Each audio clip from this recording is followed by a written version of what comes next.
या हेलो बच्चों, कैसी चल रही है पढ़ाई? रैंडी की thought on, okay, Tanishka Mehla here too, okay, Diya Shri,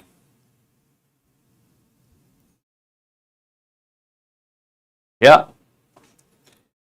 okay, Diya Shri, okay. So ancient history, whenever I read, I understand everything, but I still choose wrong option in the examination because it needs more revision. Right? Now you think you have already studied and now you know it, but multiple revision will help you retain or memorize the facts better. And you will not be able to memorize everything. It is like you should be able to recognize. So multiple test and multiple revision, that is something required for ancient India. Yeah, so this is not the right format I would like to have. Just a second. Yeah.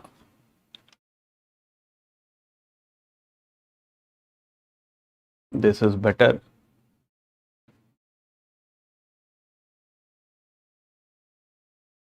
Much better. Okay.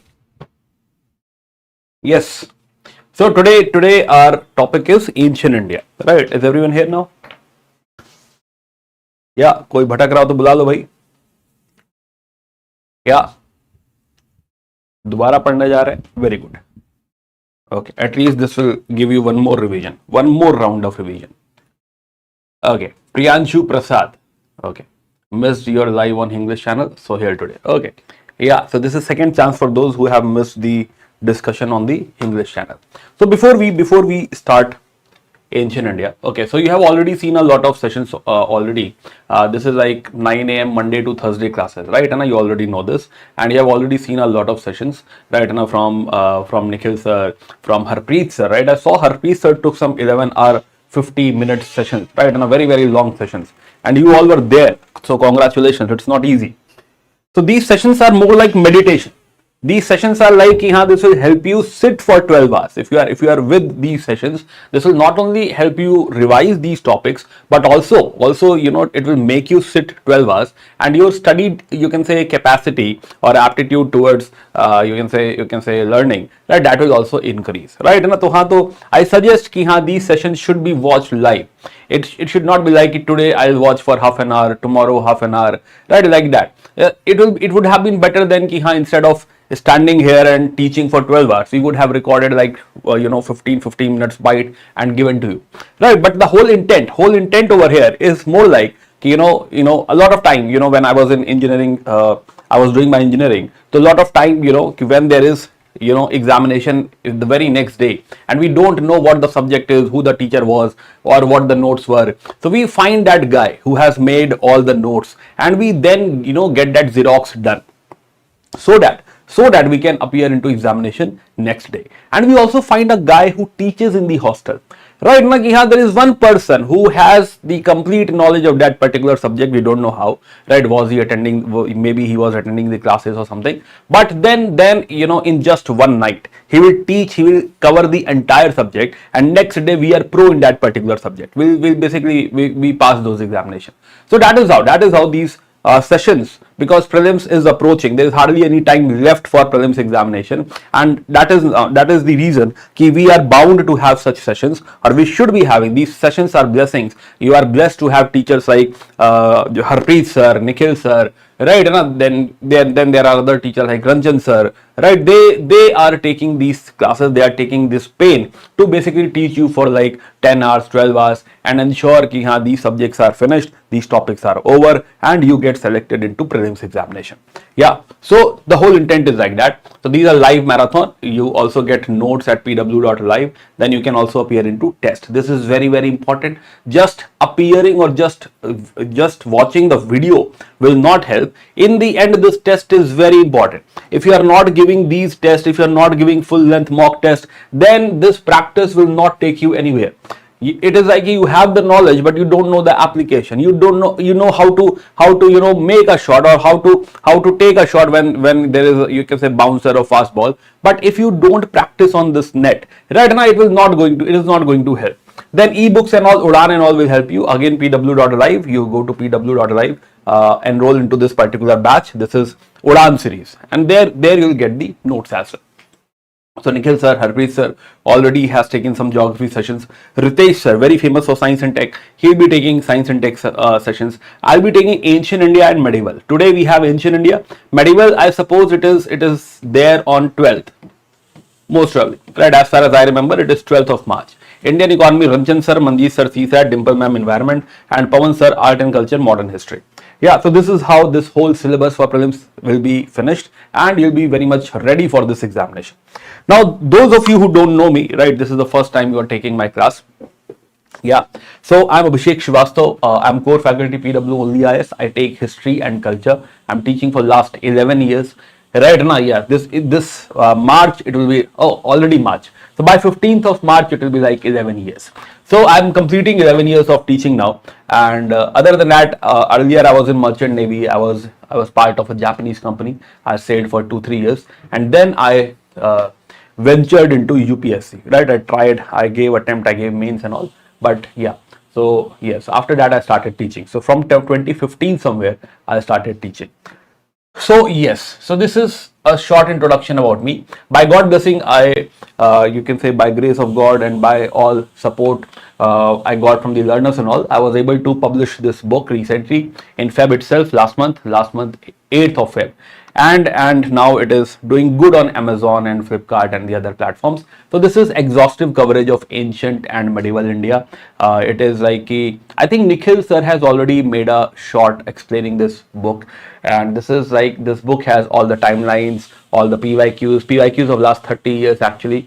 Then it has a lot of mind maps. So this is like, this will help you, you can say, visualize the whole history, whole ancient and medieval in a very crisp way, in a very concise manner. Okay, so you can check it out. You can explore this book on Amazon, and you can also join this Telegram channel. This is Abhishek_PW UPSC wala. This is official Telegram channel. You can join this Telegram channel by either scanning or जो है, you can say search by searching this username. Yes. So what will be the duration of this lecture? So I recently took this lecture on English channel, that is only IS UPSC channel, on Saturday, and that was some 11 hours 50 minutes, 11 hours 40 minutes class. Though I'm not planning to reach that 11 hour or something, but whatever it takes, right? And if it is over by 8 hours, great. But I'm assuming at least 8 hours it will take. Yeah. Again, in the English channel, you can say it is smoother, right? It will be much smoother. I believe, especially there are more serious aspirants over here. I got this feedback from Harpreet sir last night, and very serious aspirants on this channel. So I'm assuming there will be lesser doubts, and we'll be able to take up all the doubts very quickly. Okay, so why ancient India is important? So in prelims examination syllabus, it is hardly anything mentioned. It is only history of India, right? They have not elaborated on the syllabus, but we know, okay, from the last 5-6 years, ancient India, ancient medieval and culture is dominating. Last year there were 8 questions from ancient medieval and culture, out of which today's topic covers 5 questions. Yeah, so 5 questions. So 12 topics which we are going to cover today. We are targeting these 12 topics. Let's see how much we'll be able to cover. So these 12 topics contributed some 5 questions last year. Yeah, which is like 10 marks. And these are very easy questions. If you have studied ancient India, you'll be able to do this. Right? Very surface level questions, not very deep. Anybody who had studied ancient India, who was part of the classes or something, they would have done all 5.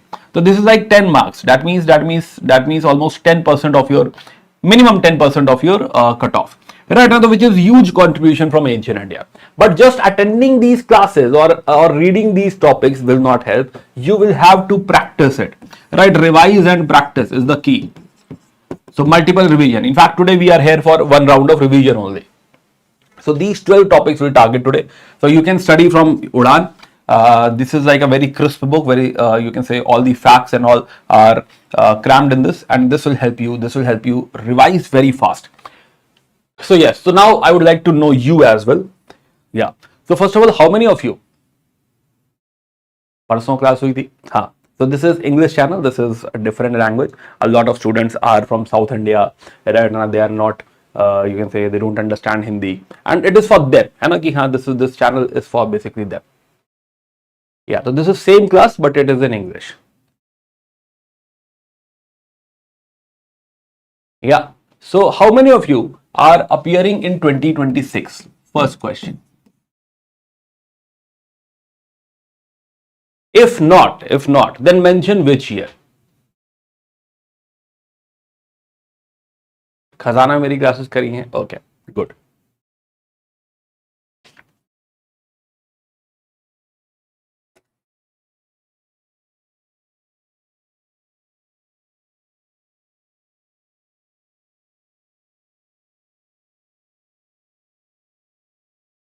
Yes, from south.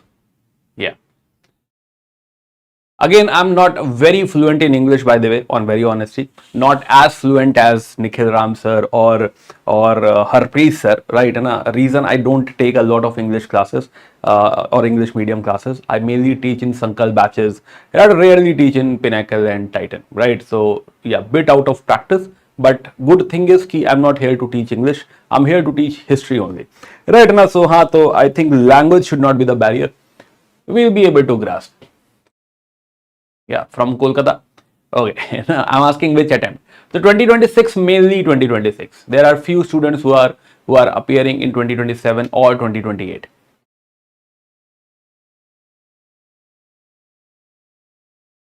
Okay, okay, from Karnataka. Okay,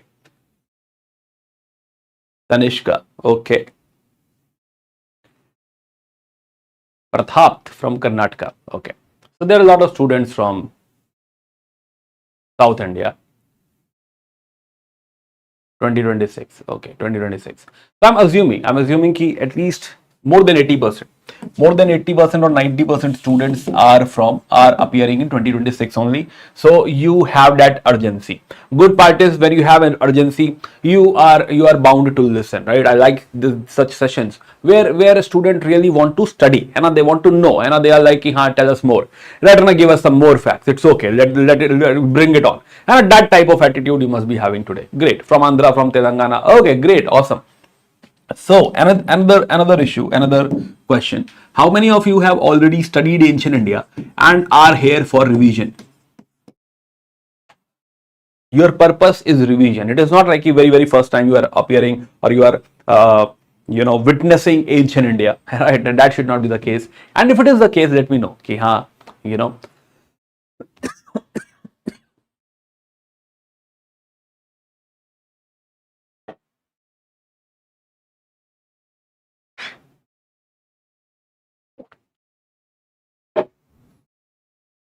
Thank you, Saho. Andhra.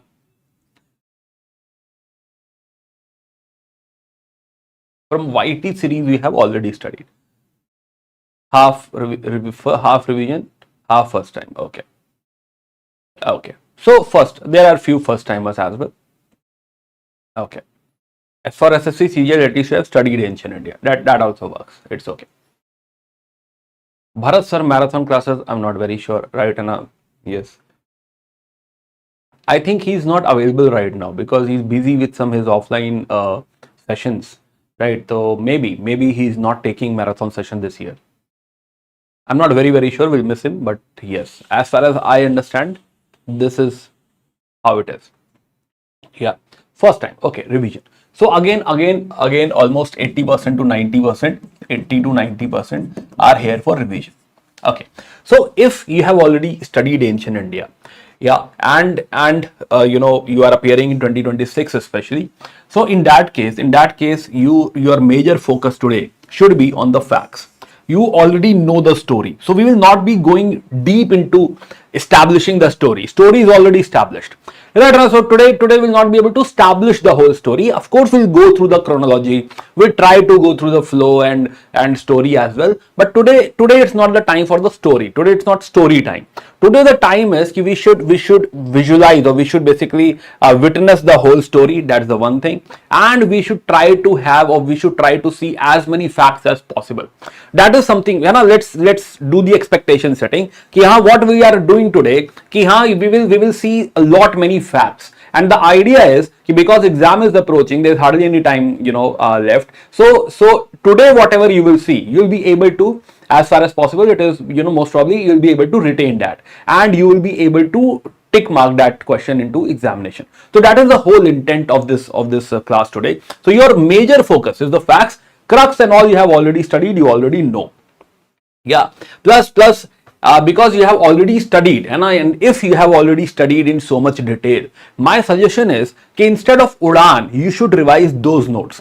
If you were part of, let's say, my classes, let's say you were part of Pinnacle or Titan, in that case, revise those Titan classes, Titan compilation, Titan notes, or if you were part of Sambhav series, revise those notes, right? Earlier notes, right? And they are very, very good notes, and they will also help you, you can say retain those, you can say stories, or you will also, those stories will also flash into your mind, ki ha, I know all those things, right? Now, so I suggest ki ha, you should go with that one. But let's say you don't have those notes, etc. Then you can revise via UDAAN. Then those who are from 2027, 2028, your intent today is to basically witness or basically go through the whole story once. Today, your focus should not be on the facts today. Your focus should be on the flow today. Yeah, this is how the story had panned out. Don't get overwhelmed by the facts. Fact is something which comes to you in the second reading, third reading, and the multiple readings. Right? And so today it's not the day for the facts. Later on, since you have a lot of time, so I'll not suggest you that you should be reading UDAAN. You should go for, again, detailed notes, right? For example, UPSC wala or standard book or my book, whatever you prefer, right? And whatever you think is good for you. So to go through those notes only. Instead of UDAAN, you should go for detailed notes. Now again, who are appearing into 2026 and who don't have compilation, or who has not studied ancient India in detail, in that case UDAAN is for you. UDAAN will be savior for you, and UDAAN will help you out. So if you don't have any previous notes with you, previous experience of ancient India is missing, and you are appearing into 2026, this is the best book. You will get all the facts, you will also get the flow. Very, very good book. Focus on the facts again, because in prelims examination, mostly they ask facts, right? And most of the questions what we have seen is about facts. If you have you can say good understanding of crux, it will help you. Maybe there will be some questions on concepts, but mostly the questions will be from the facts only. Yeah, so I hope you got the point. So now let's start. So yeah, so if we all are ready, right? We should start the session. Yeah, shall we? Are we all ready? What is the right time to start preparing for UPSC? My suggestion is after 12th.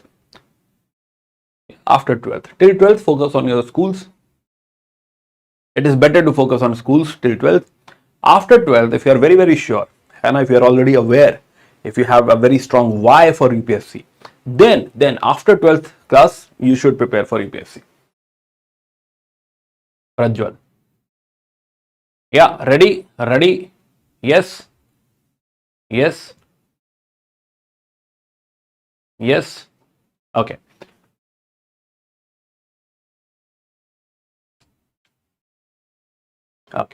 So early history. So there is a term called prehistory, proto-history, and history. Right? What exactly it is? It is especially for the new students. History is more about investigation. History is more about finding out what has happened in the past. So we use this term history for the time when writing was already invented, or you can say that for the time where we have some literary sources, there is some literature which tells us what has happened in that particular era. So that is something we call history. Yeah, any time before that is called as prehistory. We don't have anything written for this. We don't have any literary source. So whatever we have to do is via some jugaad, right? And some investigation, some methods we'll have to figure out. Most importantly, here we depend upon archaeology. Yeah, one of the most important source over here is archaeology or genetics, or maybe to some extent linguists. Yeah, and such branches will help us understand, help us know what has happened in the past before the time when there was no writing. Then there is one more term which is proto-history. Proto-history is the gray area. Proto. This is the gray area Gray area in the sense कि yes, there is something written over there, some writing is there, some script is there, but it is undeciphered. We don't know what they have written, right? We are not able to understand. It is our fault, not their fault. It is our fault. So this is this is a transition time, or basically you can say somewhere in between we have proto history. Maybe at some point of time we'll be able to decipher that, and it will become part of history. But meanwhile, till we are not able to study that, like Indus Valley civilization. Indus Valley civilization is part of proto-history because it has script, but we are yet not able to decipher it, so it is proto-history. So our first target today is first of all we would like to understand prehistory and then proto-history. Now UPSC, our major focus is not to only read history, but to target UPSC. UPSC is not very keen on this topic. Not very keen on this topic, but this topic is a very lengthy topic. Yeah, so till now, right, in last 30 years, right, so since time immemorial, so they have only asked 2 questions. Yeah, only 2 questions they have asked. So today we are not going to focus much on prehistory. Right, quickly let's understand how we have reached India and what we have done in the lithic ages or the stone ages and all. Right, the major topic over here, or the main topic over here, is stone age, or the only topic over here is stone age. So here we have our target is stone age. So let's quickly go through stone age.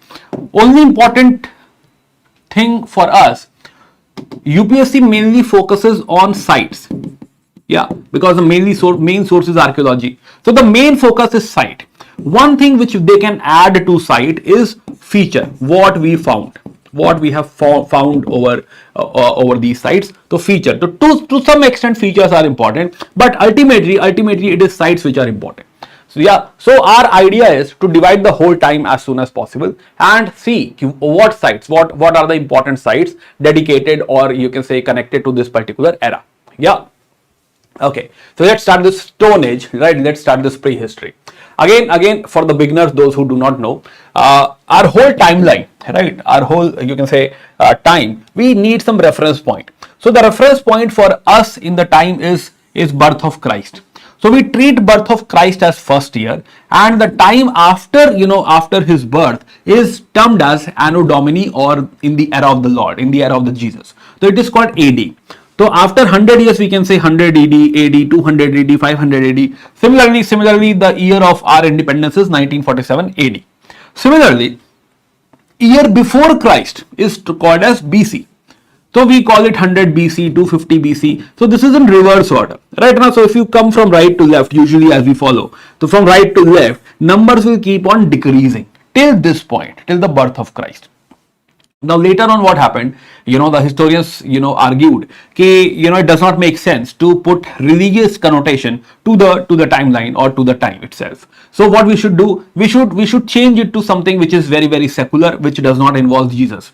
So what they did, they said ki, okay, the era in which, the part in which we are living, let's call it as common era or CE. So today we call it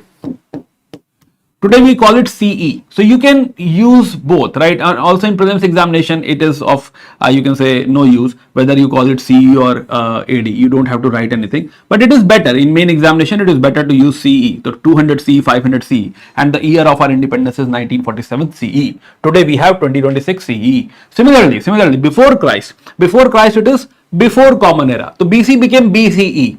So very simple. So 100 BCE, 250 BCE, 500 BC, rest is all same. Yeah, so this is how BC and AD thing happened.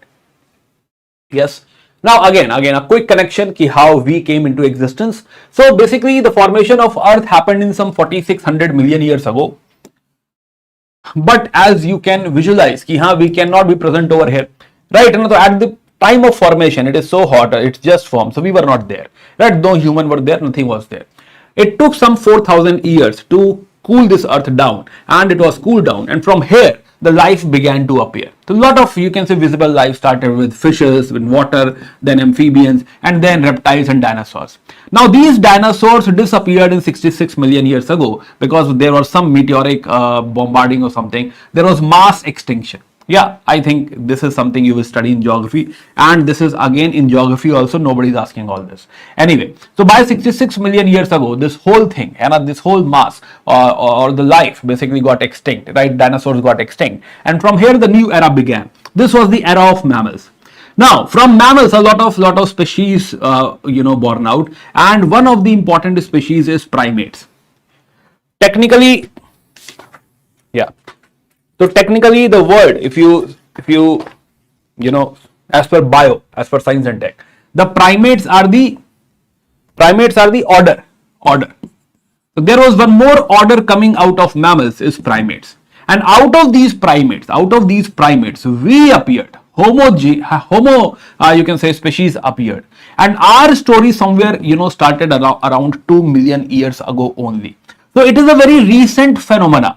It is something, our existence, or basically we came into existence in a very, you can say, few years ago, which is like 2 million years ago. Especially, 2 million years ago is huge. It's like 20 lakh years ago. It sounds huge, but if you compare it with the history of the earth, and it's nothing. It's like, just now, we have appeared just now on the earth.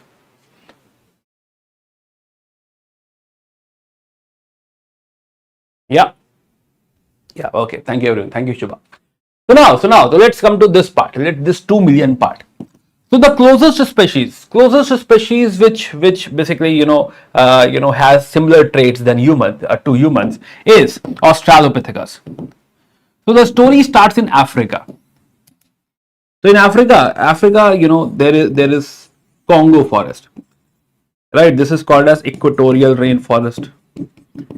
This is full of species, equatorial rainforest. And out of these forests, most probably one species came out, which was Australopithecus.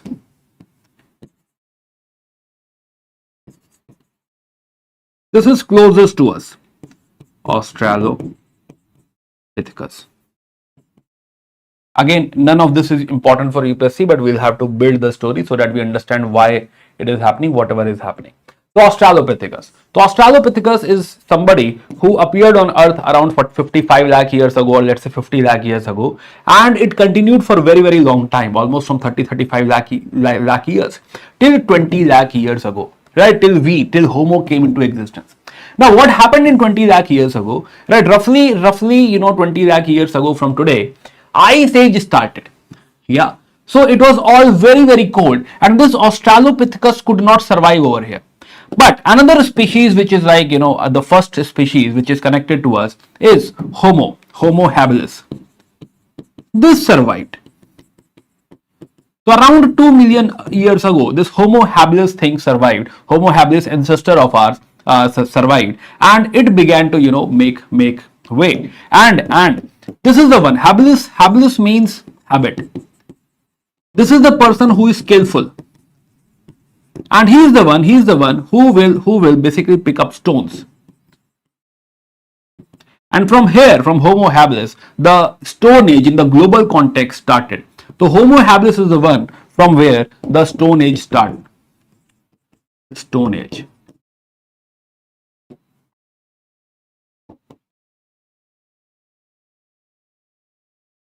Or Lithic Age.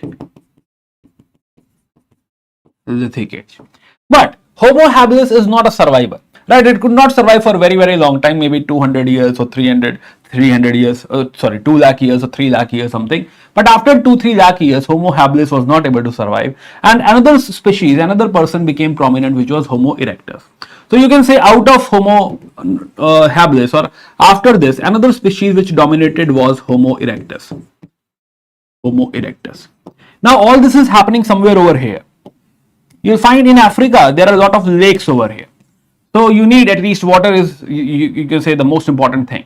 Now this Homo habilis, Homo erectus, initially they are coming from primates, they are coming from mammals, they were all vegetarian, right? So till they were in this forest, till the Australopithecus was in this forest, or till Homo habilis was connected to forest, initially they must have been vegetarian.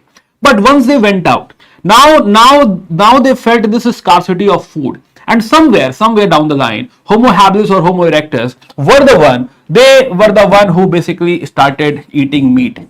They started hunting. So food gathering is something which everybody does.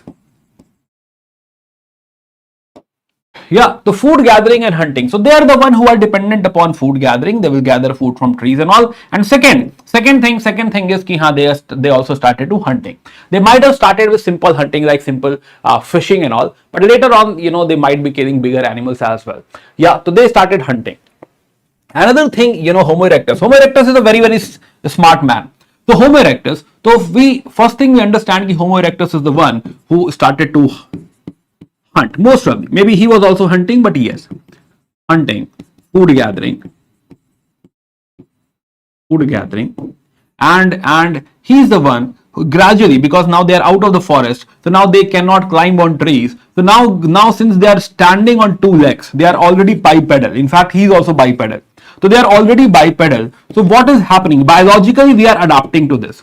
Biologically, our backbone, right? Now our backbone is getting straightened. So our backbone got erect. So once our backbone got erected, we were able to move faster. And this is the point where Homo erectus will start to migrate. They will start to explore. Maybe in this direction I'll get more food. Maybe in this direction I'll get more animals. So they will start to migrate in every direction. But the important direction where they migrated was this one. They were able to come out of Africa, then Euro trip, then they had also gone to India. Right, remember, this is all in the era of Ice Age. It is all cold, very cold. And since it is cold, most of the even sea has also receded. So maybe, just maybe, they came to India via this route. Because this, you can say coastal areas were exposed because sea had receded, sea water level has gone down. So they were able to come to India via this route as well. It's not necessary, they reached India via this route. So they reached India and they had gone to the other places. So habitation of the planet had started. So this is Homo erectus, the smart fellow who started the habitation of planet. Now after that, somewhere around 2 lakh years ago, again a smart man, Homo sapiens, came into picture. So this Homo sapiens, again in the global scenario, 2 to 3 lakh years ago, this Homo sapiens also started to evolve from here. And this was the second wave who reached everywhere and started to colonize the whole world. Again, we don't yet have clarity how Homo erectus got into Homo sapiens, exactly how again this second wave has come. We need more clarity because there is nothing written. We are finding it out via archaeology. So yet a lot of things has to be found out. For example, there is one species in Germany called Neanderthals, right? And let it be there. Right now, so Neanderthals are also there parallel to Homo sapiens. Homo sapiens and Neanderthal, they met each other. They started to like each other. All those things have also happened, but it is of no use for us. For us, what is important? Ki at some point of time they had reached India.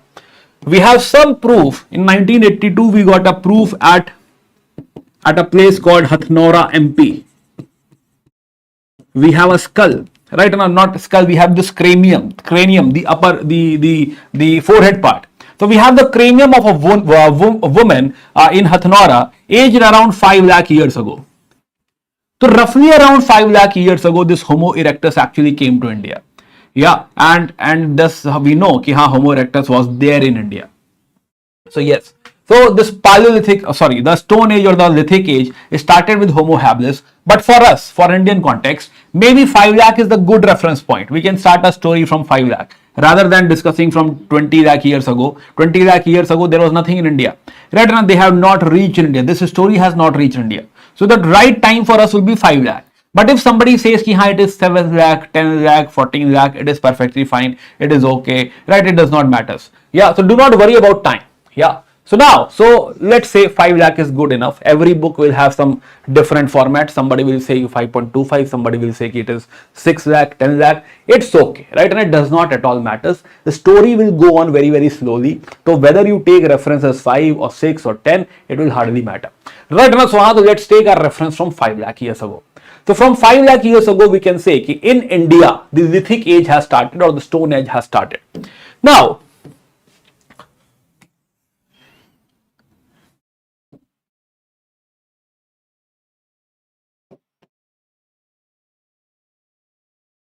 lakh years ago.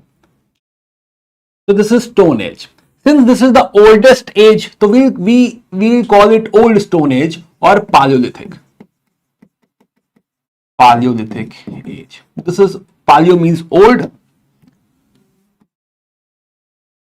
Paleo means old. Lithic you already know is stone. The Old Stone Age. Right. Also remember this Paleolithic age is in the Ice Age. Technically, this time is called as Pleistocene. Pleistocene. Yeah. So in the Pleistocene epoch or the Pleistocene time, we had Ice Age in India as well, and the Homo erectus. Right at this point of time, what we have seen, the Homo erectus had come to India. Homo erectus. Yeah, Homo erectus reached India, and then he will start to, or basically we started to survive. We started to figure out. We started to, you can say, experience the whole thing. We started to find more things, experimenting more things, and gradually we started to grow. Yeah. Now we were finding something. We were trying to find a source of food, right? Another major problem over here, we are still dependent upon food gathering and hunting. Yeah, this is our major source. So major source of you can say food is food gathering and hunting. So we are waiting for something. We want somehow this problem of food is sorted. If this food problem is sorted, then we can have more population. We can have more people with us. Right now the society is not having any house. Right, there is no permanent settlement, no house, nothing. We were living into caves or maybe open area, maybe on trees. Yeah, such society, such small society, we were not able to have more than 25-30 people with us, and such society is called as band society. Band society. So this is a band society. Now, so this continued for very, very, very, very long till 10,000 BCE, when the climate started to change. So now at this point, the climate, this time is called as now Holocene. So till now we were in Pleistocene, but now Holocene, it is getting warm now. Ice Age, or basically the glaciers and all started to melt, and this is warmer, the flora, fauna, everything start to change. And at some point of time, that miracle happened. What is that miracle? At some point of time, roughly in India, 6000 BCE, we figured out one very, very important thing, very, very important, which is, what is it? Tanishka, we figured out something. What is that?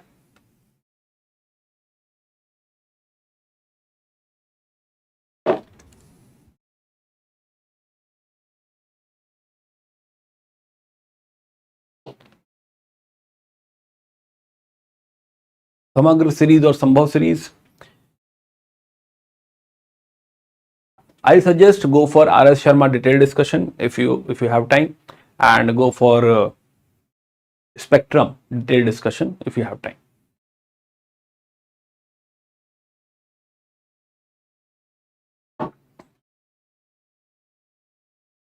Yeah, agriculture. Yes. So at 6000 BC in India we have agriculture, and this is start of a new age. New era, new age, and this is termed as Neolithic, the new Stone Age, Neolithic. This will continue till 1000 BCE. Yeah, so for almost 5000 years, right, this is Neolithic age. Later on, archaeologists, historians said ki there is this is the transition period. So they called it Mesolithic. Mesolithic. Yes, so we have three ages. Paleolithic, to some extent you already know. So Paleolithic, Mesolithic, Neolithic. So these are the ages. Starting from 5 lakh years ago to 10,000 years, it is 10,000 BC, it is Paleolithic, then it is Mesolithic, and then it is Neolithic. Are we all together in this? I hope I'm not missing anyone. Understood?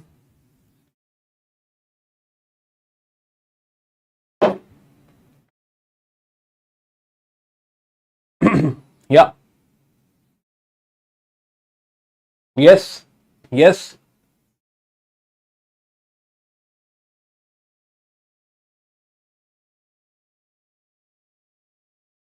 So this was the background.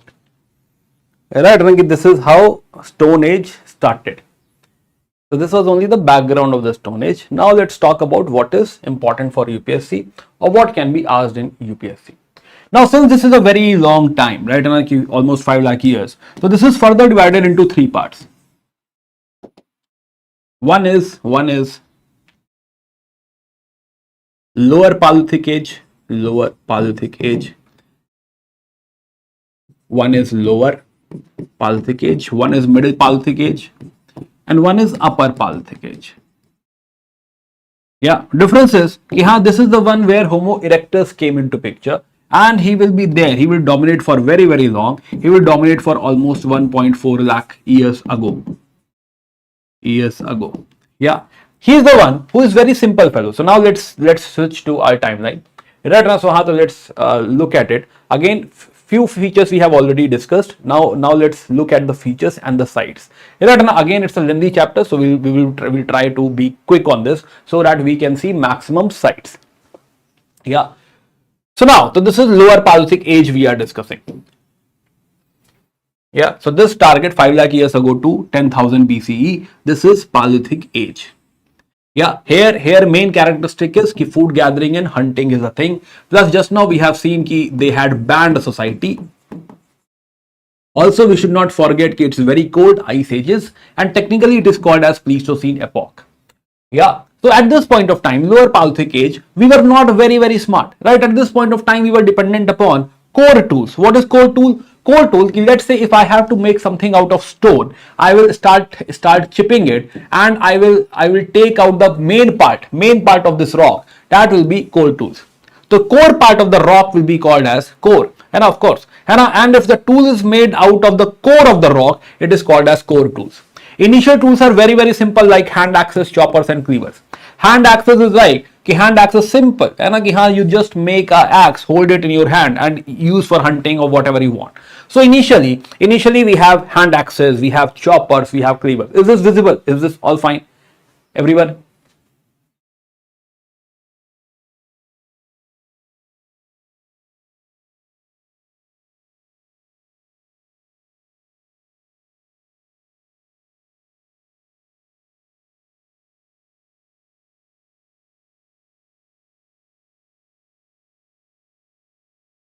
Yes.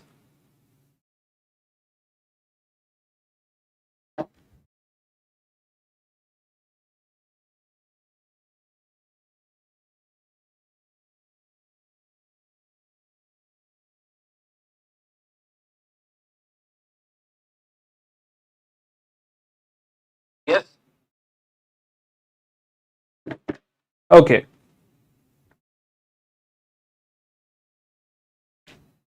Okay. So now, so hand axes are very, very simple tools, right? And it's just you break that rock into a triangle or something and then hold in your hand. That is hand axes. Similarly, choppers, cleavers. Cleaver is basically if you want to break a, let's say, wood log into two, or if you want to cleave away, if you want to break a piece of flesh, then you can use cleavers. So hand axes, choppers, cleavers are some initial tools. The rock they are using is very, very hard. It is called as quartzite. So they will prefer, it's not like they will only use quartzite. They can use whatever stone they have, but their preference is for quartzite. Reason behind it is quartzite is very, very hard. You don't want you make a tool, and if you go to some, let's say animal, and you hit him and the tool gets broken. That is not something we would like to have, and that is the reason we will choose a stone which is very, very hard, so that we can kill animals out of it. Yeah, so yes, so quartzite is something they'll prefer. Most probably, again, we are not like we don't exactly know when, but somewhere down the line, since they were dealing with rocks, if you hit one rock on the other, there will be some sparks and all. So they got acquainted with fire. Yes, so they were aware of fire as well. Yes. So in the very, you can say, early age itself, Homo erectus itself, right? This is all about Homo erectus right now. Yeah, so this is Homo erectus. So Erectus was aware of fire. Yes, he must be aware of fire. He must have been known about fire.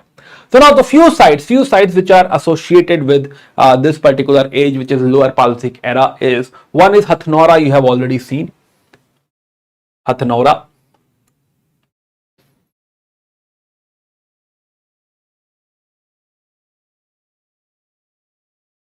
Yeah. So lower Paleolithic age. The one you have already seen, which is Hathnora in MP. Another very interesting site is Bori, Maharashtra. In Bori we got some tools. The tools belong to this age, and it is believed, or basically it is estimated, that this was some 14 lakh years ago. Very, very old. Yeah, to Bori. So another very, very important site is Bori.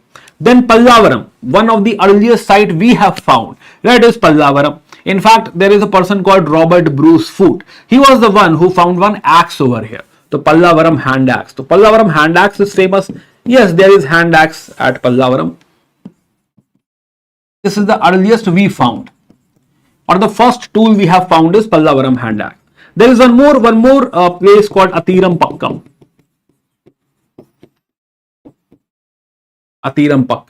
Then Karnataka we have Hansgi, and there is one more place close to Hansgi called Isampur. Idea is to see as many sites as possible. Isampur, or let's write this site. Isampur, Hansgi.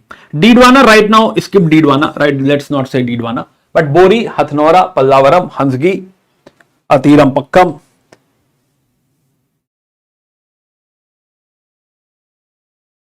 One more site we'll add is Kalpi. This is near Yamuna river. Yeah, UP, Kalpi. Yes. Done.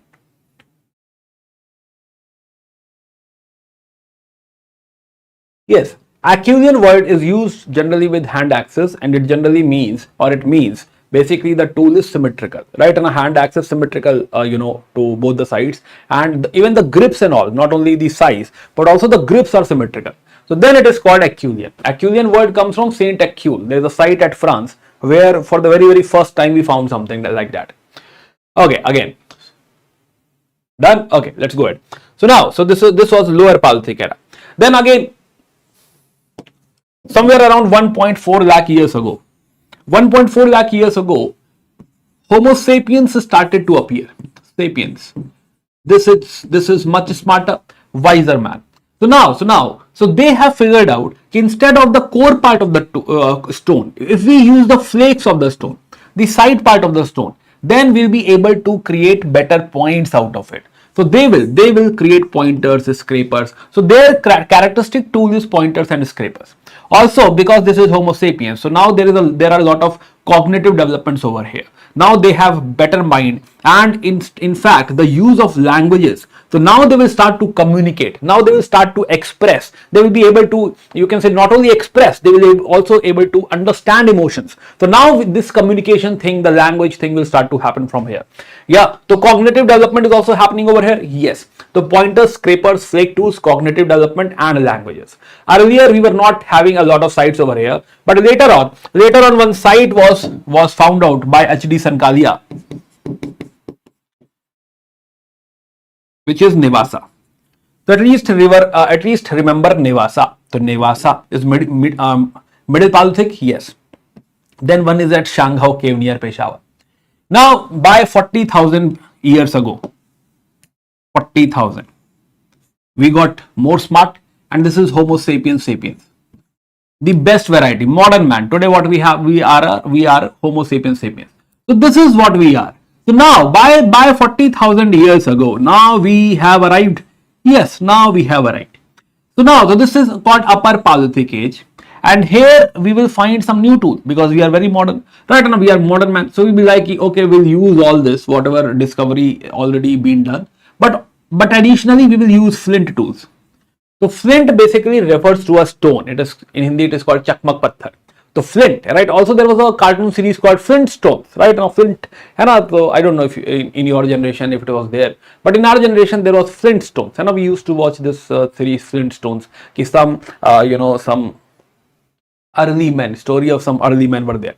Yeah, anyway, so flint tools. So this flint tools, first of all, they used to make blades out of it, blades and burins. So now there are some advanced tools, blades, burins. Yeah. So plus, of course, they'll use more fire than before. Flint is used for making fire. So flint tools, blade and burins, these are the characteristic thing. Now they understood one more thing, that we are killing a lot of animals. Yeah, so it makes sense to use their bones as tools. So they will also use bone tools. Yeah, so there are few sites which are associated with bone tools. In fact, there are only two sites which are associated with bone tools. Both are in Andhra Pradesh. One is Karnool Caves, Karnool.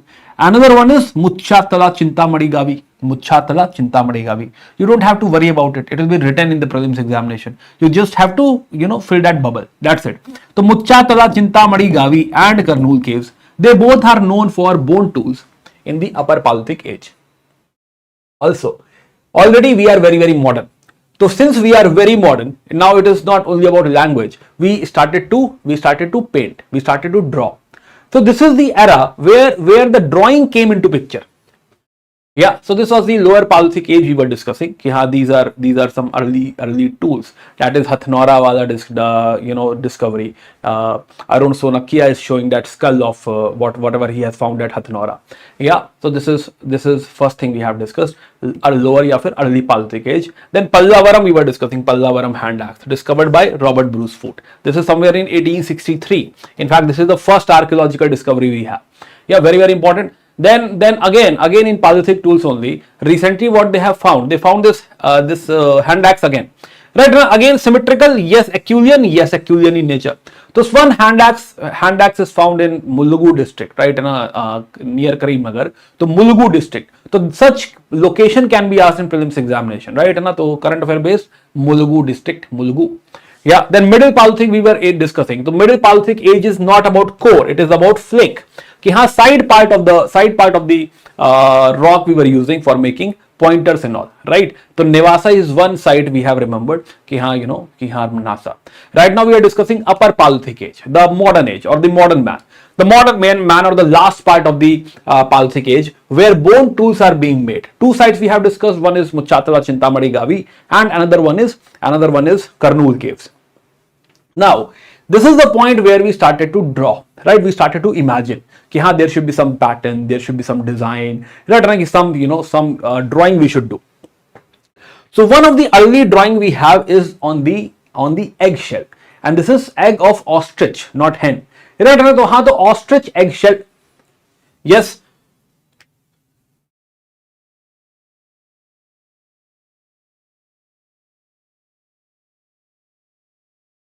Yes, so incised eggshells.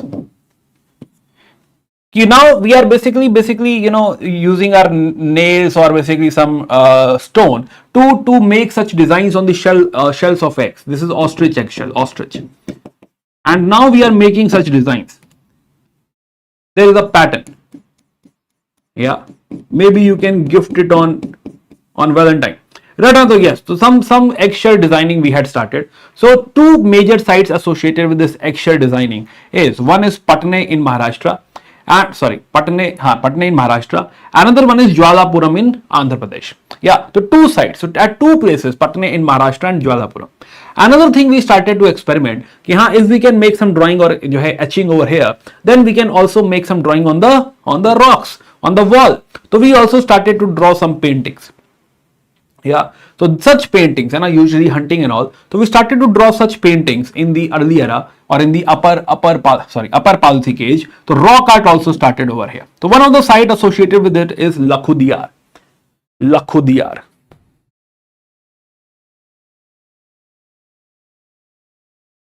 Yeah.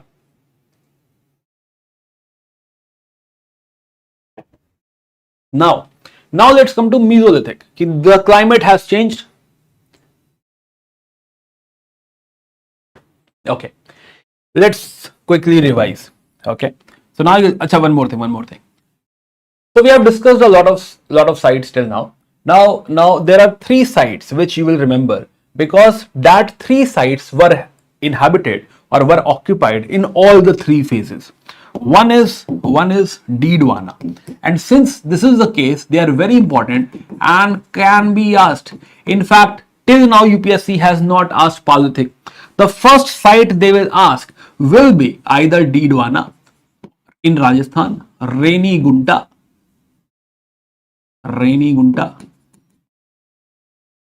this is Andhra, and Bhimbetka, MP.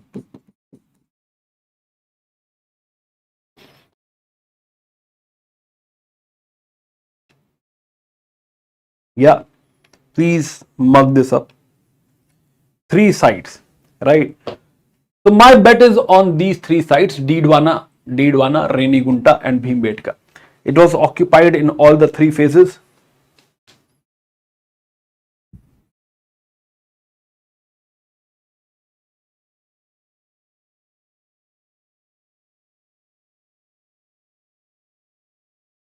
Yes.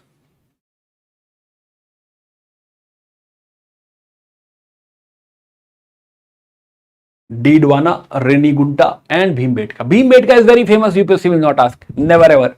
Right, na? But Renigunta, right, na? UPSC next question is Renigunta. Deedwana. Yes, done. So Renigunta, Andhra Pradesh, Deedwana, Rajasthan. Okay, so now quick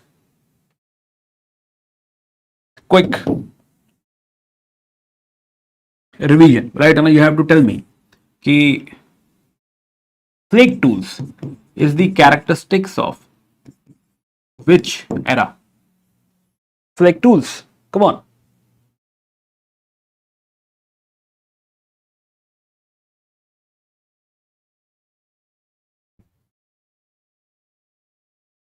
Flake tools is the characteristics of which era?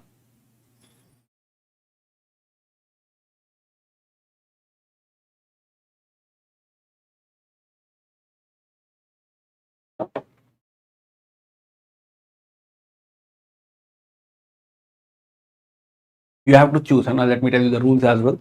Right, here you already have 4 options, right? A, B, C, D. You just have to choose the option, and which option is something you feel ki is the right option. Yes, yes. So flake tools. So flake tools we realize flake tools is middle Paleolithic age. Okay, another question. Language. At what point of time we started to speak? We started to express. We started to understand the emotions. Yes.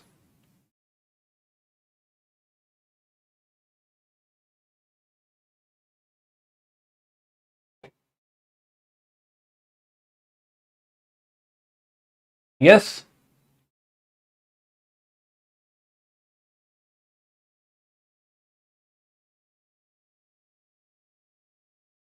Yes. Come on, fast, fast, fast. Okay. So yes, it is B, right in the middle Paleolithic age. And I'll be very, very quick. Okay. Okay. So next you have to tell me ki Hansgi is associated with which era and which state? Hansgi is found in which state? Hansgi.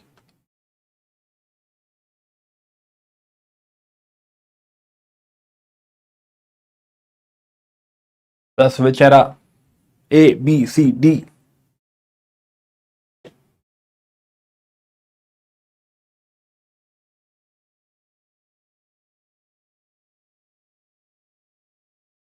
Yeah, Hansgi.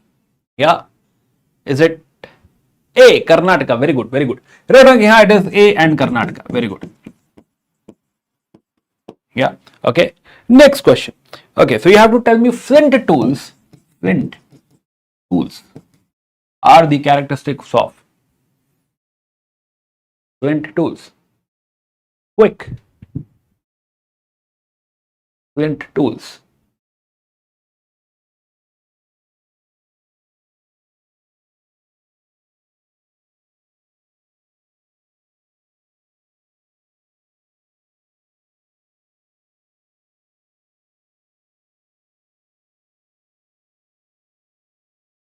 Yes. Yes. Yes. Flint tools. Is it C? Yes. Okay. Next question. Muchatala Chintamadi Gavi. Muchatala Chintamadi. I don't know the spelling. Right, Gavi. So tell me which era and why? Why? Which era and why? Why this particular site is famous? What is the feature it is famous for?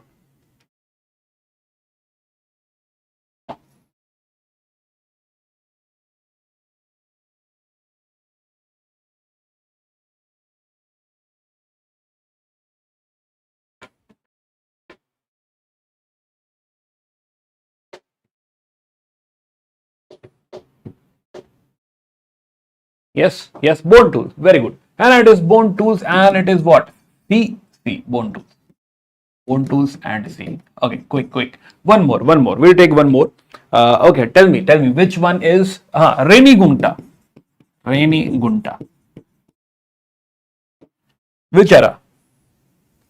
Renigunta.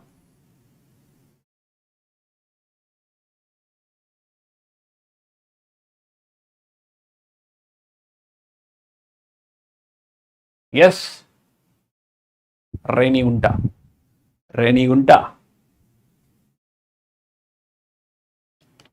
Okay, let's make a tough one. Okay, very tough. Okay. Nevasa.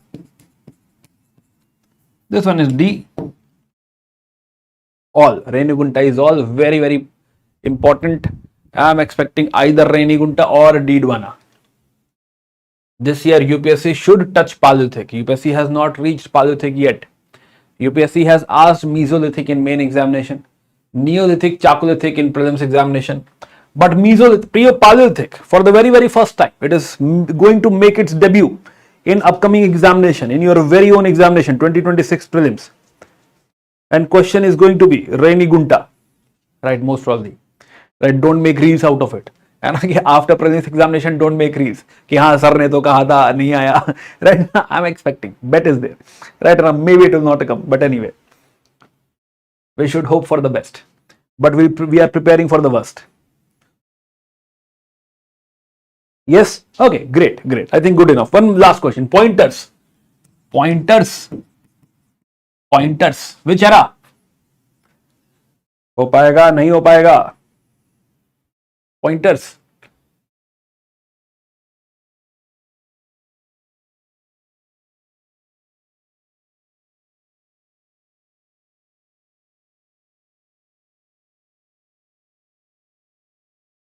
आएगा तो मैं खुद ही बनाऊंगा. Right? Don't worry.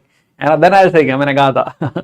नहीं आएगा तो नहीं बात करेंगे. Right? ना फिर भूल जाएंगे, बात दबा देंगे फिर.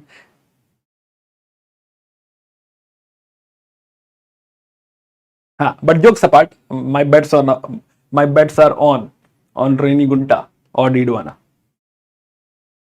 First is Renigunta, of course. I'm expecting Renigunta. I don't know why, but I have strong reasons. Okay, chalo. So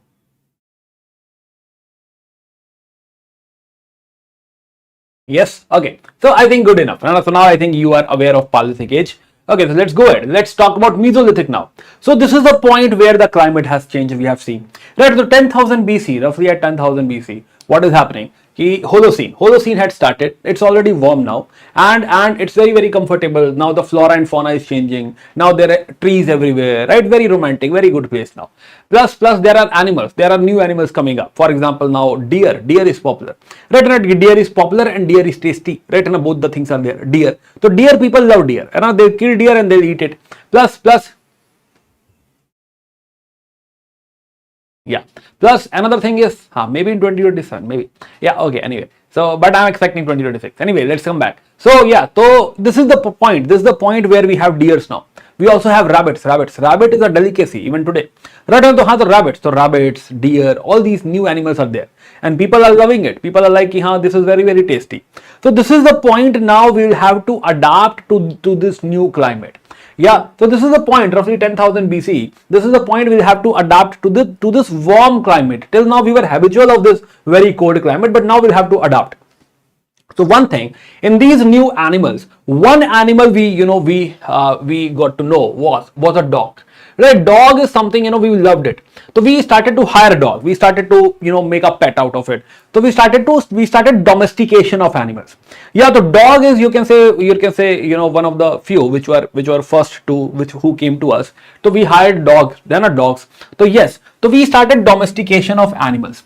So this new thing started. This new thing, came into our life where we started domestication of animals. Now think about this. Animals, or let's say dog. Okay, don't think about dog. Think about sheep. Right ना, sheep, गोट है ना जो है, और chicken और hen, right ना. तो हाँ, तो think about these animals. These animals are also storage of food. You don't have to hunt them. You can keep them. You can basically tie them, you know, outside wherever you are living, and जो है, you can eat them whenever you want, right na. So yes, so domestication of animals started. Yes, domestication of animals started. So at this point of time, because now we are not alone, we have some, let's say 20-30 animals, you know, were there, 20-30 animals were there, and you know, let's say we are a bit heavy, so we cannot migrate as quickly as we were doing over here, and that is the reason ki we will start to have some temporary settlement, right? Some temporary settlements we will start to have. Also, so now technically what we call this as nomadic pastoralism. Ki nomadic, ki we are still nomadic, we don't have you can say stationary house or permanent settlement, but also we are pastoral, we are basically shepherd, we are basically, you know, taking our animals to the grasses and all.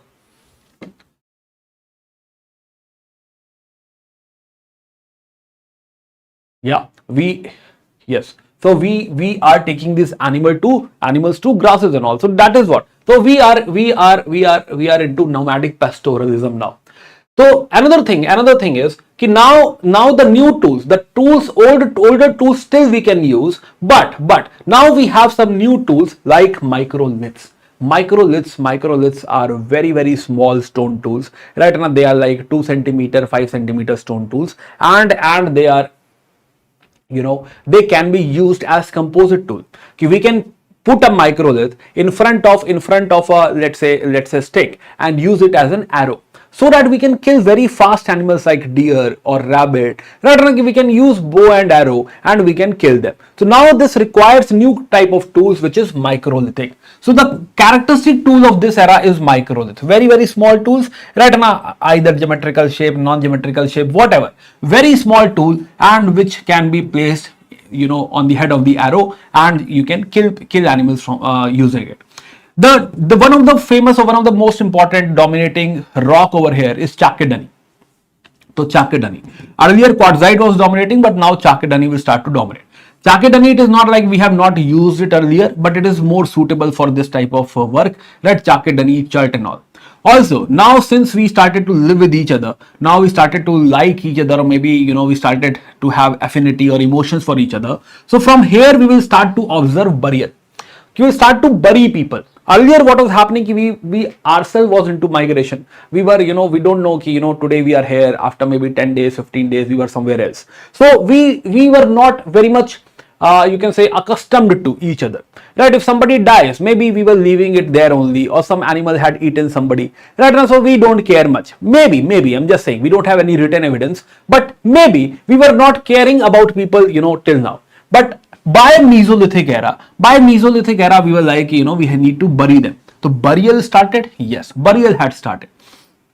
Also, to some extent, right, minor agriculture is like if we put some seed somewhere, right? So minor agriculture had also started towards the end. So that is primitive agriculture also started in the era of Mesolithic. So Mesolithic is the point where this transition had started. Ki haan, we had added to hunting and food gathering. We will still hunt. It is not like we will forget food gathering and hunting, but we will add one more thing to it, which is domestication of animals. We will continue to hunt, we will continue to gather food, but additionally we will also have domestication of animals. Now few sites which are very important.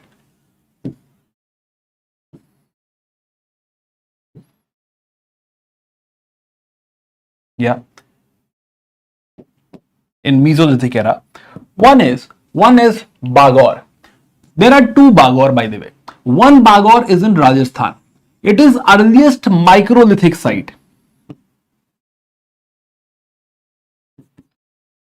Earliest microlithic site, or the one of the biggest microlithic site we have, is Bagor. There is one Bagor in Upper Paleolithic as well. Bagor. This one is NP. Right now, both sound similar, even pronunciation is similar, but still they are different. Bagor and Bagor. This one is, here we have in Upper Paleolithic age, here we have found 3 stones, you know, They are put together, and maybe we don't know exactly, but maybe this was it was meant to be a deity, a god, right? Maybe we are not very sure, we assume, right? Even today there are some tribes who have such deities. Halanki, they basically club these three stones and they will make a statue out of it. So yes, anyway, coming back, so Bagor is another important site. Yes, very important site is Bagor. Then Adamgarh, this is earliest site known for domestication of animal. Adamgarh is in Madhya Pradesh. So Adamgarh. Now, the painting which we had started over here, now we have become true MF Hussain. Right now, our painting is like we are specialized in painting. So, this is the era we will have a lot of paintings. Yeah, so this era is known for rock art. Yes. So, one of the earliest rock art or one of the earliest rock art found in the world, right, in 1867, the first rock art found in the world was in Sohagi Ghat. Right, there was an archaeologist, Archibald Carlyle.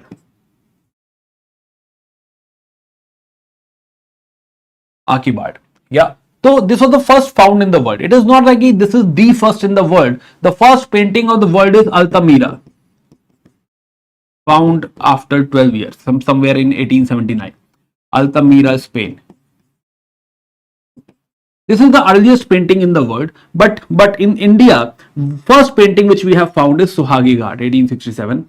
Another most famous, very famous site is Bhimbetka, again MP. So Bhimbetka is the point which was fully occupied starting from lower Paleolithic era. Then it was inhabited in middle Paleolithic era. Again it was occupied in upper Paleolithic era, and it is still there. Right, it is still, you can say, nurturing. It is still, have people in the caves. So Bhimbetka, and it has a lot of paintings. Yes, again dominating paintings are hunting.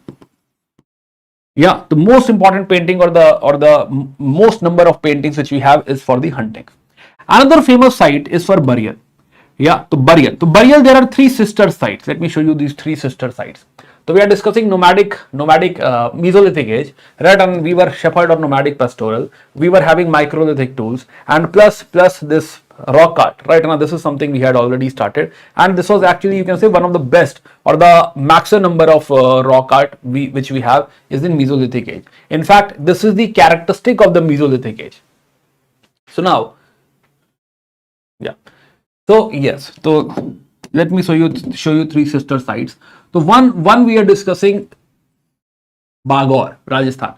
So this is the largest microlithic site in India. Another one which we have discussed is Adamgarh. So Adamgarh is known for domestication of animal. And there are three sister sites: Sarai Nahar Rai, Mahadaha, Damdama. Right, let me show you. So this is Ganga River, Allahabad, Banaras, and north to it we have Sarai Nahar Rai, we have Mahadaha, we have Damdama. Right, three important sites for burial: Sarai Nahar Rai, Mahadaha, Damdama. Another bet is on this one. So Sarai Nahar Rai, Mahadaha, Damdama. Please mug this up. Sarai Nahar Rai, Mahadaha, Damdama. I am assuming you are already aware of these sites. If not, at least these three. These three are a bit unusual.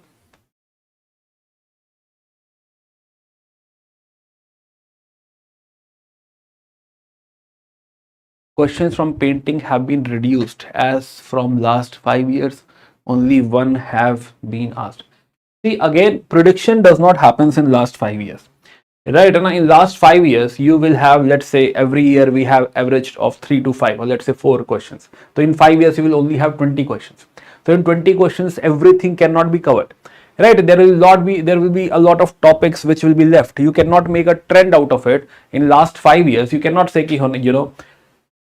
if this was asked in last 5 years, so only this is something we need to study.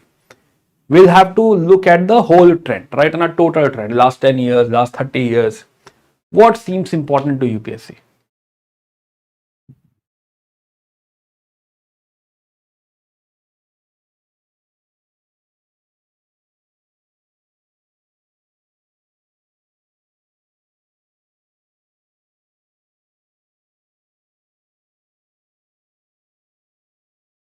Yeah.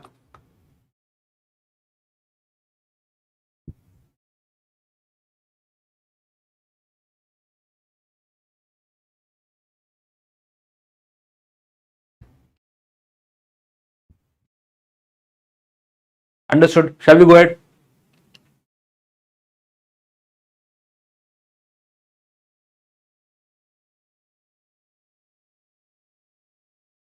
Yes. Okay.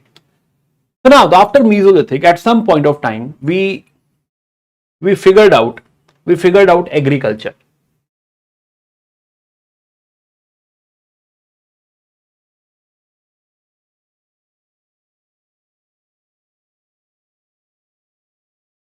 Yeah. So around 6000 BCE, we figured out agriculture. Yes. So roughly around 6000 BCE, now we have agriculture with us.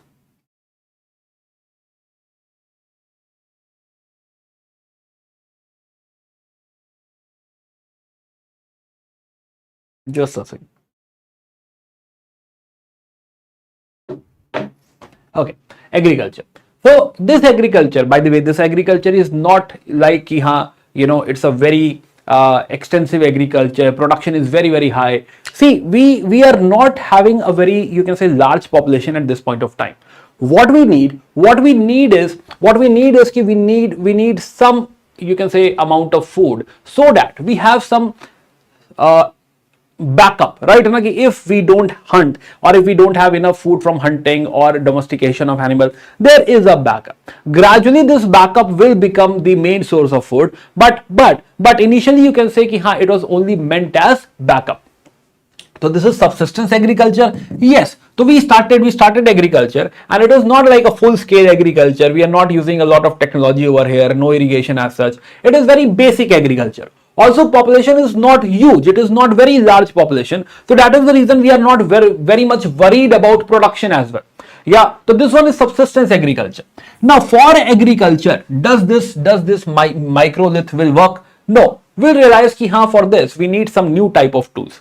So now we have some new type of tools, which are like stone tools, polished stone tools, right? Obviously stone tools, but now we have polished stone tools. We will use celt. Yeah, celt. Now celt is like it is more like, you must have seen khurpi. So celt is like khurpi only. Khurpi, you can use that celt to basically dig the earth and put some seeds into it, so that you can have your crop. So we were using some polished tools. Now why polished? Polish ensures that the tool penetrates well inside the ground, right? It is not like it is you can say it will get stuck into the ground, or it will break while you dug. So polish basically helps very smooth penetration inside the ground. So it will have polished tools. Yes, the polished celt and all, polished tools or something, this is something we are going to have. So new tools we have, these are polished tools, and we have celts. Also at this point of time, yes, at this point of time, because now we have agriculture, now there is a farm, right? Now we have sown seeds into it. So now we don't have this option to go away. We can't migrate. At this point of time, we will have to live close to this farm. So maybe we'll dig a pit over it, and we'll start to live inside that pit. That is called pit dwelling. So that means this is how we will start to have permanent settlement. Now we will be having sedentary living. Yeah, sedentary living. So pit dwelling, sedentary living. Yeah. Another thing is we'll also start to make huts and all. Maybe a small round mud hut. Mud or something we will use to make huts. Mud, reed and all. So mud, reed, etc. we'll use to make huts. Plus, since we have agriculture now, so now we will also have pottery. We need to store those grains, whichever we have grown. So pottery. The pottery will start to appear. So for the very first time, we are going to have pottery. Now, since it is very first time, so we don't know, we are not very much expert into pottery. So there will be some handmade pottery initially, and then we'll figure out wheels. So at some point of time, roughly around 4500 BCE, we have wheels. Yeah, we will start to have wheels. Yes. So initial potteries are not great, they are not very impressive. Like this one, this is black burnished ware. So what we'll do, we'll make a pot of, let's say, clay, and then we'll put it inside the fire or kiln. Yeah, and gradually it will get stronger. So this one, so maybe this got burnt. So this is called black burnished ware. right? Similarly, this one is gray ware. We are not decorating anything, right? Whatever is there is there. So it is more for utility. Ki haan, we have a black, you can say ware or pot. We'll put some grains inside it. So black burnished ware, gray ware, matte impressed ware. We were making some pot while sitting on the mat. So that impression of matte is on there, on the pot. So matte impressed ware is there. Yes. The black burnished ware, gray ware, matte impressed ware. These are three types of pottery. These are three types of pottery which will be initially made in the Neolithic era. Also, initial crops are like ragi, horse gram. We had just started. So ragi, horse gram are the initial crops, but gradually we will also have wheat. Yeah, the wheat, barley. Yes. So yes. So coming back, so black burnished ware, gray ware, and matte impressed ware. These are the pottery. Now again, let's talk about the initial sites or the sites, important sites of Neolithic. What are the important sites of Neolithic? So Neolithic,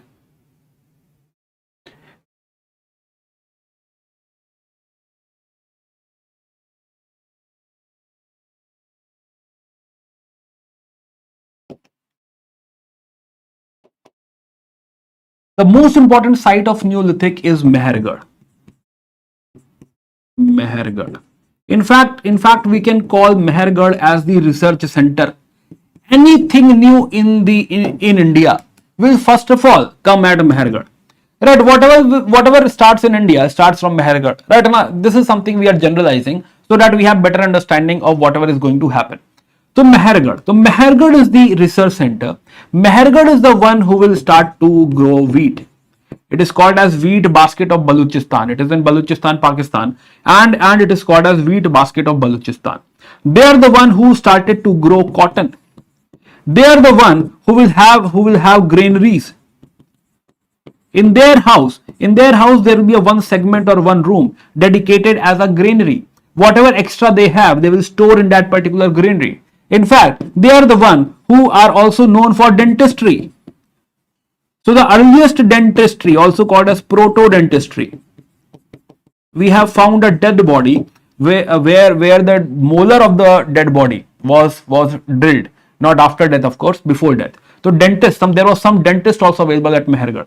So they are the one who started growing wheat. They are the one who also started to grow cotton, and this is all happening around 7000 BCE, close to 7000 BCE. One of the earliest growth, or one of the earliest, you can say, agriculture is happening at Mehergarh. So very important. Yes, and 7000 or 6000 BC, roughly in that frame. So Mehergarh. Also, if you go through their graves,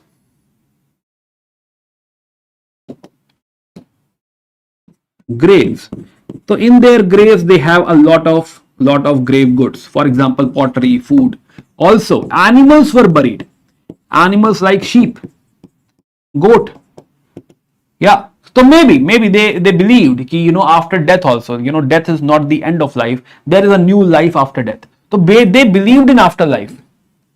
So we are deducing from here ki they believed in afterlife. Yes. So one important site over here is your Mehergarh. Mehergarh, very, very important. Yes, Mehergarh is also mentioned in NCERT. Can be asked. One of the most famous one. Another culture which is famous is Kashmiri culture, like Burza Home, Gufkral. They are known for, first of all, they are known for pit dwelling. Another thing, they are known for bone tools. Burza Home is also famous for that there is a grave and there is a dog buried with the master. Now, as we have seen in Mehergarh, we have seen that sheep was buried with the master or the dead person. Right now, we didn't give, you can say, much attention to it. It's okay, sheep can be buried. But when we say dog, we feel about it. We are like, why dog? We don't know why dog. Maybe this, the master had a lot of love for the dog or something. So it is very common to have some animals buried inside the grave. It's just that ki haan, dog became famous, right? And that's it. It's not like ki graves do not have animals. A lot of graves will have a lot of animals, but this Burza home dog, he's the lucky one, right? And somehow he got very, very famous. So such question can be asked in Burza home, right? And a grave has a dog. Also, Gufkaral. Gufkaral is ki haan, there is a grave below the house. So inside only they have buried a person, right? On the grave below the house. Gufkaral. Gufkaral itself sounds like there is something secret, right? Some secret is there in Gufkaral. Yeah. So yes. So these two sites are famous. Yes. So Burza home, Gufkaral. By the way, again, Burza home UPSC had already asked. Yeah. So this is that lucky site, Neolithic site, which had already appeared into prelims examination. And again, UPSC, there is one site called Chandraketu Gad, which UPSC had repeated. Chandraketu Gad is not a lithic site, it's an urban center, it's a port, it's a later site, later you can say port, and UPSC had asked Chandraketu Gad twice. No horse at this time, no horse at this time. Now again, another site which is again in current affair can be asked this year, if again UPSC is going to ask Neolithic site. So yes, this is Daujali Heding. Very, very famous Daujali Heding. This is in Assam. Dima Hasau, Assam. Again, there is some excavation and again it is confirmed it is a Neolithic site. Thing is ki we had found some pestles and mortar. Pestles and mortar. Pestles and mortar is, if you have ever visited a Ayurvedic dispensary or homeopathic clinic, there is one bowl. They use one bowl and then there is something like stick and they use it to churn the medicine or something. That is called pestles and mortar, which is an indicator of ki they were also into agriculture to some extent. Another very, very important thing, ki there is a very precious stone found over here in Daujali Heding, which is not endemic to it, jadeite. So jadeite is a stone which they used to get from China. So what we found is that Daujali Heding had some trade connection. It is not exactly trade. It is like, they used to like this stone. Right? It's a green stone, very, very beautiful. Maybe at anniversary, wife was saying, I need something. I need one necklace of jadeite. So husband had gone to China or they had also gone to Myanmar to get something. So there are some connections with Myanmar and China. So jadeite is one such famous stone. Other site is Sarutaru, Marakado. Now, another famous site is Chirand. It is on the banks of river Ganga. One side is Chirand, on the other side is Patna. Patna is not a site. Patna is not Neolithic. Chirand. So Chirand is also famous for bone tools, like the Kashmiri sites. And both these sites, they are known for the antlers. The characteristic bone tool which they use is the antlers. Antler is the horns of the deer, like Barasingha you must have heard of. Right, and so that is the antlers they were using. So antlers they were using as a bone tool. Now again, another very important area in UP. This is Ganga River. There is a river called Belan River. Belan. So this is Belan Valley. In Belan Valley, we have three sites. One is Koldiva, one is Mahagara. Both these sites, Koldiva and Mahagara, as per the old NCRTs, they are the earliest evidence of rice cultivation in India. Yeah, earliest evidence of rice. But now, after that, in 2012 or something, we had another site. We found another site called Lahura Deva, UP again. Lahura Deva. This one is somewhere 6500 BC. Sorry, this one is 5500 BC. This is somewhere 6500 BC. So this is 1000 years earlier than Koldiva and Mahagara. Anyway, today if somebody asks, which is the earliest site for rice cultivation, it is Lahura Deva. Right, but if in the option there is no Lahura Deva, then don't make some corrections. Right, then please tick Koldiva and Mahagara. Then another site again at the same point is Chopani Mando. Chopani Mando is one of the earliest site where we found pottery. Chopani Mando, right? Chopani Mando chop dena, right? It sounds like it is meant for pottery only. It was born for pottery. So Chopani Mando. So these are few sites. Yeah, Neolithic. So we have seen the northwestern sites, we have seen the eastern sites, right? Na? So in Belan Valley we have Mahagra, Koldiva, Chopani, Mando. All these are together. Now there is a cluster of sites in Karnataka. All these sites are in Karnataka. So Karnataka has a lot of Neolithic sites. Yeah, so let us zoom this one. So yes, so now, so Karnataka. So Karnataka has a lot of sites. So let's pronounce them once.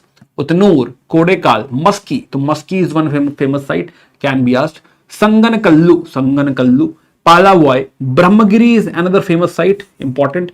Brahmagiri, Maski. Yeah, Tekla Kota, Hallur, Hamige. Right now, then T Narsinghpur. Okay. So again, Brahmagiri is important, Maski is important. At least these two you should remember. One is Payyampalli. This we will remember because this one is not in Karnataka. This one is Tamil Nadu. Nagarjun Konda is a very, very famous point anyway. It will not be asked because everybody knows it is in Andhra only. Right now, so this should not be asked. But yes, Payyampalli can be asked. Right, Maski, Brahmagiri can be asked. Rest, if you can recognize, good enough. If you don't recognize, just say Karnataka. Right, if you have to blindly write anything, just say Karnataka. Now, there is one more site called Pikli Hall. Pikli Hall. Pikli Hall is not mentioned over here. Add one more site, Pikli Hall.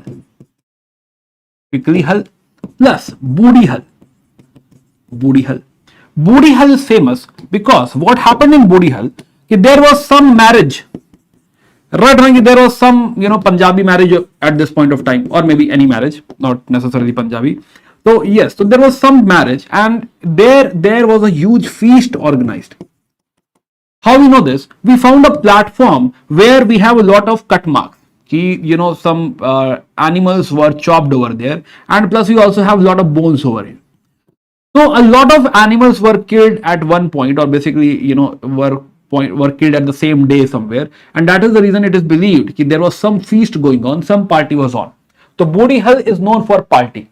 So Budi Hall, Pikli Hall, Maski, Brahmagiri, Payyampalli.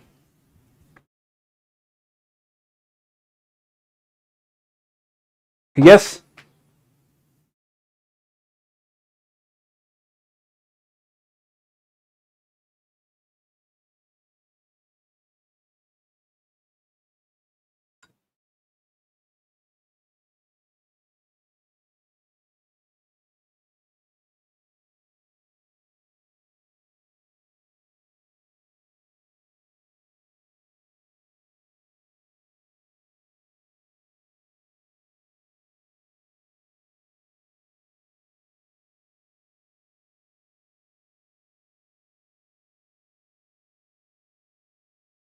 Okay.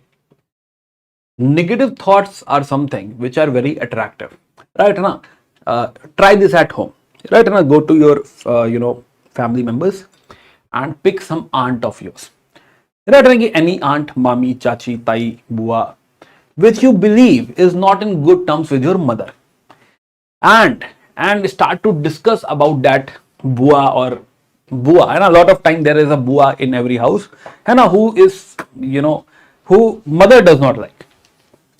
Yes, and we all agree to this. Ki, there is a bua who is not liked by the mother and the other persons of the family. Yes. So if you start to discuss about that bua or that auntie or chachi, whatever, right, you will find that your mother starts to vibe with you. Right, not only your mother, in fact your sister will also join. Whosoever is there in your family on that day, they will join and they will all start to vibe. है ना कि हाँ बुआ बहुत ही गंदी है, right? कि ऐसी है बुआ, वैसी है बुआ, है ना? So all these things will happen. So whenever there is some negative discussion, right? ना कि about there is some sad discussion, negative discussion, right? ना कि हाँ I had a breakup, तो other person will say कि हाँ I also had a breakup once upon a time. My the other part was very you can say toxic. She did this to me, he did that to me, and so you start कि both of them. So this negative thoughts are, you can say, best place to vibe. If you really want to vibe with someone, Right now, strike this negative thought. Ki, such bad thing has happened with me. Right now, do you understand and do you also feel so? Other person will say yes, yes, yes. Right now, because dukh is common. Right now, this sorrow, dukh, sadness, this is the most common thing. Everybody feels ki, I have you can say the maximum amount of sorrow in the world with me. Right? Everybody has that. Everybody has that type of feeling. So if you start to discuss, this will augment. This will go on increasing. Right, maybe after after 20-30 minutes you start to cry as well. Right, my life is so bad, I don't know what I'm doing. So it is very toxic. So in your life, because you are a student and you are preparing for an examination, it's a very you can say tiring preparation. You have a lot of syllabus, you have a lot of classes, you have tests, current affair, you have so much on your table. And if you start nagging, if you start like having this negative discussion, it is too much, are you also feeling so? Right, everybody will start to vibe, and then you will forget about the path or your vision and everything. You will start enjoying this sad discussion. Right, you don't know, man, how sad I am. Now you will start to compete on this sadness. I'm more sad than you. So my point is, why I'm saying this, this is not the time for ranting. This is not the point where you should be having such a negative discussion. Right? Have positive thoughts. Right? Have positive discussions. Do not discuss I am feeling this. I am not feeling confident. I am nervous. Are you also nervous? Now everybody is nervous. The person who is not nervous will become nervous. Will be like, oh no, I don't know why I'm not feeling nervous, and there is something wrong with me. Am I not very serious for the examination? I should be nervous. That is the general trend right now. So that will start to happen. Yeah. So please don't do this. Right? Don't have such a negative discussion amongst yourself. Have positive discussion. Right? Talk about okay, I think we can do this. I think this is feasible. I think we still have time. We can still make it. Right? That type of discussion is important. I hope you got the point. Sadness breeds. Right? Don't breed sadness. Don't become that person in the room who brings sadness on the table, who brings tension on the table ki haan jo hai I'm very nervous, I'm very sad. Right now, please join me in this sadness. Please don't do all this. Yeah, I hope you got the point. Okay, so yes, to be very cheerful, be very positive. After some time, if you start that sad discussion now, after some time even you can feel suicidal. Right? I don't know why I'm having this life. What is the purpose of the life? I don't have any purpose in life. Right? That type of feeling will come to you. So let's not do all that. Yes. Okay. So Holika Bua is coming tomorrow. Yes, it's Bua day tomorrow. Right, call your Bua today and tell her that I was missing you. Today is Holi Dahan. I was missing you. Just say this much. Right, I don't know why Bua, but आपकी बहुत याद आ रही है. Right, I'm really missing you, Bua. है ना, ये जब भी मैं होलिका की कहानी सुनती हूँ, I don't know why I miss you. Please do have that call. Yes, okay. Let's get back to our discussion. So these are few important sites, and we can only wish, right? And we can pray that maybe some site will appear into examination. Okay, let's get back. So yes, so we have seen a lot of sites now. Ki Mehergarh, Burzahom now, Dojali, Heding, Chirand, Koldiva, Mahagra, Lahora, Deva, Chopani, Mando, Pikli Hal, Budi Hal, Maski, and Brahmagiri. So we have seen a lot of sites, so most probably will be able to recognize them. So we were having a discussion on Neolithic. Let's go ahead. So Neolithic sites we were discussing. This is Mehergarh, right? Houses of Mehergarh. Ki one room must have been used as a granary. This is pit dwelling of Burzahom, right? Burzahom, people used to live inside, right? And like that. Okay. Now what happened? See, again, there will be one question from this particular topic, right? Maybe, maybe not, right? And we are bound to spend a lot of time over it, because if we skip it, right now, first of all, we'll lose the base for the future, you can say time, right? The upcoming time. And also, maybe we'll miss that question as well. So anyway, but if that question will come, if in this year, lithic age is asked, then I'm sure, 99.9% I'm sure you'll be able to handle that. Okay, so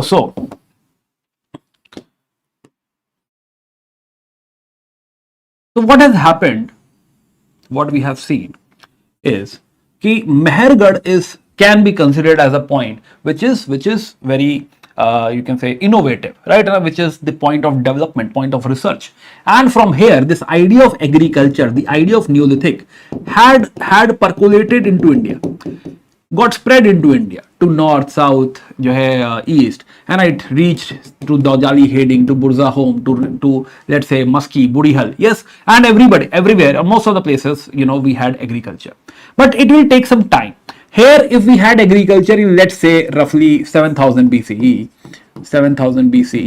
then or 6000 BCE, it will reach at this point of time, by 2500 BC, here by 2500 BC.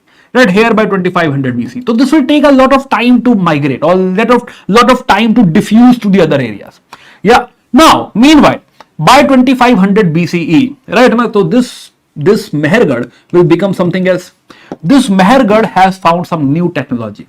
So after some time, by let's say 4000 BCE, this Mehergarh has new thing.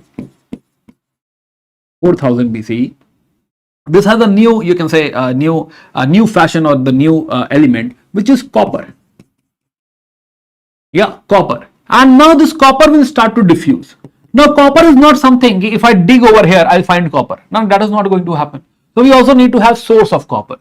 The source of copper is in Rajasthan. In these area, we have some mines. And gradually, this you can say, this area will start to have some copper. Yeah, so this will become, you can say, the core area for the copper. So copper will spread. Yes, not only this area, there will be some, you can say random places as well. We'll find some more copper here and there. Yes. So now, since copper got added, right? Till now, what we were discussing was Neolithic Age. Neolithic Age. Neolithic Age, by the way, has one more thing we have not discussed. Let us add to it. Neolithic Age, earlier we were living into band society, but since we have more food now, the population will increase and we will start to have tribes. Or we'll start to have in Neolithic, we'll have more population, more people with us.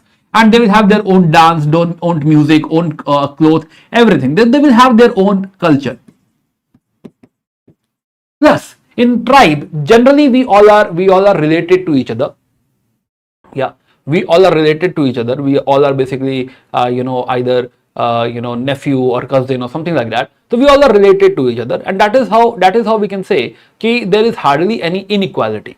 We are like a family, right? Big family, and a big joint family, something like that.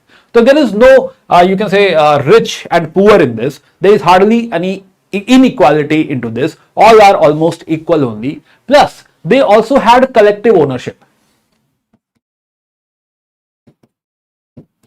Collective ownership.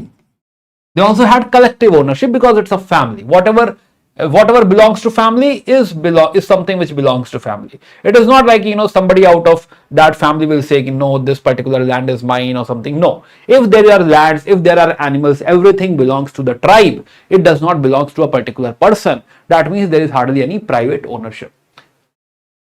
Yes. Okay. So tribes. So tribes are already there. Yes, tribes are already there. Now let's get back. So Neolithic Age, we have already seen its characteristic and all we have already seen. Now what has happened? Now this Neolithic Age, gradually what got added to it was copper. So Neolithic plus copper becomes a new age called as Chakolithic Age. Yeah, Chakolithic Age. So we'll find that somewhere around 4000 BCE, there are some areas.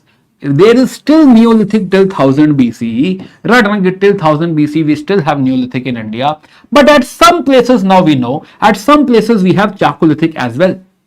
Right? That Neolithic got over because in that gaon, that village, now there is new element called copper. So copper got added to it, and that village overnight has become Chakolithic.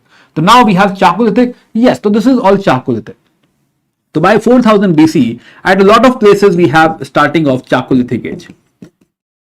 Chakolithic Age. Yeah. Right, now you understand that at the same time we have Neolithic, we also have Chakolithic. It's like places are different. Right, in center Neolithic got converted into Chakolithic only. Earlier they were all Neolithic. So now we have Chakolithic. Now what is the difference over here? In Chakolithic, there is hardly any difference as such. Neolithic, if you add copper to it, copper is not a very, very strong metal. But it's like it is like a new discovery, new thing. To some extent it will help, but it will not drastically change, you can say, our living style and everything. Right? So there are no drastic changes over here. So there are some changes. For example, first of all, we both, right, this was rural and we are still rural only, right? Gaon hi hai.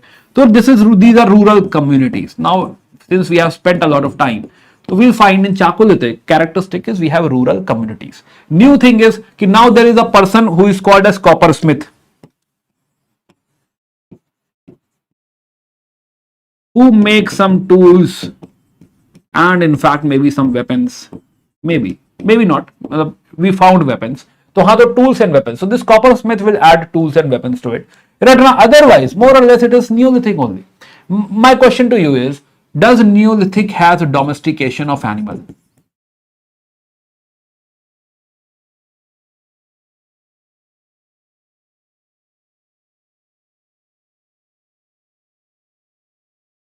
Yes, Tiwari ji. Okay, thank you, Tiwari. Dreams are not easy. The road is rough, but an IS heart is always tough. Right? We have a poet in our chat, Priya Agarwal. Good one.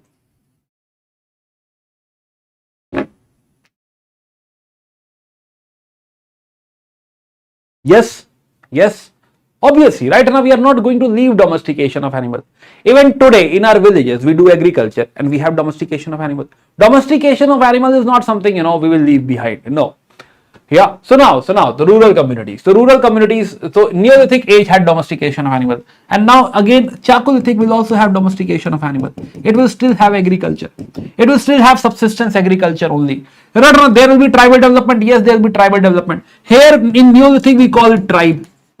Here we call it rural community. Hardly any difference. Here, just now we had started making, you can say, this is a new thing. Right? Earlier it was into, let's say, Mesolithic, and now it got converted into Neolithic, or it's a new site, Neolithic site. So here this is new development, so it is tribe. But here it's old development. We are living there for a very, very long time. Earlier it was tribe, so it's called as rural community. Hardly any difference over here.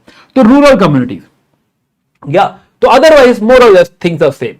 So here now it's a village. So rural communities will have village planning. They will be like, one house is here, one house is here, one house is here. We have some distance in between, something like that, right? Or there will be some house in center, some house this side, some house this side. Some type of planning is there. So there is some village planning. There is start of social inequality. Reason why social inequality? Again, we find that copper is not something which everybody can afford. We don't have huge supply of copper, very good supply. We don't have very good supply of copper. So copper is a metal which is scarce at this point of time. Any metal which is scarce, any metal which is very, very less, and there is huge demand for it, creates inequality. Like today we have gold, and gold, silver. So gold, silver is something, which basically holds value. And somebody who has a lot of gold is rich. Somebody who do not have a lot of gold is poor. Now we have alternate like currency, etc. But still we need value. So gold and silver are like that. Similarly, at this point of time, copper is gold. So somebody who has a lot of gold is rich. Somebody who do not have a lot of gold is poor. So coppersmith, right? You can talk about utility. Even gold do not have any utility. Right? What is the utility of gold? Nothing. Right? But still, it is like people love it. People love wearing gold in India. So yes, the coppersmith. So this is something which will bring inequality. So now inequality is also there on the table. Yes, ornamentation. You see, right? I want to wear a copper necklace. Right, like a necklace of copper. Now nobody wants to wear a copper necklace, but at this point of time, this ornamentation is happening. Not only copper. If you can't afford copper, wear stone. So there will be some precious, semi-precious stones. Copper.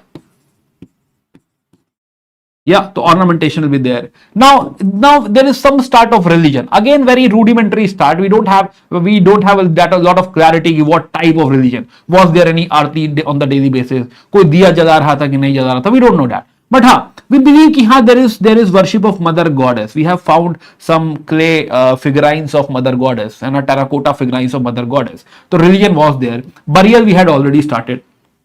Agriculture, as I told you, still subsistence. Wheat and rice. So what will happen?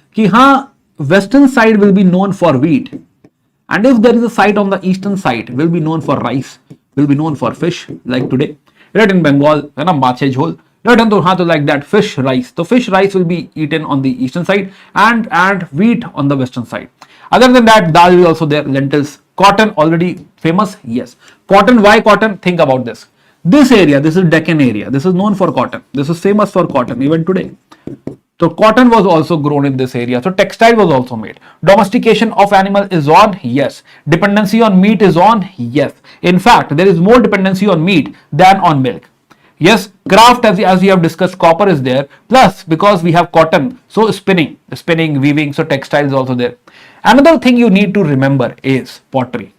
The pottery is advanced now. Earlier we were making in Neolithic. In Neolithic we were making very, very bad pottery. We were making black burnished ware. But now we are having black and red.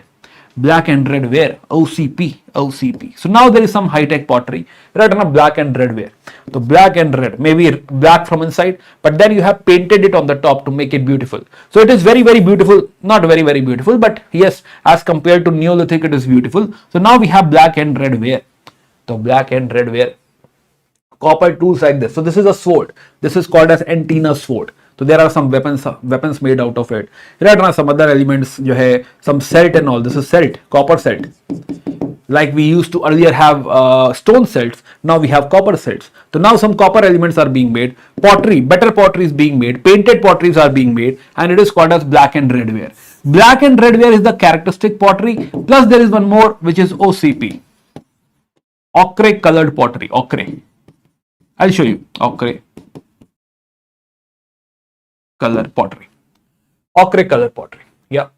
So these are the characteristics. Again, let's get back to our major discussion, which is sites.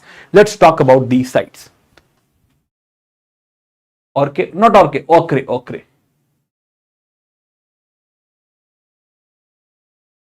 Yes. Okay. So ochre color. So let's talk about sites now. Okay. So this is scattered, right? Copper can be anywhere. So we have found copper almost in every part of India. Right? In all the parts of India, we have found copper. Anywhere we have, where we dig and we find copper, it is called as copper hoard culture. It's a common thing, right? Now you basically, you were digging somewhere, you found copper. It's a copper hoard culture. Nothing advanced in this. Nothing you can say, big in it. So copper hoard culture is the basic thing. Copper hoard culture can be here, anywhere. So copper hoard culture is something ki wherever you find copper, you say it's a copper hoard culture. So we usually get a lot of things. The first copper hoard culture is at Kanpur, Bithur. Yeah, copper hoard. And such sites, random sites, are found everywhere in Haryana, Rajasthan. Maximum we have in UP, Bihar. Right, West Bengal, Orissa, MP. MP we have 8 sites, but one which is famous for copper hoard is Gangeria. This one we will remember. Right, and the rest we can forget, but Gangeria is something we'll remember. Why Gangeria? Gangeria, otherwise we used to find some 1 to 47 objects only. That's it. Right, nothing more than that. We will not cross 47. But at this point, Gangeria has 424 objects. So this is like odd one out. And again, all the other places has like 47 objects or less than 47 objects, 1 to 47. But this one is odd one out. It has 424 objects. Very famous, very, very important. Another one is Karnataka. So from Karnataka to Haryana, you realize that everywhere we have, including Odisha, Bihar, everywhere we have sites. So extreme north we don't have, extreme south we don't have, extreme east we don't have. Right, until West Bengal we have. So everywhere we have, it's a very common thing. It is copper hoard culture. Yeah, so such copper hoard, like sword we were discussing, sword. This is anthropomorphic figure. This is antenna sword. This one is harpoon, by the way, harpoon. Yeah, this one is antenna sword, this set. Yeah, celt we were discussing is celt. Yeah, okay, anyway. Now, other than that, in center, we have 2-3 cultures.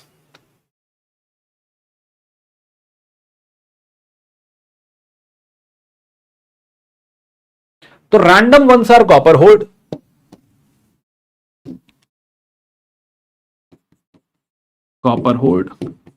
But then this one which is known as supplier of cotton. Yeah, so if we can differentiate it, so it is called as Ahar Banas culture. है ना कि हाँ, we'll find that at some point of time it's very flourishing and a lot of population is there. They have their own characteristic. So in history or in archaeology, it is termed as Ahar Banas culture. Another one is MP called as Kaitha or Malwa. Both are almost same. Earlier it was Kaitha, then it became Malwa. So Kaitha Malwa culture. Similarly, Savalda and Jorve. This is in Maharashtra. So these are few cultures which became very, very famous. Let's have a quick view of the sites. So in Ahar Banas culture, the most important site is Jodhpur Ganeshwar. So Jodhpura and Ganeshwar. Why they are important? Because they are supplier of cotton. They are Khetri belt, right? They are near Khetri copper belt, and they are known for supplying copper to all the Chakolithic cultures southwards, or Indus Valley civilization, or one is OCP culture. OCP. So this is the supplier of copper. Yeah. Another site is Giland. Galand is known for state stone blade industry plus burnt brick wall. Again, do not mug up a lot of features. Just focus on highlights. You know the place. Plus, there is something. There is something related to village community, something like that is there. Right, Balathal. Balathal is known for mud fortification. This one is Balathal. And the key name Ahar. Ahar is basically on Banas River. So this was a supplier. Copper used to come to Ahar, and here it was processed. They used to make some tool or bartan, utensils and all. So Ahar is famous for working on copper, right? So it was famous for smelting, metallurgy. A lot of potteries are found. There is one very, very precious stone over here, which is lapis lazuli. Yeah, again, focus is not lapis lazuli. So Ahar, Giland, Balathal, Jodhpur, Ganeshwar. This is Ahar Banas culture. Yeah. Second is Kaitha or Malwa culture. So Ahar Banas was known for copper. It's source of copper plus processing of copper. But this one is Kaitha culture and Malwa culture. It is MP. So Kaitha is also a place. Plus this area till Narmada is called as Malwa. So Kaitha and Iran, again known for mud fortification. Now, what is the characteristics of Malwa? Characteristic is this particular area is known for amazing ceramic. Right, it's not pottery, it's ceramic, it's very hi-fi. So hi-fi ceramics are there, richest ceramics are there. So some 600 plus types of motifs on pot. That means very designer ceramic. Designer ceramics, are there. Yeah. So richest ceramics, some of the richest ceramics we'll find over here. Yes. So 600 plus, very, very beautiful pottery is something which we'll find over here. Second is spindle whorls. Spindle whorls is there is charkhi, on which the cotton thread has to be made. So this is used for making threads, right? So yes. So spindle whorls. So spindle whorls for spinning and weaving. That means this area is known for ceramic. This area is known for textile. Very good cotton or very good cloth will be made out of it. So now. So one of the important site or the one important site which you'll remember from here is Navda Toli. So Navda Toli. Yeah, Navda Toli. Other sites are Prakash, Daimabad, Inam Gaon. They will convert to next culture. Anyway, let's forget them. Let's talk about Navda Toli. Navda Toli, in this era, Navda Toli is like Lucknow. Right? Lucknow is known for food. If you want to have very good food, and you are living somewhere very close to Lucknow, let's say within 200 kilometers of Lucknow, so you would like to party in Lucknow. Yeah, so Navda Toli is like Lucknow, largest settlement of this whole area, plus all type of food, kebab, everything is available over here. So major food grains technically, food grain at that point of time is like kebab. Right now, bear and linseed, etc. If you want to relish bear, right now you can find bear. Plus storage, because there is so much food, it has to be stored. But do not forget, this is not Lucknow type urban. It is all rural. It is Chakolithic, still rural. It's a rural community, right? It's a gaon. Right now, Datoli. Plus, we have granaries, storage deep. They will basically dug deep pit, and they will put food into it. They will put grains into it.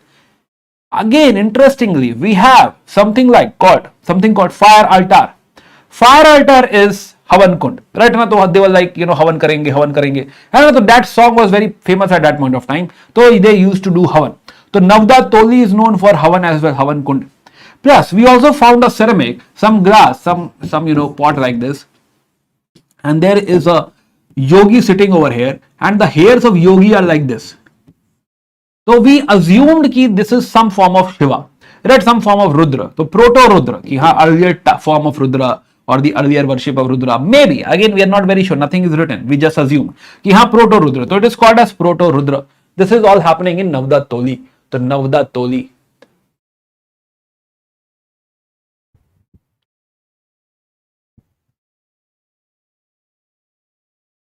Yeah.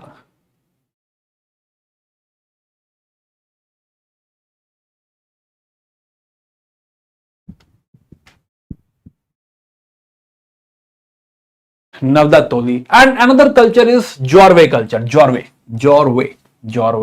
So Jorwe is basically this part of Maharashtra, right? It is not including the coastal area. It is inside the Maharashtra. It is that part of Maharashtra which is not having very good rain. So this is the other part of the Western Ghats. So this is not having very good rain. In fact, it is, it is not very deep as well. Only this area. Yeah, so this area is basically what? This is Jorwe culture. Earlier it was called as Savalda culture. One more thing you should notice over here, it is located at Pravara river, Godavari. So this tributary of Godavari located on Pravara river. So earlier it was Savalda and then it became Jorwe. Another thing you need to notice, Jorwe continued till 700, did not stop at 1000. So this is the only culture which will continue even after 1000 BCE. It will continue to 700 BCE. Now some sites, right? Some sites which are important. One is Inamgaon, right? Inamgaon. Let's have a look at Inamgaon. Inamgaon is one of the very big village known for again mud fortification, and it also has a moat. Yeah, what is moat? We'll talk about this. It also has one house, very, very big house. It has 5 rooms, 4 rectangular, 1 circle. Yeah, so we find that there is a big house. Big house, one circle room, and then there are big rooms. Right, enough 4. So such type of big houses there. Right, enough, that is one thing. Another thing is all the artisans, people working on copper, etc., will be on the western side of this, and all the others will live on the eastern side or the other places. So there is one big house in the center at Inamgaon, which seems like this must be Mukhiya of the Gaon. Right, must be very rich person, must be having a lot of copper. Right, so such big houses there. Another thing, all the artisans are on this side, which means it also has some town planning, rural planning. All the artisans. And why? Because they were making a lot of sounds, thug, and making some copper element or something. So they were all on the western side, and the others are on the eastern side. So there is some concept of rural planning. Another thing is, they have made fortification. That means there is mud wall around it. Plus there is moat. That means they have dug a ditch, right, and a pit around it. And then there must be water as well. So this is how they were protecting this area. So one of the very, very important village is Inamgaon. It almost reached urban stage. It has settlement planning, yes. Circular pit houses are also there, Then different types of crop rotation, granary, food storage, artificial irrigation also they have figured out, yes. So one famous site you will remember is Inamgaon from Jorwe. Another famous site you will remember is Daimabad. Daimabad, the good thing about Daimabad, it is largest, and a lot of people used to live there, 4,000 people, reached almost urban stage.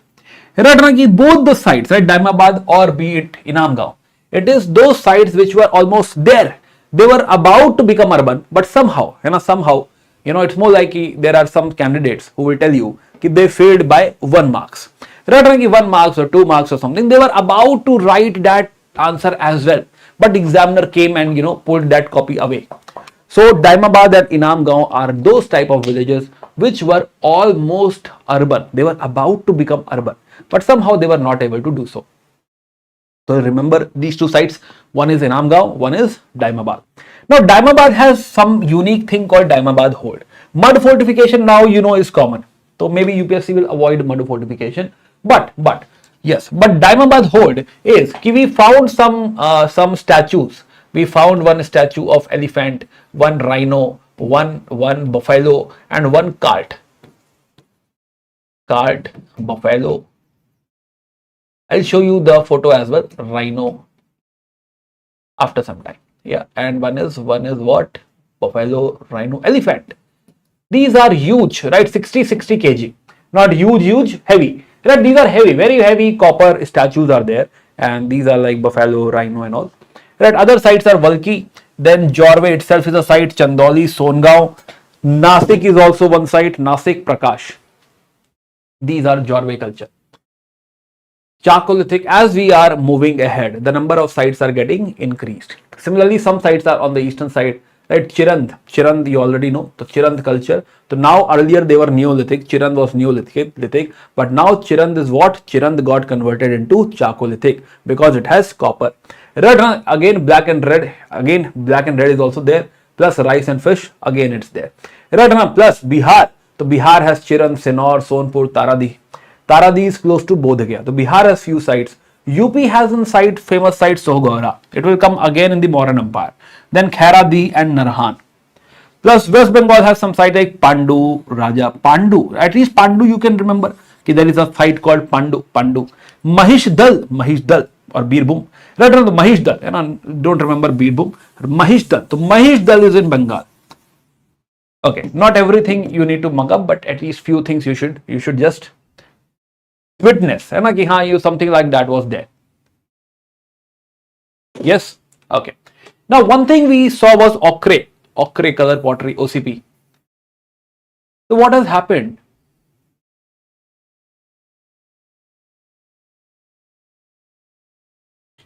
कि in Ganga Jamuna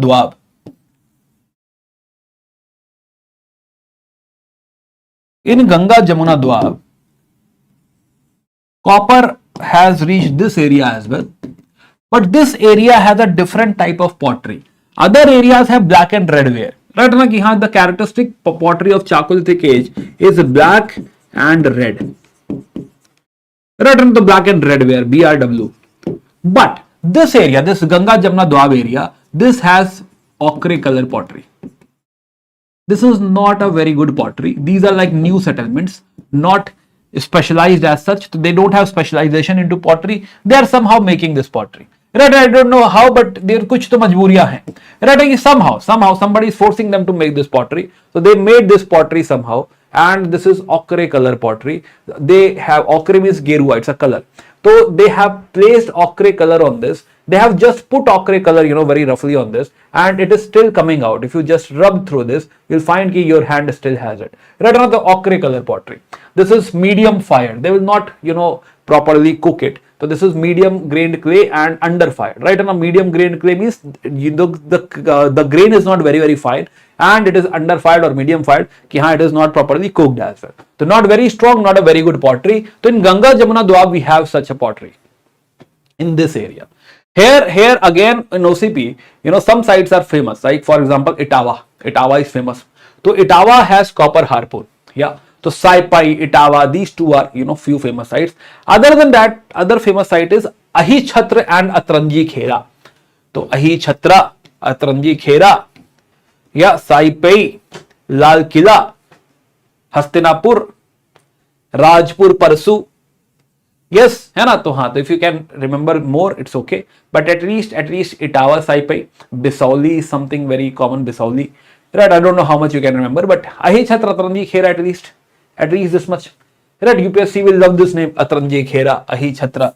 Right? ना कि overwhelming कि हाँ, we don't know what it is. है ना? तो Ahi Chhatra, Atranji Khera, है ना? और लाल किला में भी Lal Qila. People will think कि हाँ, it's Red Fort. They will be like नहीं Red Fort गलत है. ना तो हाँ, तो Lal Qila can be asked. Yes. Okay, so Saipai, Itawa, Bisauli, Rajpur Parsu, Hastinapur, Ahi Chhatra, Atranji Khera, and Lal Kila. These are OCP sites in the Ganga Jamuna Dwab. Not a very good pottery. Yes. Okay, so again, let's have a revision. So now we are finished with Lithic age finally.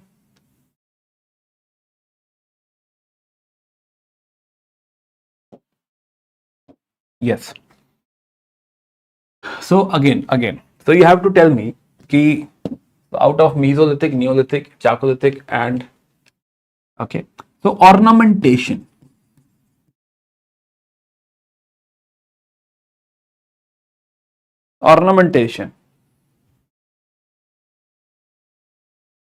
Now again, ornamentation is not a complete question. If I say ornamentation dominated, right, a very important characteristic or dominated, will dominate or will become very prominent.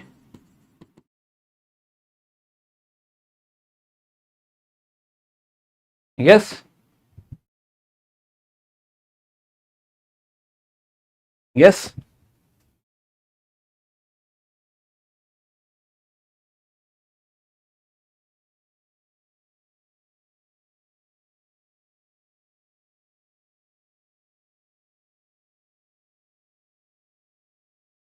Yeah. So by Chakolithic it will become prominent. But if somebody says that even Mesolithic had some type of ornamentation, it is fine, right? Ornamentation is a very basic thing. Right? Even Mesolithic can have some ornamentation. That is not an issue. Okay. Again, rural. Which of them is rural?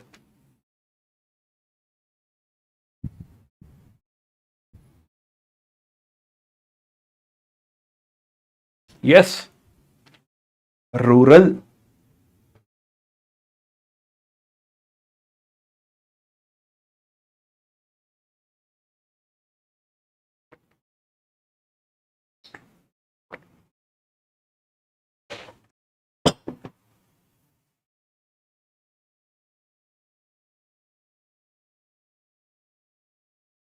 Yeah. So again, it is B and C. Why? Even Neolithic was rural only, no? If somebody says that Neolithic is rural, it is not wrong. Right? It is not completely wrong. People have settled, right? Now they are living in a in a place. It can be called as a small village. Nothing wrong in it. Mesolithic should not be termed as rural because we are still migrating. We are into something, right? Not nomadic pastoralism. So we are migrating. Okay, anyway. So microlith tool is the characteristic of microlith.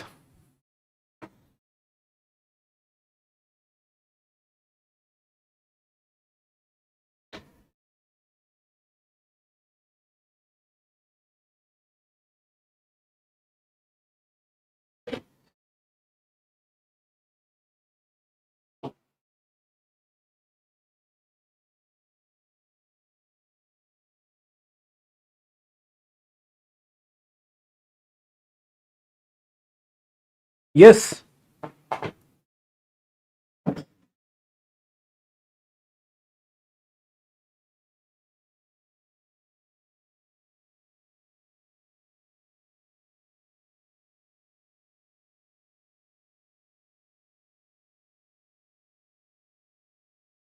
yes. Okay. So microlith. The microlith we realize कि हाँ this belongs to Mesolithic age. Okay, fine. Okay. Tell me Chirant. Chirant. Chirant is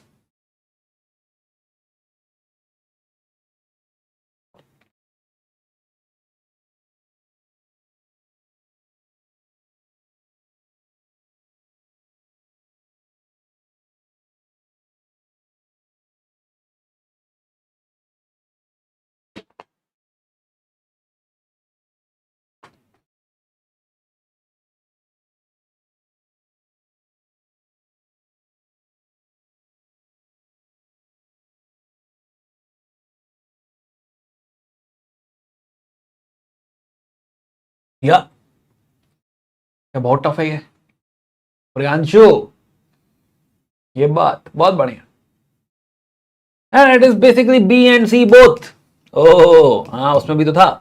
okay okay है ना दोनों में है भाई चिरन. एक हम बात कर रहे थे antlers right and we were discussing antlers का जो है tools and all bone tools. तो Chirand was already there. It's there in the chalcolithic as well. Very good. Okay tell me Navdatoli. Navdatoli. Navdatoli.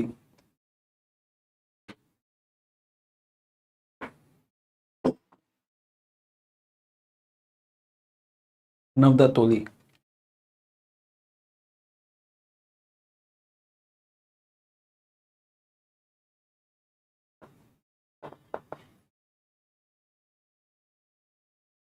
Yes नवदातोली.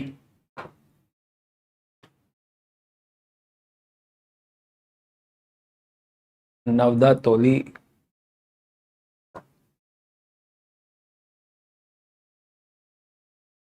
Okay. Okay. Grey ware. Grey ware. Pottery. Grey ware pottery is the characteristic of, is a characteristic. It can be made at any time, right? You can say for the very first time it appeared, or is the characteristic pottery of. Characteristic pottery of.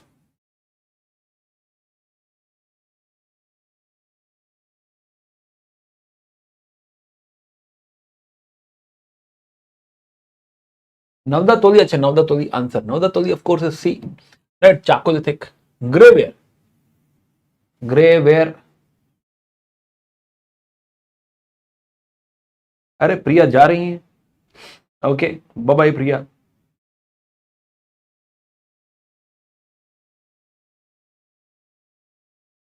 हाँ, इधर focus करो सब लोग.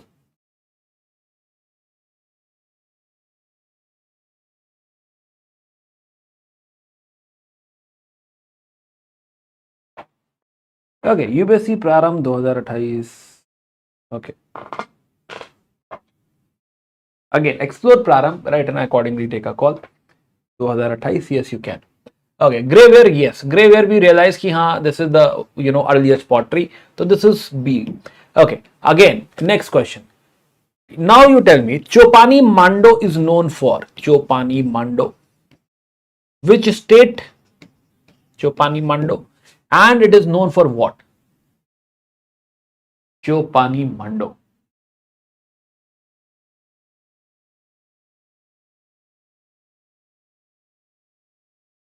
Yes, Chopani Mando. Chopani Mando. Fast.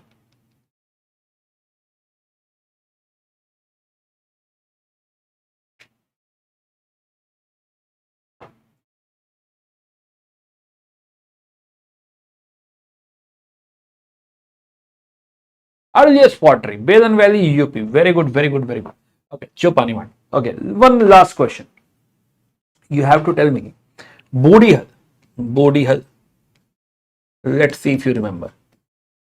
Which era known for what? Bodhi Hall. If you can tell the state as well. Which state? Bodhi Hall. What is wattle and daub? So wattle and daub is basically prominent in Chakolithic. It is like even today we have that wattle and daub thing. Wattle and daub is ki you use wooden sticks to make a framework. Right, like that. Ki wood you use for framework. Right now, then inside or between these woods, you fill the mixture of wood, dung, clay, dung, sand, and you basically you fill this up and make a house. That is wattle and daub. So even today we have this thing, and a lot of places we have wattle and daub. Yes. Okay. Again, one last question. Black on red. Black on red. Where? Which era? Bodhi Hall is of course Neolithic. B. Chopani Mando is also B. Okay.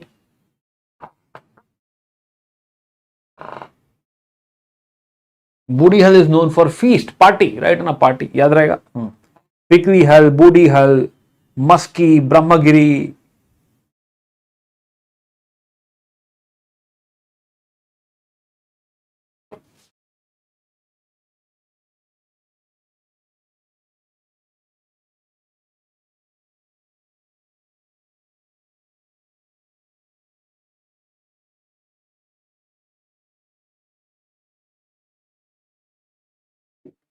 Yes. Come on, fast. This is last question. Black on red.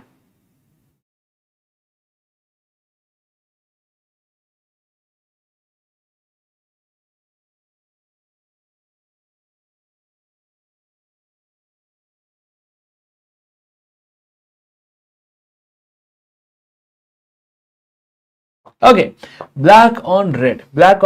It is actually Indus Valley Civilization. IVC. Answer is D. Chakolithic has black and red. Right, it is not on red. So Chakolithic has black and red, and there is a separate pottery called black on red. Right, this is black and red, BRW. That one is black on red. Right, now these are two separate potteries. So we have not studied this one yet. So answer is none. Right, so D is the right answer. Okay, let's go ahead.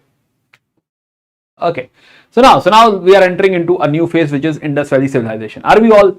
So finally, the first chapter is done. It was also meant for the foundation basics. Now we know that we have reached a stage called Indus Valley civilization. After this, we will enter into full-fledged history.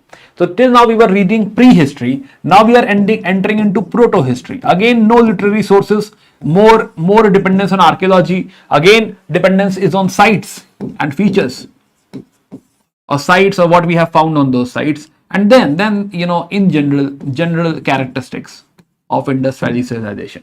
UPSC, by the way, has asked a lot of questions from Indus Valley civilization. It's a very prominent topic, yes, and can be asked again.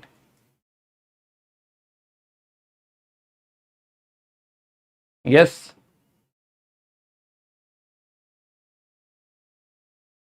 Okay, so now let's go ahead. So Indus Valley civilization. So again, what has happened? We had seen ki from Mehergarh was the innovation center, correct? So now what has happened from Mehergarh? We had seen ki this knowledge of Neolithic had passed to the corner places. After some time we saw ki roughly around, let's say 6,500, no, roughly around 4,000. So 4000 BC, we saw ki copper got added to it, right? And this copper knowledge of Mehergarh, right, and got circulated. So we saw ki this is the core area, but then there are some other areas here and there. Yeah, so copper. Now again, Mehergarh again will keep on innovating within 700 years. What happened around 3300 BC? So Mehergarh got to know ki if you add tin to copper, this will become bronze. Yes, so just add tin to copper, it will become bronze. So now a new age will start, which is called as Bronze Age. And this knowledge of Mehergarh will again spread in this area towards Gujarat, and this whole area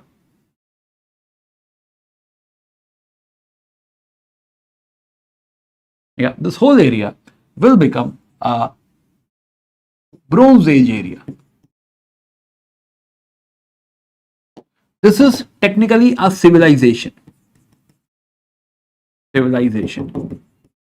Now, why a civilization, or what is a civilization? Civilization is ki this has a city. This is urban. This is known for urban centers. It is not like there is no village over here, but yes, it is known for urban centers. There are a lot of cities in it. Right, so now it has become urban. Till now we have seen rural life, rural developments. But now what we are observing is ki there is city coming up. So this area is known for a lot of cities, a lot of urban areas, and that is the reason it is civilization.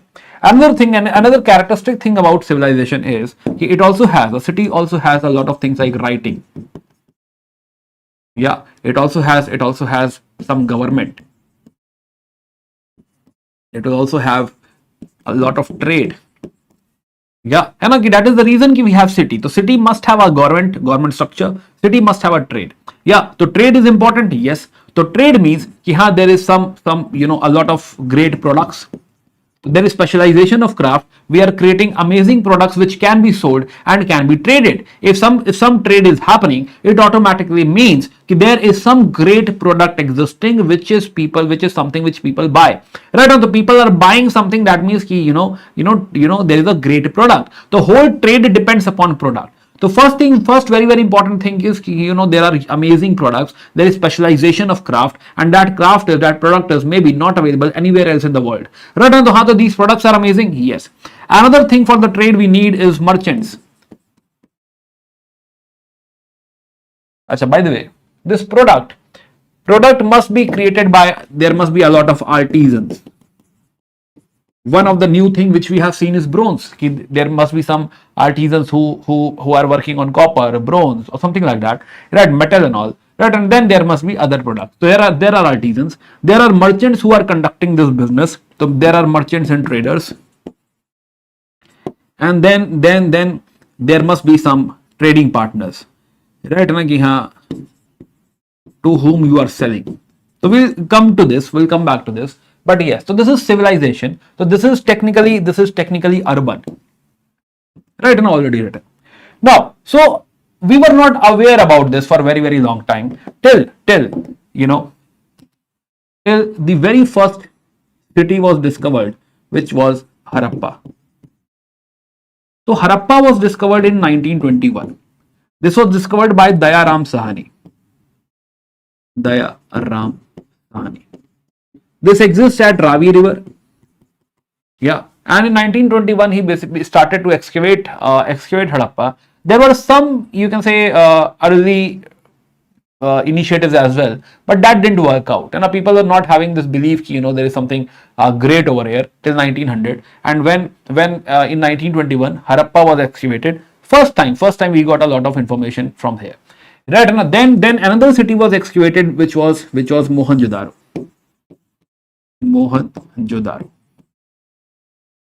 This was excavated in 1922 by R.D. Banerjee. Now these are famous facts, can be asked. Ratana R.D. Banerjee 1922. And then both of these files went to John Marshall. Yeah, John Marshall. He was heading Archaeological Survey of India. And so he is DGASI, Director General of Archaeological Survey of India. So he read those two reports, and after 1.5 years, he made this announcement in September 1924. So public announcement was made in September 1924. Internally, yes, in 1921, 1922, you know, it was excavated. But public knowledge, it came into public knowledge only in 1924 when DGASI, John Marshall, announced it. So last year, you know, we have completed 100 years to it. And again, Indus Valley civilization was always important. It can be asked again, and we have completed 100 years of the announcement of Indus Valley civilization. Now let's go further. So again, it is not like this is the first civilization in the world. At the same point of time,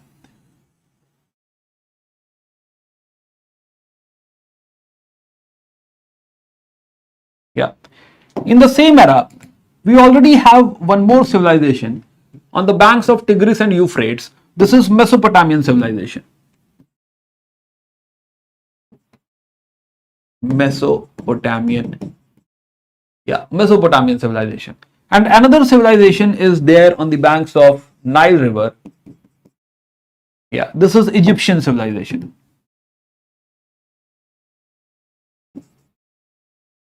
All three are bronze, yes. Much later, we have another civilization in China, right on the Huanghe River. So yes, so all three are existing simultaneously. The first one to exist is Mesopotamia, somewhere around 3500 they had started. Second one is this one, which is our civilization around 3300 BCE. And the third one is the Egypt, which is around 3100 BCE or 3200 BCE. Our current understanding says so. Maybe in future it will change. Maybe, you know, we were the earliest one. It is the biggest one also, right? And the biggest area is with this particular civilization. Again. So it was termed as Harappan civilization because Harappa was the first site. Also, all this is happening on the Indus River. So it was initially termed as Indus Valley civilization. But now a lot of things we call it Indus civilization, or Saraswati River is also associated with it. So right now in NCERT it was discussed as Sindhu Saraswati. There is one more river associated with Saraswati, which is Drishadwati. So some sites are also there on Drishadwati. So Sindhu Saraswati civilization, Sindhu Saraswati Drishadwati civilization. Any name can be used. You just should know the name. Yaha Drishadwati is also there.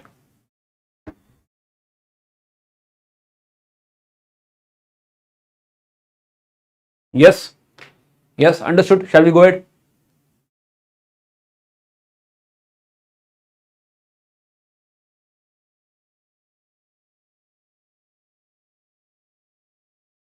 So again, this is happening in the same time. कि हाँ, at some places we still have Neolithic, at some places Chakolithic has, you can say, appeared, and around 3300 BCE, Indus Valley civilization is taking place.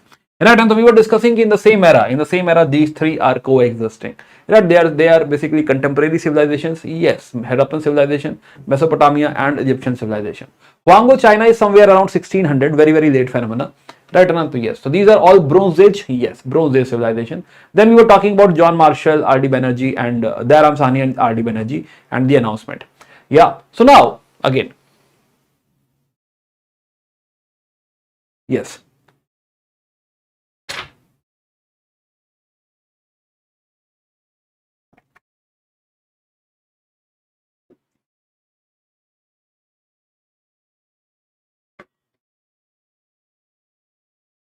Okay.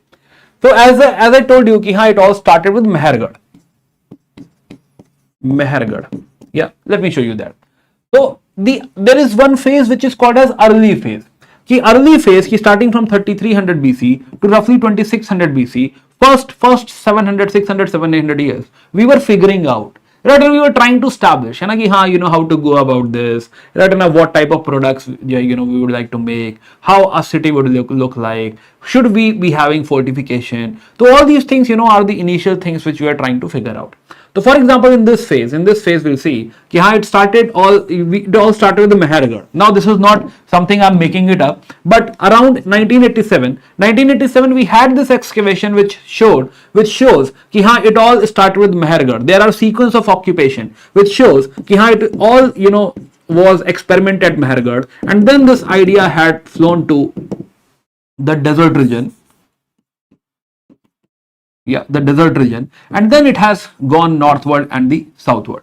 Yeah, so that is how this knowledge had it transferred. So initial era, you see, this diagram you see in Mehergarh. So this early era, first 700 years, there is very light development, right? And this very, you can say, limited development to this area basically. One of the important center here is Kot Diji, and in fact it was termed as Kot Diji culture only. It is just starting up, right? And they are starting up. So this is Kot Diji time. Kot Diji, Amri, even Harappa is there in the initial phase where they were experimenting into fortification. The grid planning started, craft specialization. They were trying to make very good craft. So sequence of craft we have found: bad craft, better craft, good, very good, amazing. Right, that type of craft we have found. Trade networks we have found. Then roughly around 2600 PC. 2600, now we have figured it out. This is a mature phase, right? And this is one of the best phase where we would like to flex, where we would like to flaunt. In a very, very huge area. Now it will like to spread. So this is the point where we have a homogeneous culture. Now it had started to spread. So this is the era where starting from Sukta Jandor to this site, somewhere near Manda in Gujarat. A lot of sites, so here Gujarat is occupied, here till UP we are reaching, even in Afghanistan we have a site. So now this is the mature phase, now where we have the best type of civilization, the best of Indus Valley civilization. There are a lot of urban sites, lot of big urban sites, homogeneous culture. Now that fortification thing is sorted, now we have two types of areas. One is citadel and lower town. We'll look at it. The grid pattern and all is now defined. Now let us see how this looks like. How a city looks like. So we are taking the example of Mohenjo-daro. If you look at Mohenjo-daro, you'll find that Mohenjo-daro has one small elite area where rich people used to live. This is citadel. And this is comparatively at the higher place. Yeah. And the lower side we have lower town.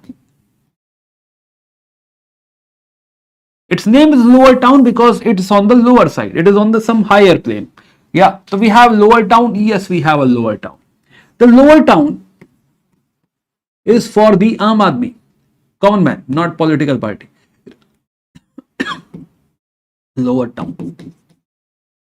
So it has such broad plot cutting. These are roads basically. and a cardinal orientation of the roads. So this is how this whole lower town is being planned. This is grid planning. Grid plan. This has wide network of roads cutting each other at 90 degree, not exactly 90 degree. It is not like you take compass and say 90 degree, approximately 90 degree, right? So cardinal orientation is there, right? This direction is north, this direction is south. Reason is wind blows like this. So this provides automatic ventilation. Yeah, another thing is it also has a very good drainage pattern. So not pattern, system. All the roads has accompanying drain, and these are closed drain. Yeah, and all the houses are connected to the drain, obviously. Right, drain is not for the god. Right, all the houses has to be connected to the drain. Plus there are houses in between. Yes, that is the whole intent over here. Okay, there will be houses in between. There will be some big houses, some small houses. There will be some houses where they have well. They may have well, they may not have well. If you don't have well, how will you take bath? So then if you don't have a well, there will be a public well. You can go to that public well, like in villages we have a public hand pump.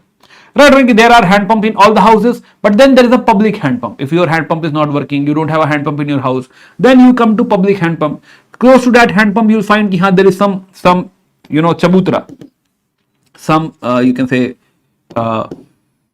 block of bricks and all, where you can sit and take bath. Yeah, so such public wells and public washrooms are also there. Otherwise, these houses are maybe 1 or 2 story. Big houses or small houses, they may have well, they may have multiple rooms, they will also have a staircase, they will also have a washroom connected to drains, of course. So such advanced, you can say towns are there. Plus this side we also have a river. Yes, this is a river. Now elite side we have a swimming pool in Mohenjo-daro. This is called as great bath.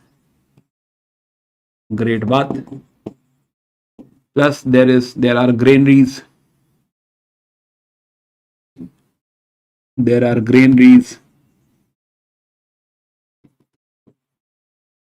Plus there is a pillared hall. There's a pillared hall. Maybe a meeting room, maybe parliament of that era, maybe. So such type of planning are there? Yes, such type of planning is there.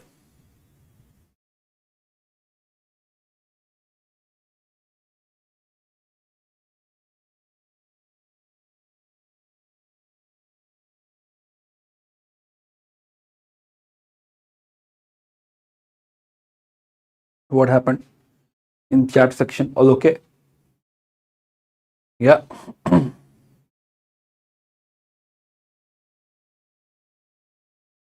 Okay, very good. Okay, let's go ahead. Now, another thing is there is immense usage of bricks, burnt bricks. Right, burnt bricks like you have in your house, burnt bricks. Red color brick, no? Made in brick kiln, bhatta. Burnt bricks. So burnt bricks are being used, plus the size of the brick is also uniform everywhere. So such type of town planning we have. So now this town planning, let's get back. All this is happening in the mature Harappan phase. Right, this is called as integration era. Overall it is all integrated. Homogeneous culture, all the towns have similar structure. The basic structure we have seen. Now we know citadel, grid pattern, drainage system, roads, bricks, houses, public building. Right. Another very, very important thing, a city cannot exist without agricultural surplus. The basic thing required for a city to exist, if there is no agricultural surplus, the city cannot exist, because of course, city people are not, you can say, are not working as farmer. They are not growing food for themselves, and they need somebody else on their behalf should be growing food, and that food should come to the market, and we should only be able to buy it. That is the whole intent. So without agricultural surplus, we cannot sustain a city. So it is the most, or you can say this is the first requirement. Everything else comes later. Right? The priority, or you can say the prerequisite Prerequisite for a city to exist or urban area to exist is agricultural surplus. So this era had figured out agricultural surplus. There was techniques like, plow. At some places, not everywhere, at some places we have irrigation as well. Yeah, other than that, this is the mature era, and as I was saying, specialization of craft, some amazing craft is there. Metal and textile will dominate, right? Metal work like bronze and all will dominate. There are other things like seal, script, trade will see to it, weights, scale and all, sculptures. So yes, there are other things associated with the city. So now again, coming back to sites. What are those important sites? What are we finding in those sites? Right now, so let's talk about them.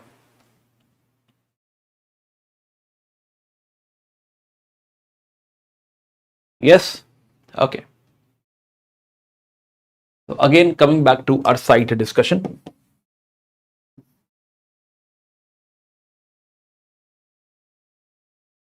So let's start from north. So one of the farthest site we have is in Afghanistan.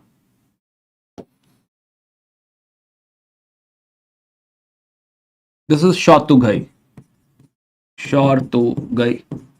Right, Indus Valley civilization is somewhere there, right, on a very, very far. But somebody was made to sit over here, maybe punishment posting, something like that. Right, so Shortughai, this is in Afghanistan. Purpose is, it's serving a very, very important purpose. First of all, it is getting connected to the Central Asian trade. Another thing is, in the north over here, we have Badakhshan mines. And Badakhshan mines is known for a very precious stone called lapis lazuli. So yes, it was like this only. Lapis lazuli. So the purpose of Shortughai was to get lapis lazuli. Another thing is, it was also getting a lot of things from Afghanistan. For example, it is giving us lapis lazuli. It is also bringing tin to us. Right, on a tin, because India does not have a lot of tin. In fact, India does not have tin. Right, on a very rarely we have tin. So tin is required to make bronze. Tin plus copper is bronze. So since we do not have tin, that is the reason we have a bronze age, but we don't have a lot of bronze. Right, it is not like we will find a lot of bronze element or articles. There are few bronze articles which we have found. Right, otherwise mostly copper will dominate. Yeah, so tin is a very crucial thing it's bringing to us. Then gold is something, they brought for us. So lapis lazuli, tin, gold. And such things, Shortughai is, serving us, providing us. Indus Valley civilization is getting all these things from Shortughai. Again, let's go south. Another important site, and now we are discussing important sites. One of the furthermost, and apart from Shortughai, the northernmost site we have is Manda in Jammu. This can be MCQ. Yes, northernmost site. Another site which we have, important site, is on Ravi River. It is Harappa. Already we have said a lot of things about it. It's a, you can say, classic site. All the things which you believe, has to be there will be there. For example, it has citadel, it has the granaries, it has proper same town planning what we have discussed, similar town planning it is also having. So unique, nothing unique. Whatever town plan we have discussed, it's there, right? Pottery and all, it's there. In fact, pottery we have not said till now. Pottery over here is, of course,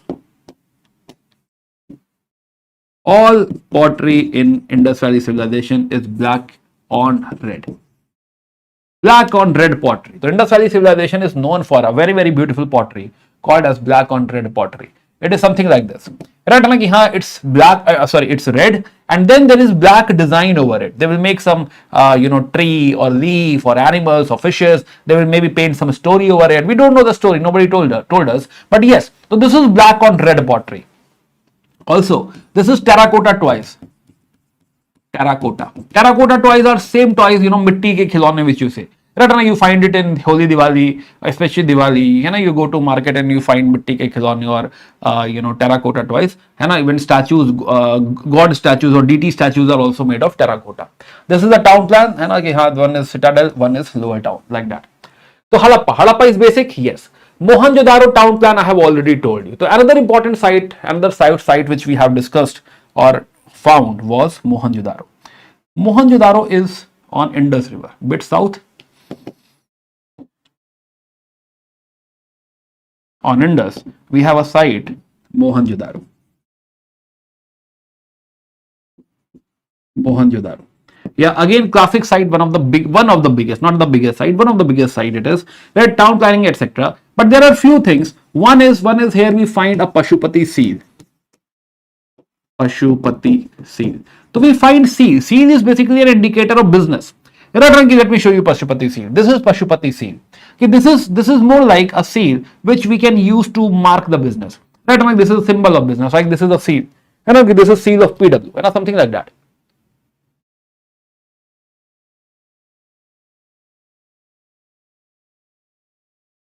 या अभिजीत, तुम्हारा दर्द दोबारा जाग गया क्या sir? दुनिया में तो वर्ल्ड वॉर हो रहा है, एक हम है पगलों की तरह यूपीएससी की तैयारी कर रहे हैं, तो क्या चले फिर तलवार और निकाले? राइट, चल पड़े हम भी चल पड़े ईरान, क्या करना है भाई?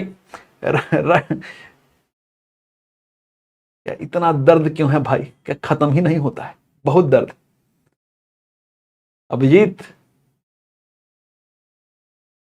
सर क्या रखा है इस तैयारी में? अब तो दुनिया खत्म ही हो जाएगी, वर्ल्ड वॉर हो रहा है। या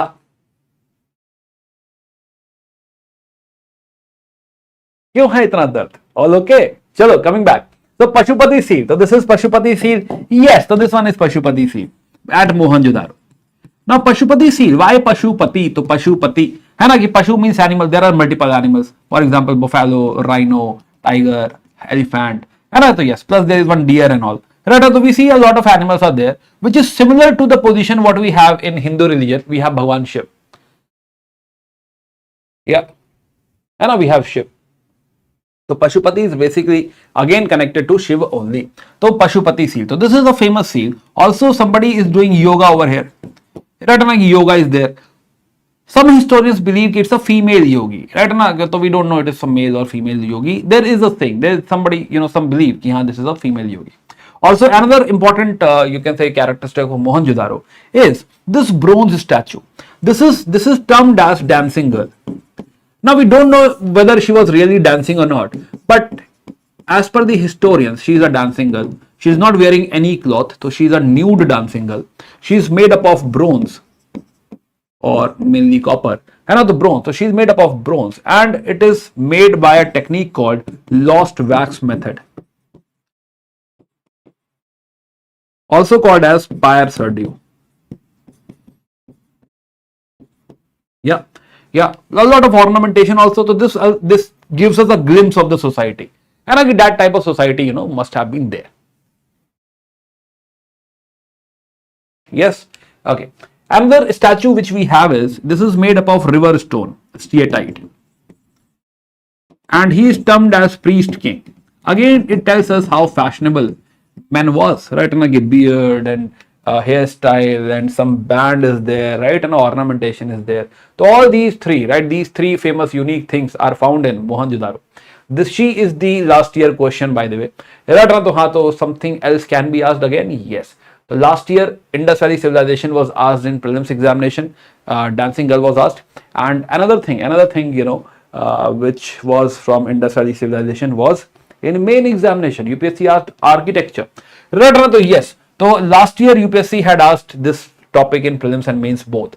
So this again, it's not like they have already asked last year. This is not a school college examination, right? Sometimes UPSC repeats the same question, right? And mocks you whether you have done PYQ or not, whether you have seen the last year question or not. So that can also happen. So let's not miss this. So these three things are important, can be asked again. Yes, okay. So Pashupati seal, then dancing girl,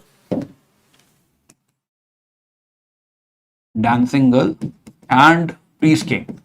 All three are Mohenjo-daro. Yes, very close to this you have Kot Diji, right? And you already have seen Kot Diji. It is still there. Yes, but this is more prominent in the early Harappan phase. Yeah. Then again on Indus Valley civilization, there is another site. There is another site called Chanhu-daro. Chanhu-daro is not a very well developed site. It is very close to Mohenjo-daro. So maybe people will not prefer Chanhudaro, they will all go to Mohenjo-daro only. So it provides services to Mohenjo-daro. So Chanhudaro is known for basically, it is known as a bead factory. Okay, there is some bead development or bead making is going on. It is known for bead factory. Bead factory. This is famous. Other than that, archaeologists believe that there is something they found. They said that maybe it's an ink pot. And again, something they found. They said that maybe it's a lipstick. Yes, maybe. And as per the archaeologist, maybe it's a lipstick. Yeah. So Mohenjo-daro and Chanhudaro. Now again, this side. Oh, my bad. Now let's come to the eastern side, right? This side.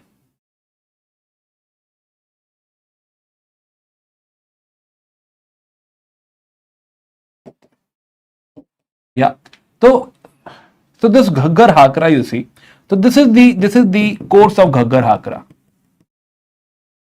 This must have been, earlier it must have been Saraswati River. Now it is called as Ghaggar Hakra. Ghaggar Hakra. Yeah. So there are some prominent sites over here. For example, one important site is Kalibangan.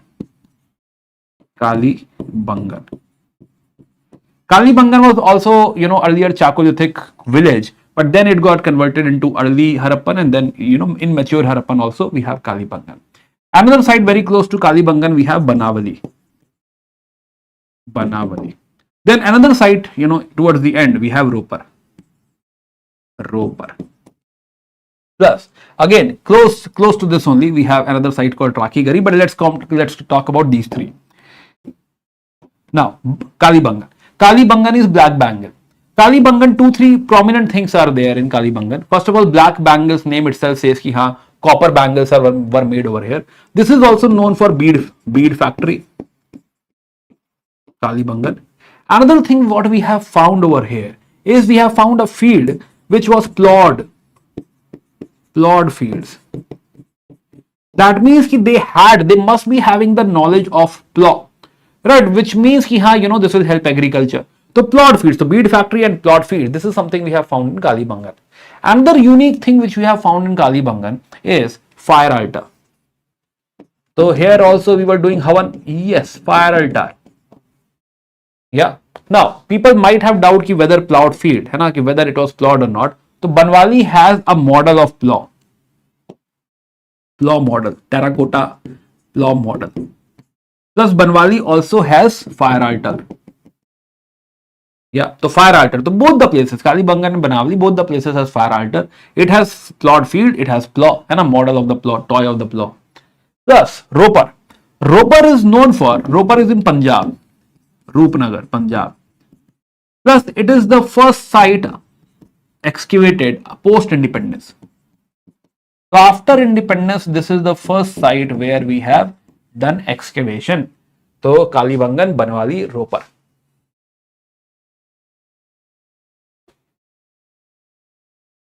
Yes. Now again, now this site called Rakhigarhi. Now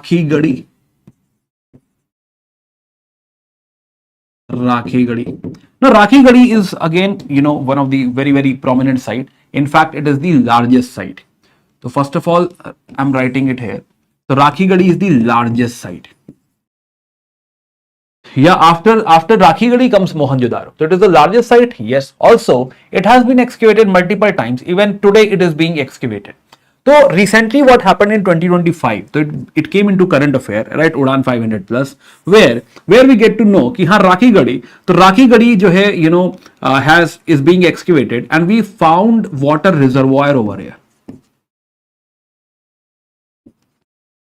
Yes, so this is some new development. कि हाँ water reservoir, water harvesting. So they also understood the importance of water. There must be some irrigation as well. Right on to Rakhigarhi. So Rakhigarhi is one important site. Recently, Haryana government is also making some museum at Rakhigarhi. Yeah, so Rakhigarhi is important, can be asked. Another thing, there are two sites. One is Mitathal, again current affair. Mitathal and Tigrana. Haryana government has said कि हाँ will provide protection to these Harappan sites, Mitathal and Tigrana. So these two sites again are under discussion. These two sites are being selected as कि हाँ will provide protection to these sites, will preserve these sites. Again, in the Ganga Jamuna Dwab, we have a site called Alamgirpur. Alamgirpur. This is the easternmost extent of Indus Valley civilization. There is nothing beyond it, right? This is the end of, right? And here we don't have, after this there is nothing called as Indus Valley civilization. So Alamgirpur, yes, Alamgirpur is obviously UP, right? Now to UP, and location is UP only, so yes, UP. Now another prominent development is happening in Gujarat. So let's go to Gujarat. Let's come to this side first.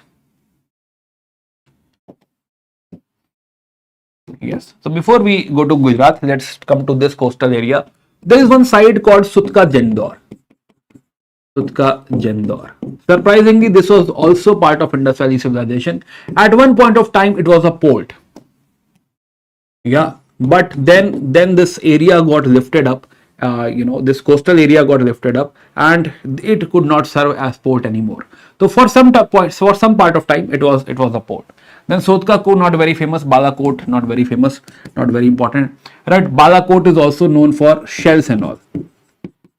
Right? Some shells they used to collect from sea. Aladino, not very famous. Let's come to Gujarat now. Gujarat. Padharo Maro Des. Yeah. Gujarat. So Gujarat, we have first of all the most famous site called a Dholavira. Dholavira. Gujarat is always known for innovation, right? So let's see how Gujarat is innovating. So Dholavira we find, let's come to Dholavira. So we were discussing Chanhudaro, Amri Sindh has rhinoceros and all, right? Amri Sindh, Kot Diji we have seen pre-Harappan side and all, right? Saraswati, Drishadvati river. So Saraswati I had shown you. There is one tributary of Saraswati called as Drishadvati, right? In Haryana it is prominent. So Saraswati, Drishadvati. So Kalimangan we have discussed. Yeah. Then jo hai Banavali we have discussed. Ropad is the first site. Alamgir we have discussed. Right, on the Harappan side, Rakhigadi we were discussing. This is the largest site, and Rakhigadi, this museum, right? Harappan museum is being made over here. Again, in Haryana there is one more site called Bhiranna. So here we find one this pottery part, we call it pot shirts. The pot shirt we have found, and here also we have a dancing girl image. So maybe this dancing girl was a logo, right? Maybe it's a mascot. This is how they used to project something. We don't know, right? Yes. Plus Rakhigadi, as I told you, is still being excavated. First excavation happened in 1970 somewhere, 1968-69, close to 1970. Right, then 1998 again they had excavated. Recently to 2024 and 2025 they are still excavating. So right now what we found was a reservoir. So Rakhigadi has as a huge reservoir right now, and which shows that there is some water management, some water preservation is still on. So Rakhigadi becomes important, yes. Plus Dholavira. Dholavira, what happened? Dholavira is having a water reservoir.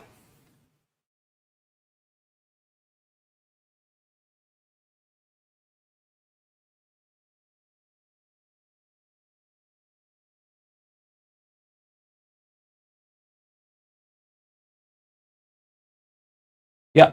So Dholavira is also having a water reservoir. In fact, till this point, right, till 2024, Dholavira was more famous for the water reservoir.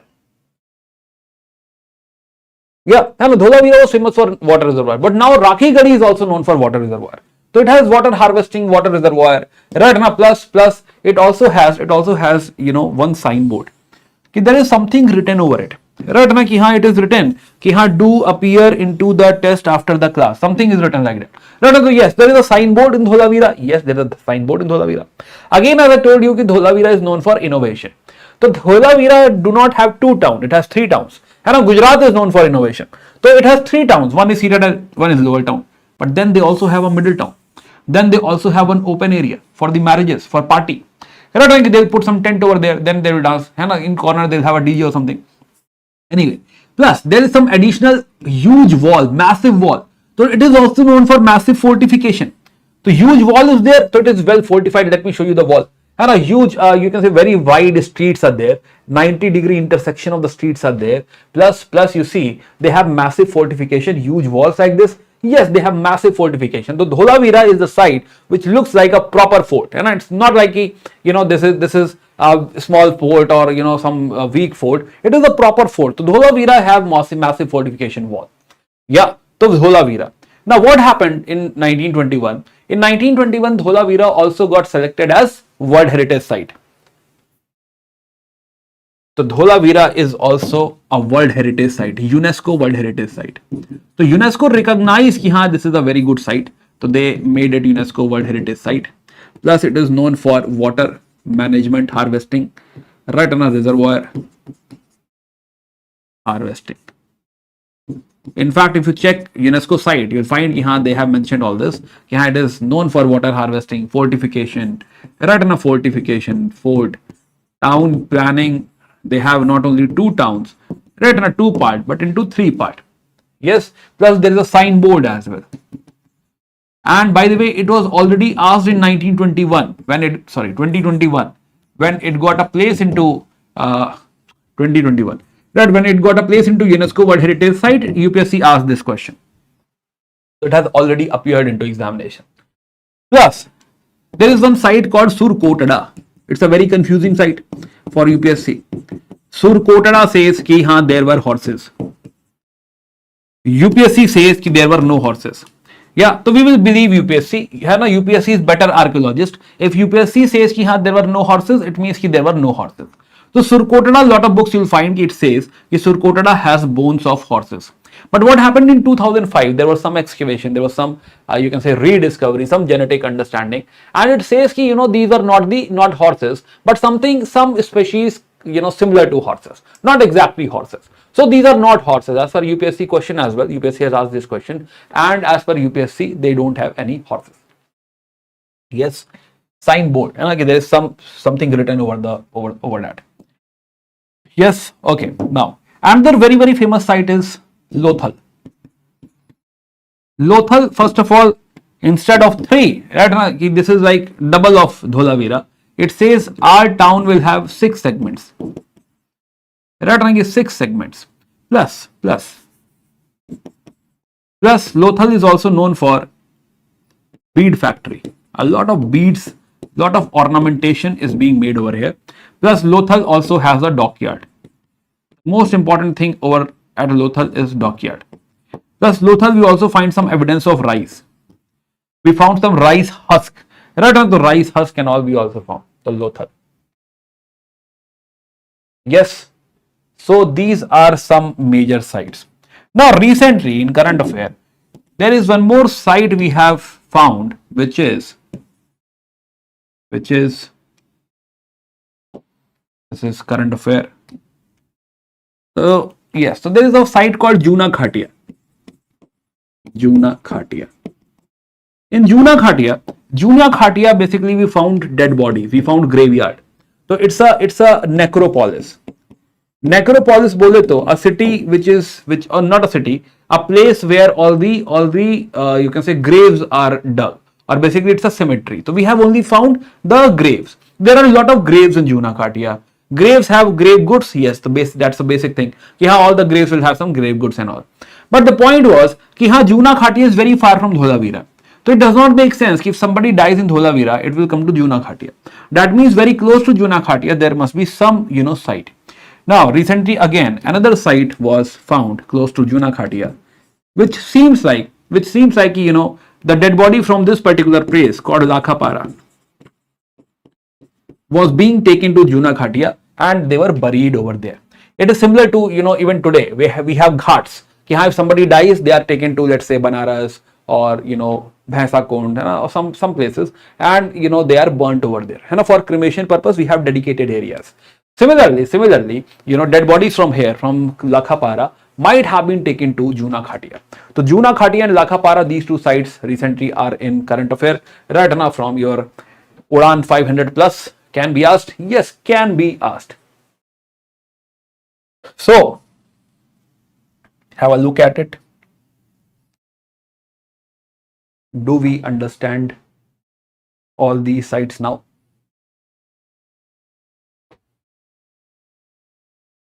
Yes.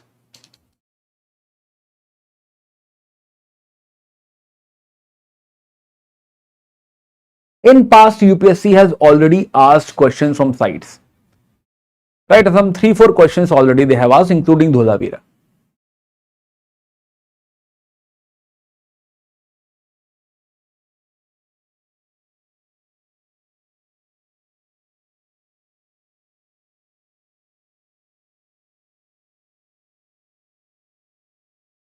Yes.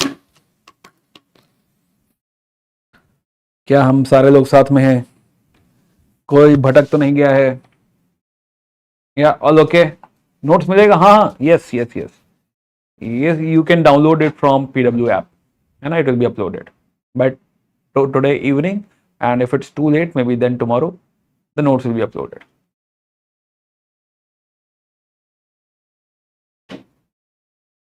Yes.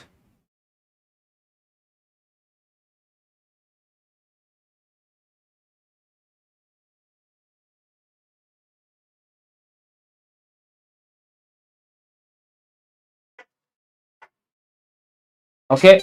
Okay, let's go ahead. So now, so these are some sites. Now again, so sites we have seen.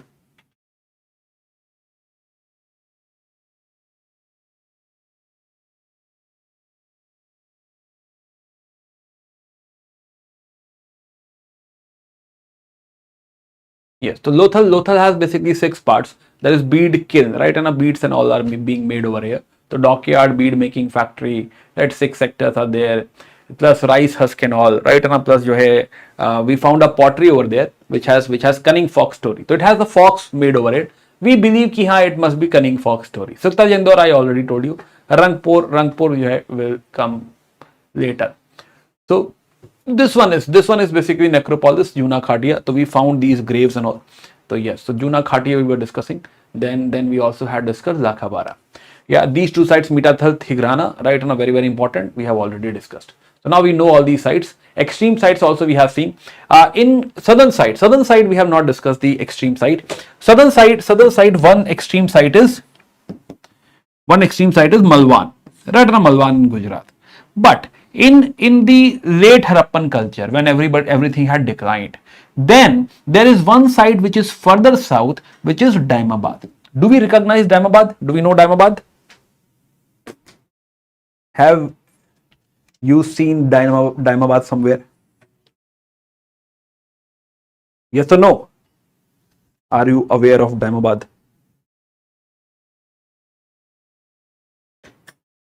Yes. What is Daimabad?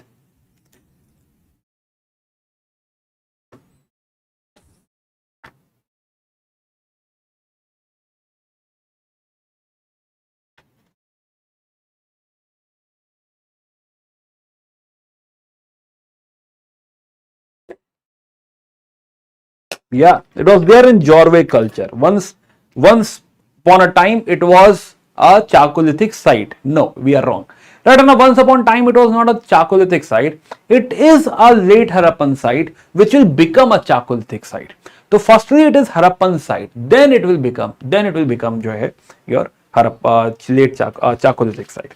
Yes. Okay. So let's get into features. What are the features of Indus Valley civilization?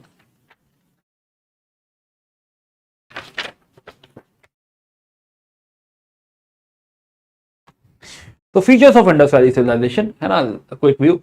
So for urban culture we have already seen, and urban culture we already know. Now the characteristic feature, one of the important feature is economy. Now economy has 2-3 things. One is agriculture. So we have already seen ki plough is there. Yeah, irrigation and all is there. So that is how, and irrigation is by the way not very prominent. That is how they were growing crops. They used to have wheat, barley, rice, cotton, all the basic crops they had. There were some other crops like jujube and all, but that is not something UPSC will ask. Later on livestock, yes, they were having animals. We found a lot of animals on the seas. So oxen, buffalo, goat, sheep, pig, hummed bull, cats, dogs, everything. All the animals are there except for the horse. Even camel. So camel they must have used as a beast of burden. Now, the characteristic thing of this era is trade. Yeah, so this is something we understood. One of the most important thing they used to do was trade. Now trade depends upon first trade depends upon craft. There must be specialization of craft. You must be developing amazing product which can be sold into the market. So yes, the craft is one of the chief characteristic. Yes, so they were making a lot of products. Though they were first of all making a lot of metal products. For example, bronze. Yeah, we have seen something like the bronze dancing girl. Right now, other than that, bronze was not very much available. So copper products and in fact gold and silver. So they also had a knowledge of gold and silver. Almost they knew all the important metals except for iron. Iron knowledge is still not there, right? They don't know anything about iron. Yeah. Now another product is cloth. We have found a lot of spindle wheels, spindles. Almost every house had a spindle.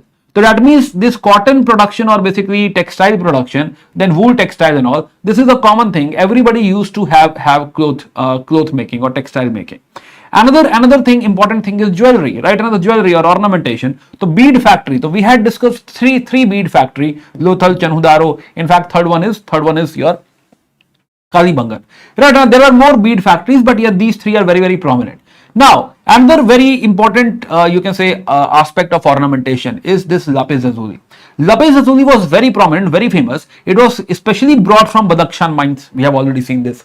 So yes, so a lot of, you can say, products were being made for trade purpose. Yes. Now, this product was traded by some merchants. How we know these merchants? We know them by their seals. So there were a lot of merchants. Yeah. So industries and craft we were discussing. In fact, they had weights and all. So weights and measures. So they had such cubes.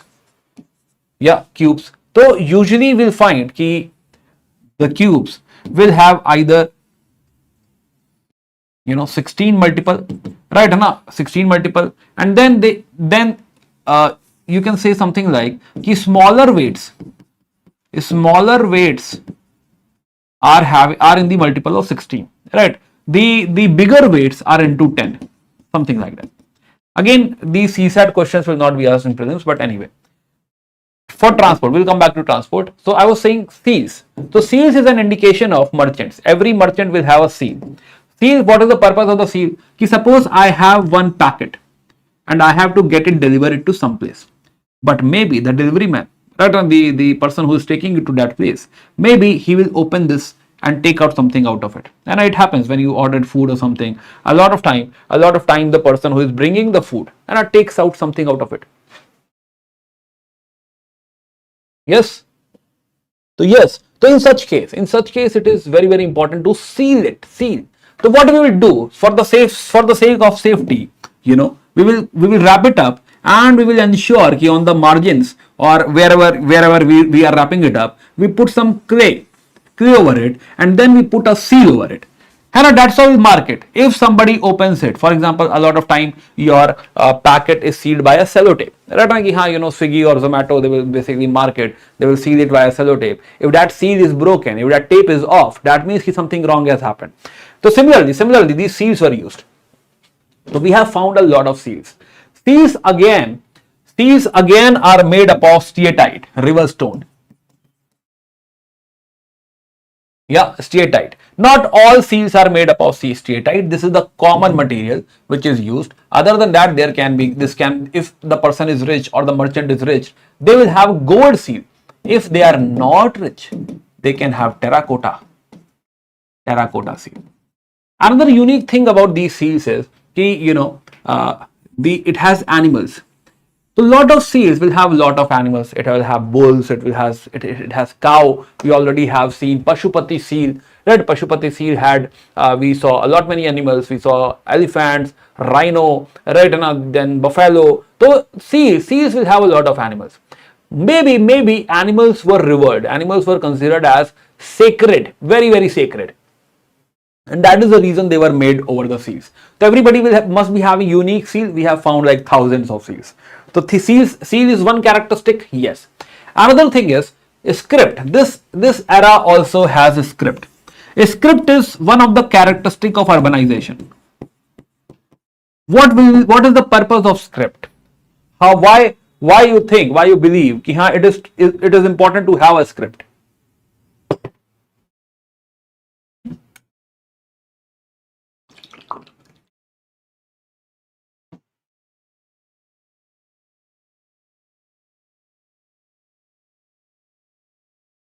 Yeah.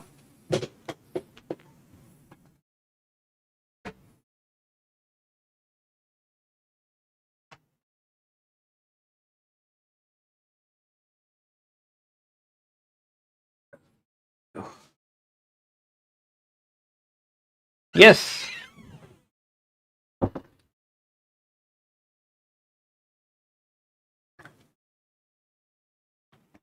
To manage records for the accounting. Right now, in urban area, because the scale of, you can say, working, yeah, is very high, and the scale of working is very high. There are a lot of, you can say, money collection. Right now, the amount of goods being sold is very high. So that is the reason we need to note it down somewhere. So for the accounting purpose, for all these things, we need to have script. We need to have writing. So this is one of the characteristic, one of the very.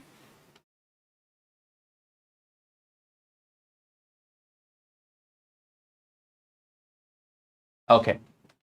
Okay. So Simran has made a very genuine, a very important point. Simran is saying that there are some students, yeah, who have already attended the last marathon, which was conducted in English on Saturday, right? And they are creating some, they are making noise in the class, right? Na, to हाँ, तो such indisciplined students, listen to it, right? Na, you are here for revision.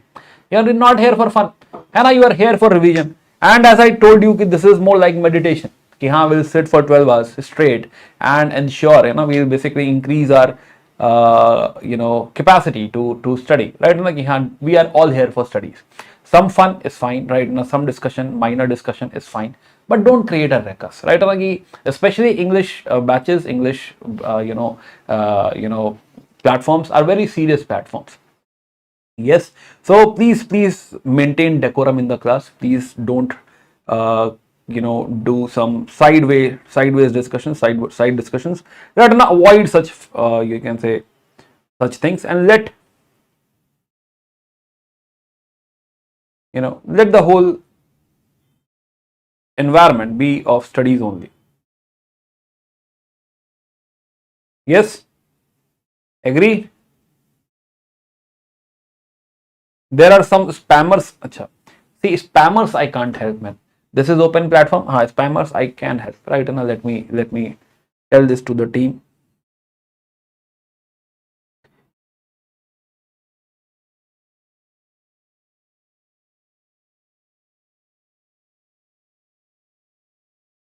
So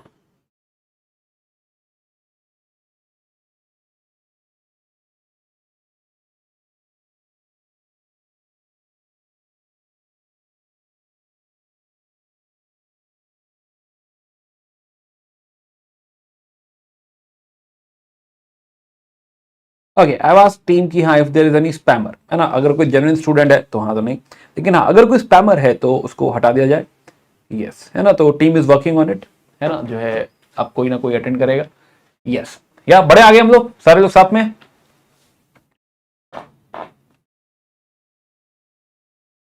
Yes, okay. See, idea is to go through the whole ancient India and see as many, as I said in the starting of the session. Idea is to see as many facts as possible. Right, first thing, it will get revised. Second thing, maybe that fact will appear in the examination. Yes, chali. Okay. So coming back to script. Script is important, yes, but unfortunately, this script we are not able to you can say read this script yet. It is undeciphered. So what we have, you can say we can't read it, but then we have made some estimate. कि हाँ, we believe, है ना, कि there is some belief which we have about these scripts. So we believe कि these are pictographic or logosyllabic. So technically this is not ABCD. Technically this is a symbol. For example, it's a fish. So fish is a symbol of, let's say if there is a fish made somewhere, it means कि हाँ, somebody is very much immersed. Somebody is very much deep into studies or something, right? So something like that. So the pictographic, the picture, it is picture, not an alphabet, and logosyllabic or ideogram, it means कि हाँ, it's a symbol or it's giving you some idea.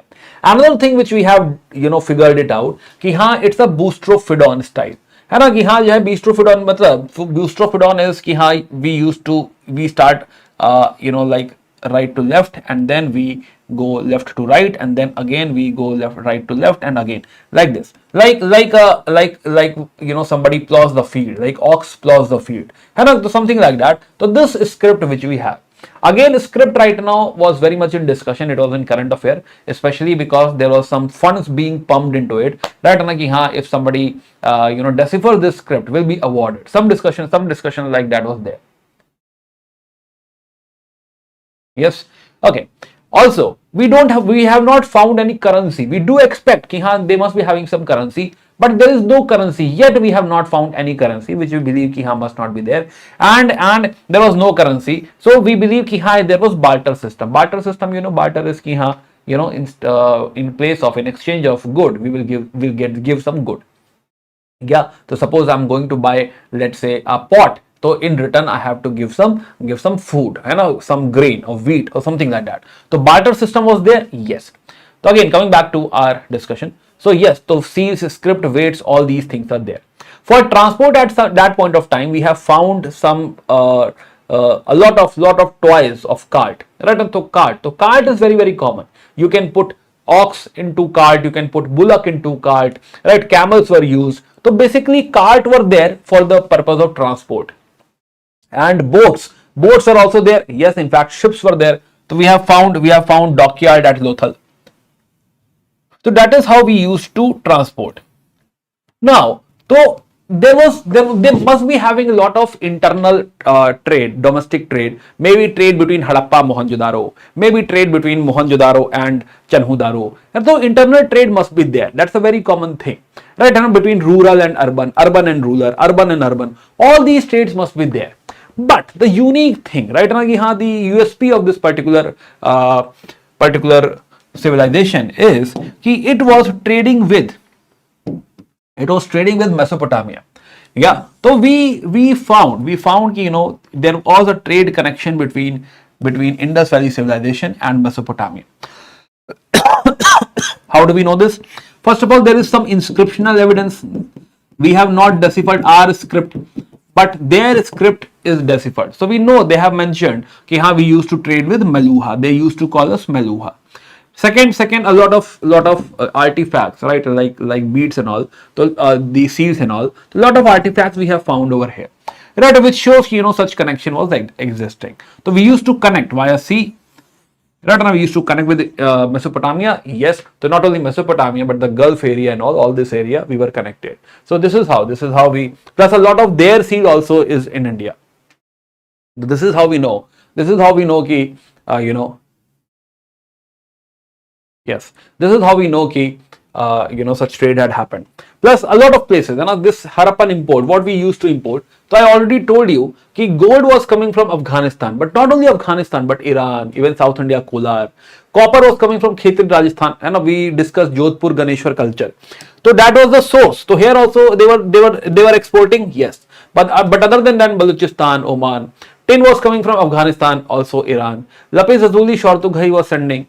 Jade was coming from Pamir. Not everything you have to study. Right? At least 4 or 5 lines you see. These important things were coming from which place. That's it. Right now. But this list also tells us that Harappans were very resourceful. Right now they figured it out. Right? They had figured it out. They knew at what place they will get what. And if they have to even place one site over there, right? They will create one trading site like Shortughai they had created. So Harappan imports. Now, few things about their society and culture.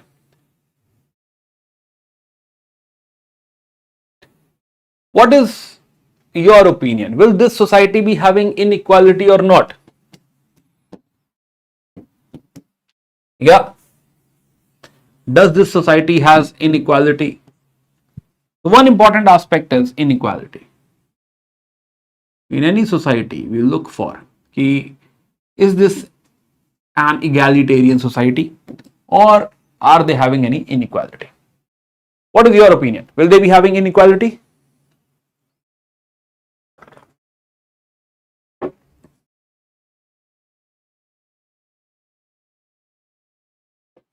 Rich and poor? No, yes, no. Obviously, yes, no. There are two types of town. One is rich town, one is poor town, one is called citadel, one has swimming pool. So of course inequalities are there. Even the houses, there is some big house which has well, somebody is not having a well. Of course, this society has inequality. It has diverse profession, because now we see, there are different people must be working over it. Somebody must be working on cloth, somebody must be making bricks, somebody must be working on copper, somebody must be working on ornaments, right? Somebody must be working on only beads, right? And so there must be a lot of professions. Yes, the professions will be there, diversity is there. Another thing which historians or archaeologists believe, key, this society has matriarchal society. Why? Because we found some female figurines, female terracotta figures over here, which artisans believe, or which archaeologists believe, shows since there are a lot of female figurines, lot of female figures, that means female must be dominating the society. It must be a matriarchal society. Women must be making all the decisions or major decisions. So matriarchal. Do we have enough proof? No, we don't have enough proof. We don't have any literature from here which tells us that there was Rani Shivgami Devi and she was making some, Mai Vachan Hai Shasan. Right, we don't have all those proofs. Right, so this is our estimate. It must be matriarchy. Second, religion. So what is our estimate of the religion? Since we find a lot of animals on the seals, we believe that there must be very positive feelings towards the animals. Maybe we believed that animals have gods, even plants have gods. So on the basis of the images we have seen on the seals, the religion of this era is called as animism. Animism bole to, animism is that animals are being revered, plus trees were being revered. There is one seal where is a peepal tree. People. So peepal tree. So somebody or the whole, position was bowing before the peepal tree. They were worshipping peepal tree. Plus a lot of mother goddesses, images are found. So that means they were worshipping Mataji. Just today we worship Durga Ma, Shakti Ma, right? Something like that. So they were worshipping those mother goddesses at that point of time as well. Plus one more common figure is bull, right? Bull was found in the Chakolithic era as well. So Chakolithic. So even in Chakolithic, bull was there. So bull is also one of the revered figure. Yes. Yeah. Plus there is also evidences, not proper evidences, but we also believe that they were also worshipping phallus. Later literature told us that earlier people who used to live over there, they were into phallus worship. What is phallus worship? Shivling worship. They used to worship Shivling. So that is also a possibility. Yes. Yeah. So if there is an MCQ which says that there is a possibility, yes, you can say that there is a possibility that phallus worship was there. So this was all about Indus Valley civilization. Burial and all, yes, we have seen Juna Khati and all, burials were. Now coming to the last part, which is decline. So this was the mature phase. Right now we were discussing mature phase.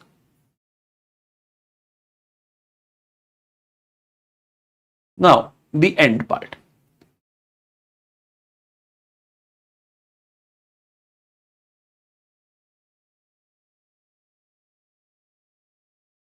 So around 1900 BC, so for the sake of convenience, I have made such bell curve. It is not like it will really happen so. Yes, it must have been like gradually it has grown and then it has started to decline, something like that. This must have been the shape, not like like this must have been the shape. It was growing well, but somewhere around 1900 BCE. So somewhere around 1900 BCE, now there are a lot of estimates, why it all has happened, which is good for main exam discussions. Right now we are not interested into all those discussions. Right now, one thing which we would like to negate, that there is any external aggression. So there is no external aggression or there is no RN invasion. So first theory we would like to say no to is RN invasion. There is no RN invasion. In fact, there is recent discovery. There is recent, you can say understanding. There was some development at Pithoragarh. Right? There is a cave at Pithoragarh, Uttarakhand. Pithoragarh, Uttarakhand, which told us that around 1900 BC what happened? Rainfall declined. Yeah, there was a drought. And this drought continued for almost 200 years. There were three spells, 190 year, 125 years, something like that. So हाँ, तो rainfall had declined. There was a 90-year drought. Almost for 200 years, this drought condition will continue. And since drought is there, rainfall is not there, then it automatically means that agriculture will decline. If agriculture will decline, our basic requisite agricultural surplus is gone. If agricultural surplus is gone, that means I cannot stay into this area. I will have to go to my village to basically grow crop for myself. So that means this is the time where all these features, everything will start to gradually diminish. People will start to migrate. They will leave that place. They will leave that urban area. They will start to move into some, places where they can have crops as well. So gradually we are moving towards Chakolithic villages. All these urban trades, whatever we have studied, gradually it will diminish. It is a gradual diminishing, right? Hai na? Ki haan, 200 years is good enough to destroy the whole civilization, correct? Right? Ki haan, they will not be able to survive that. Since the basic thing is not there, the food is not there, without food they cannot sustain this. So now the 200 years will destroy them, yes. So this late Harappan localization phase, they will get localized. So what will happen? They started to shrink. So one area they had shrink to this area. This is called a Jhukar area or Jhukar phase. So Jhukar phase. So one side is Jhukar culture or Jhukar phase. One area is this one, right on Gujarat wala part. This is Rangpur culture. And one area is Harappa wala part. So Harappa has a cemetery. It was named as Cemetery H. So in archaeology, we call it as Cemetery H culture.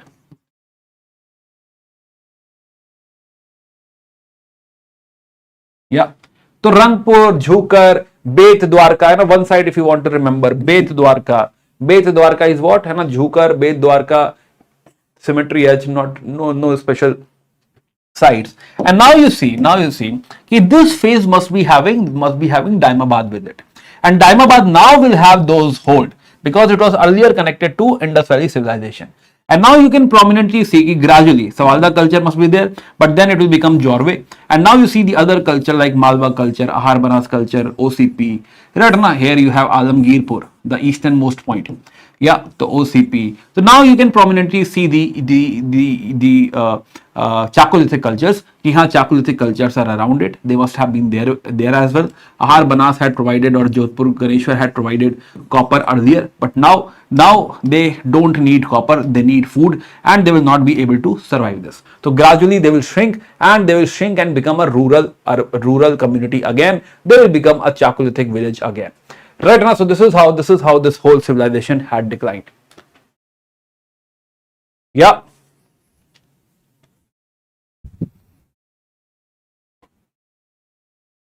Okay, so quick MCQ.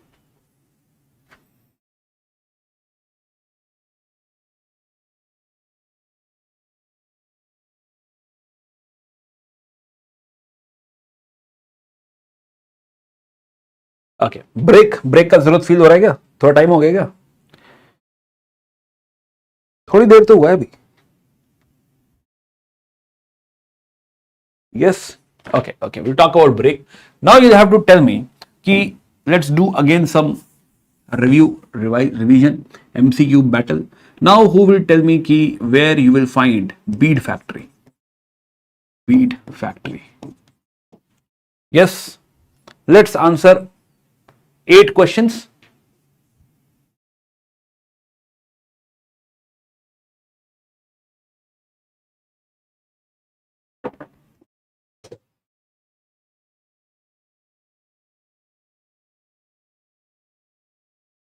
अभी तो ऐसा feel नहीं हो रही break वाली feeling.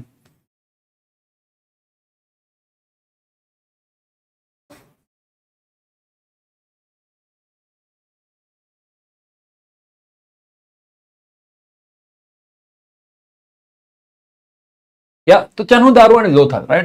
Do we have Lothal over here? Yes, Lothal. Chanudaro, yes. So J and M. Okay. Another you have to tell me कि Haryana government had decided if there are 2 sites which should be given protection. What are those 2 sites? If it is not in the list, you tell me. It's okay. It's not there in the list, I guess.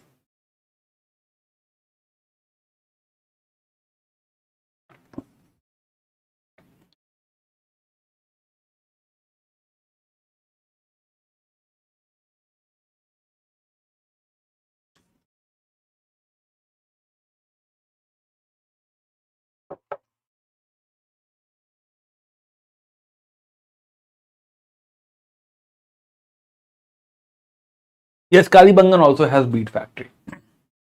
Correct. Add D as well. So Haryana has two sites. One is Tigrana. Another one is Mitathal. Yes. Yes.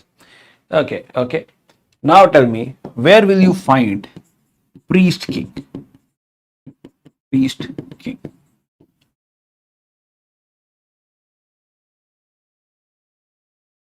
Priest king. Mitathal, Tigrana. Very good.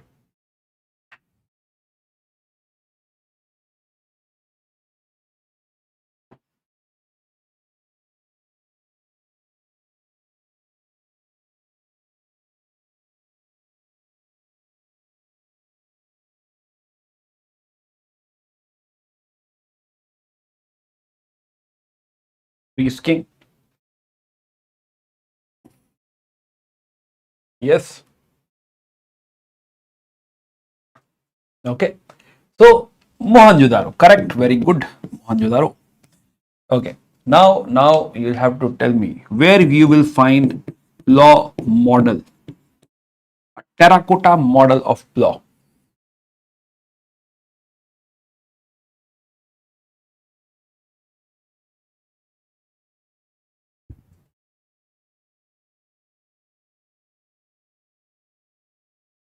Terracotta model of law.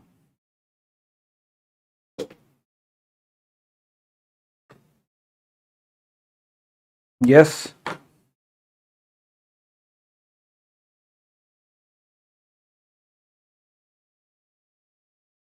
Yeah. Banavali.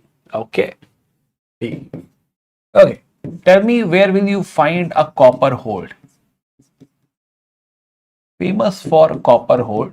4 animals we had found.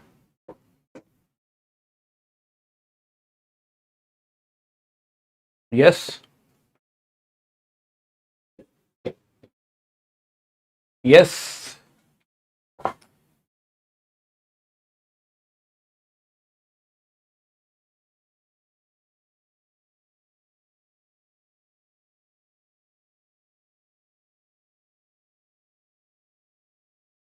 Okay. So copper hold. So copper hold is Daimabad, correct? Okay. Daimabad is also southernmost site, H. Okay. Last question. 5. Okay. Last one more question I'll ask. Okay. You have to tell me the necropolis. Which site you can say it's a necropolis. Generally, the big sites are called as metropolis. You know, metropolis, acropolis.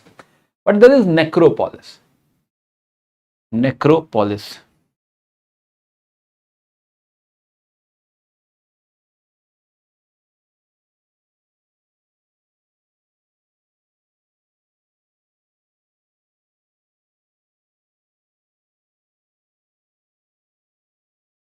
Yes. Okay. Is it K? Okay. Okay. So now let's go ahead. So now let's enter into Vedic age. Right now we are entering into Vedic age. Vedic age entry of Aryans. Yeah. Okay. Let's finish this chapter, then we'll have a break. Yeah, Vedic Aryans. After Vedic Aryans, we'll have a small break. Yes. Okay. So now Vedic Aryans. Yeah, fine. So what we have seen till now is from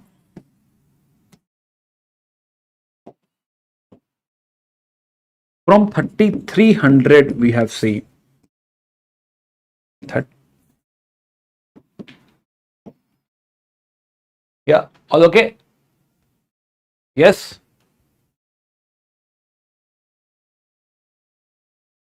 $33 ज्यादा बड़ा हो गया.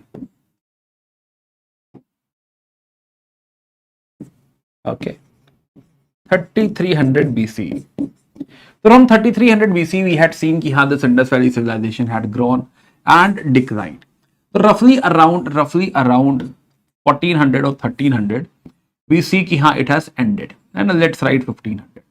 Yeah, so it will go beyond it, yes. So 1500. So around 1500, we see that it has declined. But around 1500, one more thing is happening. There is a new entry. So from 2000 to 1500, there is a new entry into the system, which are Aryans.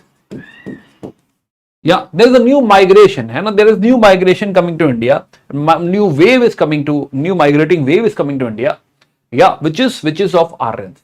So Aryans started to come around 2000, and the most dominating wave, the most important wave which reached India was around 1500 BCE. Yeah, 1500, and they started to dominate, or they started to be prominent into India between 1500 to 500 BC. 500 BC. This whole era is called as Vedic Age. Vedic Age. Yeah, initial phase, this whole thing, when they came to India, they also started to, improve, modernize. So yes, so this whole era is called as Vedic Age, and till 1000, it is called as Rig Vedic Age, and from 1000 to 500, it is called as Later Vedic Age, right? Commonsensical, right? Later Vedic Age. So early Vedic Age and later Vedic Age, or Rig Vedic Age, later Vedic Age. Right now, so let's understand how this is happening. So yeah, so these Aryans basically came to India. So who are Aryans and how they are coming to India? Let's understand this. So these Aryans used to live into Central Asia. There is a grassland called Steppes grassland. Steppes. From there, they had started to migrate. And they basically had gone to Europe.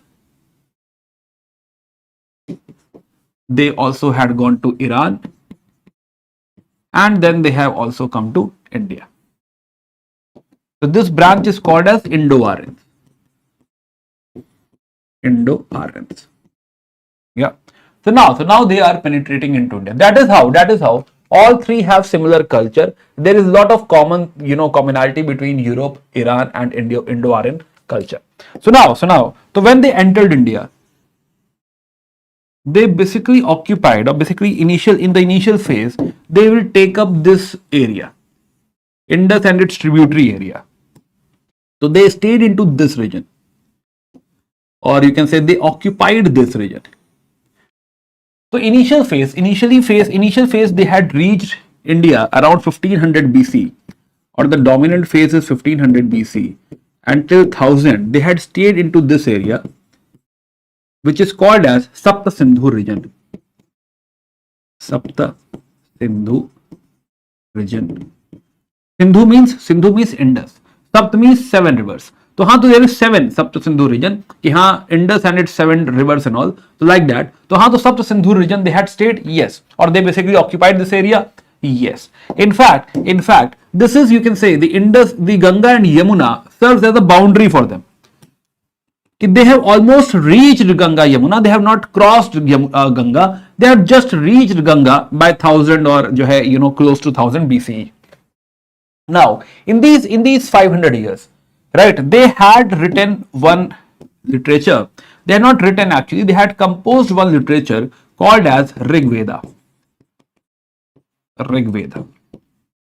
Yeah, just remember it is oral. They had not written it down because they were not having any script. It's an oral, you can say, rendition. It is oral composition. So they had basically composed a Rig Veda which had some 1028 hymns. So it has roughly odd 1000 hymns. Hymns means bhajan, mantra. There are some mantra dedicated to gods. There are some prayers. And it was written down later. So now we have some literary source. Yeah.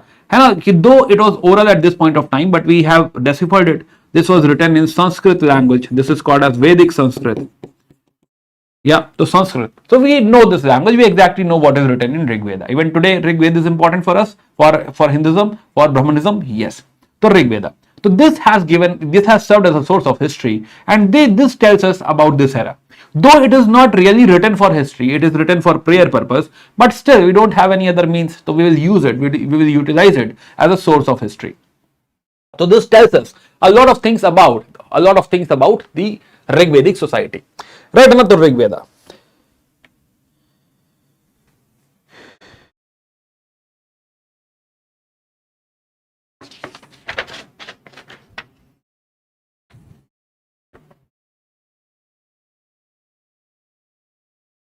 Yes. Okay. So first of all, these Aryans, they used to speak Sanskrit. That is one thing. Another thing is, so these Aryans basically,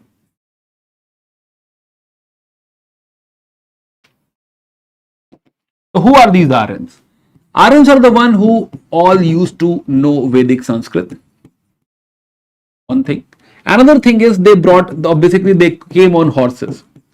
So now it is Aryans who brought horses to India. So horses is associated with Aryans. They are the one who brought Aryans. Yes.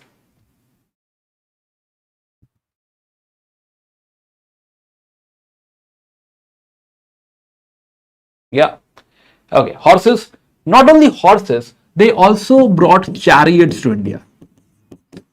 Yeah. The horses, chariots. Another important thing which is mentioned a lot in Rig Veda is cow. So second animal which is very, very important is cow. Plus bull. So a lot of animals are very important for them. So technically they are also into nomadic pastoralism. Their main profession is pastoralism.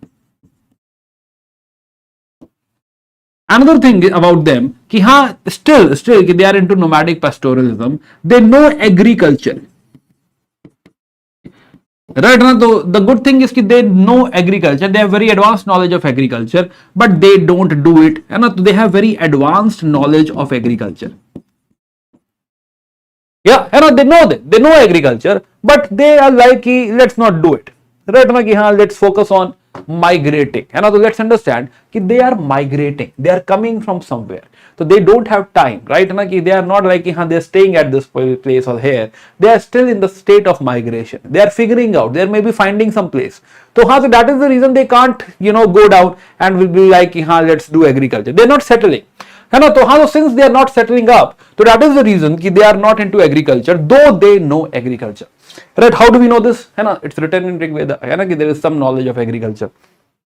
So some basic type of agriculture they will do, or the people already living in this area, they will do agriculture. So nomadic pastoralism is there, right now, and they are migrating. Secondary occupation, agriculture. Plus since they are into nomadic pastoralism and there are a lot of animals, so automatically we can say they are meat lovers. Yeah, this is a meat eating society, and meat eating society, and especially nomadic pastoral society, has one more characteristic, which is animal sacrifices.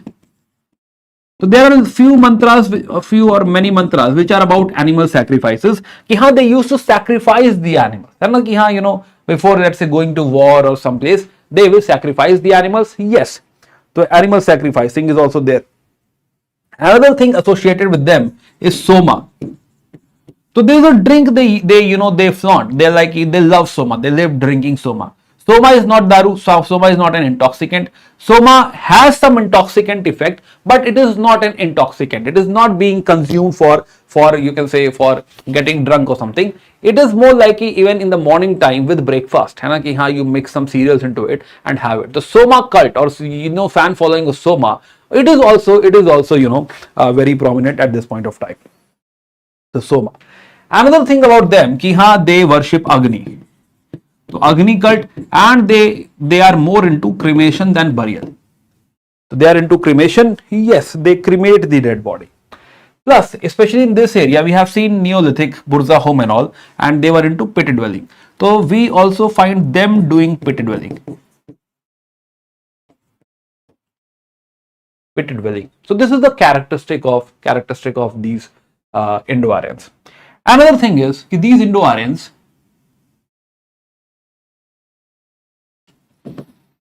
they are tribes. Yeah, I know these are technically tribes, multiple tribes, right? It is like there are so many tribes, almost 30 plus tribes.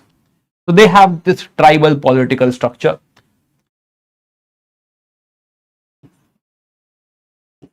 Tribal political structure.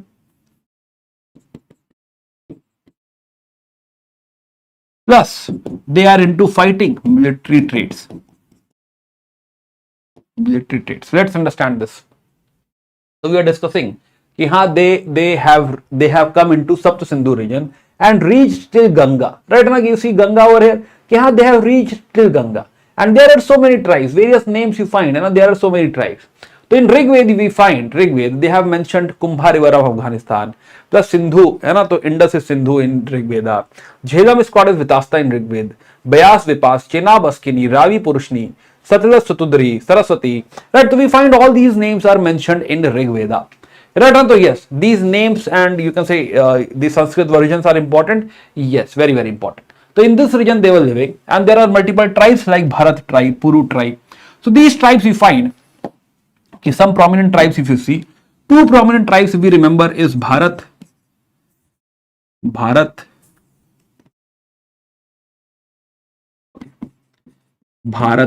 and Puru. Yeah. Now this is the dominant wave which came around 1500. Yes, 1500. But there were some Aryans, there were some you can say similar culture people who came around 2000.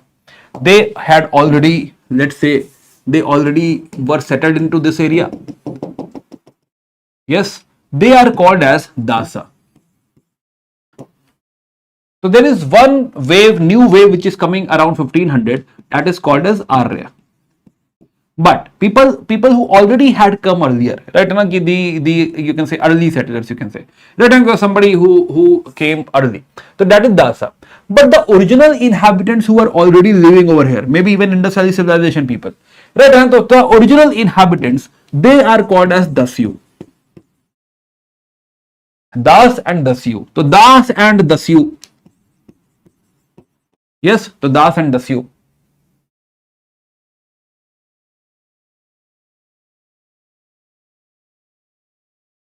Yes.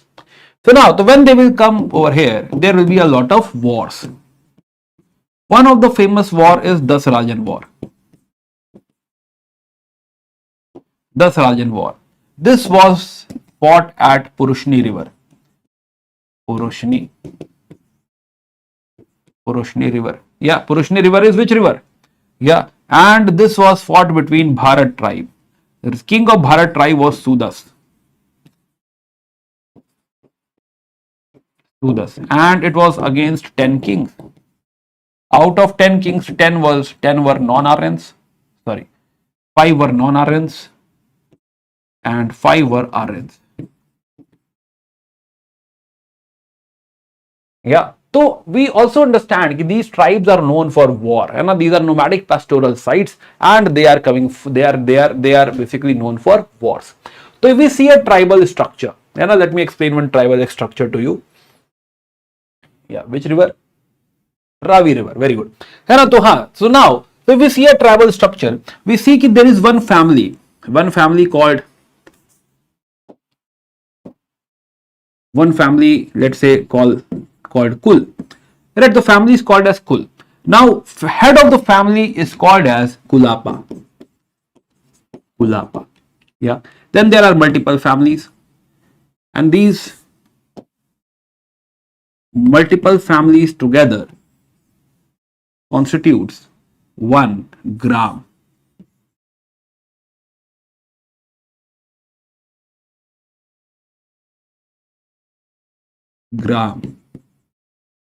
Yeah, and the head of gram is called as Gramini. Yeah, then there are multiple gram like this. Yes, and few grams together make Vish. Vis or Vish. Vis.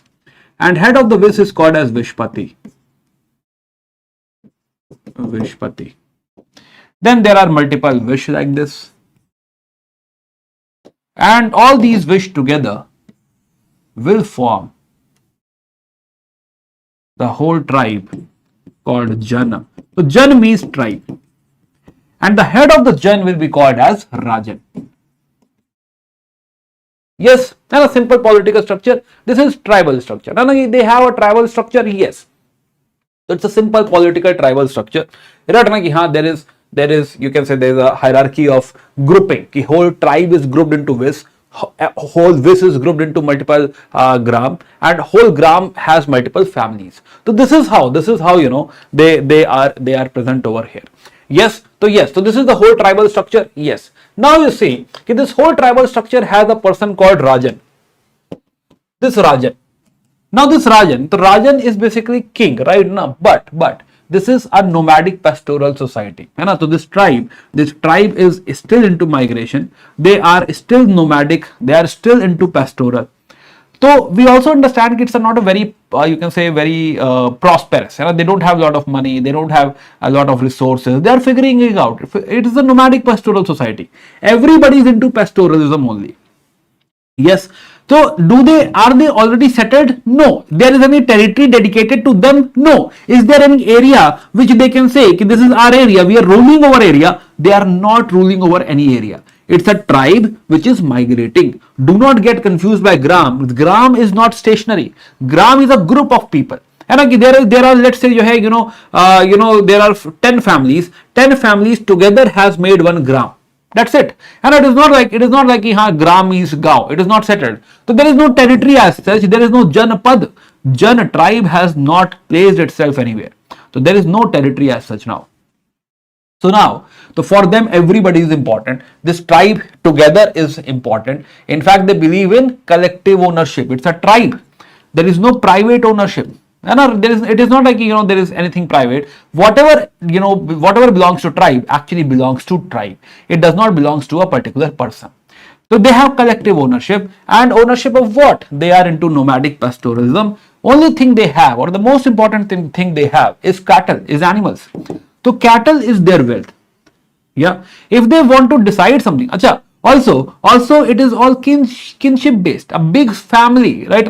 They all are related to each other. So it's a kinship based society. So since they collectively own everything, so that is the reason they will have a lot of assemblies for decision making.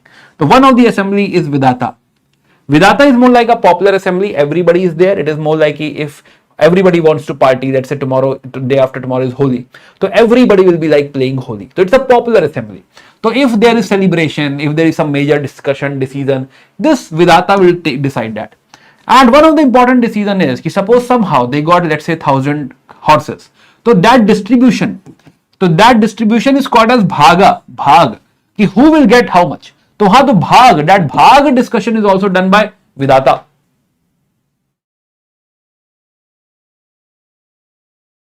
Yes, and that Bhag discussion is done by Vidhata. Then there is some grouping called Sabha. Sabha has some experienced people. Somebody who has a lot of experience in war, somebody who has a lot of experience of life, maybe. So this is an advisory body who basically advises the Rajan, what to do, what not to do. Yeah. And in fact, experience of women is also important. Everybody can be part of Sabha. Everybody can be part of Vidhata. Similarly, there is third assembly called Samiti. Samiti is the one which basically has adults, right? All adult male and female, and they are the one who are responsible for selection of the king. It seems very democratic. And people together are selecting their king. So this king is got selected or elected. Right? Maybe there can be criteria. It is not like you have to raise hand and select one person. Maybe there is a criteria. They have together developed a criteria. Maybe somebody who is strongest, somebody who is good in war, and we will be made Rajan. And together they will decide that, and everybody has say in it. So Samiti is the one who will decide the king, and king will be the head of the Samiti. Now, what is the purpose of the king? Purpose of the king is he has to protect the whole tribe, like Sudas. Sudas has to protect the tribe. If somebody attacks, somebody will attack for their wealth, cattle. So this cattle has to be protected. Plus, this cattle wealth has to be increased. How to increase cattle wealth? You have to attack. So in the end, it is all about war. So Rajan is important for war. He will lead the whole tribe into war, whether to protect or to get the animals of the other tribe. Yes. So he provide protection? Yes. He is not alone. He is not alone. He is supported by Purohit, his immediate advisor. Right now, Purohit will advise him. Senani is the one who will, make preparation of the war, like equipments required, weapons required. So Senani is the one who will make the preparation. Vrajapati is the person who basically decides, who basically controls the pasture land, grasses. Okay, let's say suppose there is a pasture, and this gram goes into this pasture and eats everything, or the animals eats everything. Others will not get anything. So he will have to control. Vrajapati controls. Yeah, which area, how much you can take, how much you can take, how much you can take, how much you can take, something like that. So Vrajapati is the one who will take care of the pasture land. Yes. Now, other than that, yes. So one more thing. Since it's a family, right? It's a big family. So tax does not make sense. So there is a concept of bali. There is no taxation system. Right? There is no taxation as such because you can't tax a family, right? And you can't say to a family member, I need tax. So Rajan cannot tax a family. Rajan can only have bali. If somebody voluntarily wants to give something, Rajan, please have something, right? And from my side, take it, please keep it, and something like that. For example, let's say you go to some of your relatives' house, and while coming back, relative offers like they will give you 100 rupees or 500 rupees. You'll be like nahi chacha nahi, and right na ki nahi main to leta hi nahi hu, yahi dal do, aisa karke, right? So something like that. Ki if voluntary, that is voluntary, right? Maybe chacha will not give anything. चाचा भी like कि तुम्हें treat कर लिया है, right, जो है तुम्हें घर में घुसने दिया, यही बहुत है ना, ऐसा भी हो सकता है. सुनाओ. तो अगेन तो it is voluntary. It is not mandatory कि चाचा has to give you 100 rupees 500 rupees. He might not give anything to you because it's a family. You can not tell to चाचा कि चाचा जा रहा हूं मैं, राइट ना, कुछ जेब भर दो, किराया दे दो, something. You can not do that. So this bali, because it's in the family, it is voluntary. है ना, ये voluntary offering somebody wants to give, he can. Plus, since this is all are shepherd, all are basically into nomadic pastoralism. So Rajan is also nomadic only, right? Raja is also pastoral only. So he is not having resources. So there is no standing army, right? There is only, you can say, there is mustered army, right? Like if there is a war, everybody will join because it's a family, right? You don't have to tell anyone that there is a war. If there is a war, people will automatically come because they would like to protect their family. So army is there, but there is no standing army. There is no hired army who is getting salary or something. So standing army concept is missing. Do we understand this, everyone?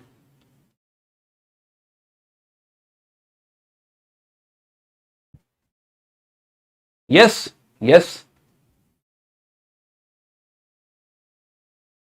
Look at this whole diagram. If there is a concept based question, by the way, UPSC has already asked Vedic era in main examination, not in 25 but 24-23 continuously. 2 years continuously they had asked Vedic society. Yeah, so now it can reappear into your upcoming prelims examination, maybe.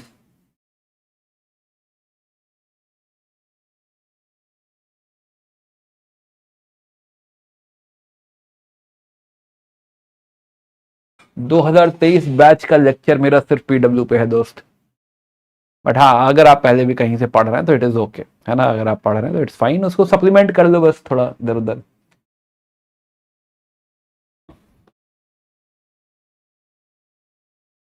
थोड़ा एक standard book से कोई supplement कर लो, या मेरी ही book से supplement कर लो if you want.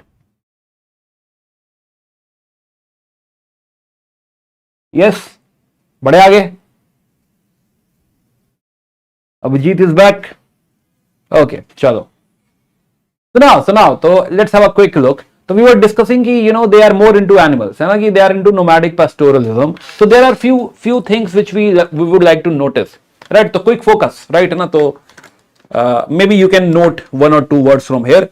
So just focus on few things. So we find कि now horses and a cow is important, and in fact cow is very very important. The word go, so go will appear into lot of places. For example, even battles. So we will find in every genre, in so many places, this root word go is used, which means कि Kai is a revered animal, very very important animal.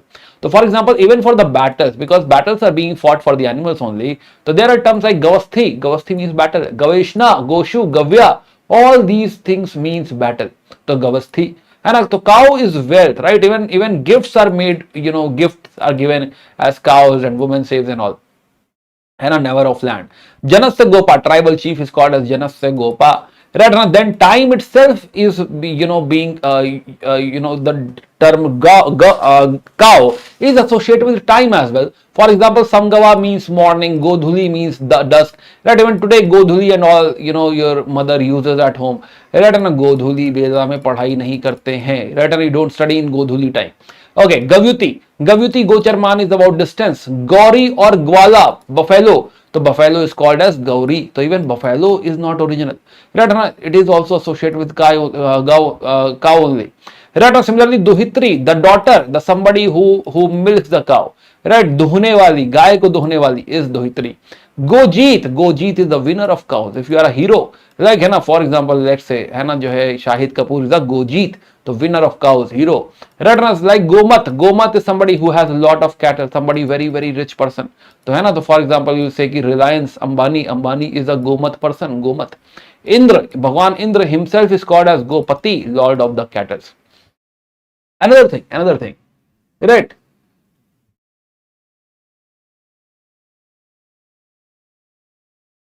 My notes with current affairs go. Yes, good to go. Right, and good to go. You can do that.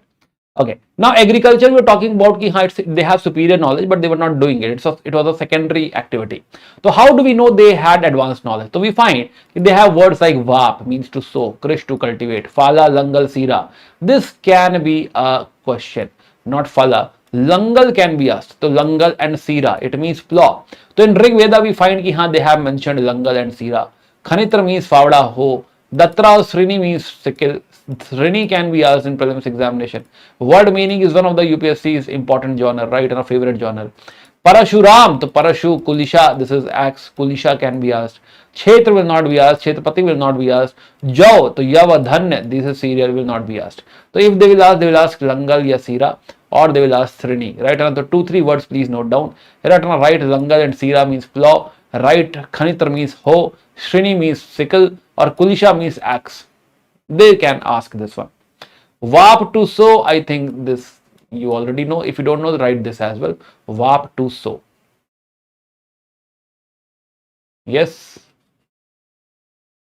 Understood? I hope you will be able to attempt such questions. Meaning of Vap, meaning of Langal, Sira. Khanitra is hoe, Srini is sickle. Kulisha is axe. Please note down, you'll forget. Right, na ki haan, few things you should know. Indra is Urvarjit, protector of the crops and winner of fertile fields. Understood? Okay, great. Okay. So now let's go ahead. Again, now let's discuss few things about society. So now society we find. The society. So this society,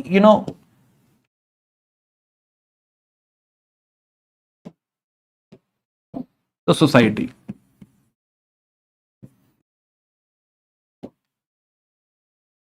Rigvedic society. So society will find initially the Varna when they came, it was 2. Yeah. So around 1500 BC.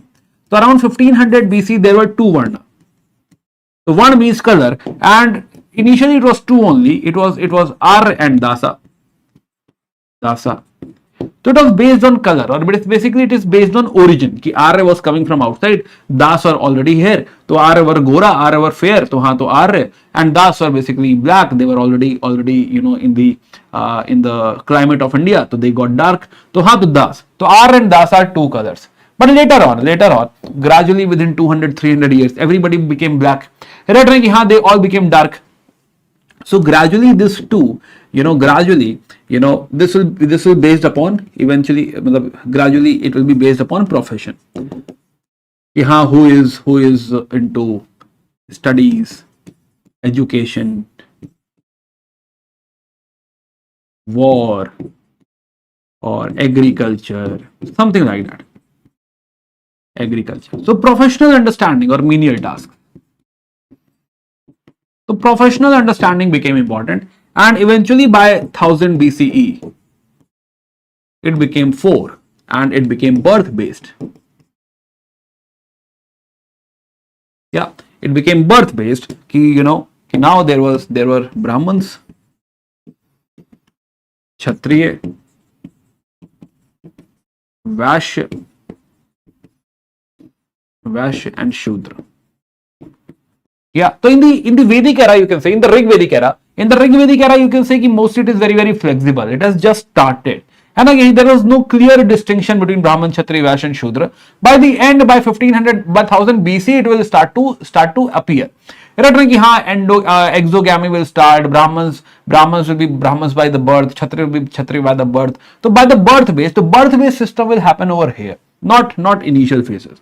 So this is one distinction. One you can say stratification started to come into the society, and gradually one more thing will happen is hierarchy. Brahmins will be on the top, then Kshatriya, then Vaishya, then Shudra. Yes. So one is Varna. Second is women status. Now, the subordination of women or patriarchy, the patriarchy has already started. It is a patriarchal society, patrilineal society. Now, few things again we are discussing with respect to prelims examination. So we are saying that there are 2-1, R1 and Das1 initial phase. But again in prelims examination, one more thing can be asked. Das or Dasyu, they were called so, they were basically differentiated. One thing, they were dark, that is one thing. But other than that, they were also called as Evrata, somebody who do not obey gods. Ekratu, they don't perform sacrifices. Mridvacha, their language was entirely different. Krishna Twacha means they were dark. Askini Twacha means they were dark. Nasa, they had different language or different noise or different nose. Right? Nasa. So yes, such term can also be asked in prelims examination. Yes. Other than that, let's come to women. So women, as we said, it's patriarchal and patrilineal society. There is no desire for daughters. Yes, but still the situation is not very, very poor. It is still better situation. Now let's notice few things which is happening in this society. Monogamy, polyandry, polygyny, all are possible. One husband, one wife, one husband, multiple wife, one wife, multiple husband, all are possible. So this is like, it's okay, right? And if all are possible, then it's fine.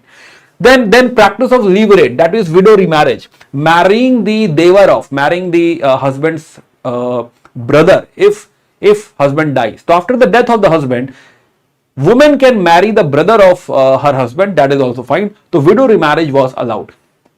Again, child marriage is not, you can say, not pushed. Age of marriage is 16-17, which is after puberty.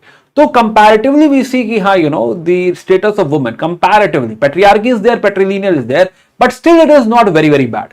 Right, then woman choosing husband is allowed somewhere and all can be done. Right, even unmarried woman is also allowed. If you don't want to marry, there is no family pressure as such. It's not a general thing. Right, don't think it's a general thing. Anybody who wishes I'll not marry, it's fine. Now, two things which can be asked in prelims examination. One is Brahmavadini, Brahmavadini. So Brahmavadini is somebody who is a woman sage, woman ascetic. There are few woman ascetics already asked in prelims examination. They had asked Lopamudra. So Lopamudra is wife of Rishi Agast, and she has written one hymn. She has contributed to the Rig Veda. Similarly, Maitreya is wife of Yajnavalkya, very famous Rishi Yajnavalkya, and she has also written 10 hymns. Similarly, Ghosh is somebody who is unmarried. There is no husband. Right? So if Ghosh is written somewhere and written that she is a wife of something, she is a Brahmavadini and she is unmarried. She do not have any husband. So she has also contributed 2 hymns in the Rig Veda.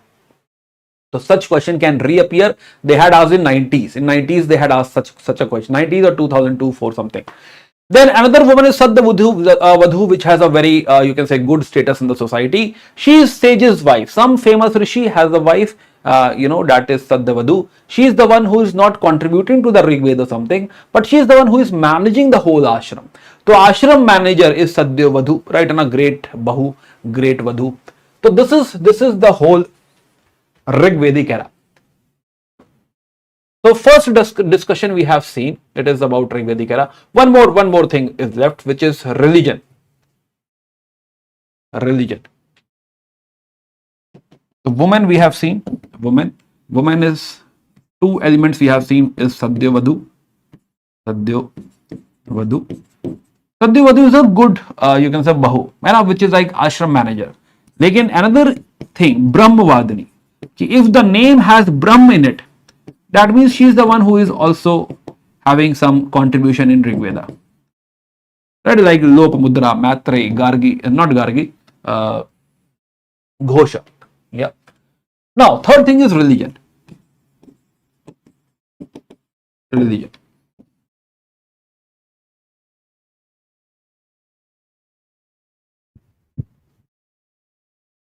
Yeah. Religion.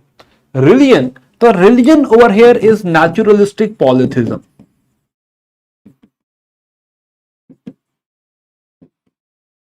Naturalistic polytheism.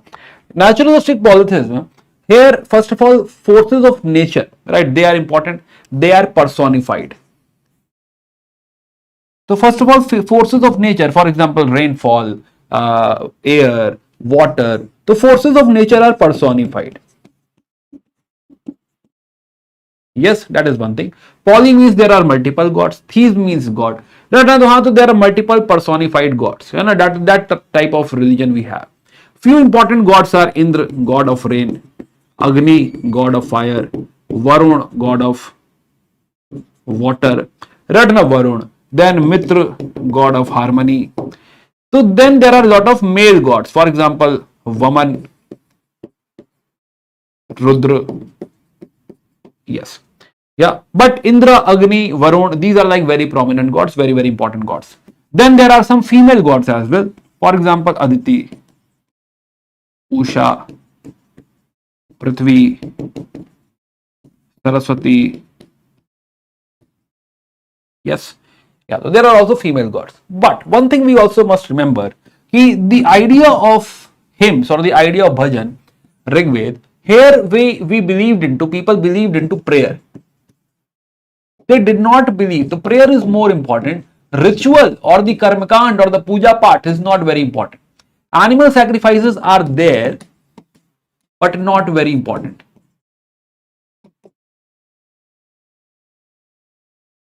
Yes. And animal sacrifices are there, but not very important. So this type of religion we had in the Rig Vedic era. We used to worship nature, plus focus was on prayer. Focus was in prayer. We used to ask for sons and animals, cattle.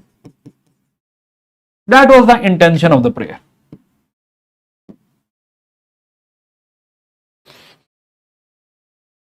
So now you know the economy of the Rig Vedic era, you know the society and the political part, tribal polity.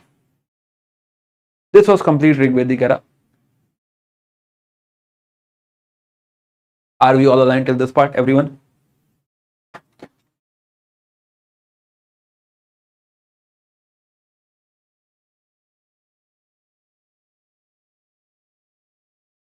Yes.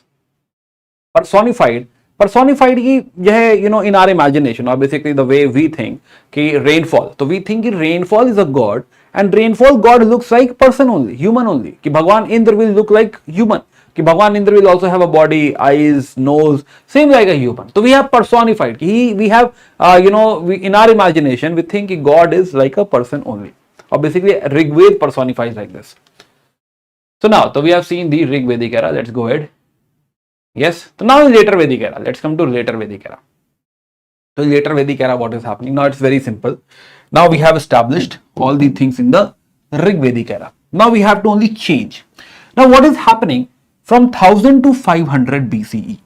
First of all, here there was only Rig Veda. Then there was Yajurved written, plus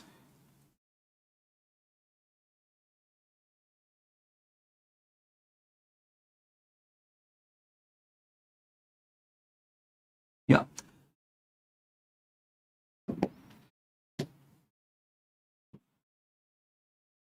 So Yajurved was written, Yajurveda, plus Samved was written, plus Atharved was written.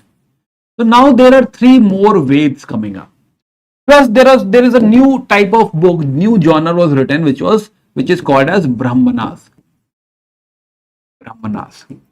Plus again, a new genre was added, which is called as Aranyakas. And towards the end, towards 600 BC, last angle which is added is Upanishads. Towards the end, right? It will not cross 500, but yes, in the Vedic era only. So we have Upanishads. So now there is a lot of literature being created. Right now the question is how.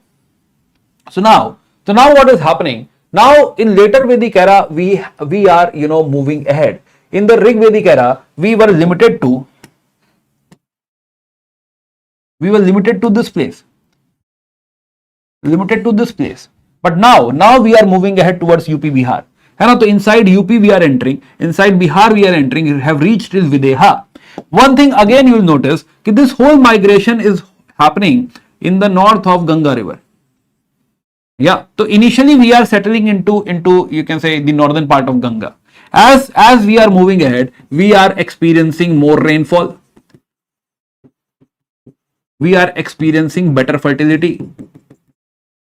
And when there is such a scenario, then why not agriculture?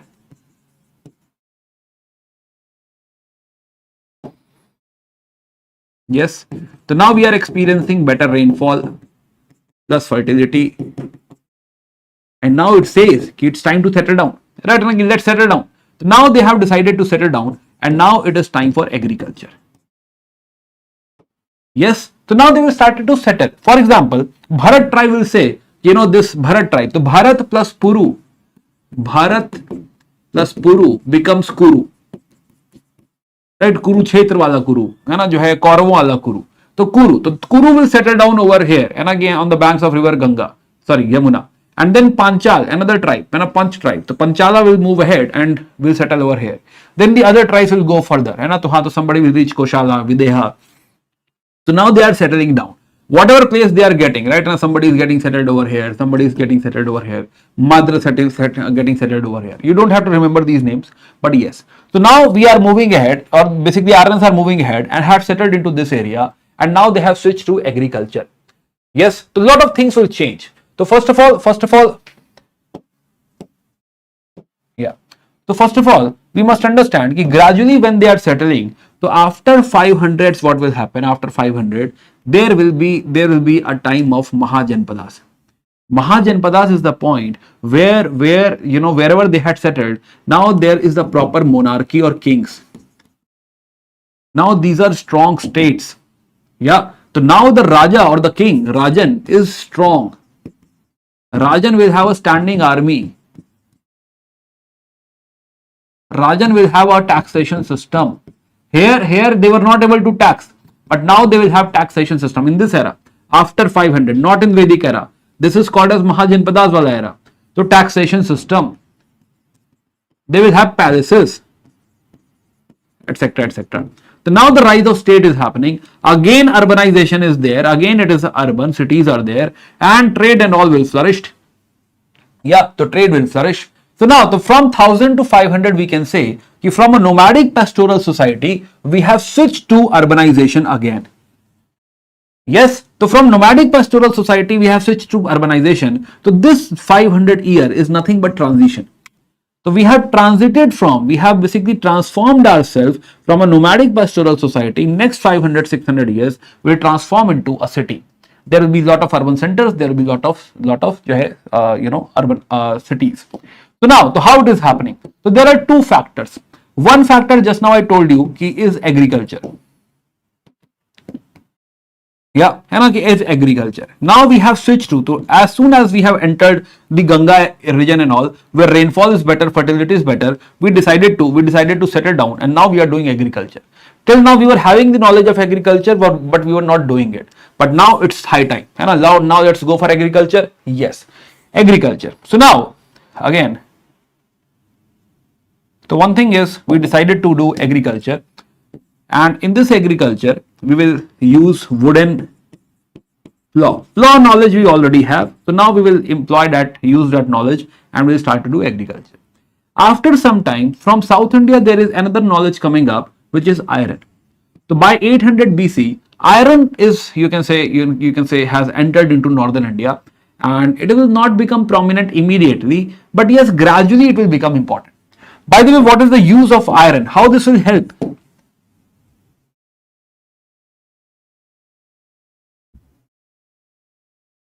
How is this gonna help?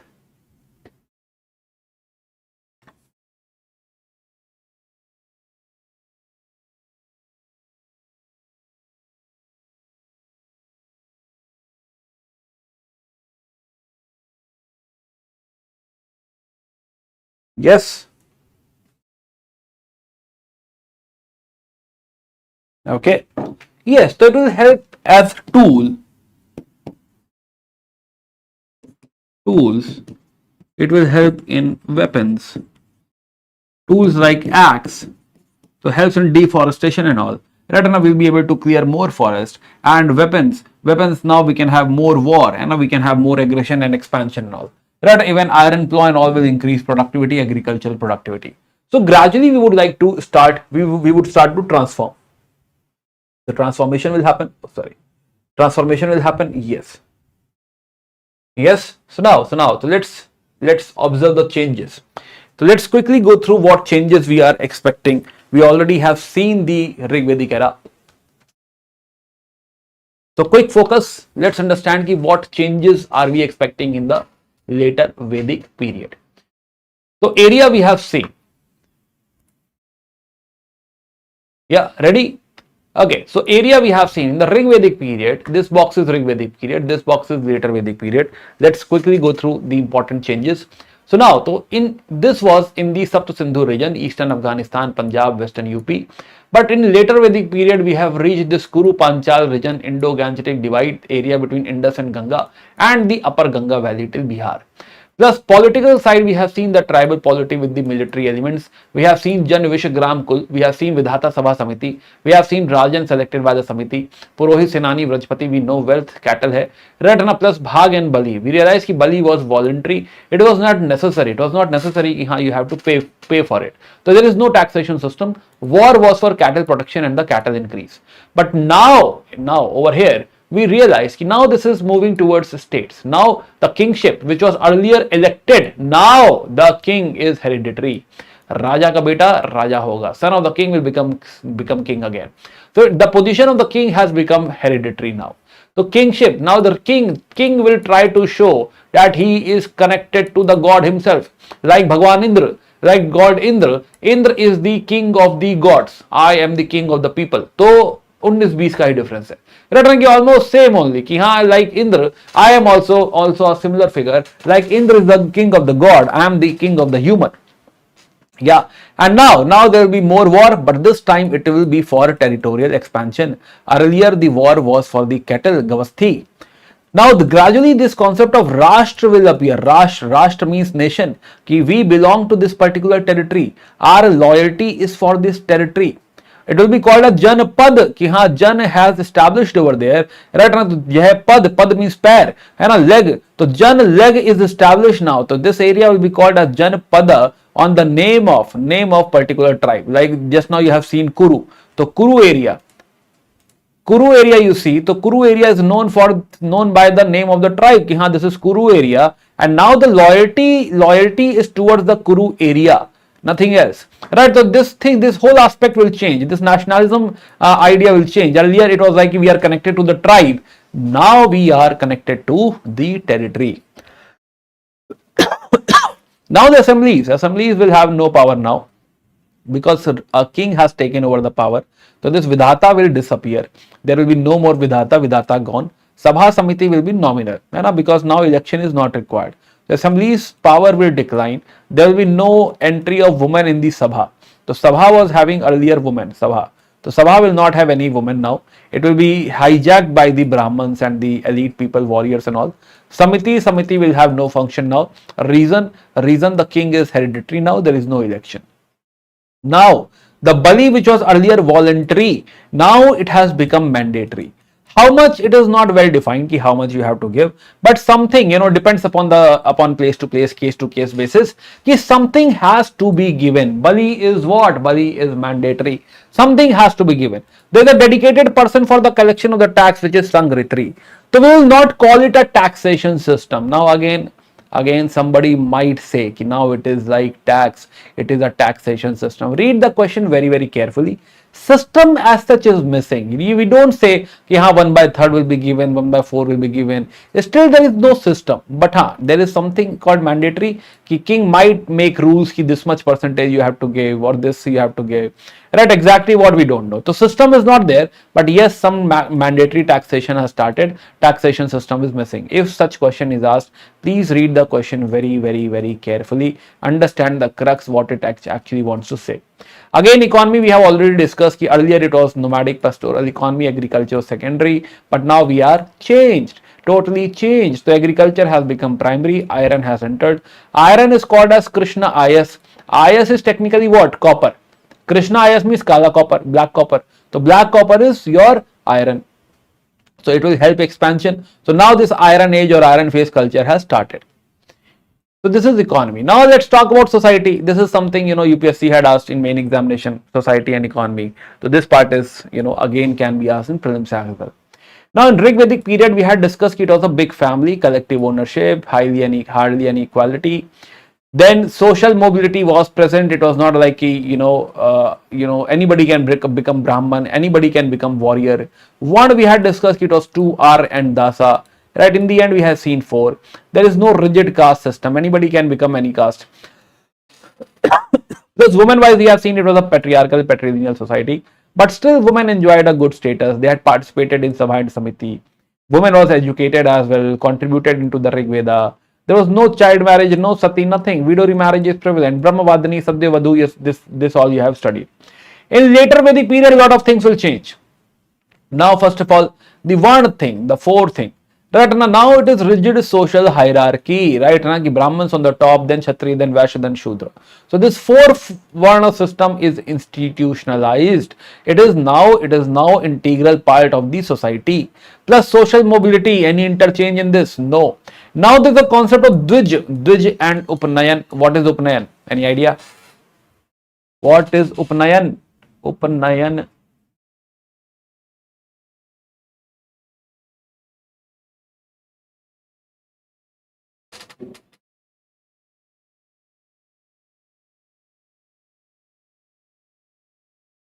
What is Upanayan? Upanayan Sanskar.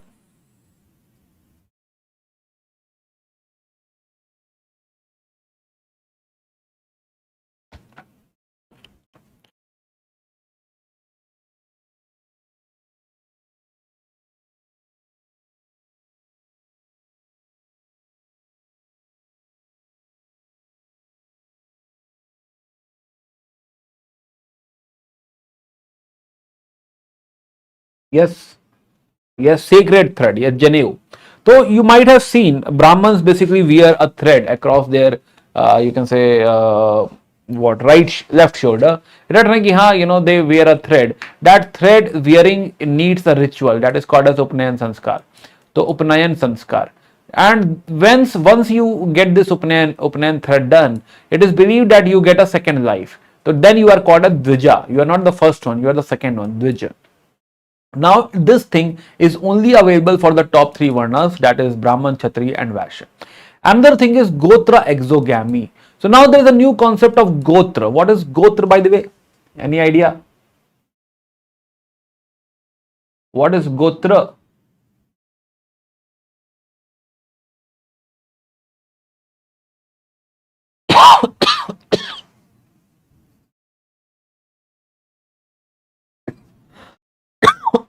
Gotra. What is Gotra?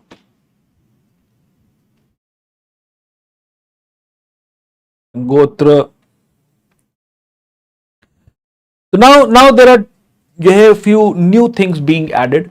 For example, Gotra is, you can say, a new terminology popular in the society. Gotra is about कि Gotra comes from again the word go, yani cow.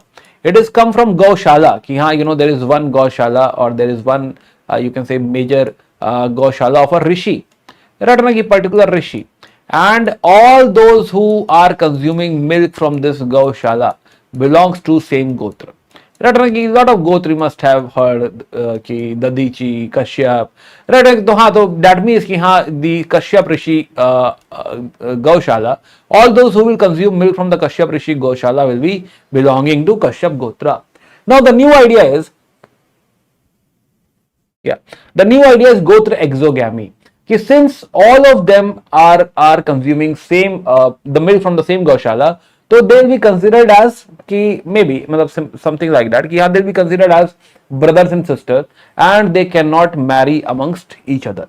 So people belonging to the same Gotra should not marry to each other as per the later Vedic period.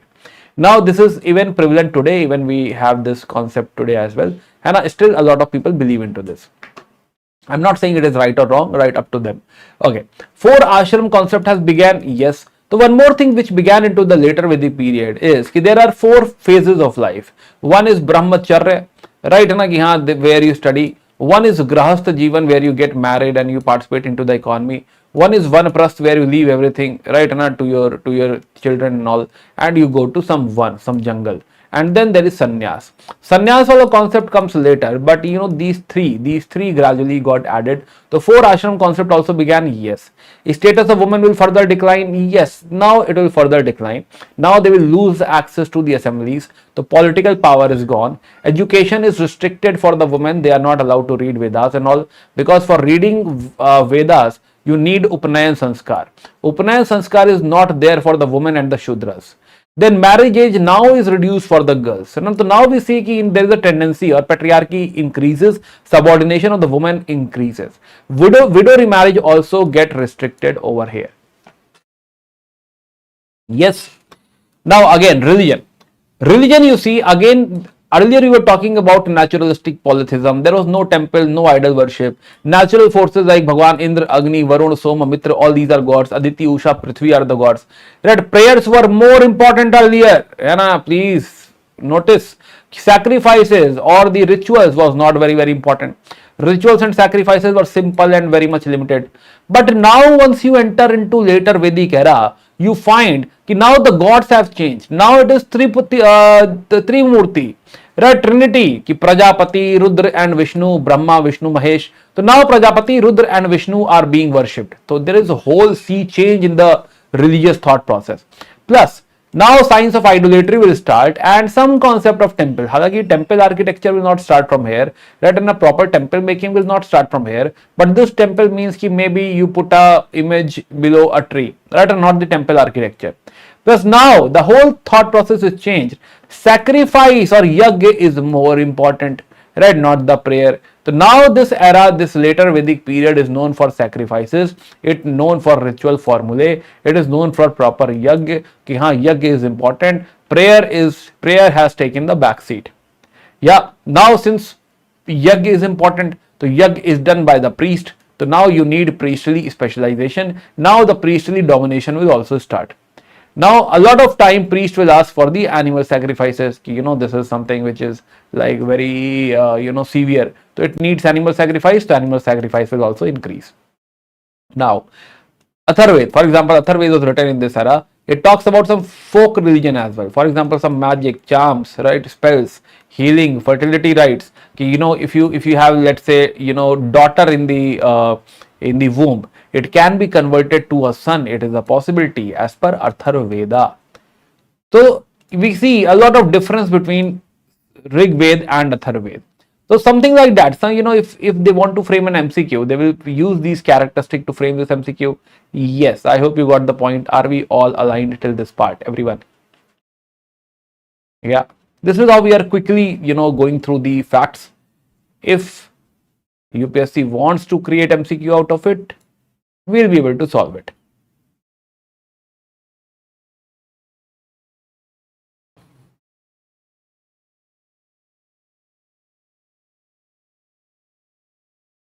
Yes.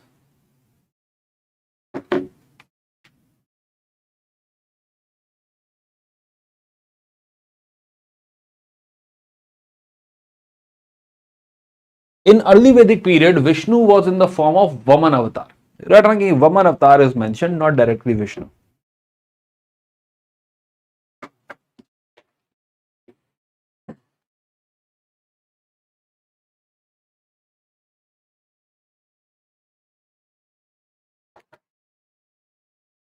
Okay.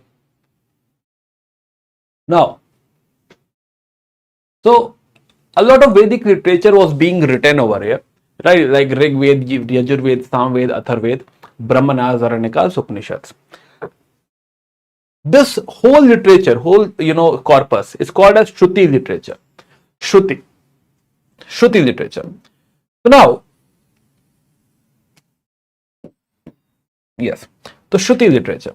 So this whole Vedic literature, somewhere, what we are realizing, especially in the later Vedic part, the Vedas, right? Rig Ved plus Atharved, not Athar, Yajurved and Samved. Yeah, Samved. So if you see these Vedas, let me show you. So if you see these Vedas, the Rig Veda has hymns, 1028 hymns, and the expert of these 1028 hymns is called as Hotri priest. Similarly, Yajurved also talks about rituals and formulae. It also talks about how to do a yajna, right? Another rituals and formulae. The priest who has expertise on it is called as Advaryu priest. Similarly, Samved puts music into these hymns. It has only 75 original hymns. Yeah, and the priest who has expertise of it is Udgatri priest. Yeah, Udgatri. And the fourth one is Atharveda, which takes it further and talks about magic, spells, charms. Gotra is also mentioned in it. Sabha Samiti, it says that it is daughter of Prajapati. So the core part of this Vedas you find that somewhere they are promoting now rituals, sacrifices. Yeah, sacrifices, and it includes animal sacrifice. Yes, in fact, another literature which is Brahmanas. So later on, Brahmanas was written Brahmanas. Now every Ved has a Brahmana associated. Can have multiple Brahmanas associated with it. For example, Rig Ved has a Brahmana Atre, right? Kaushitaki. Yajurved has a Brahmana Satpatha. So now they will further elaborate. What a ritual exactly means. They will add meaning to the rituals. So this basically tells explanation of the hymns, or basically it tells what is the meaning of the ritual. Why are we doing this yajna? Whatever thing we are doing in a yajna, why are we doing so? The Brahmanas. So even Brahmanas added the same, you can say, added to this thought process only, let's have more and more yajna. Yeah. So this whole thought process, rituals and sacrifices, this is termed as karma marga. Karma marga to moksha.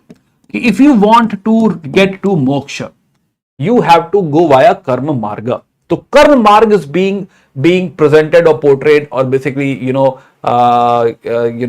as this is the way. If you really want to have salvation in life, you will have to do yajna, you will have to do ritual sacrifices, you will have to do karma kand. So this is not karma which we do in life. This karma means about yajna. So karma means yajna, nothing else. Right? Karma means a sacrifice, a ritual. You will have to do karma marg. Now somewhere, later on, people realize this is not the right way to look at it. Yeah. For example, there is Atriya Brahmana, right? This is associated with Rig Veda. Now this chart is basically, that group of those facts which can be asked in the prelims examination. Idea is not to have command on Vedic literature, right? And you are not appearing into Vedic examination. In UPSC, what is relevant for history, what is taken, from here into history, that is something we are interested into, right? Not exactly what is written in Vedas. Yeah. So this is something, this chart will help you out to, I have filtered out all the facts which are important. So just refer to this chart, right? Nothing else. So, for example, Atri Brahmana talks about origin of kingship. It talks about geographical regions of India. Ki haan, this part is Aravarta, this part is Madhya Desha, this part is Brahmavarta, right, or something like that. Plus Kaushitaki. So, Atri Kaushitaki. All three genres are called as Atri Kaushitaki. Similarly, Brahmana, Satpata Brahmana talks about Upanayan Sanskar, which you are discussing. Plus plowing ritual, before plowing also, there is some ritual. So that is all written in the Satpata Brahmana. Satpata Brahmana is associated with Yajurveda. Anyway, later on thought process changed. So there was minor departure from this thought process, minor departure in Aranyakas. Aranyakas are like, what you are saying is also correct, no issues. But along with it, Aranyakas are like, this is not sufficient, right? And the Karma Marg is not at all sufficient. Aranya means forest, so it is also called as forest books. This was written by those Brahmins or those sages who had gone to forest. But a complete departure is observed into Upanishads. Upanishads are the one who basically project, or basically they are the one who propound that Gyan Marga, also called as Jnana, this way. Gyan Marg is the right way to moksha, not the Karma Marga. So Upanishad propounds what you need is Gyan Marg. Upanishad is the one who talks about Brahma, the whole universe, or the Param Shakti, the major power in the whole world, the ultimate power, divine power is Brahma. And we all have what? We all have Atma.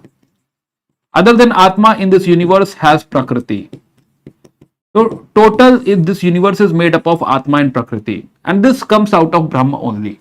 So the Upanishad is about this Atma and Brahma are connected. We need to figure out, this connection, Atma and Prakriti. Thus it talks about heaven. It talks about hell. It talks about transmigration of soul. Ki haan, this Atma, because it is not getting salvation, it is not getting moksha. So somewhere it is basically it is trapped between death and birth. Ki haan, ki we'll take birth, then we'll die again. We'll take birth, we'll die again. We'll take birth, we'll die again. So that is transmigration of soul. We are trapped till we get moksha. Moksha, how we get moksha? If we understand this connection, if we establish this connection, and if we get into the Sharan of Brahma, then in that case we get moksha. So this is entirely different thought process. Yes. So Upanishads are the challenging thought process written towards the end, and it is called the Vedanta or the essence of the Vedas. It propounds Gyan Marg, Brahma, Atma, hell, heaven, all these things are there. It is believed that somewhere the other literature was supportive of Brahmans. This was increasing priestly domination. So this is basically the contribution of Kshatriya. So this is Kshatriya reaction. It does not mean Kshatriya has written this. It only means that Kshatriya must have patronized those Brahmins who has written Upanishads. Yeah, so Upanishads were written later on. Yes. So there are multiple Upanishads. For example, Rigved has associated Upanishad of Aitreya Kaushitaki. Then Brihadaranyaka Upanishad is the oldest Upanishad which talks about Aham Brahmasmi, the connection between Aham and Brahma. Then Yajnavalkya is also mentioned over here. Transmigration of soul is also mentioned here. Similarly, Tatri Brahmana is having this thought of Atithi Deva Bhava. Iratana Matra Pita Deva Bhava, Atithi Deva Bhava. So this is Tatri Brahmana. Similarly, Katha Brahmana, not Brahmana, Upanishad. Then Katha Upanishad has a story of Nachiketa and Yam.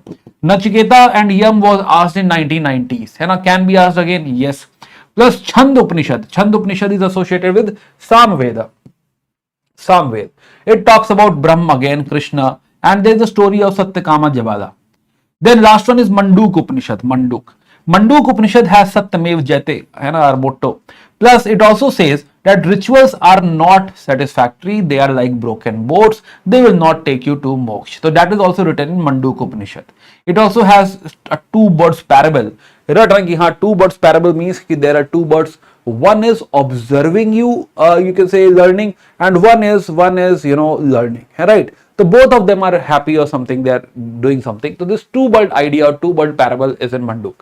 Manduk Upanishad is also already asked in examination. So we find that this year UPSC has also asked a question on Upanishad in general. So yes, we find this topic already has appeared into examination, can be asked again. Possibility? Yes, there is a possibility. So just go through this chart. Do not worry much about this. Do not do research in this topic. This is good enough. Yeah.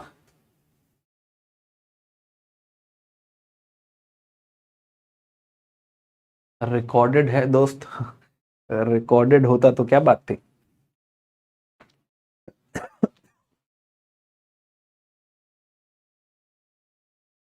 Yes. Then a lot of related literature was written later on. So this is Shruti literature which was written in the Vedic era. But the literature written after Vedic era is Smriti literature.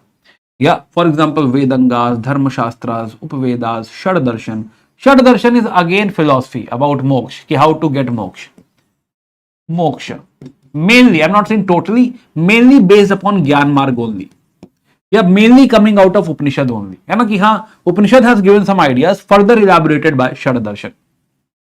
So yes, so a lot of literature was written later. Very late, very late in the Gupta period, we have Puranas written. Mahabharata and Ramayana also got completed into Gupta period. So these are Smriti literature. Again, I'm not teaching Smriti literature. Right, just give it a reading. A few important Smriti literatures are these one. Right, similarly Puranas you are aware or you will read about them. So this is your homework or you have already studied. The Shad Darshan, just go through this chart. What is the name of the Shad Darshan? Shad Darshan, there are 6 philosophies: Sankhya, Yoga, Nyaya, Vaisheshika, Purva Mimamsa, Vedanta. Yeah, who is the founder? Basics, again you don't have to get into philosophy, just read it. What type of or what is the genre of this particular philosophy?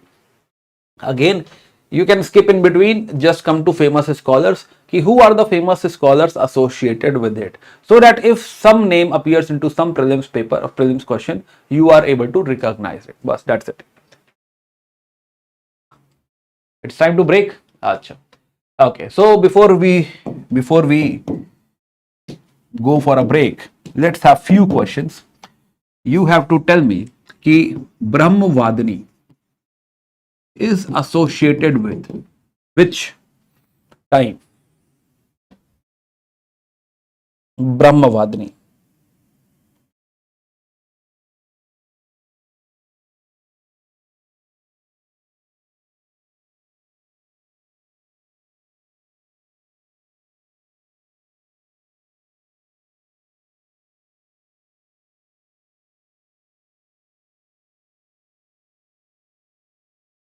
Yeah, ancient, medieval, modern is sufficient for SSC. You don't have to study more than that. It is good enough.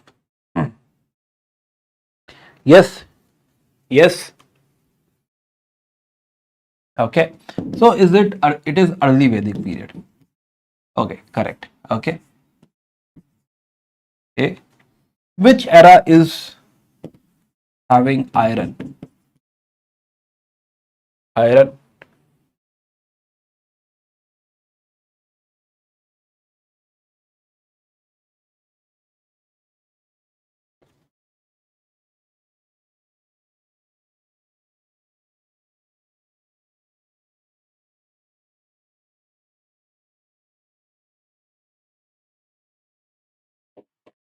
Which era is having iron?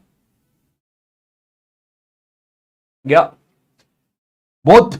Are nahi bhai. Right on a B. Later Vedic period. Yes. Okay. Now, Bali. Which era is having Bali? Bali. Bali. Bali. Krishna, yes, very good.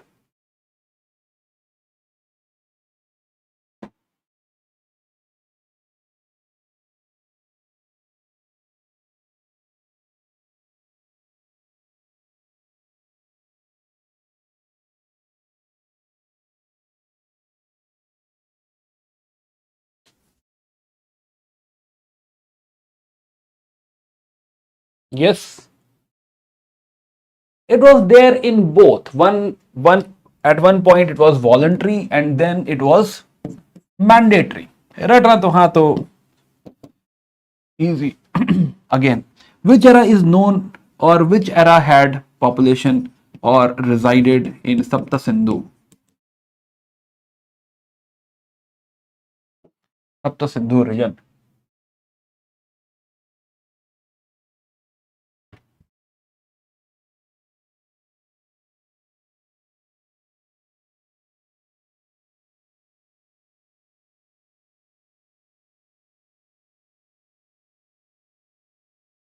Yes.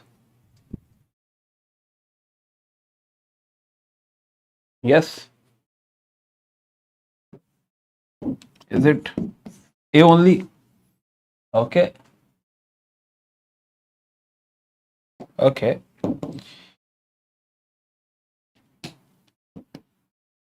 Nomadic pastoralism dominated.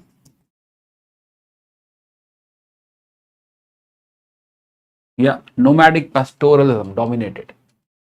This is one question. Second question. Second is Varna were only two. Third is Varna is equals to 4.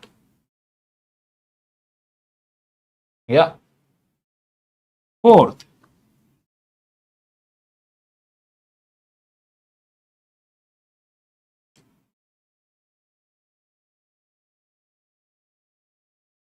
Langal is what? And I will comment.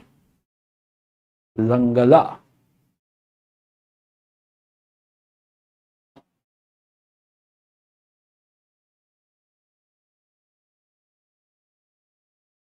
Fifth,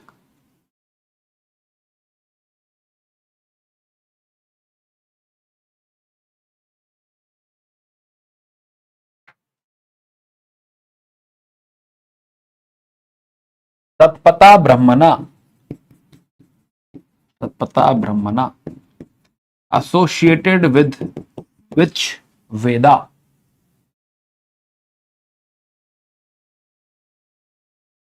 Yes. Law hai Langala. Okay, very good. Yeah, okay. Varna 2 is of course Rig Vedic era. Right on Rig Vedic era means A. और Varna 4 both में है. Right on both C. इसके भी and में तो हो ही गया था ना. Right in the end it was 4. Right on तो हाँ तो both is right. Langala as you said it's Plow. And Satpata Brahmana is Yajurveda. Very good, very good.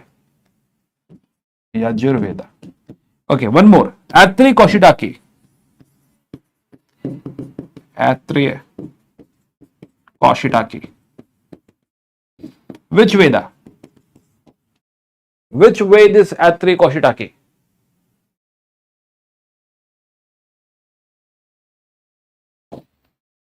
Seven. Which era? Prayer is more important than rituals.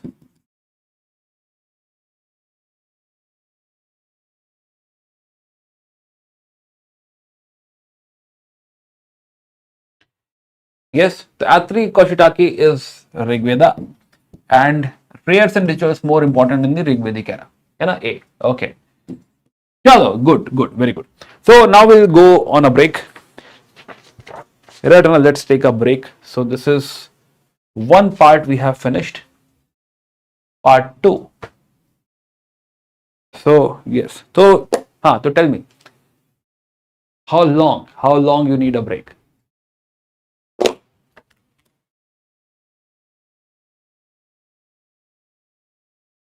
Yes, time for a break.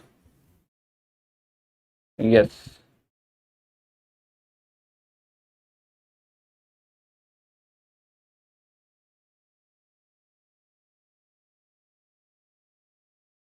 Will you made complete art and culture? Book you are talking about? Yes, I'll be launching a book on culture, but I don't know.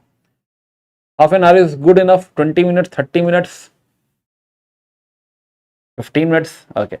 So the demand is between 15 and 30. So let's go for 20 minutes. Right, so let's go for 20 minutes break. So 20 minutes means at 2:20 we will circle back. We will connect again on at 2:30 and we'll start our part 2. Part 1 was bit lengthy. Part 2 is bit smaller. Ratna, and then there is part 3. Only 3 parts, I have created. Let's see how far we'll go. Yes. Okay.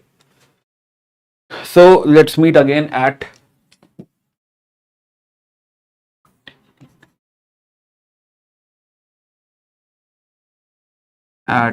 2:20 PM है ना, AM नहीं है ना, PM. Okay. Yeah. तो तब तक खाना वाना खा लो, right, है ना, go for lunch and all.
Yeah, hello.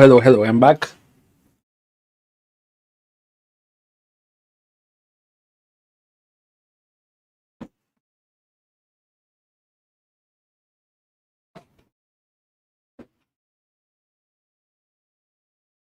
Okay. हाँ भाई, आप लोग भी वापस आ गए होंगे. Yeah.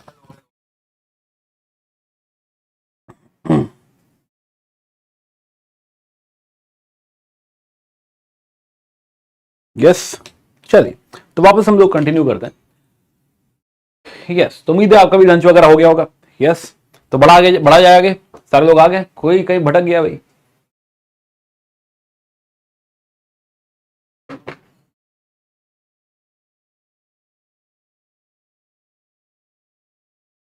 यस.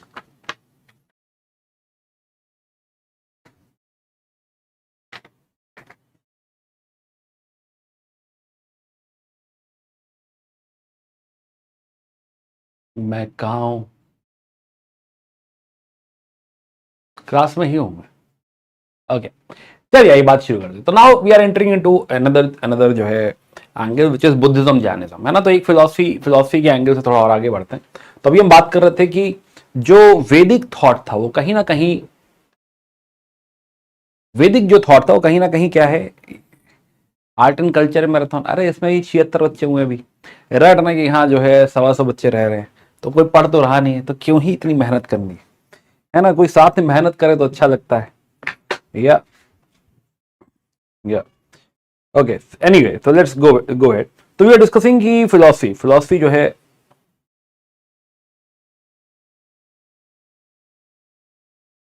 यस, तो फिलोसफी जो है वी वर डिस्कसिंग. तो वी आर टॉकिंग अबाउट की जो वैदिक लिटरेचर है, तो वैदिक literature is somewhere focusing more upon कर्म मार्ग.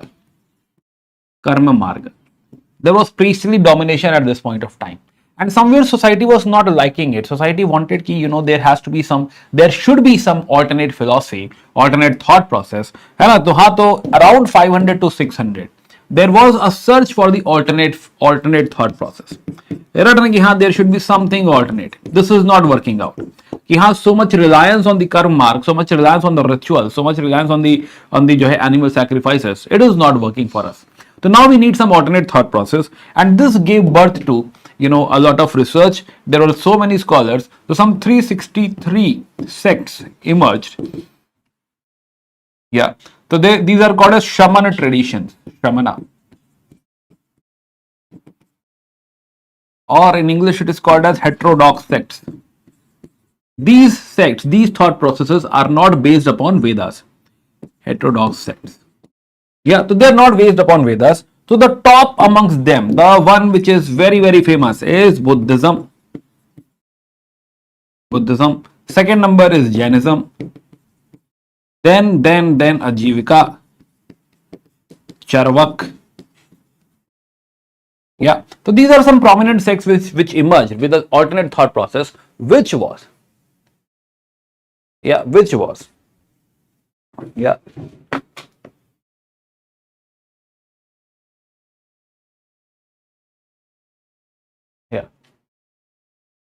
Yeah, which was uh, not derived out of Vedas. Yeah, this is based upon Gyan Mark. So similar to Upanishads also came into this era only. So these alternate thought processes all are talking about Gyan Mark. Mostly everybody is talking about Gyan Mark. We should not be focusing upon karma mark. We should not be focusing upon rituals and sacrifices, but we should be focusing upon knowledge. So Buddhism is also such thought process which talks about knowledge, which talks about Gyan. Yeah. There are total 363 heterodox sects. There is a book called Sutra Kritanga. Sutra Kritanga says ki haan, there were 363 sects. Right? Na ki haan. Not all are famous. Yes, of course, not all are famous. The first one, which is very, very famous, is Buddhism. Yeah. So let's understand the life of Buddha. What is the life of Buddha? So this is around 563 BCE. 563 BCE. The kingdom of Shakyas.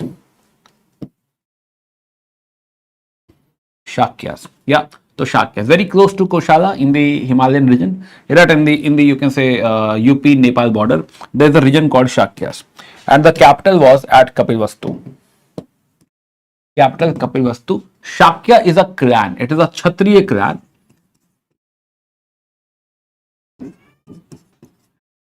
Kshatriya clan. Shakyas do not have Brahmins, amongst them. Anyway, so the king over here was Shuddhodhan and his wife Mahamaya. So Shuddhodhan and Mahamaya conceived Buddha around 563 BC. So this event is called as Avakranti. And here Maya, basically the mother of Siddhartha, she was the one who dreamt of an elephant entering into her into her womb. So elephant. So this Avakranti is denoted by the symbol elephant. Now around 563 BC, she gave birth to Buddha or Siddhartha, and this was Vrishab Rashi, right? The zodiac sign of Siddhartha is bull. So he is also denoted by bull. This bull marks the birth of Buddha. This is called a jati, and such terms can be asked in UPSC. Also, all the symbols has some meaning, right? The bull has a meaning.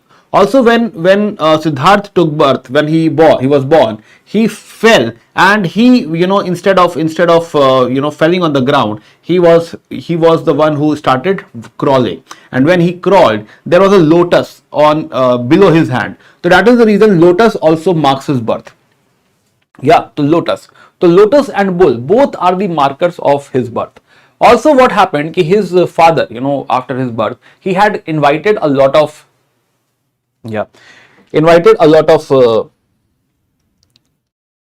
sages to make the kundali, to predict the future and all. So a lot of sages has come who made the horoscope of Siddhartha, and they basically gave him the name Siddhartha and said he will either become a great sage, or he will become a Chhatrapati king, very, very famous king, somebody who will conquer the whole earth. Something like that was told about him. So since Shuddhodhan wanted his son Siddhartha should stay in the kingdom only. He should not go out. So that is the reason Siddhartha was never allowed to go out. He lived in a very, very artificial scenario, right? In a very artificial scenario where he was not able to see what is happening outside the world, what is the real world exactly. So he was basically, kept separated, kept isolated. Also, after the birth, Mahamaya died after some 7 days, and her sister Gautami Mahaprajapati, she was the one who took care of Siddhartha, and that is the reason Siddhartha is also called as Gautam. So Shuddhodhan married Gautami Mahaprajapati. Now, after 16 years, Siddhartha got married to Yashodhara, and they had a son, Yashodhara, and they had a son called Rahul. Yeah, so he was happily living, a family life, and everything was fine till age 29. Till age 29, at the age of 29, he felt he's missing something. He wanted to go out, and he went out to, explore. He went out with his Sarthi and friend Channa. So with Channa, he had gone out, and once he was out, he observed a lot new things. He saw. Bull is Rishabh Rashi, right? And Bull Rashi, if you know, zodiac sign. So this is Rishabh Rashi, must have heard of. So he belongs to Rishabh Rashi. His birth is in those months. So that is the reason bull. Now again, Dasu were Indians, Das were foreigners. Okay. So now, so at the age of 29, he had gone out, and he basically realized outside there are a lot of miseries. Somebody is sick, somebody is old, somebody is dying. So he realized, there are a lot of things which he don't understand. And that is the reason, he has to explore. He wants to understand the truth. And if somebody is happy, why they are happy?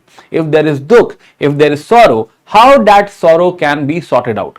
So now he was like in this quest, I have to find all these things. I have to find these answers. And thus, secretly, he had left his home. So at the age of 29, he had left his home. This is renunciation, right? So he has renunciated his house, his married life, and he has gone out on a horse. So this symbol, horse, marks renunciation. This is called as Mahabhinish Kraman. So Mahabhinish Kraman. So Mahabhinish Kraman is about leaving his house. Now after leaving his house, he had gone to Magadha. Magadha at this point of time is ruled by a king called Bimbisara. So in fact, he had a meeting with Bimbisara. Bimbisara told him, once you really find this truth, please let me know as well. Yeah, to Bimbisara. So he had met Bimbisara as well. Yes. So for 6 years, he had, worked hard. He had tried attending all the coachings, all the classes, everything, right? And then eventually, finally, at the age of 35, he basically sat. He sat below a peepal tree, right, near a river called Falgu River, at the place called Bodh Gaya. At that point of time, it was called as Uruvela. So at Uruvela, he meditated for some time and he got nirvana. So at the age of 35, technically he became Buddha. Yes. So at the age of 35, now he is no more a common man. He is enlightened. He got that knowledge which he was looking for, and now he is Buddha. Yes. Now, after getting this enlightenment, he found out that his friends, or basically those who were there with him, they have gone to Sarnath. So to follow them, he had gone to Sarnath and to teach them. So yes, now he reached Sarnath, and at Sarnath he had given his first sermon, which is termed as Dharma Chakra Pravartana. So Dharma Chakra Pravartana. Yes. Now again, you see, so once he was, once he sat on the throne, once he sat on the sat at Bodh Gaya below this peepal tree, he was disturbed by Mara. Right? Mara is god of illusion. Yeah, so Mara had tried to disturb him so that he will not get nirvana. He had sent his daughters, he had sent his army, and also has to disturb him that he should not get nirvana.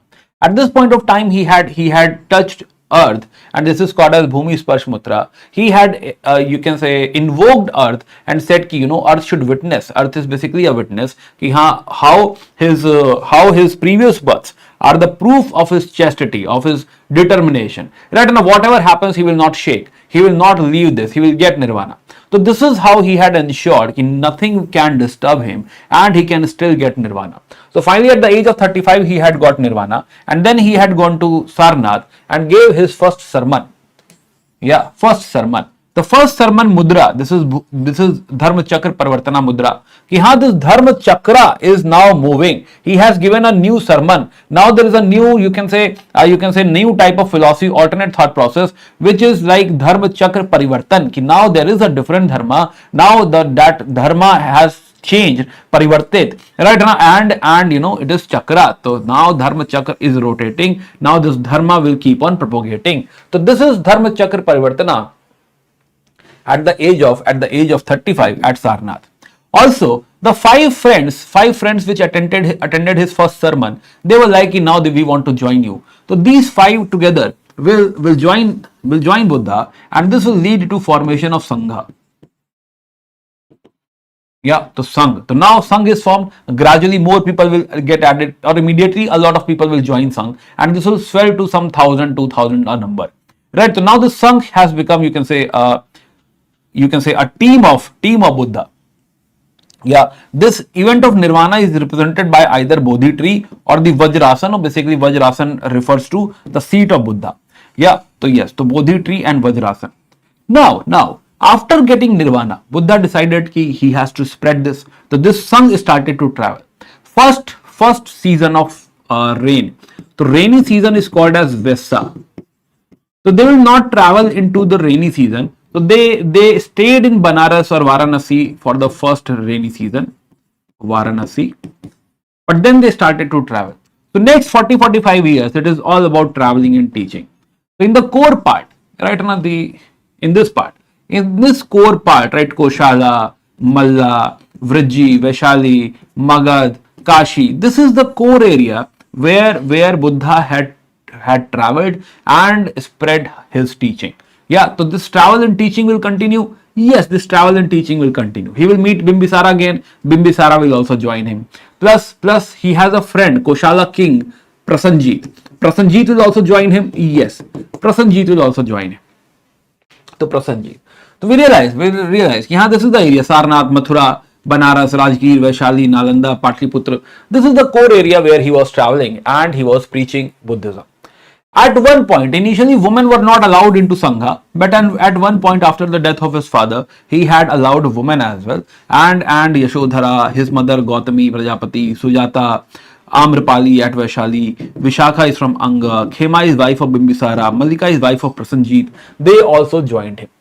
At the age of 80, he was at Pava, and he ate his last food given by a blacksmith Kunda.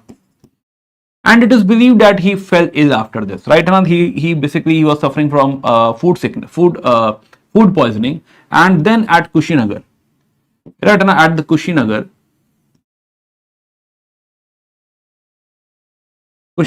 he took his last breath. So this event is called as Mahaparinirvana. Before death, he had said, you know what you should do after cremation. My ashes should be, my ashes, right? And I put it inside some lota, right? And then, place it under a heap of mud, right? So this is stupa. So stupa is my relics or my ashes has to be covered by mud. So this will become a symbol, right? A symbol of Buddha. Buddha has gone into Mahaparinirvana, and if somebody wants to remember him, at this place he can remember him.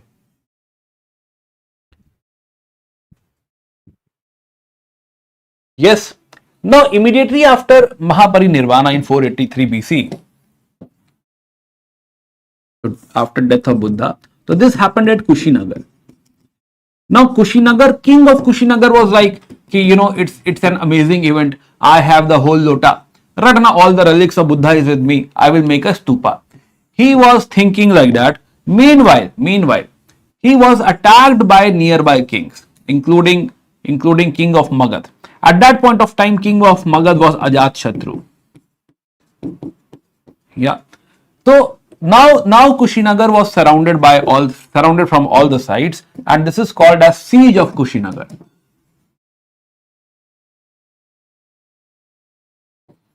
Kushinagar. Now, the king was advised by a Brahman, ki sir, instead of you making one stupa, divide it into 9, right? Divide it into 8 actually, and then distribute amongst all the kings who have invaded you. So this is something he did, and this is how everybody will take back and create one stupa in their place. Yes. Yeah, so we'll have one stupa in Magadha, one stupa in Koshala, one stupa in Lumbini, Radhanath jo hai in Nepal, one stupa at Kushinagar. So Kushinagar stupa is called as Rambhar stupa, where he was cremated. Yeah. Yes, so cremation. So this is how total 9 stupas somewhere were created. Right, so 9 stupas. At some places it is 10 stupa.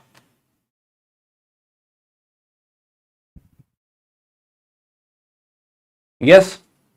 Okay. Another thing after the death of Buddha, Ajatashatru was like now after the death of Buddha, when Buddha has gone, now there will be chaos.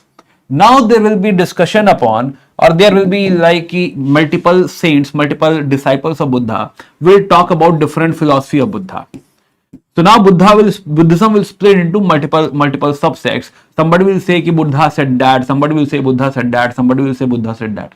It is better to avoid all this. It is better to have a meeting. So Ajatashatru was the one who conducted the first Buddhist council. So that everybody has to be part of this first Buddhist council, and together they have to figure out what is the teaching of Buddha and what are the rules and regulations told by Buddha. Yeah, the first Buddhist council. So this is all happening after death of Buddha. That is 483 BCE. So this is the life of Buddha. Very short discussion of what all important facts, important terms which are related to Buddhism. Yeah, are you all aligned till this part, everyone?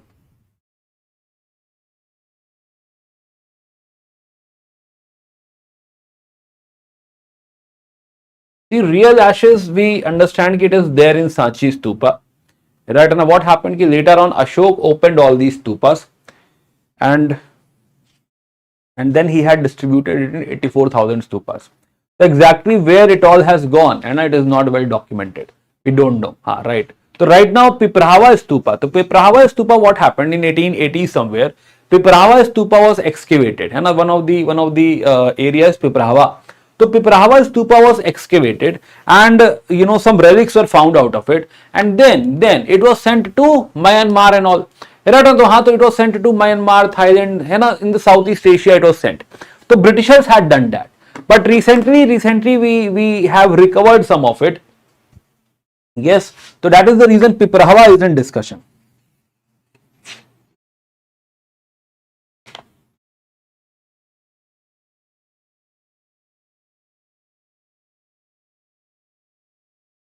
Yeah, in 1898 it was discovered.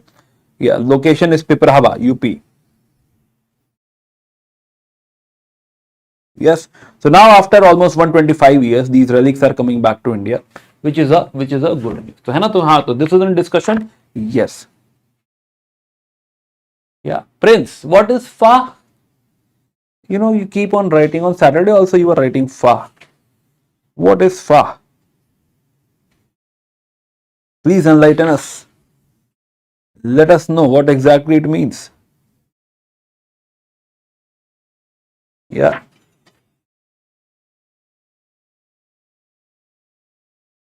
We don't know real ashes. It was distributed, first of all, it was distributed here itself. Right, and then all these stupas. Only one stupa was there, which was not opened by Ashok, is in Nepal. Right, and otherwise all the stupas were opened by Ashok, and he has taken out all the you can say ashes, and then it was distributed, and he created some 84,000 stupas. Right, na? So exactly now we don't know where it is. Right, na? What all things are there. Fa is a meme. Acha. Digululu. What is Digululu? Yeah. Gen Z stuff. I'm not aware of. Too cool for me. Yes, sir, it's too cool, sir. It's not for you. Sir, you continue, sir. You will not understand.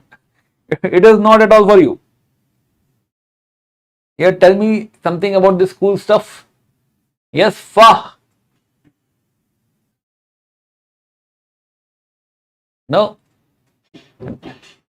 Yes, sir, very tough to explain. It is similar to Nirvana only. You will not be able to get that. Is that the case? Yes, sir, it's very much similar to Nirvana. Do you understand Nirvana? Can no. So this also you will not understand.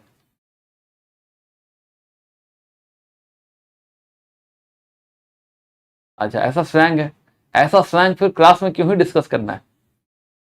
अगर ये ऐसा है तो ये इतना भी cool क्यों हो जाना है कि हाँ सारी मर्यादाएं तोड़ के क्लास में जो है ऐसा करके चालू हो जाना है? क्यों ही करना है ऐसा? Why, man?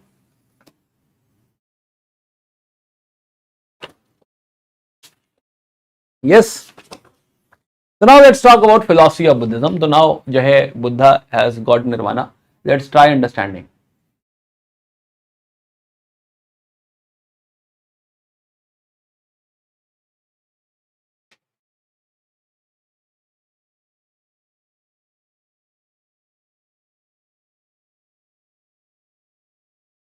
Avakranti is conception, conceive. When you conceive a child, that is avakranti, conception.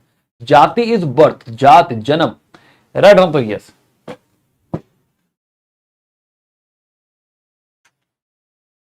Dhamek stupa खोला था, धामेक स्तूपा में भी उसका कंट्रीब्यूशन है. यस, है ना, बट धामेक स्तूपा खोला था नहीं खोला था, धामेक स्तूपा में वो किया गया था क्या, ऊपर से ओपन करके देखा गया था धामेक में.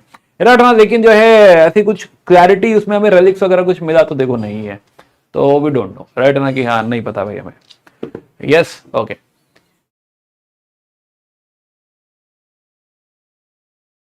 चलिए ओके, बढ़ते आगे. सुनाओ. तो what is the philosophy of Buddhism? Right ना, कि बुद्धा क्या सिखा के गए? Let's talk about that. Yes, okay. तो यस, कैसा स्किप कर देना चाहिए आपको ये सब? ओके, ठीक है, चलो स्किप ही कर देते हैं. कैसा इग्नोर मारो सर, आप पढ़ाओ अपना. कहाँ आप सर इन सब बातों में लगे आते? पढ़ाओ अपना सर, लगे रहो आप. यस, बड़े आगे यहां तक साथ में. Everyone, shall we go eight?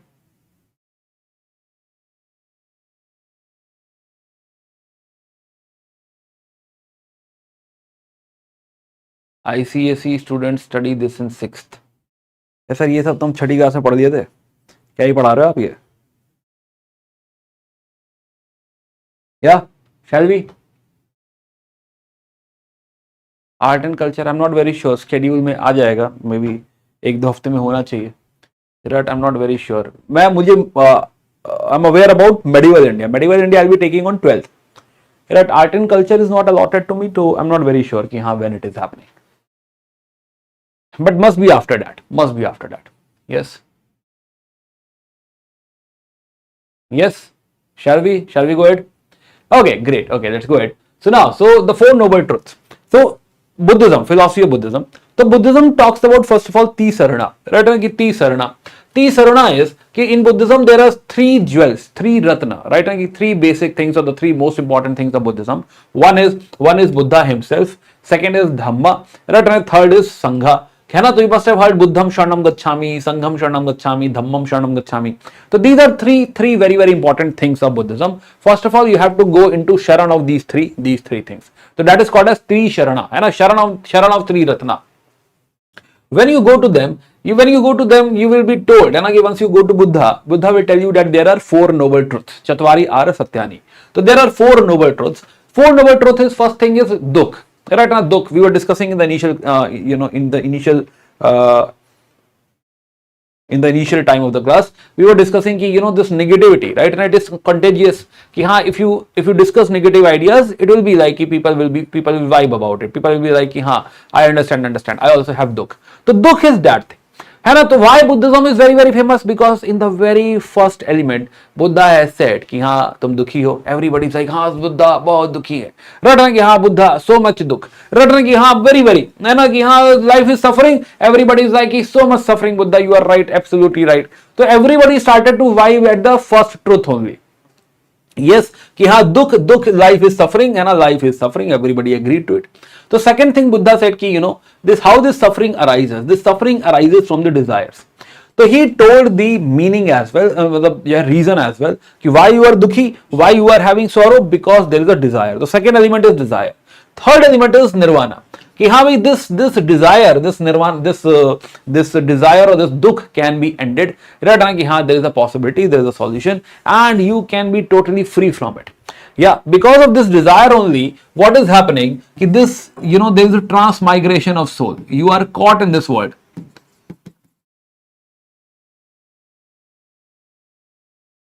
Yeah, caught in this samsara. Samsara means cycle of birth and death.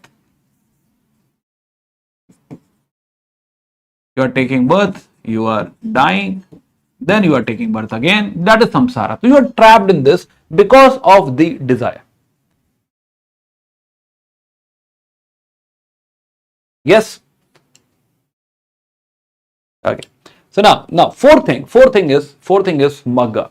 And you'll ask Buddha how, and what is the solution? Yeah. Hello Sanjay. क्या हो रहा है युद्ध में? हे संजय, क्या देख पा रहे हो?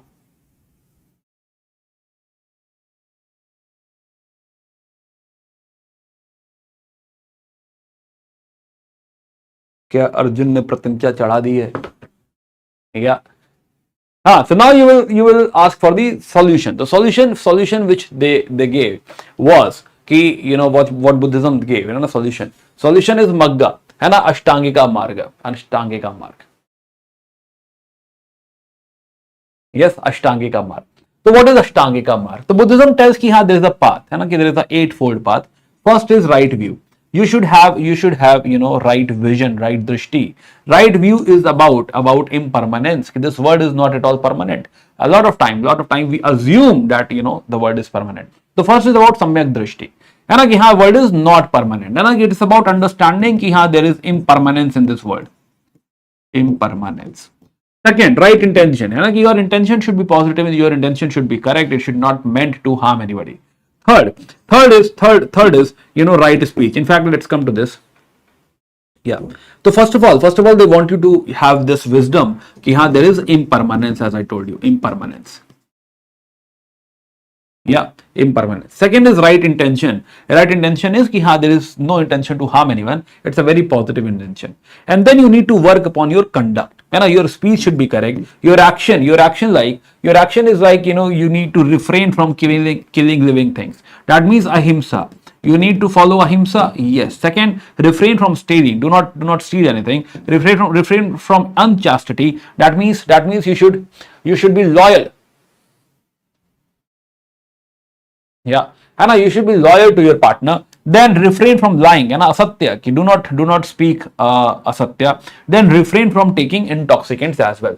So these 5 things were told, in conduct thing, in action thing, these 5 things are important. Yes, right action. Then right livelihood, your job and all should also be correct. You should not be involved into corruption. You should not be involved into smuggling or something illegal or things like that. Then samadhi. Last one is mental discipline. Another thing you need to focus upon is mental discipline. Again, for UPSC also you need to do all this. बीच में जो है, you don't have to do all that fa. Right now, anyway, so right effort is samyak vyayam. Yeah. Samyak vyayam, right effort. You have to put effort into this. I'll have only positive thoughts. I'll basically work upon this. You have to put effort into it. Yes. Right mindfulness. Mindfulness means you need to mindful about your body, about your spirit, and about your mind. Right? And so you need to be mindful whatever you are doing. Yes, very, very mindful. And third is right concentration. You need to focus. You need to have focus upon it. So right concentration, yes, samadhi. So you have to follow all these 8 things, and then and only then gradually you will reach a stage called vipassana. Vipassana means you will be able to clearly see. Yeah, you'll be able to clearly see what? You'll be able to clearly see why you are dukhi. What is the reason behind sorrow? So now you will be gradually able to understand. Till now you don't know why you are sad, but now you know. Right now you think you are sad because somebody has gone, somebody is not calling up, somebody has left you. Right, but now gradually you will be able to see reasons behind sorrow. You will be able to see the world as it is. For example, now there is some clarity in life. For example, there is one concept called pratiti samutpada. Pratiti samutpada course talks about why a thing has happened. Yeah, why a thing has happened.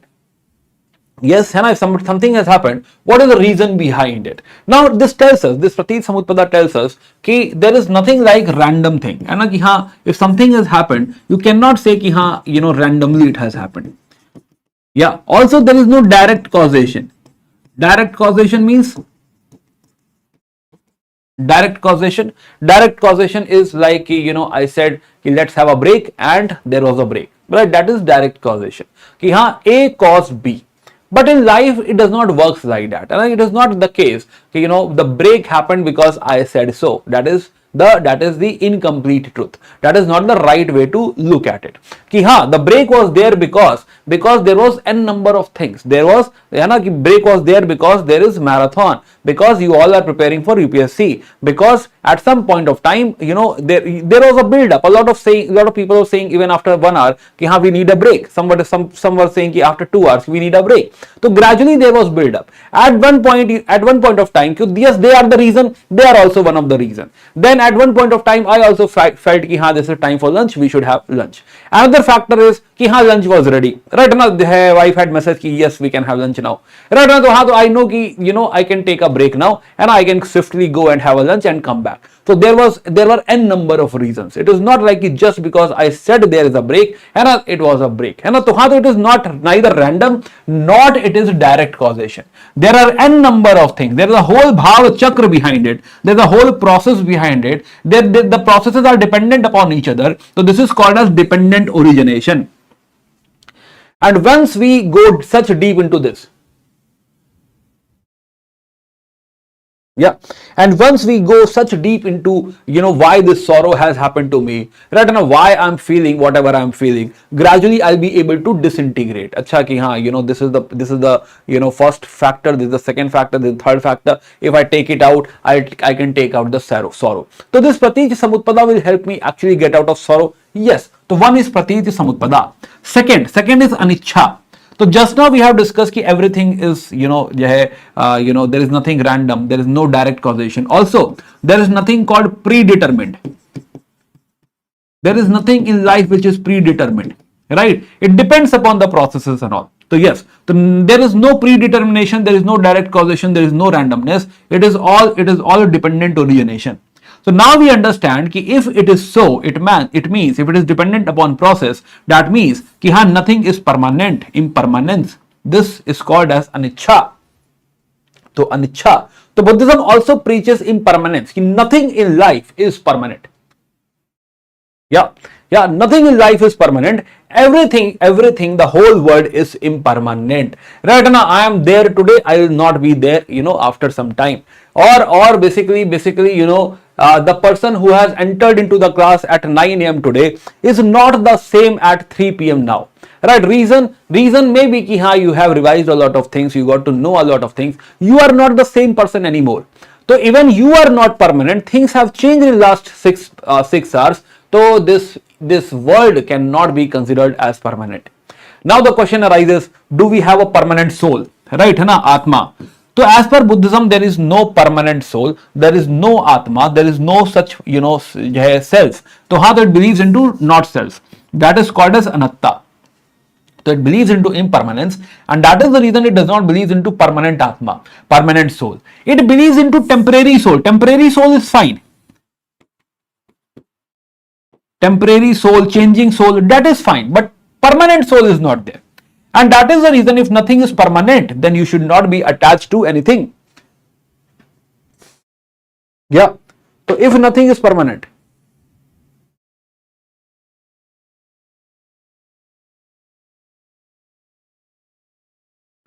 if nothing is permanent,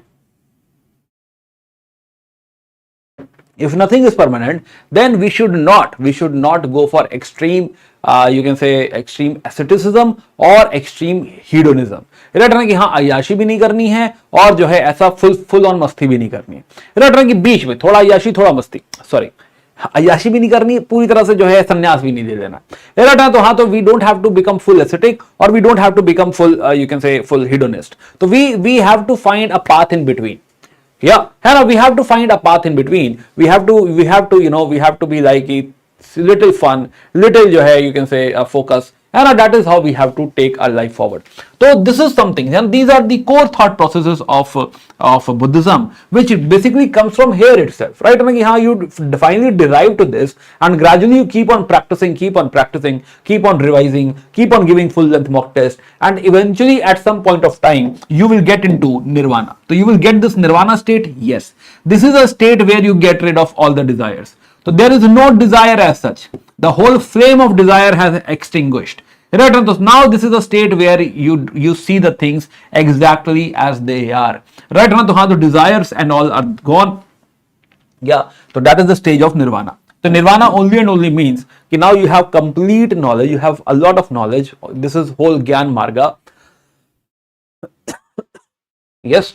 You have complete knowledge, and now you do not desire for anything. There is no craving. Why there is no craving? Because you totally understand the whole process. Now you don't get attached to anything. Right? You don't get addicted to anything. You don't get attached to anything. That is how nirvana works. So now, so nirvana can be of two types: anupadisesa and swapadisesa. Anupadisesa nirvana. So anupadisesa is, since you have no desire, you can choose to die. So if the person who gets nirvana chooses to die, that is called as anupadisesa nirvana. If he chooses okay, I'll continue living, right, but he will not be attached to anything, this is swapadisesa nirvana. है ना कि हाँ जो है he will continue living. It's up to him and up to the person. Like Buddha continued, and he will keep on doing things, but he will have no desire. He will have no, cravings, and he is not getting attached to anything. So this is the philosophy of Buddhism. Buddhist philosophy we have discussed, and these thoughts we have discussed. Right, now let's talk about Sangha. So few things which can be asked in Sangha. First of all, Sangha is democratic in nature. Sangha has two aspects.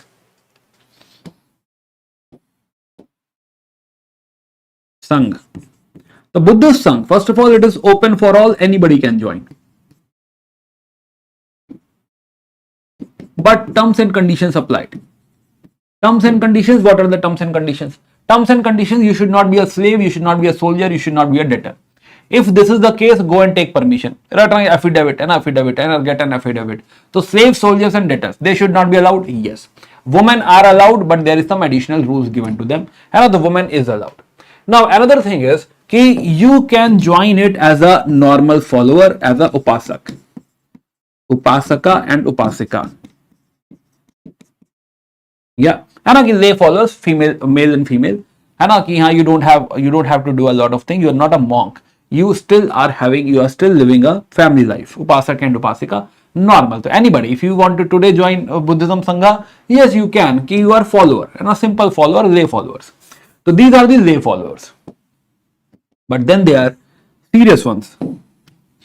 Serious ones are bhikshu. Bhikshu, ya bhikkhu, ya bhikkhuni. Bhikkhu and bhikkhuni. Yeah, these are monks and nuns. Monks and nuns. Monks and nuns. Yeah. So bhikkhu and bhikkhuni.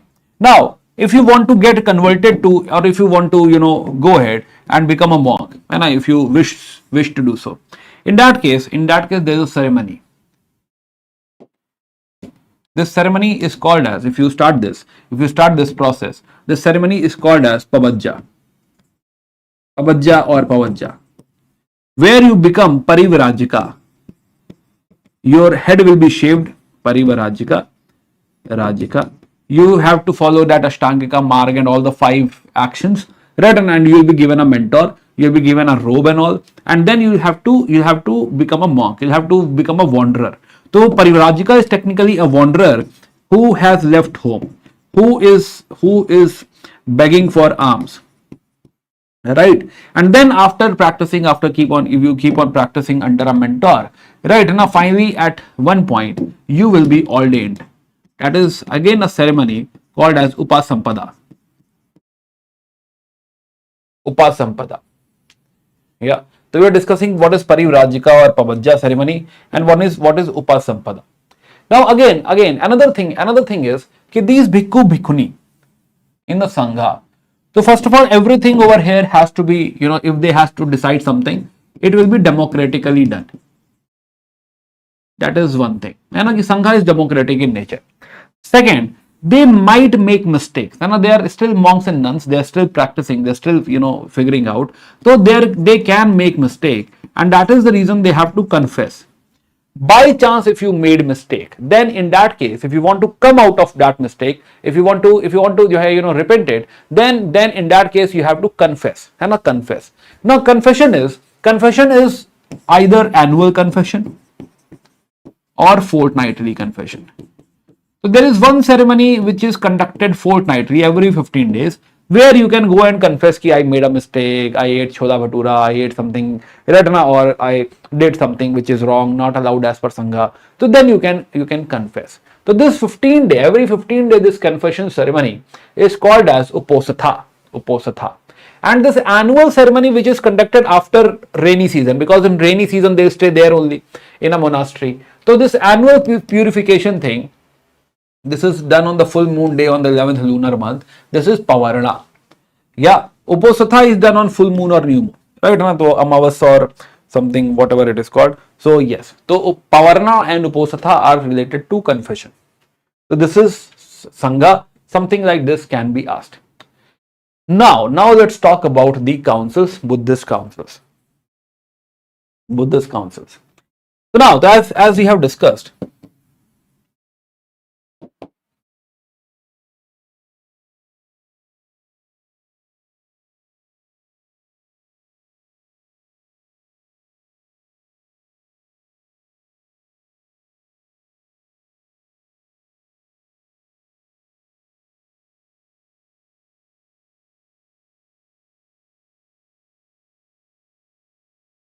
yes.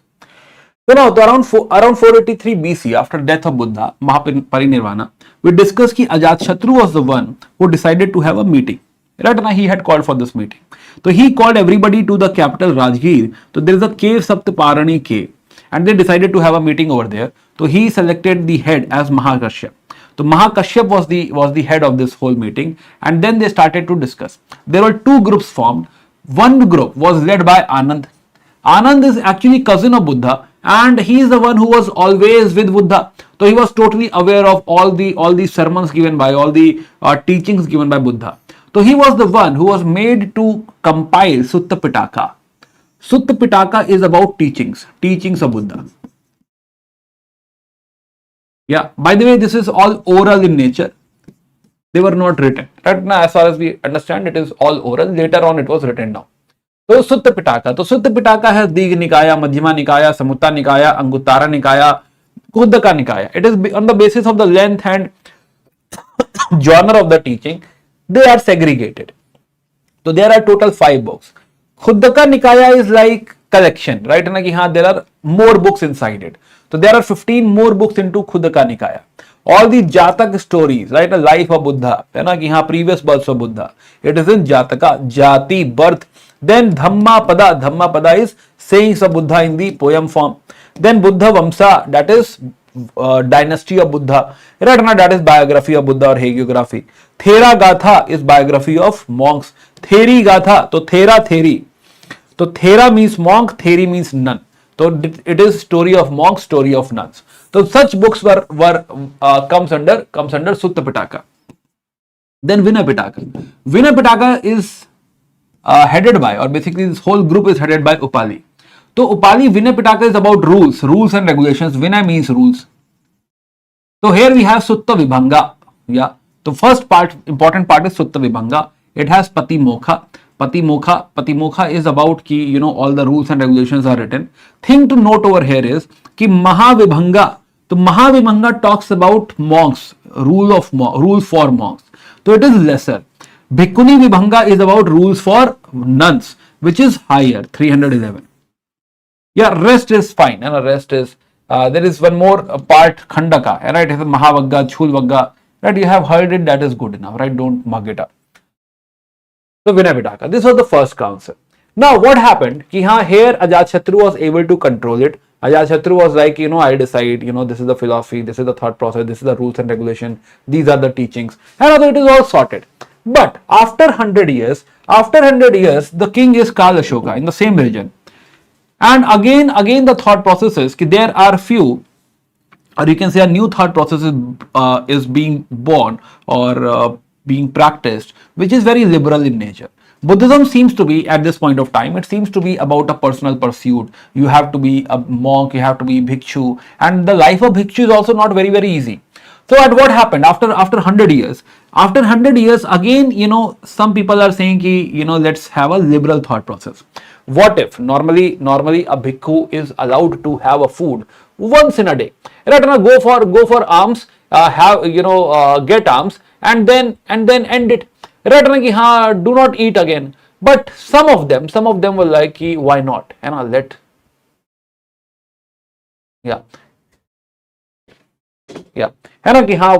not? Let's have a food again. Why not have some chach in the evening, or let's have chai pakoda or something, right? Something like that. They were like, why so serious? Why so rigid? So again, second meeting was held. So after 100 years, the place is Vaishali and the king is Kalashoka. President this time is Sabbakami. And here one, you can say, schism happened. Is Buddhism got divided into two. Sthabirvadis were the original ones, ki, whatever Buddha has said, will follow exactly that. And Mahasanghikas are the liberal ones. Here we can have some, you can say, flexibility. It is not necessary. It is not necessary to, be so rigid. Now, next major development happened around 250 BC. 250 BC, what happened? Ki Ashok had joined Buddhism. Now, when Ashoka joined Buddhism, he started to patronize it. He started creating a lot of monasteries. Yeah, he started creating a lot of monasteries, putting fund to it. Now, because king himself was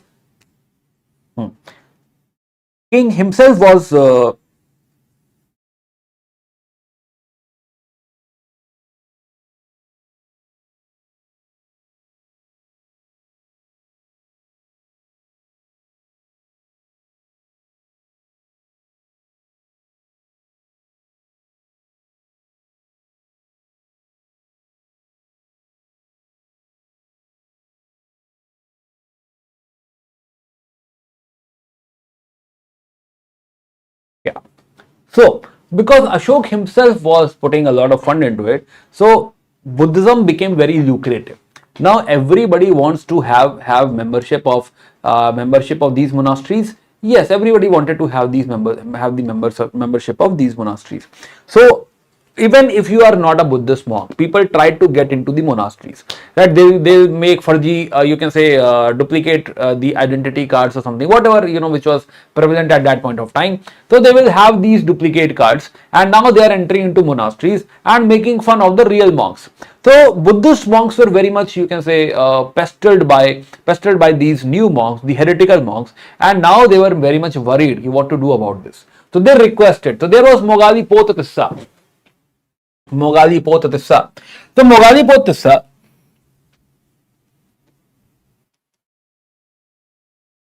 yeah. So Mogali Potapissa was made the head of this council, this particular meeting, and now everybody was interviewed. So almost 60,000 heretical monks, these non-Buddhist monks, were fired. Well, they were like, you are not part of Buddhism. Yes. Plus Ashok had sent a Buddhist mission. Ashok sent Buddhist mission to a lot of places. For example, he had sent it to Kashmir, MP, Deccan, South, and then to Sri Lanka as well. So Buddhist mission sent to Sri Lanka. The Sri Lanka mission was headed by Mahendra. Mahendra is son of Ashoka. Yeah, so Ashoka had sent his own son Mahendra to Sri Lanka to propagate Buddhism. Now Mahendra later on called his sister Sanghamitra. So even Sanghamitra had gone to Sri Lanka. There they are spreading Buddhism. Yeah, even in Kashmir and all, the Buddhism got spread. Another thing is here again there was a, you can say, brainstorming on the philosophy, thought process, and a new book was written, which is Abhidhamma Pitaka. This is about Buddhist philosophy, new version, Abhidhamma Pitaka. So Abhidhamma Pitaka was written at this point of time. So this is third book, Abhidhamma Pitaka, another third one. It has some 7 books: Dhamma Sangani, Vibhanga, Dhatu Katha, Puggala Pannati, Yamaka, Patthana, Kathavattu. Kathavattu is personally written by Mogali Poth. Yeah, so Kathavattu. Kathavattu basically talks about how he had his daughter of Ashok only. Yes. So Sanghmitra and Mahendra both had gone to Sri Lanka. Yes. So now we have a new book, Abhidhamma Pitaka. Yes. Another thing is he had supported only Therwada. Therwada. What is Therwada? Therwada is these Thavirvadin only. Therwada, Thera means elder, monk. So Therwada. So basically he had only supported the original thought process, not the liberal thought process. Yeah. So this Thavirvadin will be called as Therwada. Now another thing happened after this was कि Abhidhamma Pitaka is now new book, right, and a very, very famous at this point of time, and a religion based upon Abhidhamma Pitaka is Sarvastivadin. Sarvastivadin.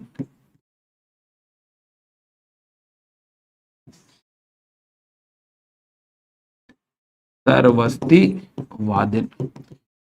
Now Sarvastivadin. So Sarvastivadin became the dominating religion at this point of time, or dominating Buddhist religion at this point of time. But it is not only Sarvastivadin. After this, because Buddhism is dominating, Buddhism is the most important religion of India at this point of time. So there are multiple other parallel thought process which are similar to the original thought process of Buddhism. Minor 19-20, right? Minor differences here and there, right? Like, this is also Buddhism, this is also Buddhism. There are different types of Buddhism, 11-12 types of Buddhism, which are based upon original thought process. But also this Mahasanghika also had a lot of versions now. Like 7-8 types of Mahasanghika Buddhism is also present at this point of time. So there is chaos with respect to philosophy. Ki what is correct? Is this do we have to follow this Buddhism or this one or this one? Which Buddhism to follow? So there is so much chaos. Yeah. So now again. Yeah. So now again. So by 72 CE, almost after 300 plus years, After 300 plus year, now the king is Kanishka, and Kanishka was very much inclined towards Buddhism. Now, since Kanishka was inclined towards Buddhism, he wanted to understand, he wanted to learn Buddhism. But then he got confused. He was like, I don't know which to follow. Daily the teacher is telling a new type of Buddhism. He himself is worried about what exactly to do.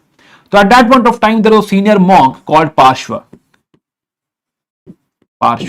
So Parsh suggested to Kanishka, Kanishka, you should do a council, do a meeting and sort it out. So Kanishka conducted a meeting at Srinagar, and president was Vasumitra. There is a one famous scholar at this point of time along with Vasumitra, which is also considered as vice president, Ashwaghosha. The president is Vasumitra, vice president is Ashwaghosha, and they conducted the fourth Buddhist council. Yeah. So now, so what is happening? So as I said, initially it was Sthavirvada, फिर Thervada, and then Sarvastivada, and along with Sarvastivada there is Hemvata, Vatsaputriya, Samitya, Dharmottarya, Bhadranya, Sannagarika, Kashyapya, Mahishashika, Dharmaguptaka, Sautantrika. All these are close to the original thought process. Yeah. Similarly, those Mahasangikas, similar to Mahasangikas or the new thought process, the liberal thought process, liberal one. This liberal one had Ek Vivarika, then Lokattarvada, Gokulika, Bahushutiya, Pranaprativada, Shaitika, Apar Saila, Uttar Saila. So many type of Buddhism were there. Yeah. So in this council, it has to be sorted out. So it was decided that all those thought processes which are close to original thought process, like Thervada, ya fir Sthavirvada, the original ones, now they will be called as Hinayana. So they were clubbed into one school, which is Hinayana. All this became part of Hinayana. Yes. Similarly, all the other liberal schools, now they are, and starting from Mahasanghika, all the liberal schools will be clubbed under Mahayana. So from here, there are two dominant schools of thoughts of Buddhism. One is Hinayana, one is Mahayana. Hinayana has sub-schools, Mahayana has sub-schools, but in general, we will call them Hinayana and Mahayana Buddhism. So it was very much codified, it was very much, you can say, sorted at this point of time, कि now there is Hinayana and Mahayana.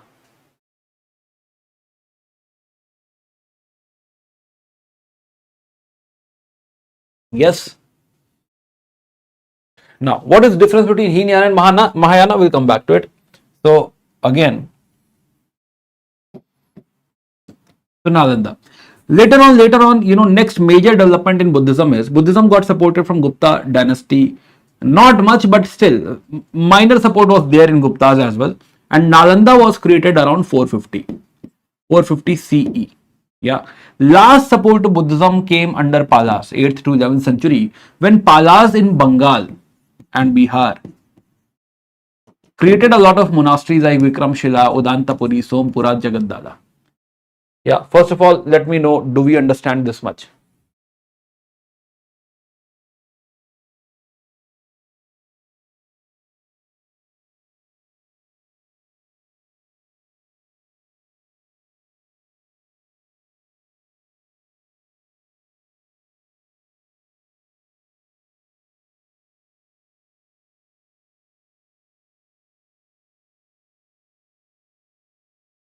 Tired eyes but a fearless soul. Rank 1 is my only goal. I will fight. I will never fall. One day my name will shock them all. Kya baat hai, Priya? Okay. I don't chase comfort. I chase the crown. Until I get rank 1, I won't slow down. क्या प्रिया wrapper है क्या हमारी class की? Poet है, poet. Yeah. Do we get this, everyone?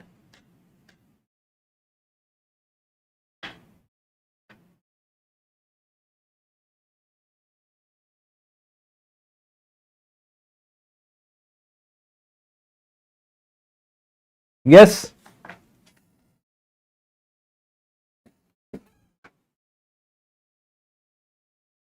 Yeah.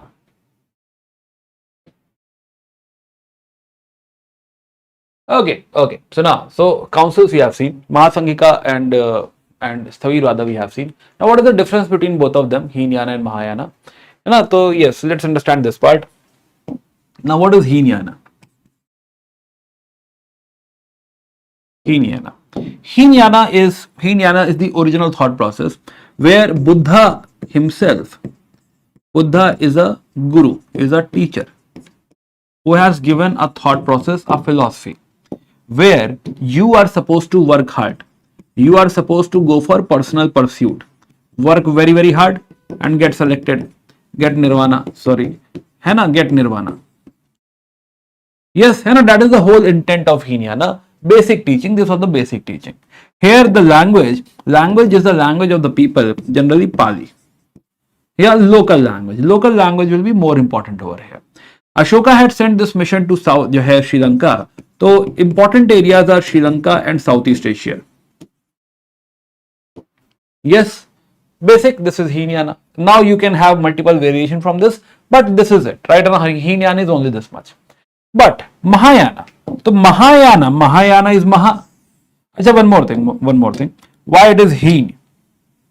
So now you will understand the meaning of Hinayana. Now let's talk about Mahayana. Mahayana. Now, Yana is vehicle or Maha is great. है ना, great vehicle, है ना, तो Mahayana, तो great vehicle. So it means कि हाँ, Buddha is not human, Buddha is God. He is a great vehicle. Here he means lesser vehicle. Why? He is just a human, है ना, he is a guru, he is a teacher. So Buddha is God. Yes, Buddha is God. Or you can say Buddha is that ultimate power.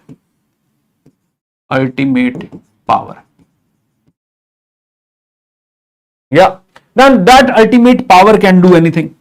That ultimate power can take multiple incarnation as well, like Bhagwan Vishnu taking multiple roops. So it can be in human form. Manushi Buddha like Gautam Buddha. So Gautam Buddha, कि हाँ, he can take birth as a human, है ना, Manushi Buddha. कि हाँ, Kanak Muni. Yeah, like that. So there are some six Buddhas which are called as Manushi Buddha, and Gautam Buddha is one of them. Now there are so many other format as well. For example, like Celestial Buddha. Yeah, Dhyani Buddhas, है ना, कि हाँ, they are called as Dhyani Buddha. So Dhyani Buddha, like, you know, कि Bhagwan Vishnu also had incarnations which are very powerful, not humans. Yeah, very powerful. For example, Varaha Avatar. You know, Varaha Avatar himself is a god. And Narasimha Avatar, they are not humans. So like that, you know, this power also can have incarnations like Amitabha. So one of the famous such incarnation. Again, 6 are there in number. Amitabha, Amog Siddhi, etc. In which Amitabha is the most famous celestial Buddha. In fact, there will be a future Buddha. Future Buddha. So future Buddha is Maitreya. Like Bhagwan Vishnu will have a future avatar. है ना, Kalki. So like that, even future Buddha. The Buddha will come again in future, which will be called as Maitreya, celestial Buddha. Now there is another concept of Bodhisattvas.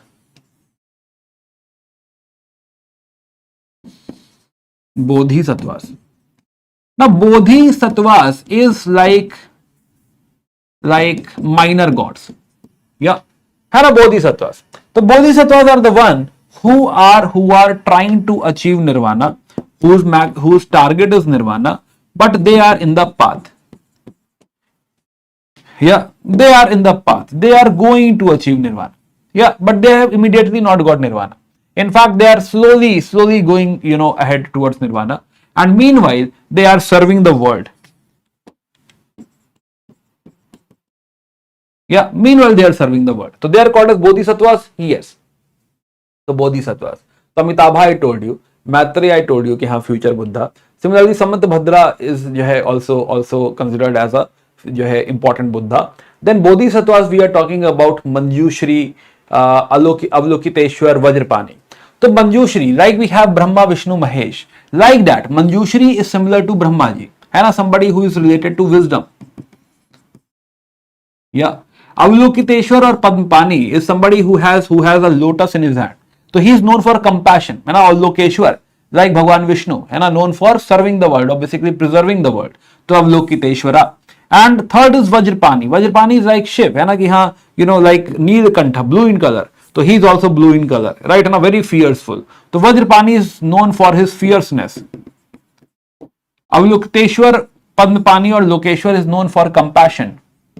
These are what? These are some famous bodhisattvas. Bodhisattvas are so many. There are like 35 bodhisattvas.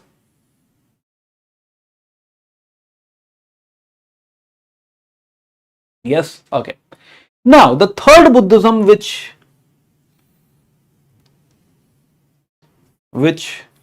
came into being was Vajrayana Buddhism. Now let's understand what is Vajrayana Buddhism. Acha, one more thing. Mahayana. So Mahayana, by the way, the Mahayana, first of all, you know, this is advanced version. So this believes into Pali. The whole literature and all will be written in Pali. Here the language which is prominent is Sanskrit. Second thing, Kanishka conducted his council in Kashmir, and then he had sent missions to China. So China, Japan, they have this Buddhism. So they have Mahayana Buddhism. Now, what is Vajrayana Buddhism? Vajrayana Buddhism is nothing but, so in Gupta period, the settlement penetrated into Bengal region, right? The forested Bengal region of this area. The settlement had penetrated into this area, and Tantra got assimilated into the society. Now Tantra will affect Brahmanism. A lot of deities and tantric deities will come into picture. Plus Tantra will also affect Buddhism. Or you can say Tantra plus Mahayana Buddhism, Mahayana becomes Vajrayana.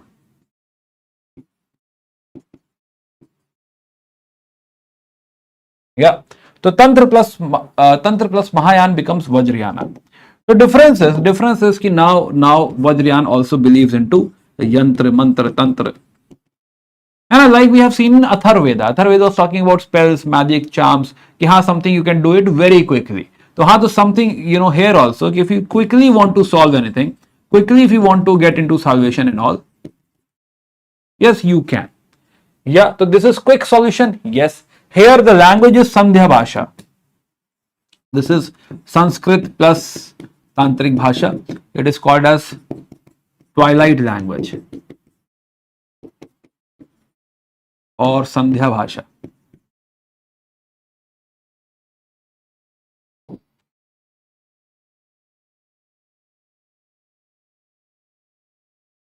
Yes.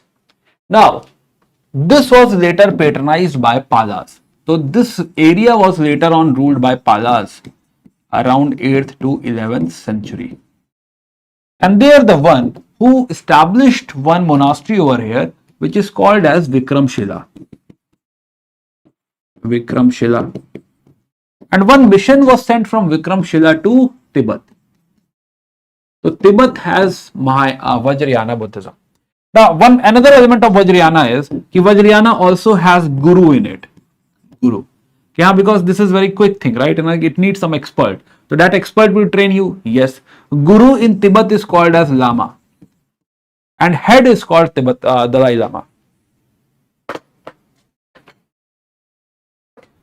So these are three Buddhism. Yeah. So these are three types of Buddhism. Hinayana, Mahayana and Vajrayana. Yes, so this was Tantric Buddhism. Another point is that female deities, Tantra has one important contribution. Tantras believe into female deities, like Kali Mata, female deities, and Shakti. So similarly, Vajrayana also have a female deity now in Vajrayana, which is Tara. Vajrayana believes into Tara. Yes, the female Bodhisattva Tara is important figure in Vajrayana, and now you know why. Vikramshilya University, I have told you. Yes. Okay. So yes. The Buddhist literature, we have already seen three Pitakas. Now there are some important scholars. For example, Ashwaghosha. Right, Ashwaghosha, at least Buddha Charit and Sundar Nanda. Please mug it up. Right, and do memorize it. Very, very important. Buddha Charit and Sundar Nanda. So Ashwaghosh we saw, he was there in the fourth Buddhist council, and he has contributed, like he has written these two important books. One is Sundar Nanda. One is Buddha Charita. Can be asked? Yes. Next, Sariputra Prakarana, Vajra Suchi, Sutra Alankar, if you can, right? If you can. Now, another person, in the same era is Nagarjuna. Nagarjuna is also compared to Einstein. He has also discussed theory of relativity. Now, he has written two books. One is Madhyamika Karika, one is Pran Paramita Karika. So, Madhyamika Karika, Pran Paramita Karika. Then, there is one scholar from India who had gone to Sri Lanka, and in Sri Lanka he wrote this book Vishuddhi Magga. Vishuddhi means purification, Magga means path, so path to purification. So Buddha Ghosha, path to purification. And Vasubandhu had written Abhidhamma Kosha, right? That's it.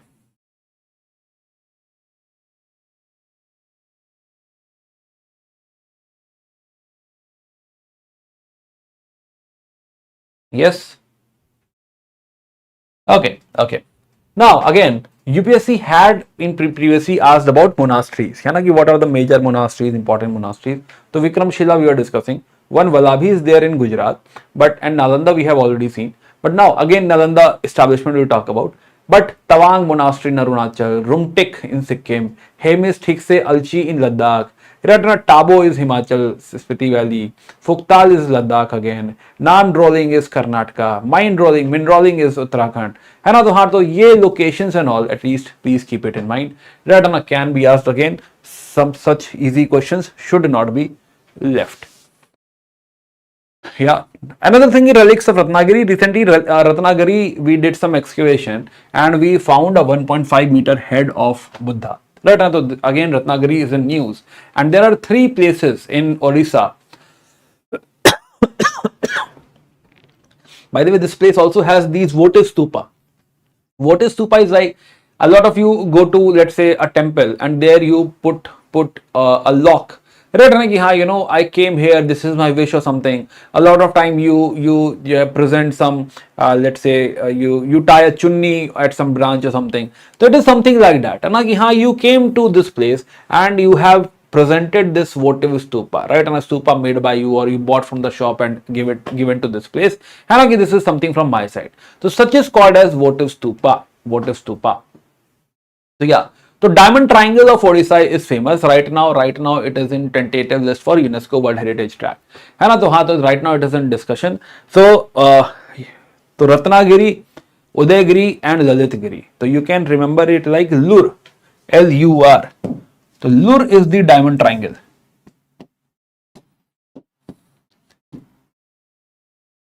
Lalitgiri, Udayagiri and Ratnagiri.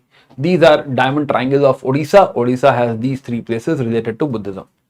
Yeah. Another thing is right now Sarnath and Kashi. Again discussion because of World Heritage Site, UNESCO World Heritage Site.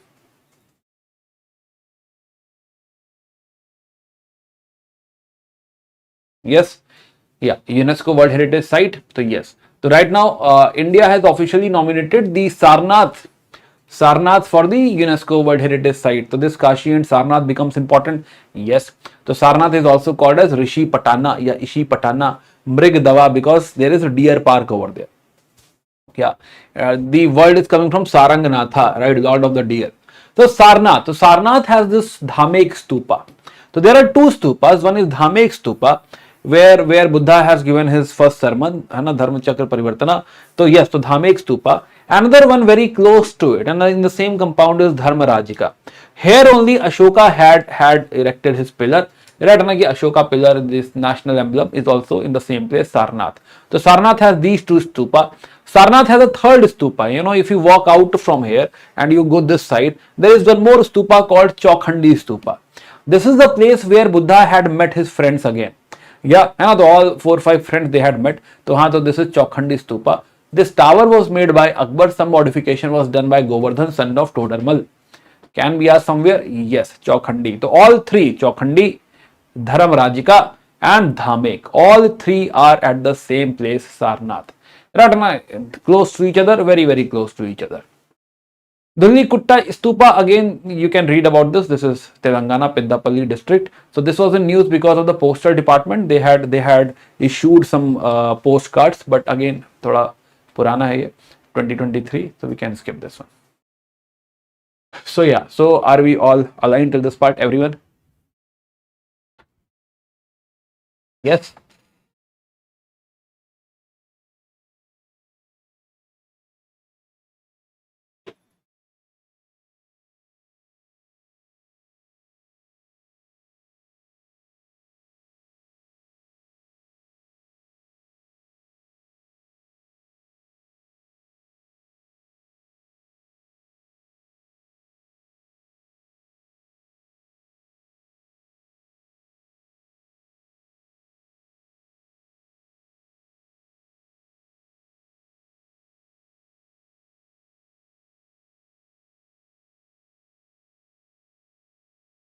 Okay, so let's move into Jainism.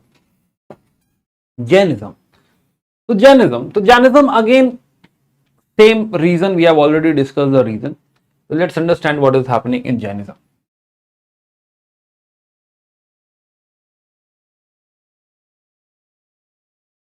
Again, the time is 500 BCE, 500 BCE, the era of Buddha, right? Buddhism.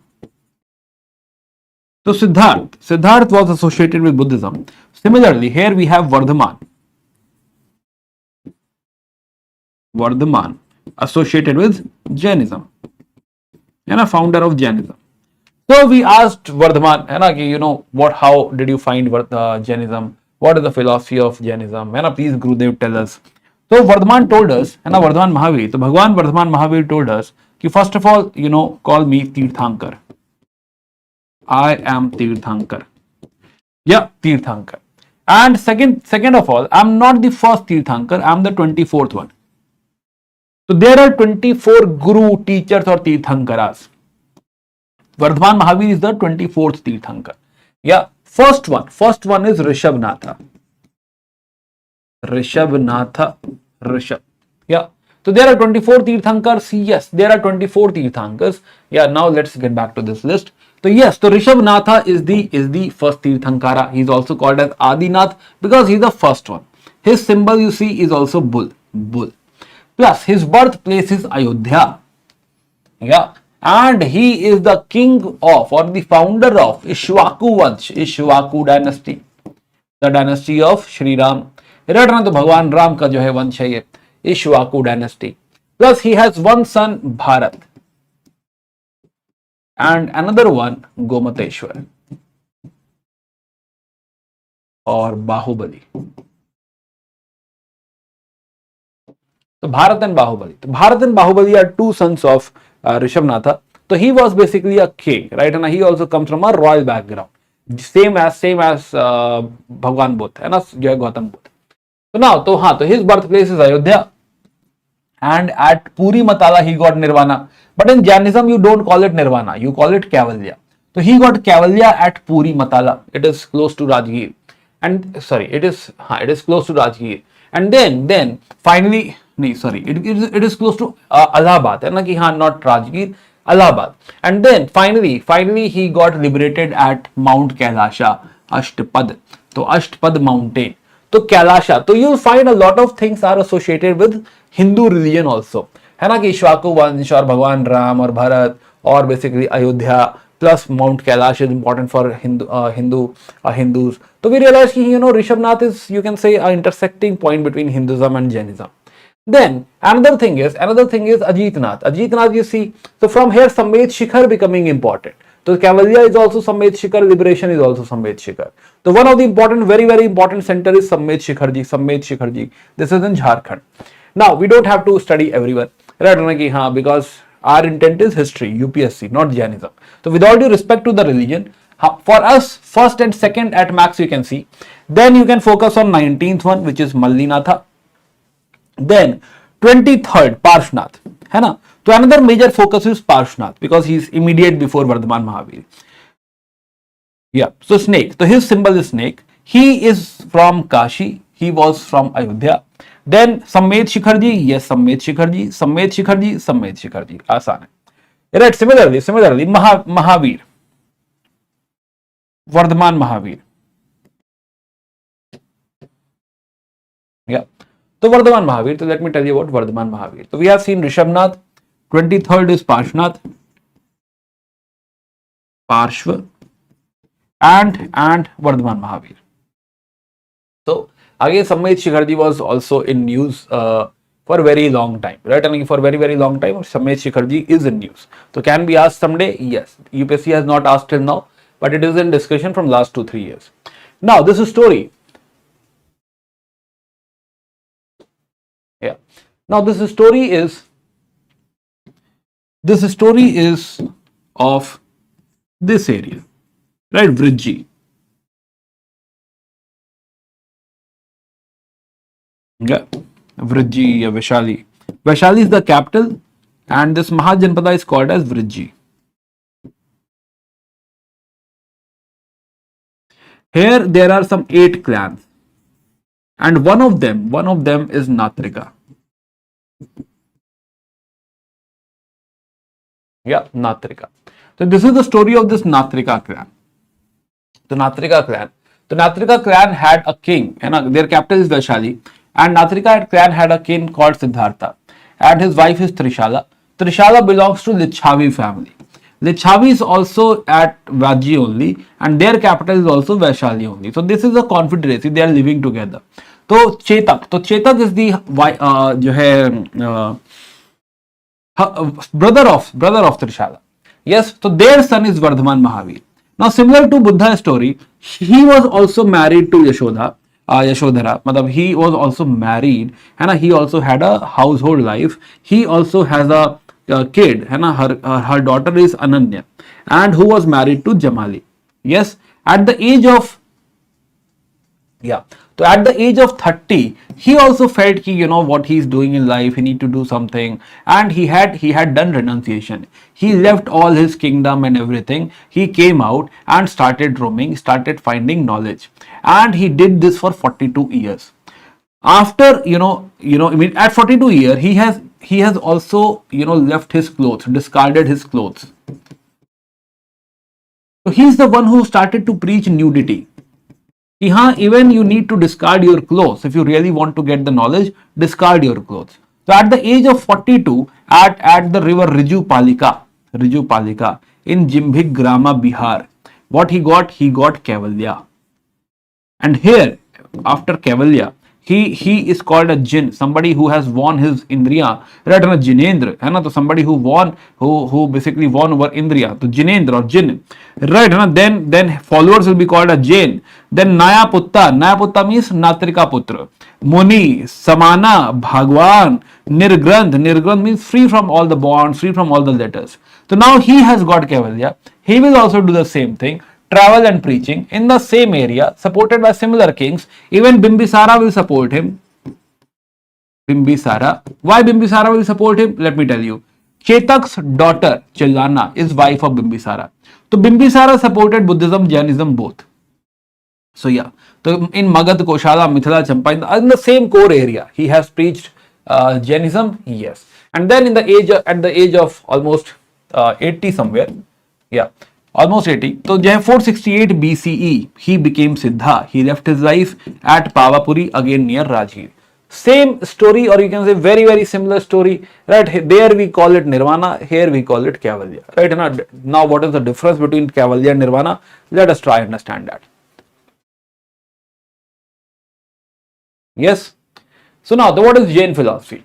Now Jain philosophy basically talks about Dravya. There is Dravya. There is some eternal substances. So there are 6 eternal substances in the world.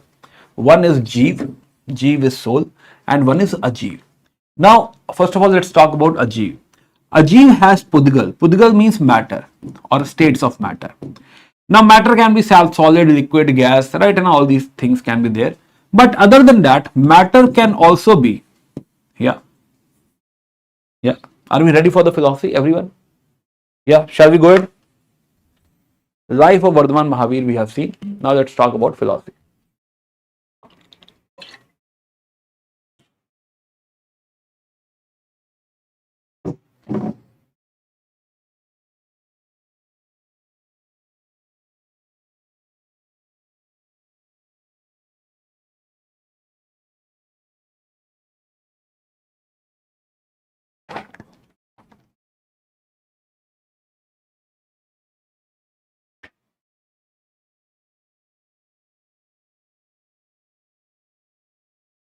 Yes.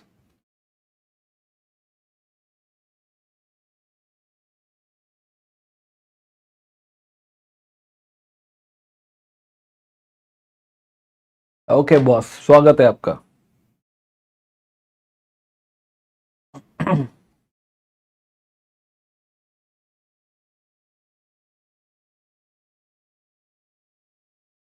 Yes, shall we? कहां गई जनता? How is the जोश man? Exam आ रहा है या?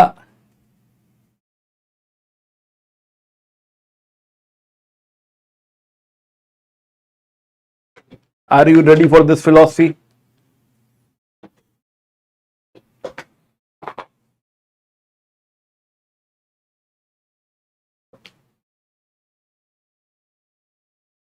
या no?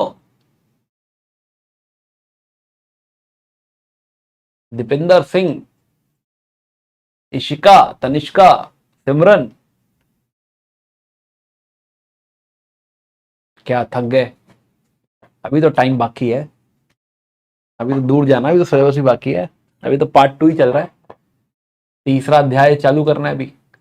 Ventilator पे है, मजाक कर रहे हो? सीरियस नहीं है? ओके, आई होप आप मजाक कर रहे हो. Okay, yes yes.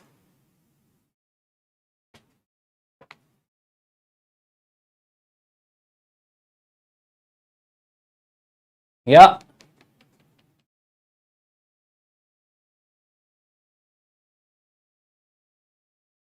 क्या थक गए हैं?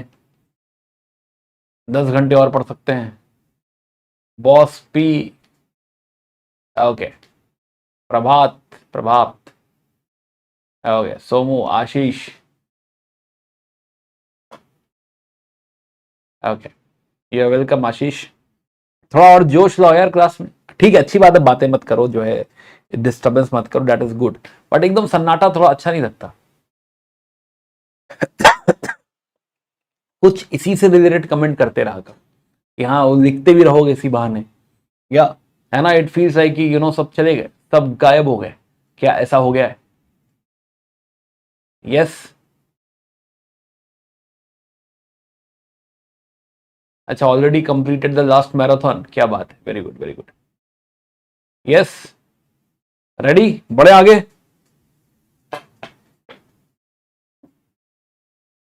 देखो, मेरी एनर्जी तुम्ही से आती है.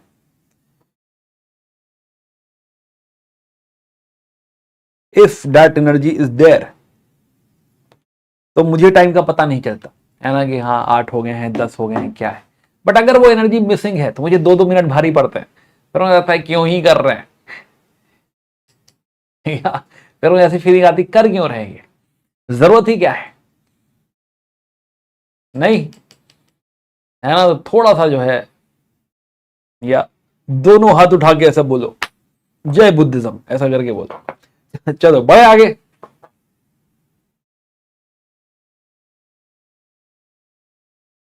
प्रिया आगे अलग ही जो है पोयम मूड में है. प्रिया रुक ही नहीं रही है.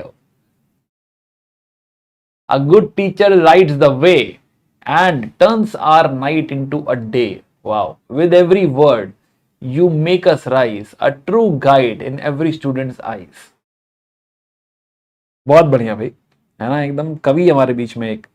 Very good, very good. Yes, है ना. सारे बोलो पहले, जय बुद्धिज्म. जय बुद्धा। ऐसा जोश आना चाहिए, फिर बढ़ते हैं आगे। हाँ चलो, भारत माता की जय। चलो भाई ना, लिखो भारत माता की जय, जो लिखना है लिखो, है ना, लेकिन पहले जोश लाओ क्लास में, फिर पढ़ेंगे आगे। यस, एक तो वैसे ही बच्चे कम है।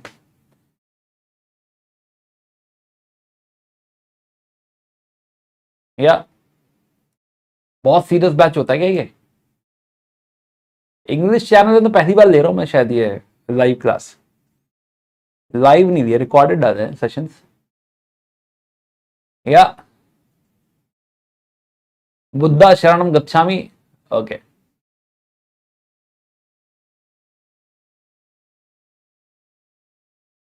मैथ का बोर्ड है 9th को। हाँ तो यार वो पढ़ो ना फिर, है ना, जो प्रायोरिटी सेट कर लो। चलो वापस आते हैं जैन फिलोसफी पे, आते हैं भाई जैन फिलोसफी।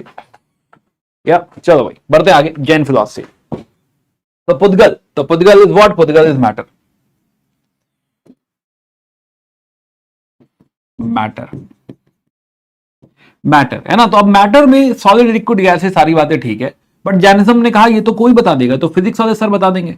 मैटर में एक इंपॉर्टेंट बात जो जैनिज्म ने बताई, उसने कहा कि एक मैटर होता है कर्मा, बहुत ही फाइन मैटर होता है, हर जगह घूमता रहता है, हर तरह का कर्मा होता है। जो भी कर्मा तुम करोगे वो वाला कर्मा का जो मैटर है वो तुम्हारे अंदर चला जाएगा। तो ऐसा करके पुद्गल बताया है। पुद्गल धर्म तत्व वो है जिससे दुनिया में मोशन हो रहा है, अधर्म तत्व वो है जिससे दुनिया में रेस्ट हो रहा है। राइट, ज्यादा दिमाग मत लगाओ इसमें। राइट, काल क्या है? दुनिया का समय है। समय कि हाँ भाई दुनिया में या पूरी फिलॉसफी में एक और चीज बहुत इंपॉर्टेंट है, वो है समय। समय दो तरीके का होता है, या समय ऐसा कह लो, समय ऊपर नीचे होता रहता है, अच्छा बुरा होता रहता है। जो अच्छा वाला समय है जिसमें ग्रोथ आ रही होती है उसको कहा जाता है उत्तम समय, उत्सर्पणी, उत्सर्पिणी, उत्सर्पिणी। या और जो खराब समय है जिसमें जिसमें जो है डिक्लाइन हो रहा है, खराब समय को कहा जाता है अवसर्पिणी। इसमें डिक्लाइन हो रहा होता है। अभी क्या चल रहा है? अभी अवसर्पिणी चल रहा है, और ऋषभनाथ पहले जो है तीर्थंकर हैं अवसर्पिणी के। फिर बात कही गई है कि हाँ भाई एक होता है आकाश। आकाश बोले तो स्पेस, कि हाँ जो भी कुछ दुनिया में हो रहा है वो इस स्पेस में ही हो रहा है, स्पेस चाहिए होता है। तो हाँ, तो ये सब अजीवा है। फिर बताया गया कि जीव है। जीव, जीव क्या है? सोल। तो सोल जो होता है, सोल, ओरिजिनल सोल जब नया नया बनाते हैं ना भगवान, है ना, जो भी बनाता है या जो भी होता है, तो हाँ तो जो है जीव, तो ओरिजिनल सोल जो होता है वो बिल्कुल साफ सुथरा होता है। उसके अंदर ब्लिस होती है, खुशियां होती है, मुस्कुराता रहता है, उसके अंदर चेतना होती है, चेतना ऐसा करके, तो बड़ा अच्छी अच्छी चीजें होती हैं इसके अंदर, है ना, बहुत बढ़िया होता है। लेकिन फिर वो जब जमीन पे आता है तो हम लोग कर्मा करने लगते हैं। कर्मा से क्या होता है कि हाँ ये जो कर्मा पार्टिकल होता है ना, ये जो भी पढ़ा हमने कर्मा पार्टिकल, तो कर्मा पार्टिकल आत्मा के अंदर घुसने लगता है। उसको धीरे धीरे, है ना, इनफ्लक्स, तो असरवा, तो धीरे धीरे अंदर उसके अंदर घुसने लगता है, और फिर जो है क्या होता है, उसको उसके साथ बंध जाता है। तो क्या हो जाता है? बॉन्डेज हो जाता है। तो धीरे धीरे ये जो कर्मा है ये पॉल्यूटेंट की तरह बिहेव करता है, आत्मा को गंदा कर देता है। और ये जो, oh I'm sorry, this is an English batch, right? Again, my bad. Yeah, my really sorry, coming back. हाँ, ज्यादा जोश हो गया। Okay, so coming back again, I'll explain again. So I was saying कि हाँ dharma is something which is responsible for the motion in the, अच्छा पुद्गल, let's start from पुद्गल. Yeah, so Pudgal is something which is which is related to matter. So matter can be solid, liquid and gas, but the most important thing is matter can be karma as well, karmic matter. Yeah, dharma is something which is responsible for motion in this world, in this universe, and adharma is something which is responsible for rest in this universe. Then kal is about time. So as per Jainism time can be there is ascending time, there is descending time. So it is basically of two types. Ascending time is called as Utsarpini and descending time is called as Avsarpini. Right, similarly Akasha. So Akasha is space. Ki for everything to happen, you need what? You need space. Yes? Yeah, okay. Coming back. So let's talk about this soul again. So now Ajiva we know, Ajiva. Jiva is what? Soul. Jiva is soul. The soul, so Jiva is, soul is, ki soul, the original soul or the you can say newborn soul, right? When the soul is created, originally it is beautiful, right? Originally it has bliss. Originally it has it has consciousness, chetana, and such good things, and so many good things must be there. So originally soul is like beautiful, it has ultimate knowledge, very very good. But because when it comes into the world, we start to do a lot of karma. So this karma, this karmic particle, these karmic particles starts to enter into the soul and they make it dirty. So yes, so asrava is basically when you do a you can say karma. So for example, this is soul. So when you do a karma, a karmic particle enters into the soul. That is called as influx or asrava. Eventually it gets tied to your soul. Yes, that is called as bandha, bondage. And now it is a non-liberated soul. This is your reality now. This is the existence now. Good thing in Jainism, it does not say this is Maya. This is not illusion or Maya. This is the reality. Your existence is your reality. It is not illusion. It is something which got created. So this is the existence, and depending upon your karma, your atma will basically revolve between death and birth. So you will take birth and you will take death. This is what samsara. So in samsara you are caught. On the basis of your karma, you will become God. You will go to heaven, or you will become human, or you will become plant and animals, or you will become some hellish being. Depends what type of karma you have done. So you will keep on you can say trapped, or you'll be trapped into this. You will keep on rotating between these yonis, these existences, depending upon your karma. So you are trapped forever. Now if you really want to come out of it, if that is the case, in that case what you need to do, you need to stop this. Stop what? Influx of the karma. So first of all, stop this influx called as samvara, and then whatever is stuck inside, you need to take it out. And that is called dissociation or nirjara. And when it is completely cleaned, now you are a liberated soul. Now you have Kaivalya Gyan, and now you can become Siddha. You can get to Moksha or Siddha Loka. So this is how you get free from the whole thing. Idea is the whole problem is your karma. So for example, in Buddhism, the problem was desire. In Jainism, the problem is karma.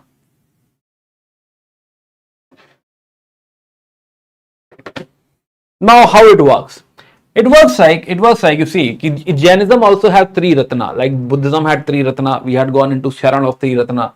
So similarly, it has 3 ratna, where first is again right faith. You need to believe. And the first thing is you need to believe, or samyak darshan. Samyak is correct. Right knowledge. You have to strive for keval gyan, the right type of knowledge.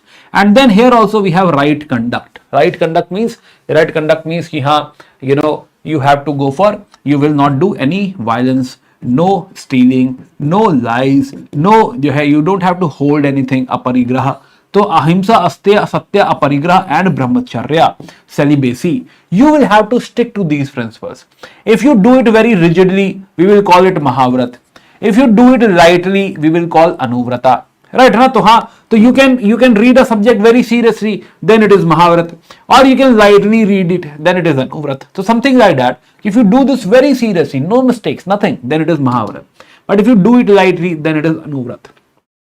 So anuvrat and mahavrat. Now why there is a difference in intensity? Let's understand this. So in Jainism, suppose if I want to get Kaivalya, right? Let's assume and let's trace the path of Kaivalya. कौन decide करता है कि आपने जो कर्म किया है वो गलत है या नहीं है? राइट ना, देखो कर्म कौन डिसाइड करता है आई डोंट नो, बट आंसर कौन चेक करता है आई नो. राइट ना कि हाँ जो है हम यूपीएससी की तैयारी कर रहे हैं, कर्म कौन करेगा? ये जो है स्वर्ग देखने के लिए मरना पड़ेगा, है ना. तो वी हैव नो इंटेंशन, है ना, वी हैव नो इंटेंशन कि हाँ जो है हमें स्वर्ग मिले, राइट है ना, हमें यूपीएससी मिल जाए, बस यही इंटेंशन, राइट है ना. तो हाँ, तो let's make it very very clear कि यहाँ पे जो भी कुछ हम पढ़ रहे हैं, it is nothing about, we really do not want to get nirvana और kaivalya today. Our Nirvana Kaivalya is only and only what? It is only and only, UPSC. So you have to get selected, right? Now, whether you get Swarg or not, it is not my tension. I am not at all worried about whether you get to Swarg or you get to Narak, right? Or you become a hellish being or something. You are not selected into prelims, that is my problem. right now, so I'm more worried about it. So who decides what karma and all, right? So that is not our, our concern, right? Okay. So anyway, so if you want to get Kevalya, right? Now, hypothetically, we are not going to get Kevalya. So hypothetically, if you are going to get Kevalya, so there are 14 guna sthana decided. Ki ha, gradually, gradually what will happen? Gradually you will grow. Gradually. So the first 4 stages are about belief. Ki do you really believe into it? For example, when you start preparing for UPSC, the first thing you need to have is your self-belief. Do you believe into yourself? Or you believe into the system? For example, you are part of PW. So do you believe into PW? So that is the first thing. Do you believe your teachers? Do you trust yourself? Do you trust your teacher? So it takes some time, take some time to first of all trust yourself and then the system, whatever system you are part of. So, you will take some time gradually, and gradually you will be able to trust yourself. Trust yourself and then trust PW, something like that. Right, so yes, so now, so this is the belief part. When belief part is done, you are like, I am ready, and I trust you. So now there comes a 5th stage. It is Deshvirta. Deshvirta is about family man. You are not asked to leave your family. You are still the part of family. And meanwhile, you have to go for Anuvrata. Anuvrata is you have to do these 5 things, but mildly. Don't be very, very serious. Mildly just start doing this. Non-violence you have to do, but sometimes if somebody is spamming in the class and if you want to beat them, yes, it's okay, it is fine. Right? I'm just kidding. Right? So yes. So sometimes it is fine. Otherwise follow ahimsa. And a non-stealing, satya, right? So mostly you should try. So it is more about trying. First stage is trying. Now, gradually practicing this trying, right? After trying for so many times, you'll be like, now I am pro, right? Now I can go for the next stage, and now you can go to the next step. Right? The next step is Mahavrata. Now you have to be serious. Now there is no violence. If somebody spams, it's okay, let it be. Cool. So yes, to Mahavrata. So you keep on practicing Mahavrata. So gradually the karma which is got stuck to your soul, it will keep on getting out, and your soul will become free. Yes, you'll feel better, you feel much better. So this is how you reach the 13th stage. Now 13th stage is called as Sayog Kevali. So Sayog Kevali is the one who has removed all the karma. There is no karma left into his soul, but still there is some vibration, right? Some jhanjanahat. There is some little vibration is left. Yes, this little vibration. At this point of time, this particular Sayog Kevali can decide to become a Tirthankar. Okay, I'll do the teaching. Let me take one session on strategy, something like that. This person decides to teach, can decide to teach up to him. Maybe he'll say, no, I'm not interested. But if he decides to teach, he'll become a Tirthankar. This is how you become a Tirthankar. Tirthankar is the one who was on his way towards Kevalya or towards being Siddha, but decided, okay, let me tell the others as well. So this person will be called as Tirthankar. Now, on the day of his teaching, right now he will come to Samavasarna. Samavasarna is his teaching hall. Auditorium. So this auditorium is called as Samavasarna. Everybody will gather around him and he will give his teaching. But nobody will understand. Right now, why? Because he has his own, you can say, way of speaking. And what he speaks is a higher truth. People will not be able to relate it. To relate to his thought process, we need his disciples. His disciples are the one who basically know the Guru. So his disciples are called as Ganadharas. They will take notes. They will note it down. They will create class notes. Right on to Ganadharas. So Ganadharas will create class notes. And then there are one more disciples called Shrutkevlins. They will create some class notes. Together the literature will be formed, total class notes will be formed, and then it will be given to everybody as daily class notes. Right, so yes, so people will get to know about the philosophy from these literature. We'll talk about this literature after some time. Coming back. So now, so this stage is done. If person decides to teach or does not decide to teach, reaches the 14th stage where there is no vibration. When there is no vibration, nothing, now this person is Ayog Kevali. And now at this point of time, he will stop eating food.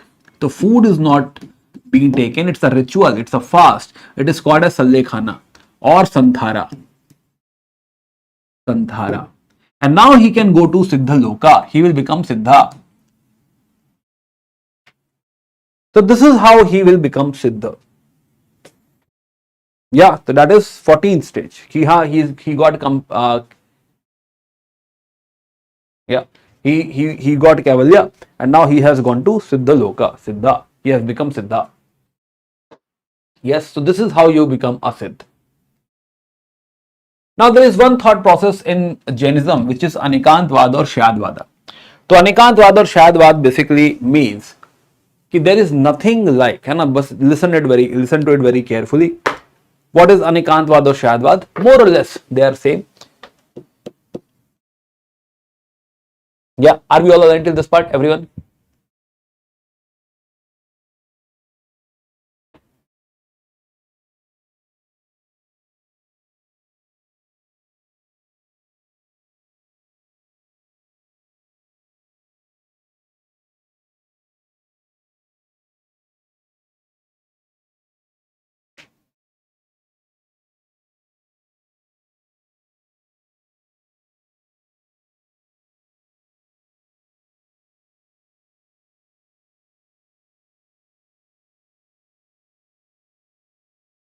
Yeah.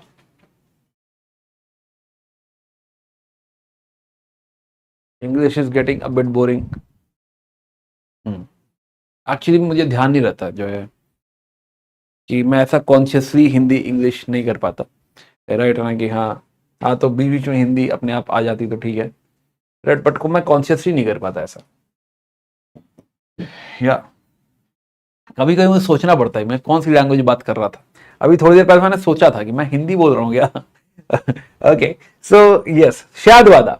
तो शादवादा या फिर अनेकांतवाद है ना. What is syadvada, what is anekantavada? So Shadwad and Anikantwad almost are same thing only. Just listen to this statement. Truth is relative, conditional, right? There is nothing like absolute truth. Yeah, and there is nothing like what? There is nothing like absolute truth. So truth is relative and there is nothing like absolute truth. That means कि if there is something, right? Now, for example, you saw this Iran thing. Right now you saw that some people are crying because Khomeini was killed. Some people are happy because Khomeini was killed. Right now both have their own perspective. Right now if you are in the shoes of the one who are crying, you will understand their perspective, and to those who are crying, you will understand their perspective. So you realize that there can be multiple perspectives behind same thing. It is not absolutely right or absolutely wrong. Depends which side you feel. I hope you got the point, right? There can be multiple perspectives, and this multiple perspective is nothing but Shyadvada or Anekantvada. Anekantvad simply says that there can be multiple perspective, right? Shyadvad also says that there is nothing like absolute truth. Things are relative. So basically we should say that maybe it is like that, maybe it is that way. So Shyadvad basically means maybe, right? Maybe. Maybe it is correct, maybe it is not. Anikantvad is like there are multiple perspectives, both are almost same things. So both these theories are almost same only. Now similar to Jainism, Buddhism, here also we had some councils. Now before the councils, what happened ki close to 320 or 300 BCE in Magadha. In Magadha, there were two Jain monks. One is Thulbahu and one is Bhadrabahu. Unfortunately, at this point of time, there was very severe famine. Yeah, because there was very, very severe famine, so they decided, and both of them decided, it is better that one of us should move to South India. So that at least one will survive. So that is the whole intent. At least one should survive. So Bhadrabahu, what he did, Bhadrabahu moved from Magadha to Karnataka with his followers. So Bhadrabahu with followers came to Karnataka. Now this famine lasted for 12 years. After 12 years, Bhadrabahu got to know that everything is fine, now I can go back. So Bhadrabahu had gone back. When he had gone back, he found that Sthulbahu and his group now they are wearing clothes. Technically, Jain monks or basically Jain followers should not be wearing clothes, right? Jain monks should not be wearing clothes. So Bhadrabahu questioned this. There was an argument. Why you are wearing clothes? You were not supposed to do this. Sthulbahu was like, it is like the current trend seems we should be doing this. So there was some more argument over here, and from here there is a split. So from here, the followers of Bhadrabahu or the sect of Bhadrabahu will be called as Digambar. Digambar means Dig, means Akash or sky, will be our cloth, and the sect of Sthulbahu will be called as Shvetambars. Yeah, so this is the split we saw in Magadha, which is Digambar and Shvetambars. The Sthulbahu or Sthulbhadra and Bhadrabahu. So we saw कि this is Sthulbahu. This sect will be called Shvetambars, and this sect will be called Bhadrabahu and his followers. This sect of Jainism will be called as Digambars. Digambars. Also by 300 we have a king of Magadha, which is Chandragupta Maurya. Chandragupta. Now Chandragupta was having some trouble. He was having some dreaming issue. Right? He was having some nightmare. He was having some 16 dreams on the regular basis. So somebody suggested him कि you should go and consult Bhadrabahu. So Bhadrabahu was also guru of Chandragupta. Yes. Yeah. Now, so when this split happened, it was decided that it is better to have a council. Right? It's better to have a meeting. So at Patna, Chandragupta conducted one meeting. So he convened the first Buddhist council at 300 BCE. Yeah, and here for the very first time, proper documentation of all the teachings and all happened. So this is the first Jain council, right? This is the council where 12 Angas or basically Agam literature was being written. Yeah, but the problem is Digambars or basically Bhadrabahu segment, they said कि the literature which is being recreated, a lot of literature is already lost.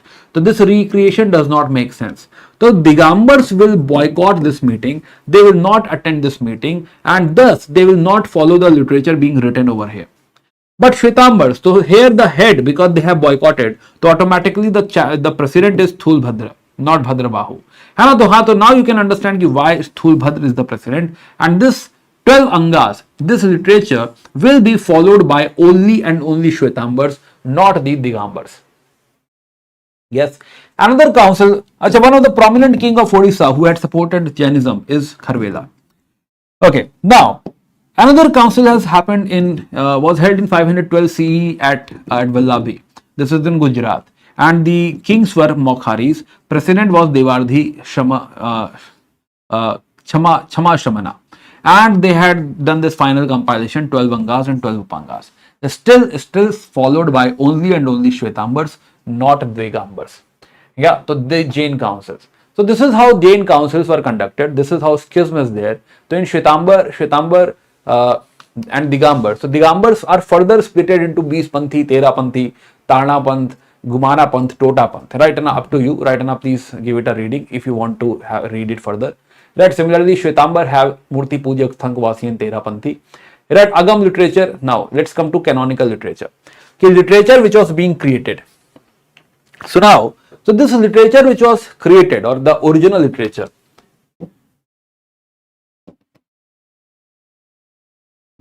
So it is basically Tirthankars' teachings of Tirthankars. Yeah, which was codified by, which was written down by Ganadharas. So Ganadharas were the senior disciples. So the part of the, you can say, literature written by Ganadharas is called as Ang Agam or Angas. Angas or Ang Agam. And a core part. Core part is written by Ganadharas. And the auxiliary part, so there is another set of disciples known as Shrut Kavalins. These are junior disciples. Shrut Kavalins, junior disciples, and they have written Ang Bahe Agam. Bahari part, outer part, Bahe Agam. Yeah, Ang Bahe Agam. Yes, auxiliary part. So two types of literature was written, or basically initially created, and then it was later codified. Yes. So now, yes. So now you see कि Agam literature. First of all, again, it is not in Sanskrit. It is written in local language or the Magadhi Prakrit. So this is the language they had used. Plus, it is only followed by Shvetambars, not by the Digambars. Right? And a quick view. So few facts which we can keep in mind. Yes. Okay.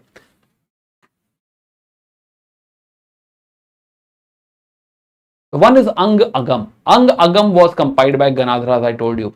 So there are 12 Angas or Ang Agam 12. One is Acharanga, one is Sutra Kritanga, Thanananda, Samavanga, Ananananan. Then 12 number, 12th number is Drashtivada. So Drashtivada have 14 Purva text. Now this is the eligibility. If out of these 14 Purva text, 10 you study, right? It's like if you have finished at least 10 out of 14 NCRTs, you become junior disciple, which is Shrut Kevalins. Right? So this is the eligibility to become Shrut Kevalin. And then you can write further auxiliary literatures. Yes. So Ang Bahaya Agams was created by Shrut Kevalins. Not everything you have to mug up, don't worry. Right? And at least Acharanga, Sutra Kritanga, these first two are famous. Yeah, that you can keep in mind. Yeah. So Ang Bahaya Agam. So Ang Bahaya Agam, again, there are 12 Upangas, 10 Prakirnaka Sutra. Yeah. So 10 Prakirnaka Sutra, 4 Mool Sutra, foundational text, 6 Cheda Sutra, which is about again rules and conducts like Buddhism, 2 Sullika Sutra. Sullika Sutra has Nandi Sutra, Anuyog Dwar Sutra. Nandi Sutra talks about knowledge, Anuyog Dwar Sutra talks about theories like Anekantvad, which we had discussed. Now again, what can be asked? Something was there in current affair. What happened? There is a Nisit Grantha or Nisit Sutra. Now, see, earlier it was written in Ardh Magadhi Prakrit, but now it is written or translated into Sanskrit, Nisit Sutra. So, Nisit Sutra is in discussion in current affair, right? In UDAAN 500. So, yes, this is in current affair, and that is the reason can be asked. What is Nisit Sutra? Nisit Sutra is basically part of the Cheda Sutra. So, Cheda Sutra, so Nisit Sutra of Cheda Sutra now got converted into Sanskrit. This is in current affair. So again, this page becomes bit important, at least we should be able to recognize. Now again, this literature is for the Shvetambars only. What about Digambars? So Digambars created their own literature written in Prakrit language, which is Karma Prabharita, Kashya Prabharita, right? Ignore everything else. So Karma Prabharita and Kashya Prabharita. Karma Prabharita says, whatever issue we are facing, all the problems of the world or of the life is because of the karma, the original thought process. So they have one book about karma. Another one is Kashay. Kashay is passion. So whatever problem we are taking, feeling or our soul is feeling is because of Kashay, right? And a passion. So there is one book on karma, one book on passion, Kashay. That's it. So there are only 2 canonical literature in Digambars, nothing else, right? And we can easily, tick mark this. Yes. Karma Prabharita, because there are 6 parts, so it is also called as Shatakhanda Gama. Right? It's okay, right? You don't have to get into this, it's fine. So these are few facts which can come in your prelims examination. Keep in mind, right? Do revise before prelims. Can be asked. UPSC has already asked, right? The question arises, sir, has UPSC ever reached this page? Yes. UPSC has asked out of these list. Yeah. So if they can ask this, you can understand UPSC is already there. So UPSC has asked Acharanga, Sutra Kritanga.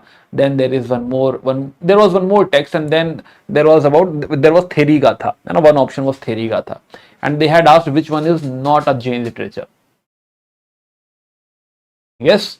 Okay. So this is it. Okay, now another thing is non-canonical literature. Now again, see, in a religion, there will be like thousands of books. So is it possible to complete all the books? Of course not. है ना. तो there will be n number of books coming up here and there, right? If somebody wants to, in a coaching, wants to create a very very tough question, they are free to do it, right? And you will not be able to solve such questions. We don't have such intention as well, right? Now the important thing is ki what can be asked in the examination. So again, from this list, from these are few important books which I want you to notice. Yeah, the notice. So there are some important Digambar texts, let me tell you. Especially Digambar do not have a lot of books. Yeah, Shvetambars have a lot of books. They are busy with their canonical only. But Digambars have only 2 books. So they have written a lot of books later on. First of all, Bhadrabahu, the Bhadrabahu himself. So he has written Kalpa Sutra. Kalpa Sutra, Bhadrabahu is famous. So Kalpa Sutra, Uvasagraham Sutra, Baki you can ignore. Similarly, you can remember this person Ratanandi, who has written Bhadrabahu Charita. Ki when Bhadrabahu is famous, so his biography is also bestseller. So we can keep it in mind. Now second is Achara Kunda Kunda. Achara Kunda Kunda is the one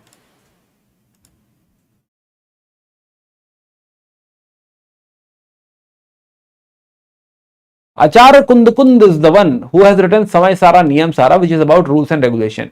Jinsena is the one who has written Adi Purana and also contributed to Mahapurana. Yeah, Mahapurana is also attributed to Gunabhadra. So they both have written in Mahapurana. Samant Bhadra Ratna Karand Shavakachar, right? Na, if you want, na, you can go with this. Right? Na, at least this much what we have seen is you need to keep in mind. Right? Umaswami, Haribhadra Suri, Siddharsai. Okay. Now let's come to this part. One book which I believe, right, na, ki, you can keep in mind is Ajit Prabha Suri has written this book in 1396. This is Shanti Natha Charita. So Shanti Natha Charita. So Shanti Nath is again a Tirthankar, right? And this book was registered in UNESCO's Memory of the World Register in 2013. Right. So now this book is world famous.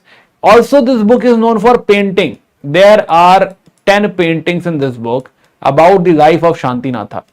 Right, you have to tell me Shantinatha is at which number? What number Tirthankar is Shantinatha? Then rest you can skip. Another important person which you can remember is Hemchandra. Hemchandra UPSC has already asked about his book Persist Parvan, but he has written a lot of books. Now Persist Parvan is also, why UPSC has asked, because Persist Parvan is a, first of all, Jain book, and second, it talks about the story of Chandragupta Maurya and Chanakya. Yeah, so that way also it is important. Others are literary works not related to history. Arhan Niti's political theory. Hem Shabd Anushashan is like dictionary or grammar.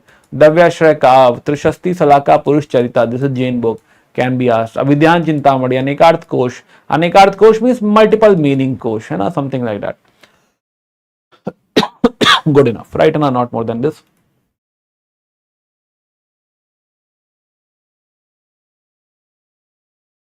Yes, okay. So Jainism.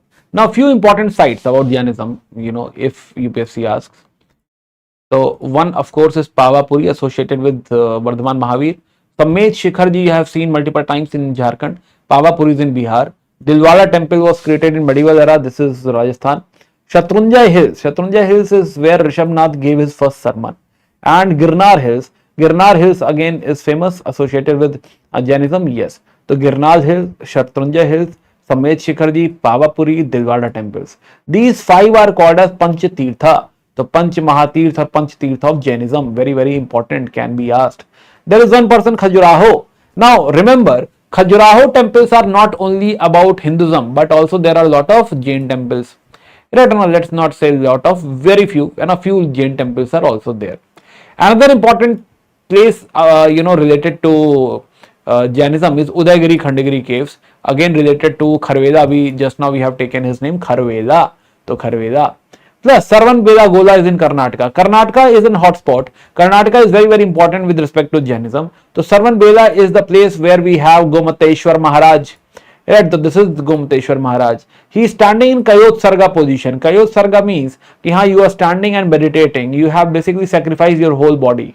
तो Kayotsaga. So this is a monolithic statue carved out of one stone only. Very, very important. Another thing which I think already asked is कि every 12 years, because he had meditated for 12 years, so every 12 years there is a ritual called Mahamastabhisheka, where he is revered, where he is basically he was given bath in milk and all. So yes, so Abhishek, like Rudra Abhishek, so he is revered like that. So it's a huge ceremony. Then Mangitungi Hills. So in Mangitungi Hills, Maharashtra, right? And so this is in Maharashtra. Ellora is this one. So very close to Ellora, we have Mangitungi Hills. So in Mangitungi Hills, we have this statue of Ahimsa of Rishabhnath. So father and son both are there.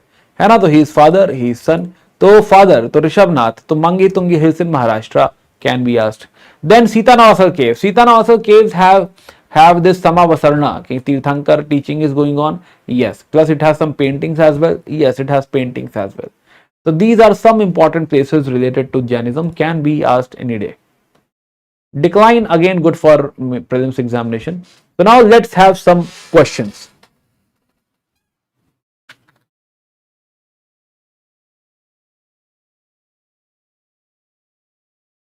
So few questions you have to tell me about Atma. Atma is there in which concept?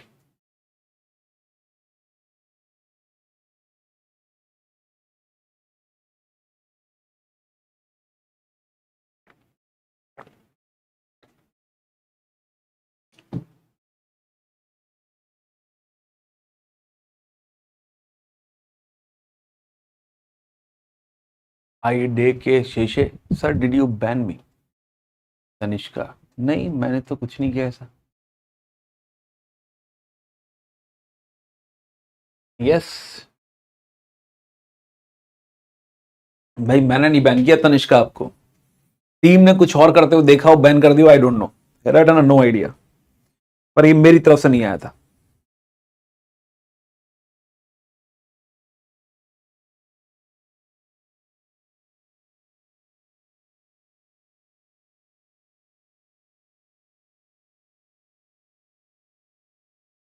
Yes,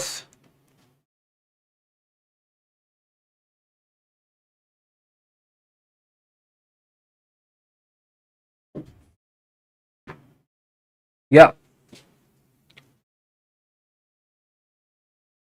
block हो गए, चलो कोई बात.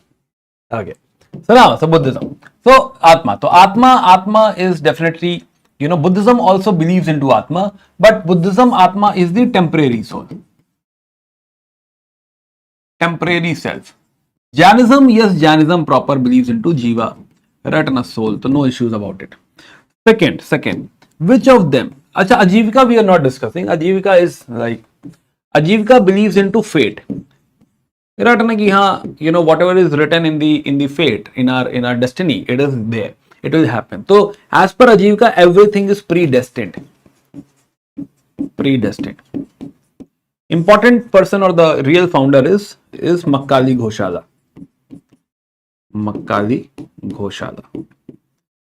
So skip Ajivika. This much is good enough. I'm not skipping, I'm saying this much is good enough. UPSC will not ask beyond it.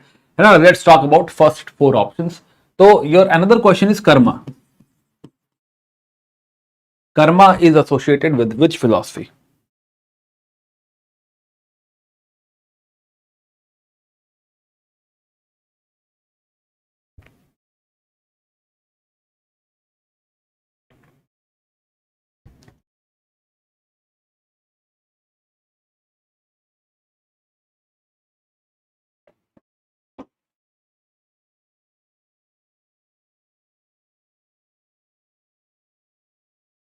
Yeah.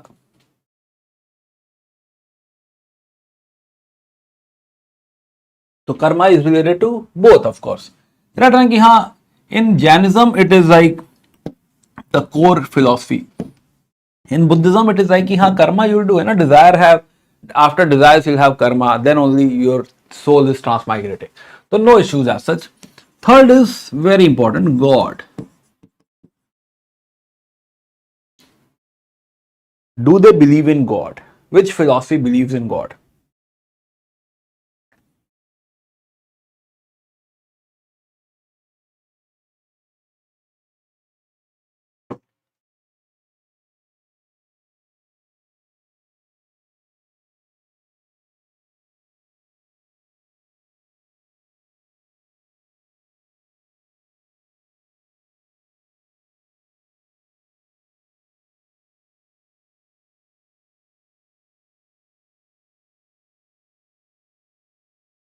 Yes.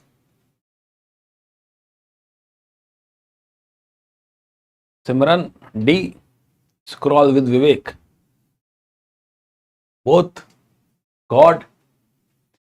Question now here when we talk about God, here we have to understand the question very carefully. If UPSC does ask, about God or something, you'll have to very carefully understand what exactly God is. Right, and so let's understand the take on God. So now the God. So God as per Buddhism. So Buddhism is basically God agnostic. Buddhism does not care about God. Right? If it is there, fine. If it is not there, that is also fine. And so Buddhism philosophy is not dependent upon God. It has not said anything whether God exists or not. We are talking about the original philosophy, not the Mahayani philosophy. So we are discussing original philosophy for both. Whenever the question of philosophy occurs, it is about the original thought process, not the later ones. So we are talking about the original thought process which we have studied, the one given by the propounders himself. So God agnostic. Jainism, on the other hand, talks about God, but God is not important. God is very less important than Siddha. Yeah, depending upon karma, you can become God, you can become human, whatever you want. But that is not something which will solve the problem. You'll keep on, taking rebirth. Yes. Here, God is not that a permanent param shakti or something. God is not permanent at all. So yes, so God is there. God is mentioned, but it is not that param superpower, right? And it is like there is there is heaven, and you can go to heaven as God, but that is not super powerful. Yes, so technically God is, if you say ki the super powerful God, none of them has discussed or believed into super powerful God. Yeah. Okay, so let's go ahead. So now we will enter into Magadha Empire, right? And are you all aligned till this part, everyone?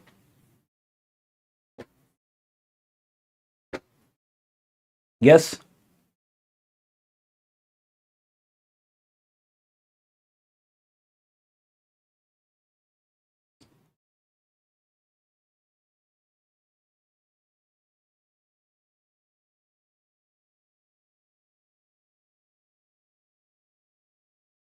Yeah.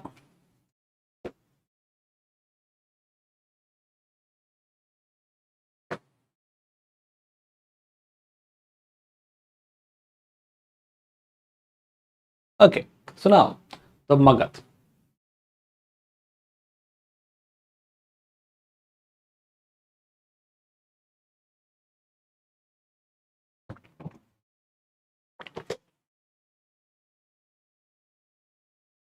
So we are discussing Mahajanapadas. What is Mahajanapadas?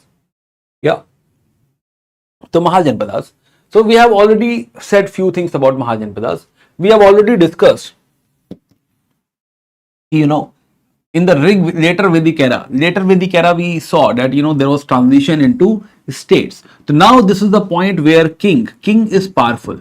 The Rajan is real Rajan now. Rajan position is hereditary. Now he has palaces. Now there is a proper taxation system. Yeah. Now there is standing army. He has enough money. Standing army. Plus, this is the point which is known for urbanization. This is the point which is known for trade. Right. So yes. So now cities are there. Cities. Writing is there. And trade. So there are artisans who are making some product, and then there are merchants and traders who are dealing with it and are doing business. And all these things are happening. Yes. So Mahajanapadas is such. So there are 16 Mahajanapadas. So now to Mahajanapadas. So how this has happened? To two new things. Okay, how these urban centers or rise of states has happened. So this has to be done again. When we were discussing Indus Valley civilization, we said that it can only and only happen if there is agricultural surplus. Urbanization can happen, but it cannot happen via subsistence agriculture. It has to have it has to have agricultural surplus.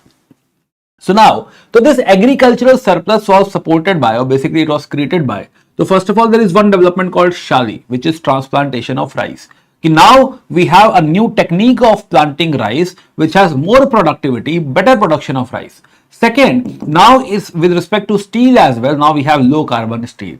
So overall, it has boosted our agriculture. It has created a strong rural base. Now this rural base is creating enough agricultural surplus to support the rise of states. Yeah. Now let's have a look at it. So we realize let's say this is the urban center. Yeah, urban center. And now it is surrounded by a lot of villages. You find a lot of nucleated villages, far away from each other. And each nucleated villages has a fenced plot. So now plots are fenced, which shows private ownership.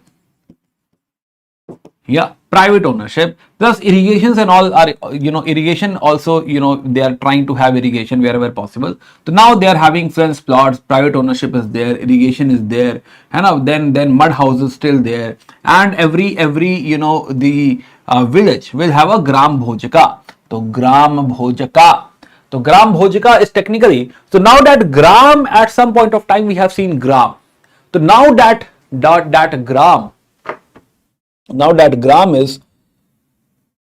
has settled, and now they are producing something.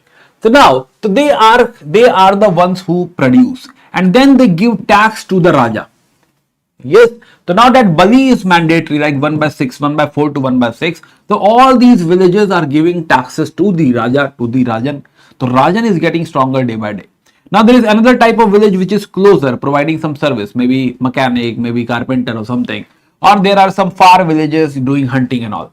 Anyway, so now the government over here, the king over here has a palace, has a standing army, and he is the one who basically, is being supported by the taxes. Now he can do aggressive expansion, etc. He can do war, fighting, all these things. Yes. Another thing over here is the trader, merchants and artisans. The artisans over here or in the villages, they are creating products. Like one product which is very, you can say, prominent over here is pottery, NBPW. This is northern black polished ware. Northern side, it's black, it's well polished, and ware means pottery. The northern black polished ware. This is the rich pottery of that era. This is ceramic, right? People will basically spend a lot of money for this type of pottery. Another product is textile, tools. So now, in the villages, in the cities, now such products are being created, and now they can be traded. Yeah, so these merchants and artisans, or basically merchants and traders, they are the one in the city who will sell this. One more concept which comes over here is about guild. Yeah, guild.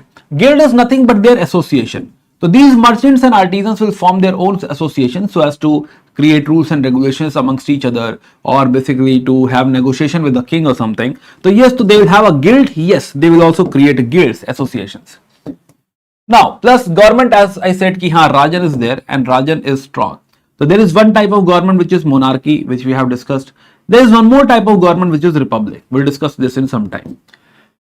Other than that, as expected, writing is already there. Now you have guessed why writing is important. Writing is same, is important in a similar manner as we have seen in the Indus Valley civilization. But in fact, now Rajan is collecting a lot of taxes. That taxes also has to be done. So even for the sake of accounting, record keeping, writing is important. Yes. Another thing is Rajan has to pay the you can say soldiers. Rajan needs there should be some coinage. So now we have a new type of coin called punch marked coin. For the very, very first time in India. Yes. For the very, very first time in India, we have punch marked coin. Yeah, we have punch marked coin, or basically we have currency for the very first time. Till now we were not having any type of currency, but now we have. Yes, now we have. So this is how these Mahajanapadas are being created, and these are very strong states. Yes. Now other than this, so this we have discussed already. Now other than this, there are some republics. So for example, Magad is a monarchy. There is a king.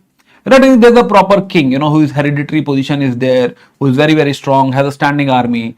But then there are few places, few kingdoms like Sakyas. Sakyas are Garsang. These are republics. Yeah, these are republics.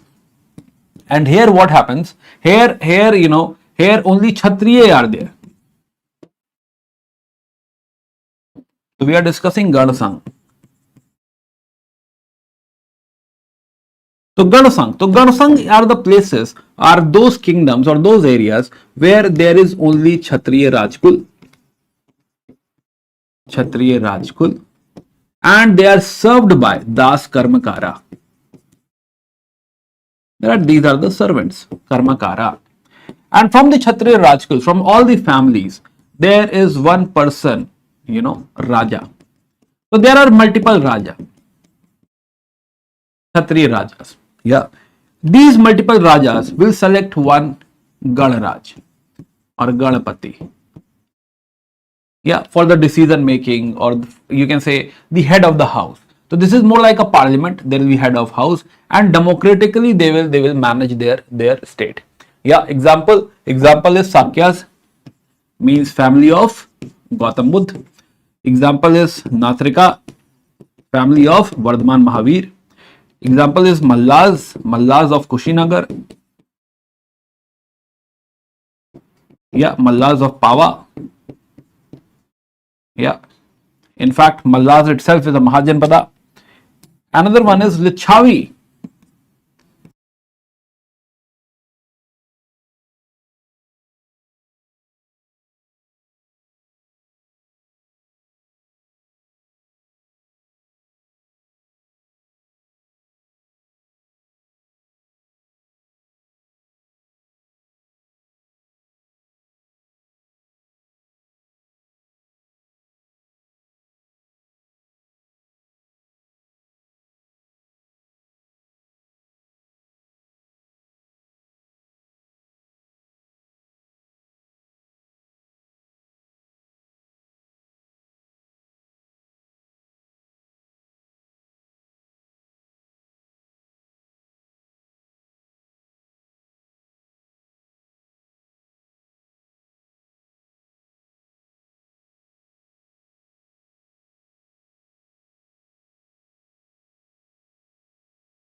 Hello hello hello hello hello, कब से आवाज नहीं आ रही भाई?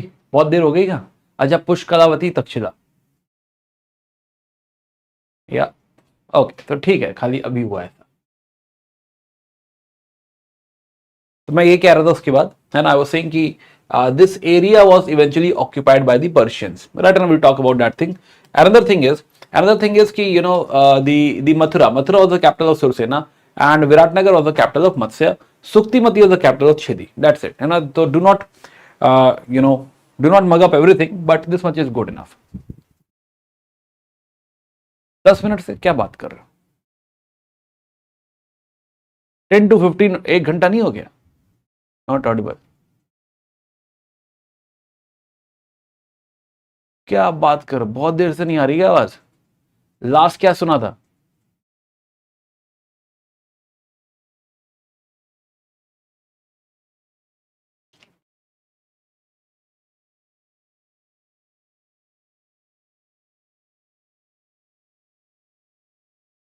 या last कहां तक सुना था?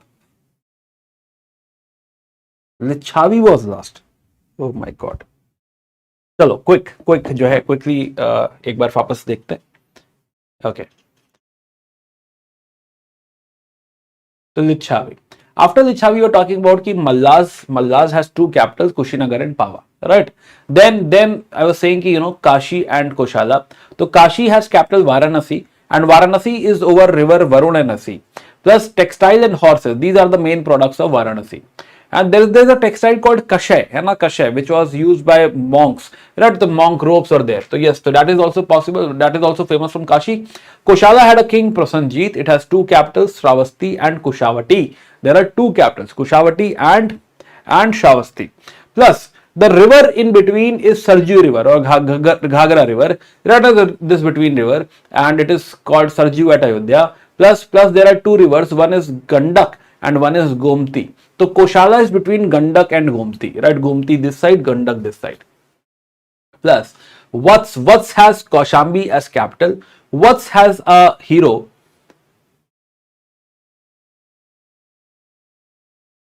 Yeah. So Vats has a hero Udayana. The king of Vatsa is Udayana. So Bhasa has written a play over this hero Swapnavasav Datta. He's a romantic hero of that era. He's like Shah Rukh Khan. Right? So Udayan, so Swapnavasav Datta. So now, so he was in love with the daughter of Chand Pradyot Mahasena, king of Avanti, or the princess of Avanti. Yeah. So eventually, what happened? Ki in this play, it is believed ki Udayan believes ki she got burned in fire. So that is how the story will pan out. So Bhasa Swapna Vasav Datta is very, very famous. Avanti is, you can say, Avanti is on Narmada river, first thing. Second, it has two capitals. One is Ujjaini, second is Mahishmati. Now, another important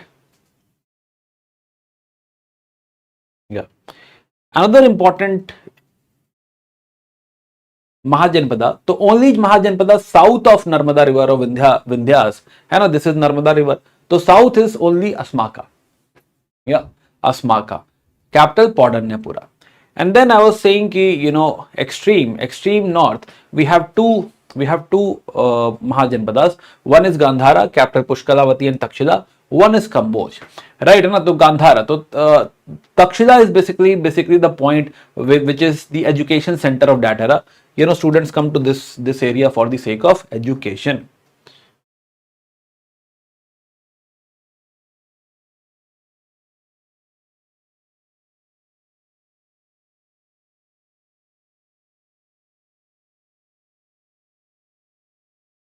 Yeah. Okay. Anyway. Yeah. Education. So yes. So later on, what will happen? Ki Persia will take over this area, and Achaemenid Empire will take over this area. That's it. Yeah. So these are 16 Mahajanpadas. Last year UPSC had asked about Mahajanpadas, है ना, कि हाँ they had asked for pairing up. Yes. Okay. So now, so you can give it a reading as well. Yes. So Kashi, Koshala, Ang, Kushinagar and Pava, Chedi, Vatsa, Swapnavasav Datta, I was telling you, right? Na, Swapnavasav Datta of Bhasa. Yes. Later on, Udayan also featured into other books like Priyadarshika and Ratnavali of Harshvardhan. Okay. Sursena is Mathura, Kuru, Panchal, Matsya, Ashoka, Avanti, Chandravadyut, Mahasena. Then Gandhara and Kamboj. Okay. Now, the Magad, out of all these Mahajanapadas, Magad basically came out as the most powerful, and gradually Magad will take over the complete area. So Magad seems to be the most powerful out of all of them, and it is because of the leadership of few kings. So it started with Haryanka dynasty.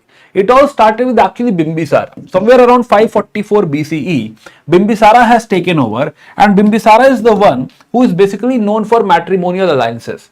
Bimbisara, what he did, Bimbisara married Chillana, right, and a daughter of Chetak. We have already seen that. So Bimbisara has matrimonial alliance with Lichavis. He had matrimonial alliance with Koshala. He has matrimonial alliance with Madra as well. So that is how he had a very good influence. In fact, he had friendship with Gandhara and Buddha. Buddha also he was a friend. Plus, Anga he had annexed and placed his son over Anga, right? And now we started from there only. So Bimbisara had annexed Anga and it was under his control. So he was able to create, Bimbisara was able to create, he is known for matrimonial alliances.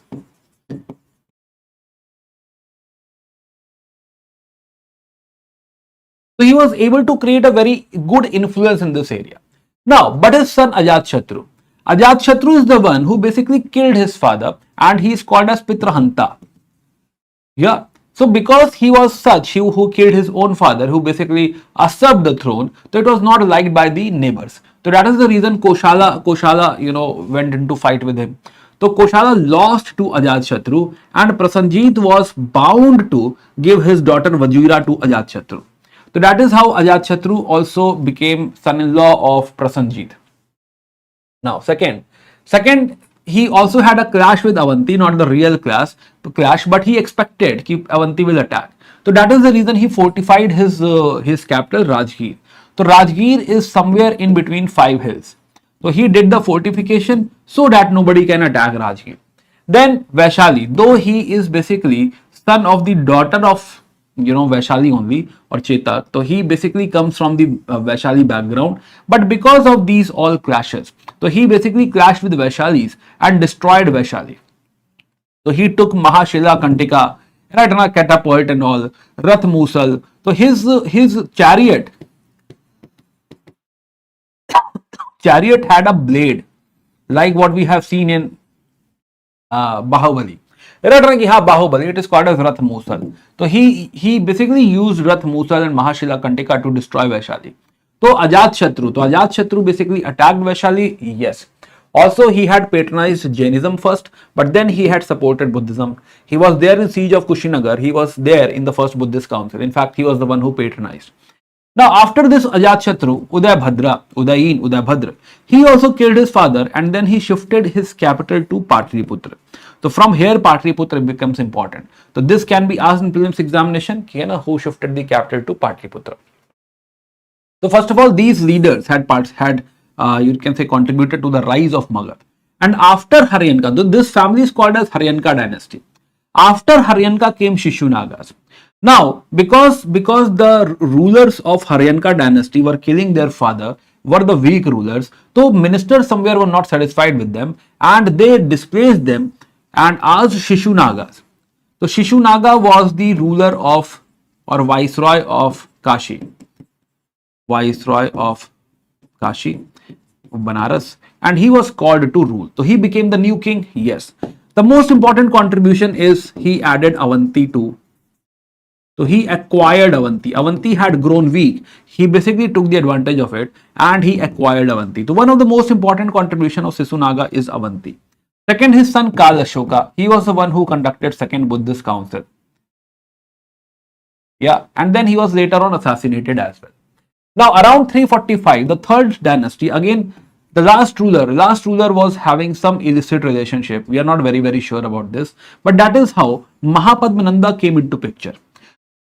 As per the legend, Mahapadmananda was illicit son of some prince over here. So Mahapadmananda came into picture and he usurped the throne. He took over in 345 BCE. Again, no year is important, whether it is 345 or 413 or 544, only flow is important. Do not worry about the years. You don't have to mug it up. Nobody asks, never ever. Right? Only thing is, we are somewhere between 500 and 300. right, or 550 or 300. That's it. And now this much is good enough. And now you don't have to be like, okay, 413, 407, and this is all useless. It is only because we are studying, right? Right now we have this luxury to write or look at the real age or the real time, and this helps in flow as well, real flow. So it is helpful, but do not worry about the times. So now, so somewhere around 345 BCE, yeah. So somewhere around 345 BC, Mahapadmananda took over. Right. So let me take you to Mahapadmananda. So this is under Shishunagas and all. Avanti was taken over, and Nanda, you will see, Mahapadmananda came at the throne, and he acquired everything. Everything now is part of Magadha. Huge Magadha empire was created by Mahapadmananda. So this Mahapadmananda is like very powerful. Yes, he is called as Adharmika, and he does not care about dharma. Anantkul, we don't know his lineage. Ugra Sena, very large army, very big army, and Ekarath, who defeated everyone. Ratna Sarvachatrantaka defeated all the Kshatriya. So now he is the one who created such a huge kingdom. Yeah, very big kingdom, including Kalinga. So Kalinga part also got conquered, captured. Yes, in fact, Kalinga believed into Jainism. So Mahapadmananda, what he did, he brought a Jain trophy from Kalinga to the capital to show ki haan, I have won there as well. Yes. Now after him, there were some brothers who ruled. So there were some seven or nine kings, and finally the last king is Dhanananda. So he is the one who basically invented one measuring unit called Nando Pakarni. Now Dhanananda can be remembered for two things. One, he is the last king, and he will be defeated by Chandragupta Maurya. Second, during his reign only, around 326 BCE, came Alexander, and he wanted to attack Dhanananda but could not, and returned back, and has returned to Babylon. Yes, so Alexander came in this era. Yes, Dhanananda. Other than that, Dhanananda is a very oppressive ruler, right? And a very greedy ruler. He's not at all a good person, and he's always busy into dance. He's always, you can say, busy into drinking, dancing, all these habits. Yes, not that type of ruler he is. Now, so this is Magad rulers. Another thing parallelly which has happened is Achaemenid Empire. Yeah. So what has happened?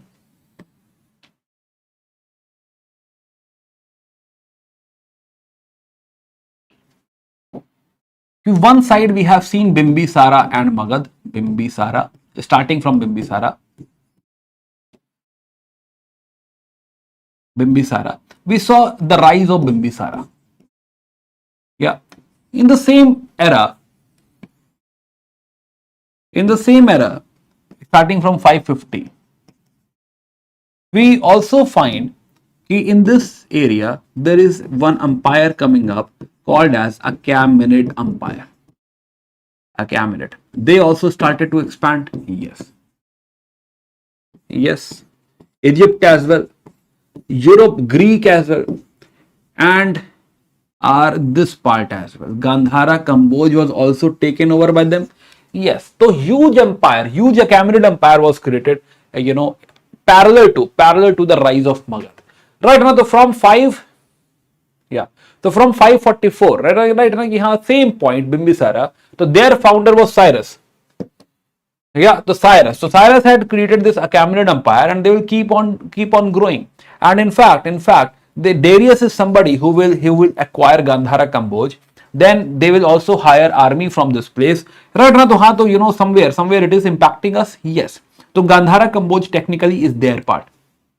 Now, why we are worried about this? Why, or what is important for us in it? Important is their contribution to it. Right? Because we are part of them, we are part of the Achaemenid Empire. This will give us, you can say, this will affect us in some ways. First of all, this area,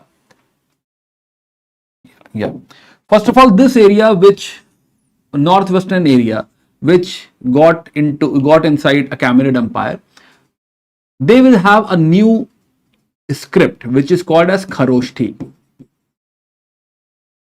So this is influence of the script of Achaemenid. They had Aramaic script written from right to left. So similarly, Kharoshthi script is developed in northwest region and it is written from right to left. It is one thing. It is the most important thing, by the way. Second thing is ki this area Takshila and Gandhara and Kamboj got connected to the Central Asia.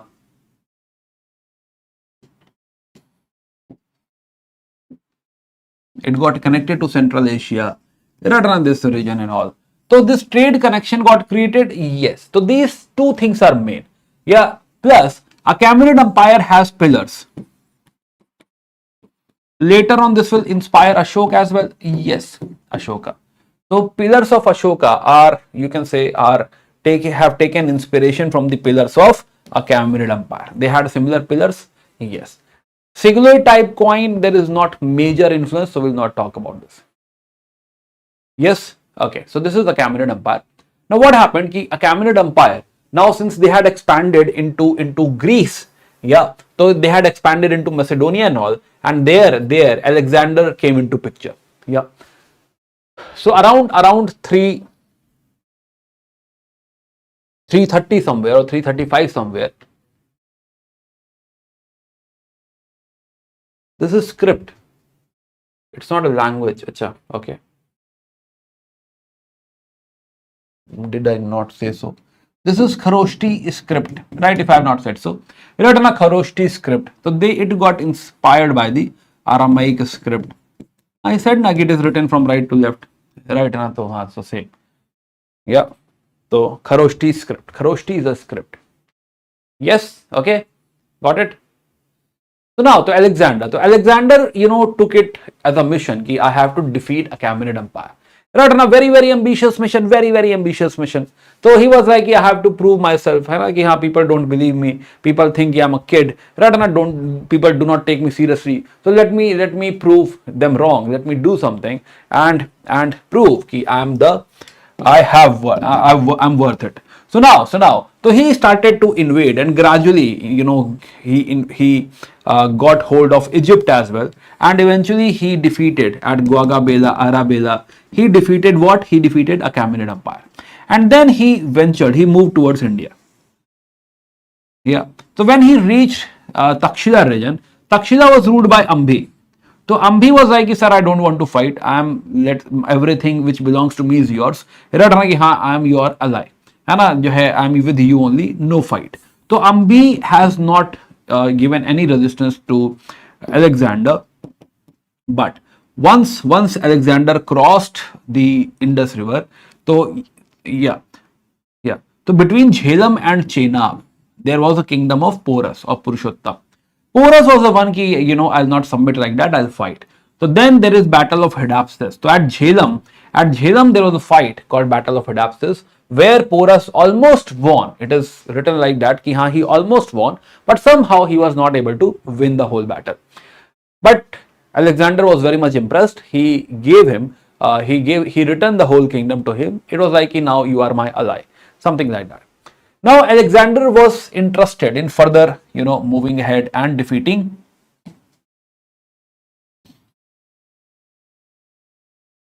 So Alexander had already reached this area, the northwest area, and he was interested in moving ahead, going ahead. But the problem was ki Patliputra had Nandas. Right now we had Dhanananda over here, who had he had a very, very big army. Right now some 8,000 elephants. So elephants of Porus have already proved that what elephants can actually do. So army of Alexander was like, sir, we are feeling very, very homesick. Let's go back. So there was no support for Alexander, and Alexander was bound to go back. Yeah, it was basically due to terror of Dhananand, or the army of Dhananand. It was known to the Greeks, known to the Alexander army. Yeah, known to the Alexander army ki, this is like, it will be very tough. Maybe this will be the last battle. Maybe they'll be killed by Dhanananda. So because of this fear, they had gone back. So Alexander wanted, and Alexander wanted to attack but he did not get support, and finally he died somewhere in Babylon. Yeah. So yes, so this is how Alexander came. Now, how does this impact us? This impacted us because now Alexander has left whole Greek culture or Greek kingdom now. Right? This will become Seleucid Empire after Alexander. Next to us. So this whole area, this whole, you can say our neighbor is now Greek. So Seleucid Empire. Second, he has sent some Nearchus to find the sea route. Nearchus. So now we know the sea route as well, and there was at least 4 routes. There are 3 land routes and 1 this sea route, which connected India to Greece. Yes. So yes, so Greeks are our neighbors. Plus Greek culture will affect us eventually because Greeks are our neighbors. Next, the historians the Greek historians will tell a lot of things about India. So it also has served as a source of history. For example, they spoke about Sati culture in India, right? Then carpenters, amazing carpenters.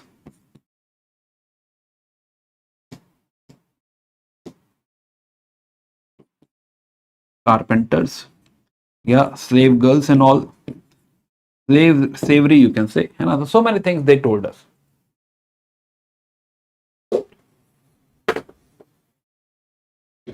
Yeah, Nearchus was one of the generals of Alexander. Alexander sent Nearchus ki go and find the route. So this was all about Magadha. So now let's go to our next topic, which is Mauryan Empire. Are we all aligned till this part, everyone?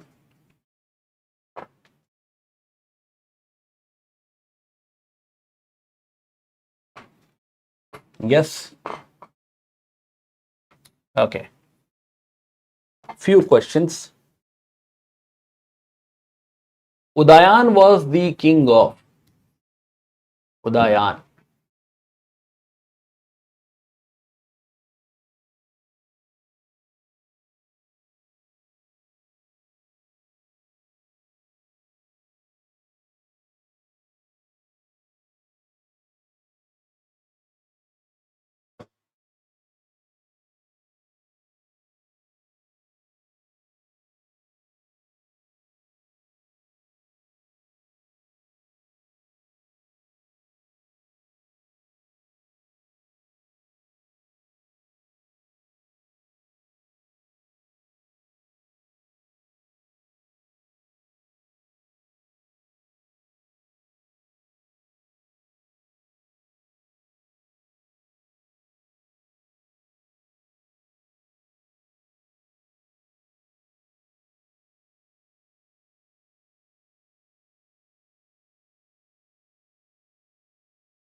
Yeah. Okay. Sorry, my bad. Yeah, it was Vatsa. So Vatsa, Kaushambi is the capital. Okay. Okay. Okay. There was a play on Udaya. Who wrote that play? Who wrote that play?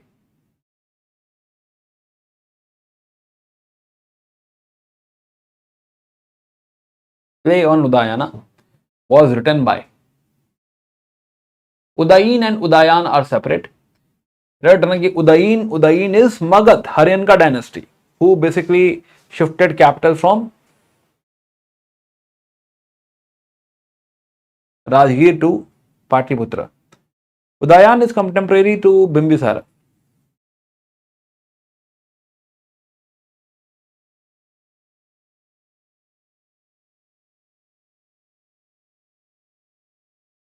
Yes, yes, Swapnavasa Datta was the play. Bhasa is the writer. Very good, very good. Bhasa. Bhasa was the writer. Okay, good, very good. Okay, let's go ahead. So now let's talk about Mauryan Empire.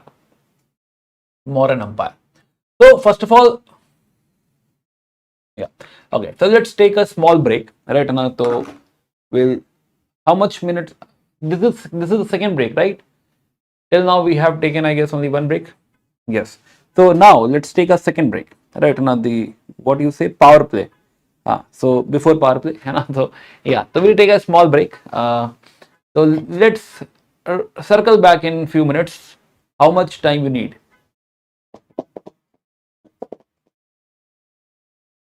So from here we have to take three stops. One is mercantile, Mauryas of course first one, then mercantile, and then Gupta. Right, three stops means three major targets. Yes, yes. Drinks break. Now let's have drinks break. Okay, okay. So let's have a short drinks break. Yeah. Okay. So we'll meet again. Right now is 7:20, 7:30. Let's make it 7:30, 6:35. Right, 17:35. Right, let's make it 15 minutes. Yeah, 17:35. So we'll meet again at 17:35. Yeah, and we'll continue from here. Yes.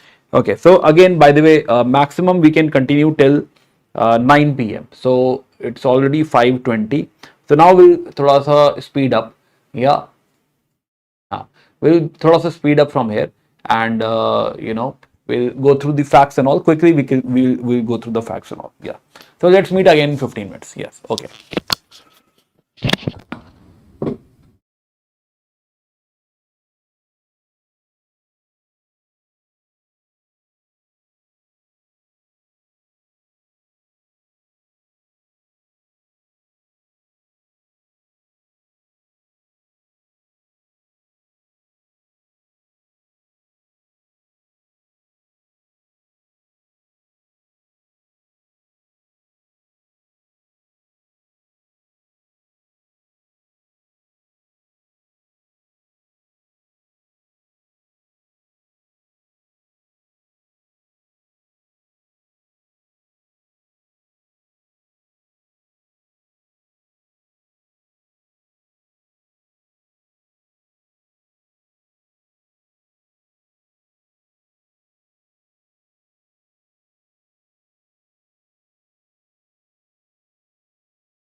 Hello hello hello hello, मैं 10 minute में 10 second में और वापस आया, 10 second.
या welcome back. Yes, चलिए तो बात शुरू करते हैं वापस। या गुड इवनिंग एवरीवन। ओके, तो मॉडर्न एम्पायर, तो मॉडर्न एम्पायर में हम लोग एंटर कर रहे हैं। अब थोड़ा सा स्पीड अप करते हैं ना, जो है काफी सारी चीजें हमने देख रही है, थोड़ा फैक्ट से फोकस करते हुए स्पीड अप करते हैं। तो नाउ तो first thing is, audio video सब ठीक है, बड़े आगे एवरीवन।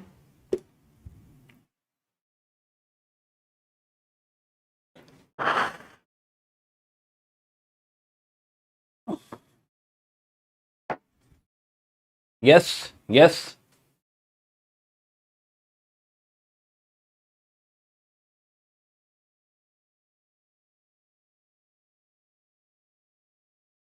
या ओके। तो नाउ तो पहली बात तो जो है बात करते हैं कि हाँ मॉडर्न एम्पायर शुरू कैसे होती है। तो यहाँ पे धनानंदा रूल कर रहे थे। तो अगेन क्योंकि हम प्रिलिम्स पर्सपेक्टिव से बात कर रहे हैं, तो धनानंदा को चैलेंज किया था चाणक्य ने, और चाणक्य और चंद्रगुप्ता के कॉम्बिनेशन ने धनानंदा को क्या है कि हरा दिया था।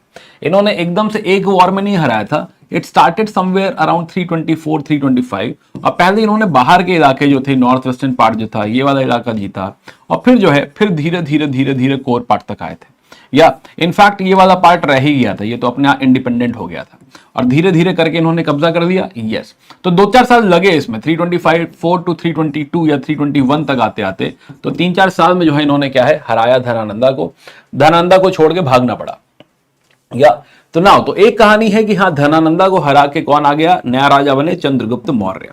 चंद्रगुप्त मौर्य के ओरिजिन में हमें क्लैरिटी नहीं है कि हाँ वो क्या ओरिजिन है, क्या एग्जैक्टली क्षत्रिय है नहीं है, समथिंग है ना, we are not very very, या नॉट जो है very very sure about this. Second जो है अनदर जो एस्पेक्ट है चंद्रगुप्त के बारे में, वो है विद रिस्पेक्ट टू जैनिज्म। तो भद्रबाहु हम बात कर रहे थे कि भद्रबाहु उनके गुरु हैं, उन्होंने पहली जैन काउंसिल कराई है, संदेह खाना वगैरह किया है, फाइनली जाके जब राजपाट उन्होंने छोड़ा और चंद्रगिरी हिल्स में जाके एंड हुआ। अच्छा again this is English batch right है ना, okay sorry.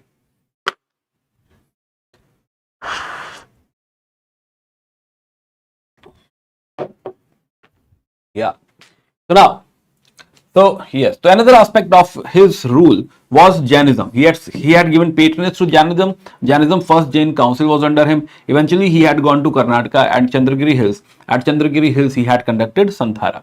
Yeah. Another aspect is with respect to the neighbors. Right. So the neighbors are the neighbors of the Mauryan Empire was Seleucid Empire, the Greek kingdom, ruled by Seleucid Nicator, Seleucus Nicator. So Seleucus Nicator. So he had defeated Seleucus Nicator, and all those areas, right, on the neighboring areas which were under Seleucus Nicator, he has taken it under Mauryas. So Kandhar, Baluchistan, Gandhara, all these was brought under Mauryan Empire. Another very important thing was that there was a matrimonial relationship between them. Eventually, both of them became, you can say, relatives, friends. And Seleucus Nicator and Chandragupta Maurya had a matrimonial relationship. So most probably Seleucus Nicator's daughter, right, the daughter of Seleucus Nicator got married to Chandragupta Maurya. Seleucus Nicator also had sent one ambassador to Chandragupta, which is Megasthenes. Yeah, Megasthenes. Megasthenes is the one who came to India. He observed everything and eventually wrote a book called Indica. Now, Indica is not non-existent, but still, jo hai, it was referred by. Yeah, it was referred by later Greek scholars, and a lot of them were there. Strabo, Pliny, a lot of them will refer. Yes, to Indica. So Indica talks about the geography of India, talks about the society of India, but not everything which was mentioned by Megasthenes was correct. A lot of things which Megasthenes spoke about in Indica was incorrect. For example, he said that there was no slavery. So slavery. So he said that there was no slavery in India. Famine has never ever visited India, which is wrong deduction and which is not the right thing. And famine was there, slavery was there. He said that Indians do not consume wine, hardly they consume wine. So that is also not true. Indians do consume wine, and so that is not the case. So yes, there were a lot of such wrong deductions.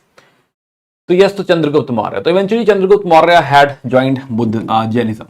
Now after Chandragupta Maurya, Bindusara came into picture, and Bindusara is also a warrior, and he has this title called Amitraghata. Plus he had patronized a Jivika sect. Not much written about him. So yes, so eventually Ashoka will come. So his son Ashoka will succeed him.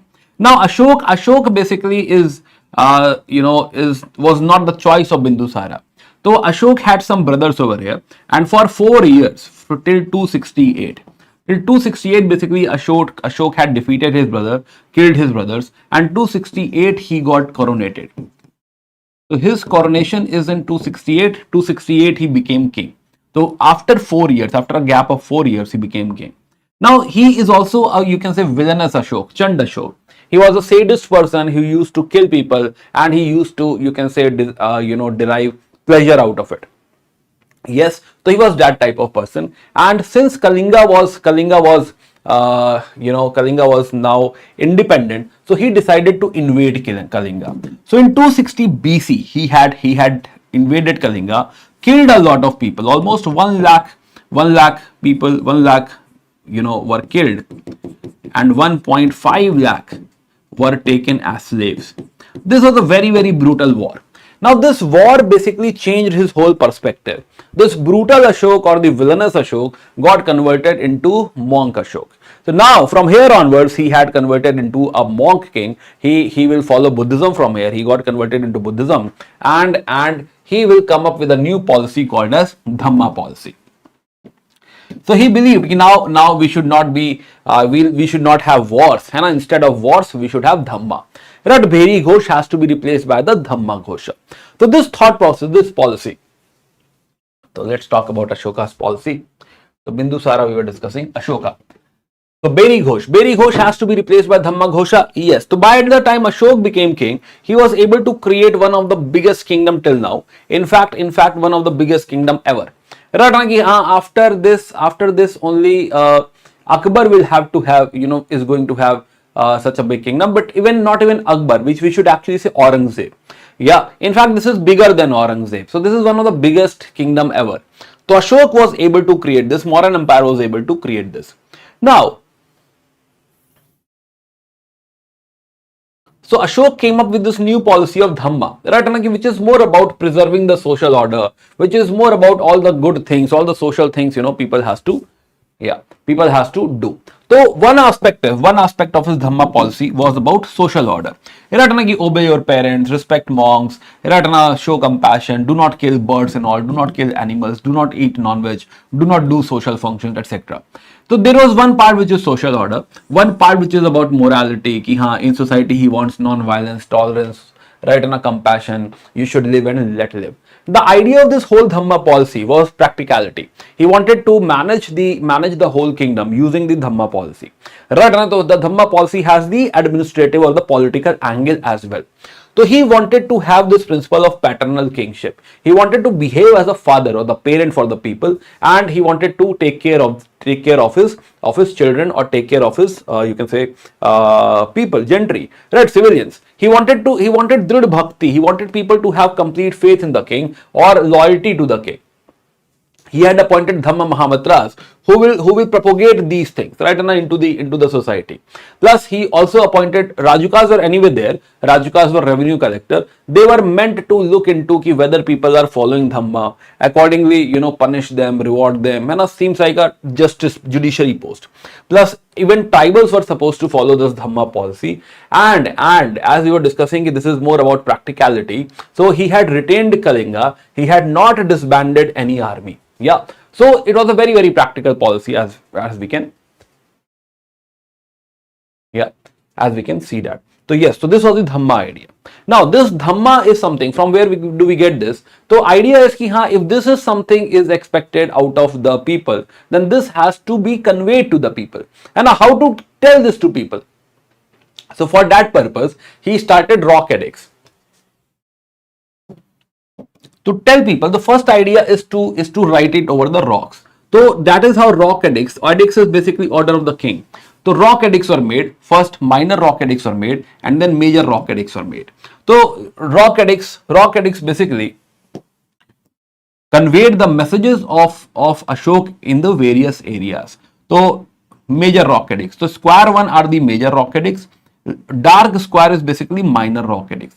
So you see ki everywhere you find these dark or you can say square rock edicts. Yes. Now to convey this message, mostly the language he had used is the local language Prakrit, and the script he had used was Brahmi. So the whole India had one script, that is Brahmi, and one language, that is Prakrit. But same is not the case over here. Here the script is Kharoshthi, because here people used to read and write in Kharoshthi. Similarly, Kandhar is known for Aramaic and Greek. Aramaic script and Aramaic language, Greek script and Greek language. So it depends. It is not like everywhere it is Prakrit and Brahmi. It varies, right? Here more of Aramaic and Greek, and here Kharoshthi. Yes. So rock edicts. Now initially he had installed so Greek and Kharoshthi I was telling you. Yeah, similarly, the major rock edicts has all these messages, what we have discussed, Dhamma policy. So the whole Dhamma policy is derived out of major rock edicts. So I've already told you Dhamma policy, but it is also important to, have a look okay, what number 1 message has, what number 2 message has. So all these 14 messages were inscribed on the major rock edicts. Yeah, 13 one is very, very important, and UPSC has asked directly from these rock edicts. So please give it a reading, right? This is your homework. The major rock edicts. So major rock edicts, we have already seen the crux of the Dhamma policy. So if you look at the location of the minor rock edicts, you'll find that minor rock edicts are mostly located in Karnataka. Again, you'll find that Karnataka has lots and lots of minor rock edicts. So minor rock edicts, there are so many rock edicts at Karnataka. This is one thing. Second, usually Ashoka uses a name called Devanampiya or Piyadasi. So Devanampiya means देवताओं का प्रिय, right? Somebody who is very close to God, or their gods loves him. Piyadasi means he is very handsome, right? And a very appeasing, very appealing जो है look, right? That type of person. तो Piyadasi. So usually he writes these names, right? Devanam Piyadas, Devanampiya or Piyadasi. But 4 minor rock edicts has the name Ashoka.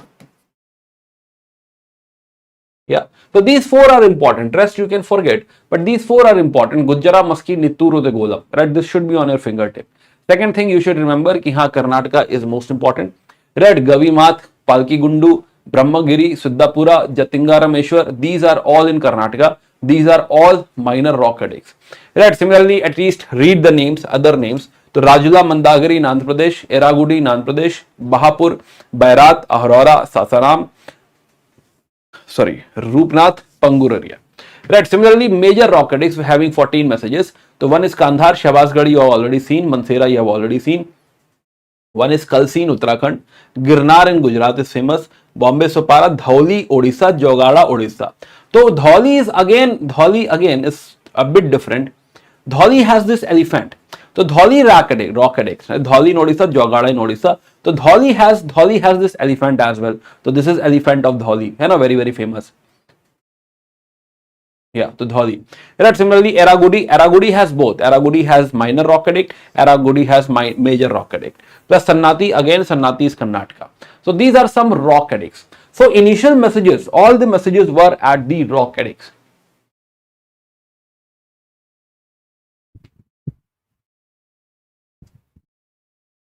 Yes.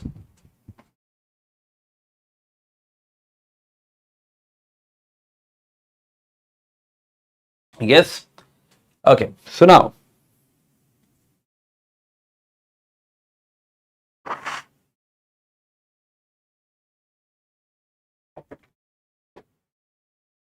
pillar edicts. Pillar came in the later half of the empire. They realized stone is not as appealing, and we should have what? We should have rock edicts. So rock edicts is pillar edicts. Pillar edicts is the second half of his reign. First half is rock edicts. So they got this idea ki at Banaras, at Varanasi, at Chunar, they had sandstone, or basically they had huge sandstone, and out of that sandstone they created this monolithic pillar. Yeah, and a monolithic. First of all, it is monolithic. Second, it is tapering. This is broader diameter. This is smaller dia. Yeah. So yes, so this is tapering. Plus, there is no base in it. So this is how they create this tapering shaft or monolithic shaft. Then they write whatever Ashoka had told them to write at pillar. Plus, on the top there is a bell capital, inverted lotus. On the top there is abacus over inverted lotus, and then there is one animal. Now, animal is again what we have studied in Buddhism. Lion also represents Buddha. Lion is Sakya Sinha. So whatever symbol is used over here, either lion or horse or elephant, whatever, they all are the ones which is basically associated with the life of Buddha. Yeah. So we will have a lot of pillars like this. Yes. So similarly, there are minor rock edicts, there are major pillar edicts. Major pillar edicts has a dedicated message. There are seven messages. If these messages are written on the pillar, it is called as major pillar edicts. If there is some random message written on the pillar, then it is called as minor pillar edicts. Now, minor pillar edict can have a message over schism. Schism is the message about ki you should not create diversion inside the religion. Religion should not have schism. Religion should not be like ki one person is saying ki religion says go left, one person is saying ki religion says you should go right. Right, na? So yes. So that is how schism edict works. He had says ki there should be no schism in the religion. Second is Queen's edict. Queen's edict is about Queen Karuaki.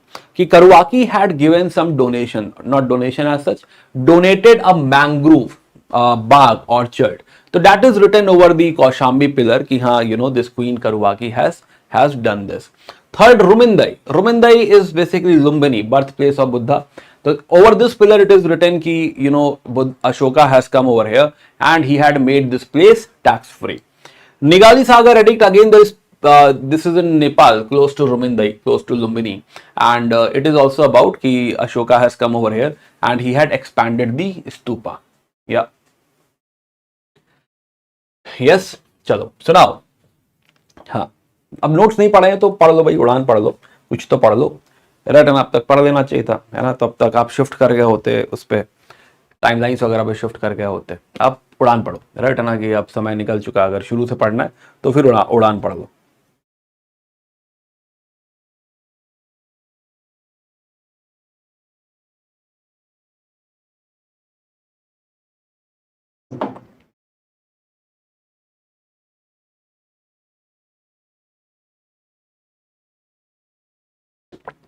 या चलो, so one pillar, which is important is Allahabad pillar. So Allahabad pillar or the Kaushambi pillar. Yeah. Now Kaushambi pillar. So Kaushambi pillar is unique. Why it is unique? Reason. First of all, it is minor and major both.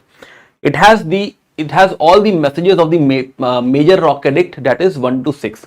है ना, तो it has those messages as well. Yes. Plus it has Queen's edict. Which talks about Queen Karwaki. It also has a schism edict. Plus later on Samudragupta will write his message over here. His Prayag Prashasti of Samudragupta by Harisena is written over this pillar. Later on Jahangir will take away this pillar to his fort. Yes. So this pillar is unique, right, and a very, very important pillar. Plus right now we don't have, anything on the top. So, most probably lion was there, but it is missing now. We have not recovered a lion. So Allahabad pillar.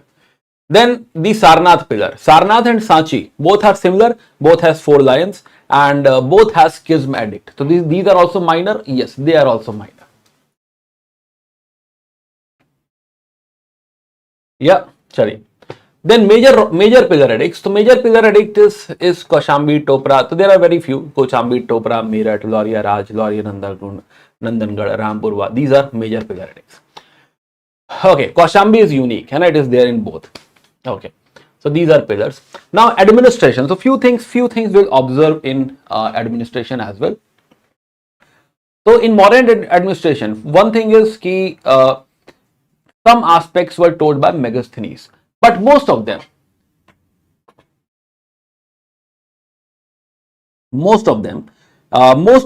or the major idea comes from Arthashastra written by Kautilya or Chanakya. So it talks about how the state has to be managed and it gives a Saptanga theory. Ki haan, these are the 7, you can say, ang of the states. If you manage these organs of the state, you can become Vijigishu, you can actually conquer the world. So this is how the management should be dealt. Yeah, so quick view. So it talks about Swami. So Swami is the one, who is supposed to have paternal kingship. He should be worried about welfare. He should be more concerned about, he should be always available to the people. Here, he should be like, whatever is possible, right? Like whole schedule of the king should be dedicated to the people, something like that. So paternal kingship. Plus he is the one who will take care of the Dharma Pravartaka. So Dharma Pravartaka means ki haan, dharma and a social order. So social order has to be taken care by, law and order has to be taken care by the king. The Swami is the most powerful person. Right? So it also believes into royal absolutism. Ki the king is head of everything. Every decision making has to be headed by or can be headed by the king. He has command, he has say in each and everything. There is no limitation over the power of the king. Yeah.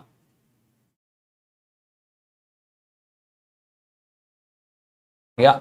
Now Amatya. Then Amatya is the bureaucracy, right? Amatya. So with this kingdom, Mauryan administration have a very strong, very heavy bureaucracy. It has Tirthas. Tirthas are the important officers, like let's say cabinet minister today, or the Yuvraj, Yuvraj, the prince. So these such very important people are part of Tirthas. Similarly, all the departments were headed by Adhyaksh. So there are multiple Adhyaksh. There are some 27 Adhyaksh in the Mauryan Empire. Which are heading the different departments. There are so many departments. Yeah. So Adhyaksh, let me show you the list of Adhyaksh. Now this is something So Amatyas you are discussing Adhyaksh. So Adhyaksh, for example, like Nagaraka is the officer in charge of the city administration. Akash Patal Adhyaksh, so this is accountant general. Then Sita Adhyaksh is agricultural superintendent. Panya Adhyaksh is commerce superintendent. Samstha Adhyaksh is market superintendent. Weights and measures is taken care by Patwa Adhyaksh. Then similarly ships, navy, so ships is being led by Nav Adhyaksh. Tolls being collected by the Sulk Adhyaksh. So similarly Akar Adhyaksh, Loha Adhyaksh, Bal means military, Sannidhata is the treasury officer, right? And he takes care of the treasury. Samharta is the person who basically assess the whole taxes and all. Then there is civil court and criminal court. Civil court is Dharmasthal Nyayalay headed by Vyavharika, and criminal court is Kantak Shodhan Nyayalay headed by the Pradeshta. Yeah. Then Dhamma Mahamatras we have already seen. Right now, then there are some provincial administration heads. Right now, we'll see with the provincial administration. Yeah. So you see, there is a very heavy bureaucracy. The Mauryan Empire is known for such heavy bureaucracy. Yes.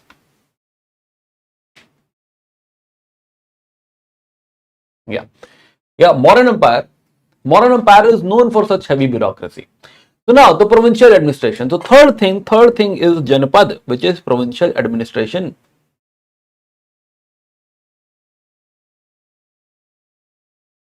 Yeah. So third is Janpad. So as per Janpad says ki, whole kingdom was divided into various Janpads. Ki there is one province Prachi, there is one province Kalinga, there is one province Dakshinpat, Avanti, Uttarpat. Every province will have a capital. Yes. So this is how each province will be called as Chakra, headed by a governor or a Kumar. Yes. Let's have a quick view of these facts.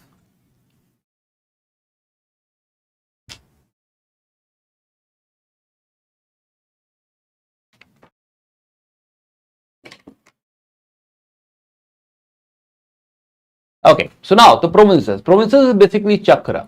Chakra is headed by a governor called Rashtrapal or a prince, that is Kumar. So responsibility of the Rashtrapal is to manage law and order. Then he will have his own ministers and officers, council of ministers and Mahamatyas. Yes. Below Chakra there is a district, right, called as Ahar or Vishay, right, comes from Vish. So Vishay. Now Vish has one officer called Pradeshika. Pradeshika is administrative head like DM. Then district also has another officer called Rajuka. Rajuka is the one who collects land revenue, responsible for the land revenue. They have one assistant called Ujuktas as well. So Rajuka and Pradeshika. Plus Gram has Gramika, Gram Bhojika, right? Same person, so that's okay. So yes, so one is Chakra, one is Ahar Vishay. Vishay has Pradeshika and Rajuka both. Yes, okay. Now similarly, now the responsibility of the governor is similar to the king only, so you don't have to read that. But there are some smaller administrative unit. Suppose a district formation is not possible, then in some remote area there are some 10 villages or 200 villages or 400 villages. So these smaller administrative units are also given some names. So 800 units are called Sthaniya, 400 villages Dronmukha, 200 villages Kharvatika, and 10 villages Samgrama. Yeah. Plus, there is a lot of information at Junagadh, right, in a Girnar. So Junagadh or Girnar also has a rock edict, which also tells us. So we will talk about Rudradaman and see ki, he has written something at Junagadh. But anyway, at this point of time, we get to know ki this Saurashtra region, Gujarat region, was governed by Pushyagupta. Pushyagupta is a Vaishya in the times of Chandragupta Maurya. But in the time of Ashoka, it was headed by a Yavan king, Greek king, Uhasp. Yes, we'll talk about what is Junagadh later on. Yeah. So now, other than provincial administration, at urban areas, in the cities, there was some municipal administration as well. For example, Patna, Kaushambi, Ujjain, Takshila, they are under some mayor, right, and a city superintendent, Nagarak. So Nagaraka is responsible for, let's say, Patna. Now here, they have used this formula 6x5. They will form 6 committees of 5 members each, and each committee will look after something. For example, one committee will look into industrial production, one will look into management of foreigners. The foreigners who are coming to the city should have very good time. One committee will look into statistics like birth and death. One will look into trade and commerce, like regulating market, weights, measures, etc. One unit will look into manufactured goods, right? Ki haan, the good being sold is right, inventory is being utilized. And one is responsible for the collection of taxes. What is being sold in the city should be giving 1/10th of the article price as a tax. So this is how they were managing the cities, municipal administration. Yes. So now you have seen three things.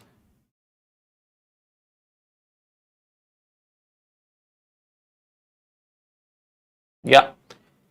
Now let's talk about the Kosh. Yeah, economy. So Kosh will see ki they'll try to have as much tax as possible because their expenditure is very heavy. First of all, the bureaucracy is very heavy. Then they have huge army as well. Right? To maintain such a state, they need a lot of money. And here we find ki whatever tax possible by agriculture or tolls, even state will participate into the economy.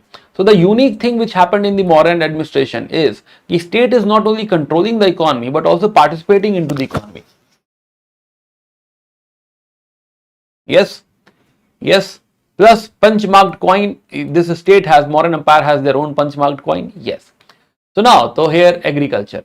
So very complex, very you can say deep taxation system. Yes. Samharta Sannidhata we have already discussed. So state had monopoly. So like today also we have the government is having monopoly over a lot of things. So similarly here also government is having monopoly over over forest, mines, right? Then they will also use slaves in agriculture. Yes, let me show you something. So yes, come to this. So taxes. So Mauryan Empire will not leave any tax. If it is possible, if there is a possibility to create a tax, they will do that. Right? They will not leave anything. So Bhag is the normal tax, 1/6 of the produce, or 1/4 to 1/6. So Bhag is the normal tax. But then they will ask for Bali, some extra tax, please give, sir, please give the Bali. Then Kar is basically tax on fruits and flowers. Udak Bhaga is extra tax if irrigation is provided. So state will try to provide irrigation so as to increase productivity, but in return they will ask for more tax. Pranay is the emergency tax. Emergency tax is, let's say, there is a war situation, there is some famine or something in some place, and there some help is required. So they will have emergency tax. Yes. Agronomai, as per Greek sources, the tax collector. One more tax is Pindakara. Now Pindakara is assessed on the group of the villages. On some Pind means villages. The multiple villages will together give some tax called Pindakara. Another terminology is Hiranya. Hiran is deer. Hiran is very fast. So cash. So this talks about cash. If the payment is in cash, right, it is called as Hiranya type of tax. But anyway, it is not necessary that payment has to be made in the cash. Tax can be paid in cash or kind, whatever is possible. If you can afford to have cash, please give cash. Otherwise give in kind. Government will not say that it's okay if you can't arrange cash, will not take it. No, that is not the case. Government will take whatever is possible. Plus royal granaries are also there. Yes, it will be helpful in famine. They will collect some grains in the royal granaries. And for example, there is some inscription, Mahastan inscription in Bangladesh and Sohgora inscription in Gorakhpur, UP, which talks about famine and basically preparation for the famine. Yes. Other than that, they use slaves in agriculture. So state is trying to, maximize their revenue, and for that they already have some 1.5 lakh. Ashoka had 1.5 lakh slaves, so they will use them in agriculture. This concept is called as Shunya Nivesh. Yeah, Shunya Nivesha. Yuvraj has already said that, right? Shunya Nivesha. Yes. So Shunya Nivesh. So use of slaves in agriculture is called Shunya Nivesh. Yes. Then if we look at the trade routes, so whatever product they were producing, most importantly, the best product they had is spinning and weaving, right? And a textile. So textile is the most important product they were producing. In fact, the state itself had a public sector unit which manufactured textile. That unit was looked after by Sutra Adhyaksh.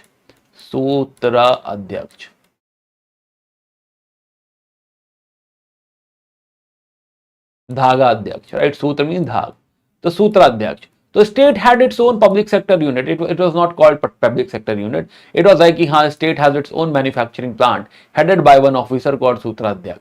Plus metal work, woodwork, right? And guilds and all were always there. Yes, it was there at that time as well. Now look at few things. One is this route connecting from Peshawar to Uttarakhand Kalsi to Patliputra. So this is how they were connected to Central Asia wala part trading. Then from Patliputra, one road goes to this port Tamrilipti, very very important port. From this port Tamrilipti, goods went out to Suvarnabhumi. Yeah, that is Southeast Asia. Yeah, plus from here only via Kalinga, the goods went to Andhra area. Yeah, so this is another route. Plus from Patliputra, goods also went to Chunar. Chunar is Banaras. Plus Ujjain, then Bharuch. Bharuch is another port. So it has two major ports. One is Tamrilipti, Bengal. One is Bharuch in Gujarat.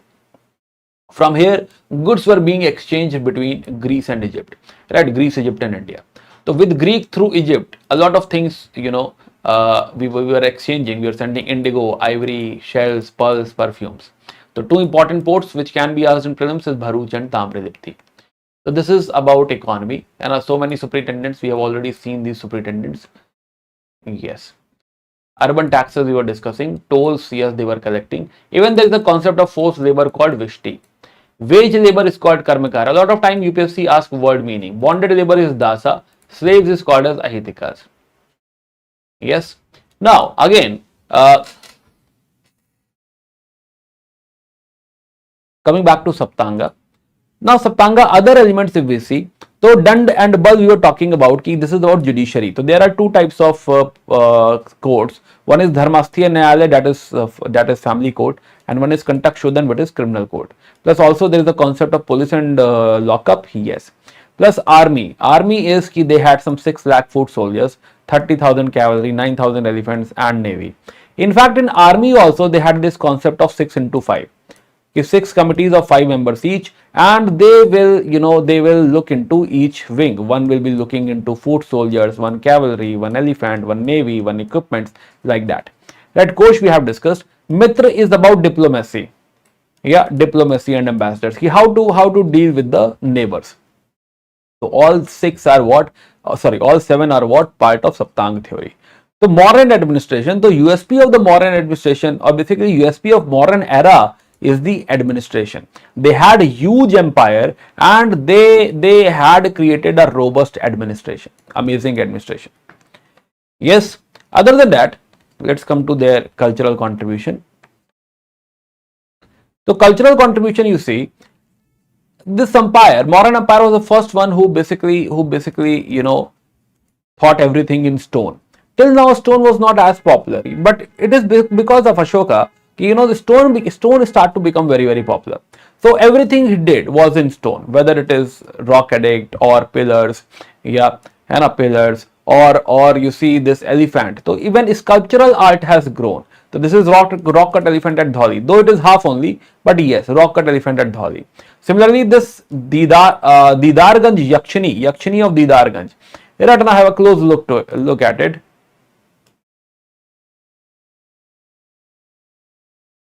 Yeah, so look at Yakshini of Didarganj. Very fine art, very very fine, well polished, and you see the ornamentation, you see the whole treatment, you see the expression and everything. So the sculptural art had grown very very well in the era of Ashoka. All credit goes to Ashoka and the patronage provided by the king. In fact, another fashion he had created was of the caves. So he had donated Barabar caves to Ajivikas. So there are two types of caves, two caves basically. One is Barabar, one is Nagarjuni, given to Ajivika sect. Barabar was given to Ajivika by Ashok, and then Dasarath, grandson of Ashok, had given Nagarjuni caves to Ajivika. So this idea that inside the rock, inside the the not exactly mountain or the big rock basically, inside that rock he had created these rooms. So this cave idea, rock cut cave idea, this also came to Ashok only, or this was done in the times of Ashok. And he had created such doors. This also became fashion. This type of architecture, this door style, right? And this is called as Gavaksha or OG. This became trend. This became fashion. Yes, so this was by Ashok. Now, another major contribution of Mauryan Empire. See, now such a big empire had contributed to spread of such a culture. Now everybody got to know about such a amazing political structure. Right now, everybody got to know how to administer an area, right? So political system. So now this spread of ideas started to happen in the Mauryan Empire. Okay, now political system got spread. Urbanization, how to urbanize, or what all things, what all elements are required for urbanization, or people actually get to see urbanization. Right now, cultural spread is there. Ki, the sculptural art is being done in let's say in Chunar area. Similar thing will inspire things in this area. Similarly, a lot of Brahmins, lot of priests will migrate to South India, to Kashmir, or to let's say Kalinga, this area, everywhere. So there will be a lot of migration of Brahmins to find more patronage. Similarly, a lot of migration will be there of Buddhist monks, Jain monks. Traders and merchants will also migrate to find new market. Artisans will also migrate to basically find new jobs. So we see that there is huge, you can say, sense of migration in this era for the sake of better opportunities or patronage and all. And this will actually, you can say, homogenize the whole India.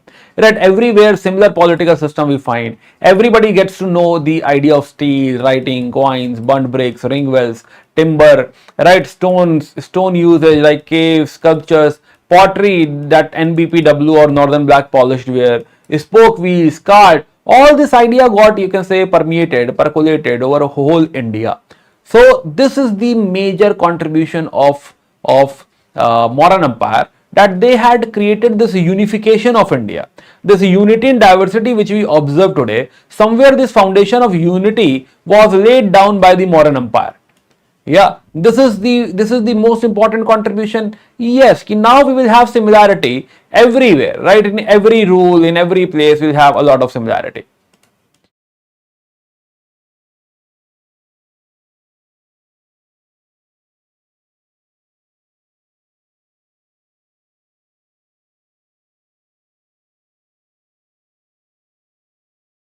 Yes. Yeah, plus also stupa. Stupa is not mentioned over here because stupa, generally Ashokan stupa, was either lost or it was decorated by other dynasties. So that is the reason dedicated ki this stupa is contribution of Ashok. We usually do not say that. Yes, there is one multi-pillar hall at Kumrahar, right? Again, pillars were erected in the palace as well. That is Patna. Now after Ashok, right? Sadly after Ashok.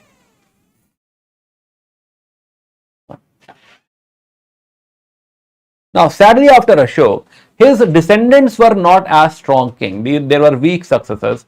For example, immediately after Ashok, the empire got divided into two parts. One part was managed by Kunal, other is Dashrath. Later, it was united by Samprati, but it was all lost very soon. Last king in 185 BCE is Brihadrath. It was killed by his own commander, Pushyamitra Sunga. Yes, and from here, Sunga Empire will start in the mercantile era. Sungas. Yeah, decline reason again जो है it's for mains perspective. So now the Sunga dynasty. So let me tell you about Sungas.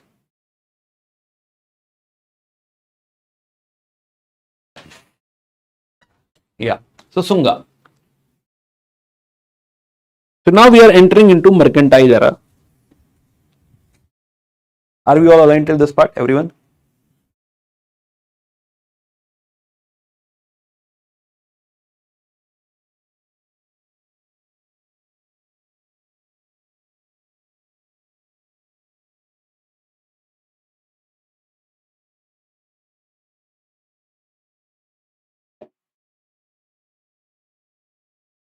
Yeah.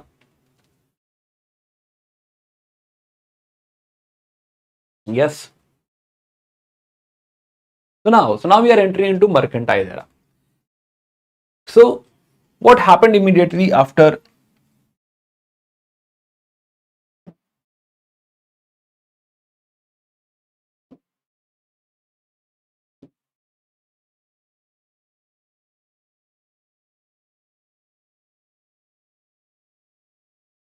So this is 200 BCE. So 200 BC. So before 200 BC, we have seen Mauryan Empire. Mauryan Empire. Now, Mauryan Empire is first of all known for administration, and second, it is known for spread of material culture. Material culture. Now, after 200 BC, the next story is from 200 BC to 300 CE. This is 500 years, and this is called as mercantile era.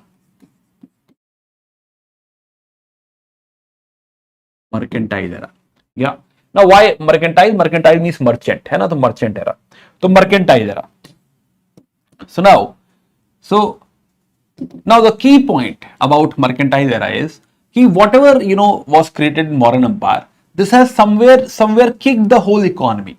The economy started to do really good, and this continued in the mercantile era, and we have a very strong economy. Yeah. So this era is known for rise in economy. The USP of this age is economy. Yeah, trade has grown manifold, trade, which also means urbanization has grown manifold. Yeah, so this is the era of economy, this is the era of trade, this is the era of urbanization. Now, but the problem is, this is also called as dark age. So it is called as mercantile age or dark age. Reason behind it is, reason is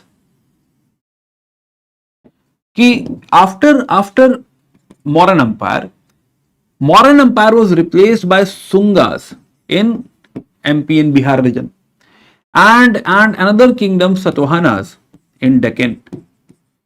They will be ruling this area right until this part. And in south we will have Sangam age. We don't have a very strong Indian dynasty in this era. Very strong Indian dynasty means Satavahanas are of course very strong, but very strong means who could control whole India. That type of rule we do not have. In the southernmost Tamil Nadu, Kerala region, we have Sangam, Satavahanas in Andhra and Maharashtra region, and Sungas in the Bihar and MP region, basically MP region. And this you can say this weakness of Mauryan Empire, it was you can say it gave leverage to, basically it gave an opportunity to outsiders right now from here. So from here we will have some invasion in northwest India. So we'll have some invaders coming like Bactrians. Bactrians are nothing but Indo-Greeks. Yes. Then Sakas, then Pahalwas, and then Kushans. So a lot of foreign invasion. In fact, this whole area is marred with foreign invasion. Yeah, so we'll have foreigners coming in who will rule till this part. Yes, almost this whole area will be ruled by the foreigners. So this is the era of foreign invasion. We had seen similar foreign invasion in Mahajanapadas when Achaemenid had attacked and then Alexander had attacked. Now again we will be facing a lot of foreign invasion in this phase, right, from Indo-Greeks, Sakas, Pahalwas and Kushans. So first of all, let's talk about Sungas. So we'll talk about Sungas, we'll talk about northern part first, and then we'll talk about Satavahanas. Are we all aligned till this part, everyone?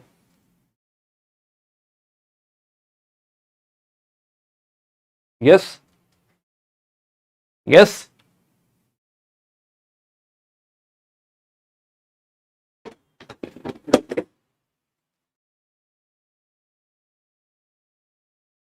Yeah, shall we?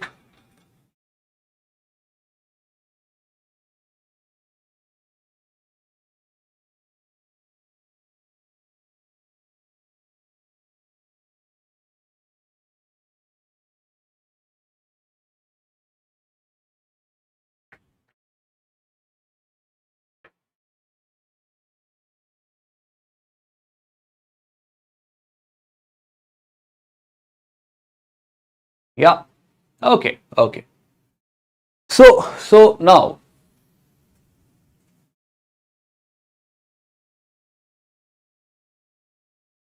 okay. So now let's talk about Sungas.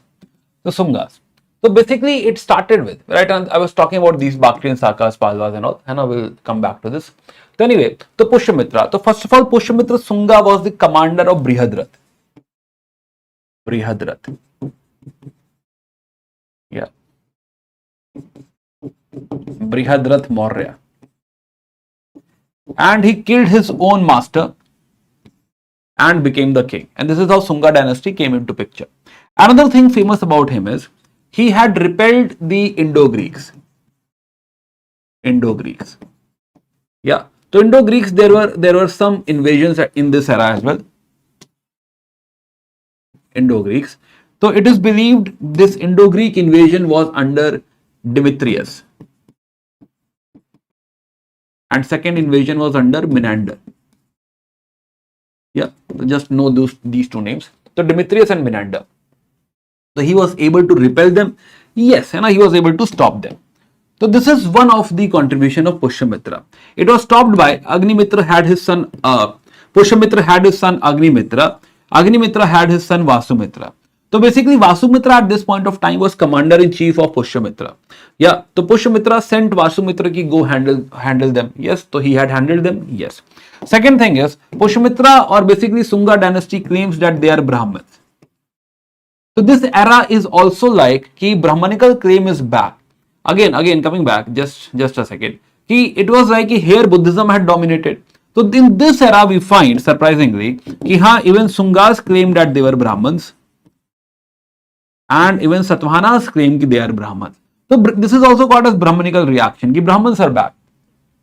So Sunga had these Brahmanical credentials, and to prove those Brahmanical credentials, he had conducted two Ashwamedha Yagas.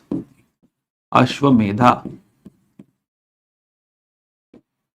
The poet, you can say the priest of these Ashwamedha Yaga is Patanjali. Patanjali. So two Ashwamedha Yaga were conducted, and priest is Patanjali. Patanjali is known for two books. One is Yoga Sutra and one is Mahabhasya. Mahabhasya. Yeah. Other than that, he is also known to have killed a lot of Buddhist monks, destroyed monasteries, but he is also known to have created Bharut Stupa. The Stupa of Bharut, though it is destroyed now, right now we have some remnants, walls and all of this Stupa, but mostly it is contribution of Pushyamitra Sunga. Now after that his son Agnimitra. Agnimitra, there is a romantic novel written over him which is Malvik Agnimitram. Agnimitram by Kalidasa. Yeah. Second, he had contributed to Sanchi Stupa. The whole, you can say, the stone casing of Sanchi Stupa was done by Agnimitra. In fact, Sanchi Stupa, the diameter got doubled because it was encased into stone. So the whole embellishment and decoration of Sanchi Stupa, not decoration, embellishment, or you can say the stone casing, basically stone casing, railing, all these things were done by Agnimitra. Vasumitra, no such contribution. Bhagbhadra. In the era of Bhagbhadra, there was the Greek king Antialcidas. So in this region we find that Indo-Greeks were fighting with the Sunga dynasty. In this era we find that Antialcidas wants to have friendship with Bhagbhadra. So he had sent his ambassador. His name is Heliodorus. Now Heliodorus, tried to impress Bhagbhadra. He got to know that Bhagbhadra is Bhagvat. He is basically worshipper of Lord Vishnu. So what he did, Heliodorus erected one base Nagar pillar, Garud pillar. So one Garud pillar, yeah, at base Nagar, very close to Vidisha, and this is a Garud pillar. So as to impress Bhagbhadra. Now it is known as Khamba Baba. Finally, Devbhuti. Devbhuti again had a Senapati commander called Vasudev Kanva.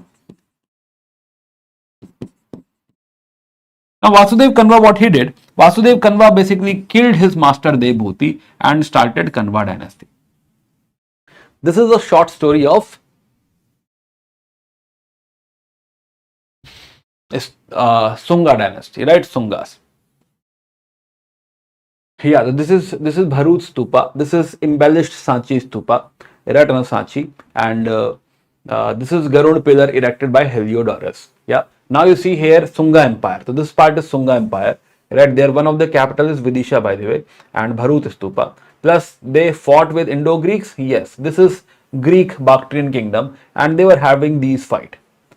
Yes, so they were successfully able to repel Indo-Greeks. They were not Indo-Greeks were not able to penetrate deep into India.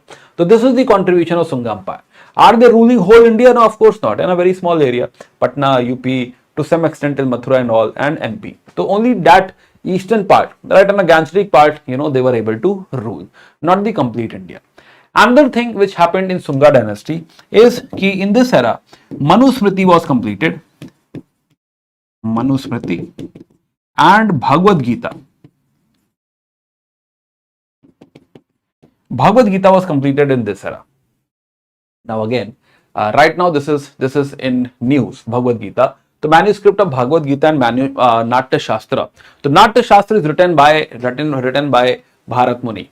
So now in 2025, what happened? It is registered into UNESCO's Memory of the World. So now in total there are 14 entries from our side into this register. Yes. So 2 are recent in 2025. In 24 also there was Asia Pacific Regional Register, Ramcharitmanas, Panchatantra and Sahadralok Lochana. Right, these were added. So at least these 5 names, these colored names at least keep in mind, can be asked. I already told you about Shantinatha Charitra, right? This one is also important. Yeah, Rig Veda was already added in 2007, Gilgit manuscript 2017, etc., etc. Yeah, but just for the time being, 2025 at least is very important. Bharat Muni's Natya Shastra, at least they can give in some match the column type of question. Yes, okay. So now we are entering into the third part. So let me make some changes.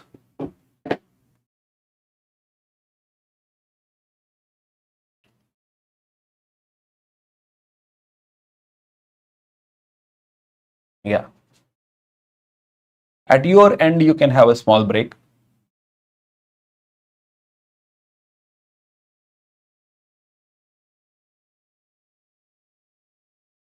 Yeah. So let me export this PDF so that we can have smoother functioning of the board. Right now it's handling like 260 slides. It is too much for it. Yeah, so let us change that. Meanwhile, we can have some doubt discussion. Yes. Yeah. 51 live. All gone. Why? What happened?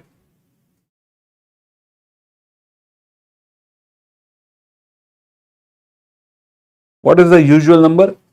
Live number? Sir मेरा video lecture और self notes भी revise नहीं हो पा रहा है, पर book reading का टाइम नहीं मिल पाता. वीडियो लेक्चर और सेल्फ नोट्स भी रिवाइज हो जाता है, सेल्फ नोट्स रिवाइज हो जाता है, it's okay. Book reading time नहीं मिल रहा है, अगर उतने से सवाल हो रहे हैं देन इट इज फाइन. या इतने से काम नहीं हो रहा है देन डू रिवाइज, मतलब देन फिगर आउट कि हाँ टाइम कहाँ से निकलेगा.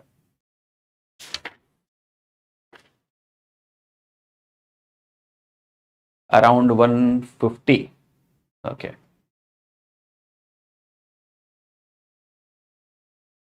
Last class was in Hindi. Okay. शाम होते होते सब गायब हो जाते हैं. अच्छा, जोश खत्म हो जाता है. नहीं, 150 in the end. Okay. हाँ, okay.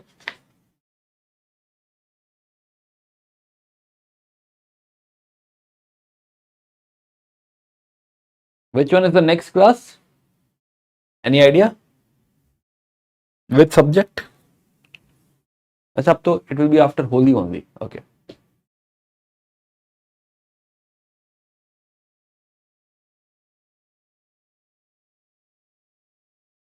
Yeah. How much is left? Last part. Last part is left.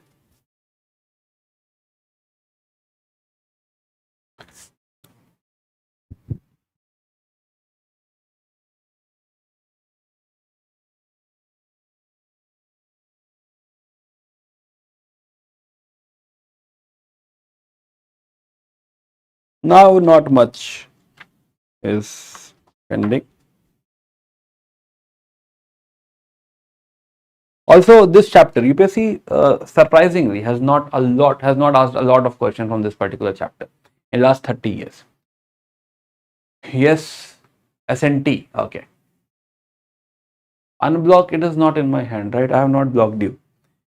Yes, I have also not asked someone to block you, right? And so, yes.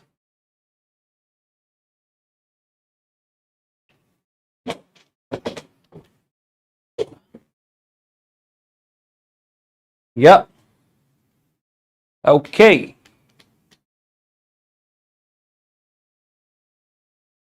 What are subjects? Acha, how many of you are like have started giving full length mock test? Teaching here for the first time. Yeah. Simran Purohit teaching here for the first time live, है ना? So honesty, मतलब there is more excitement, in the other channel, PW only as channel. Maybe because I'm very frequent there, and that is also a possibility. Also, I mostly teach in Sankalp batches, Sankalp and Prahar. So there are a lot of students, right? And so they also come into those classes. So overall, there is more enthusiasm in that channel. But maybe if I am frequent, right, in this channel, maybe this channel also will be bit exciting for me. Okay, so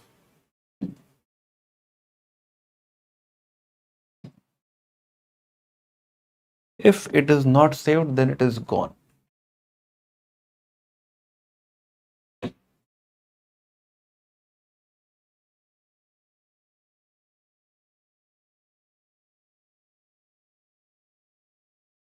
Yeah, Simran, but it's good, serious students. I'll try to be more frequent on this channel so that we keep on meeting. Last part.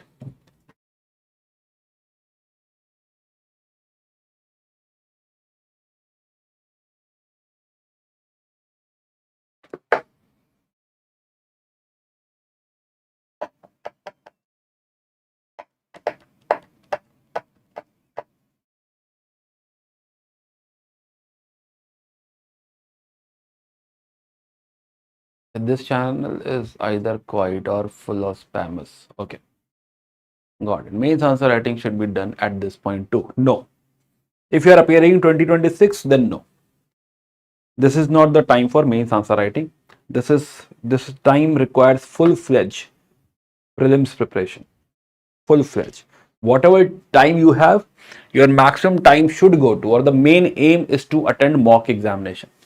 Yeah, give as many mock as possible.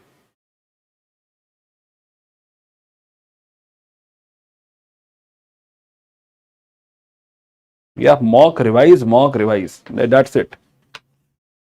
That's the only thing you need. Nothing else.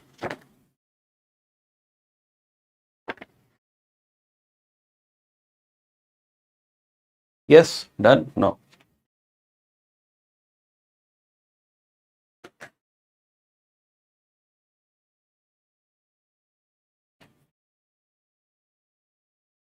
मैंने कितने attempt दिए थे? I gave 3 attempts. After first attempt, right? In the first attempt, immediately after mains, I got married. I was able to manage 2 more attempts, and then I decided ki I'll pursue something else. Yeah. Okay, so Central Asian contacts. So our next topic is Central Asian contacts, or basically the point we were discussing. Yeah. Yeah, there were attacks, Bactrians, Sakas, Pahalwas, Kushans.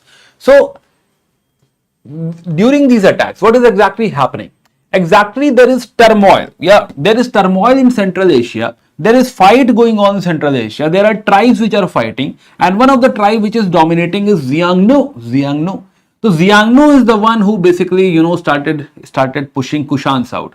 Kushans were the one who started pushing Sakas out. When Sakas were pushed out, Sakas basically attacked Parthians and they attacked Bactrians. Who are Bactrians? Bactrians basically the Seleucid Empire or the Greek Empire which we have seen recently. Now that Greek Empire has grown weak, and since that has grown weak, so this Indo-Greeks or the Bactrians are the remnant of the Seleucid Empire. Now they were sitting at Bactria. Bactria is northwards of Afghanistan. So they were sitting at Bactria, and when they were attacked by Sakas, they were bound to invade India.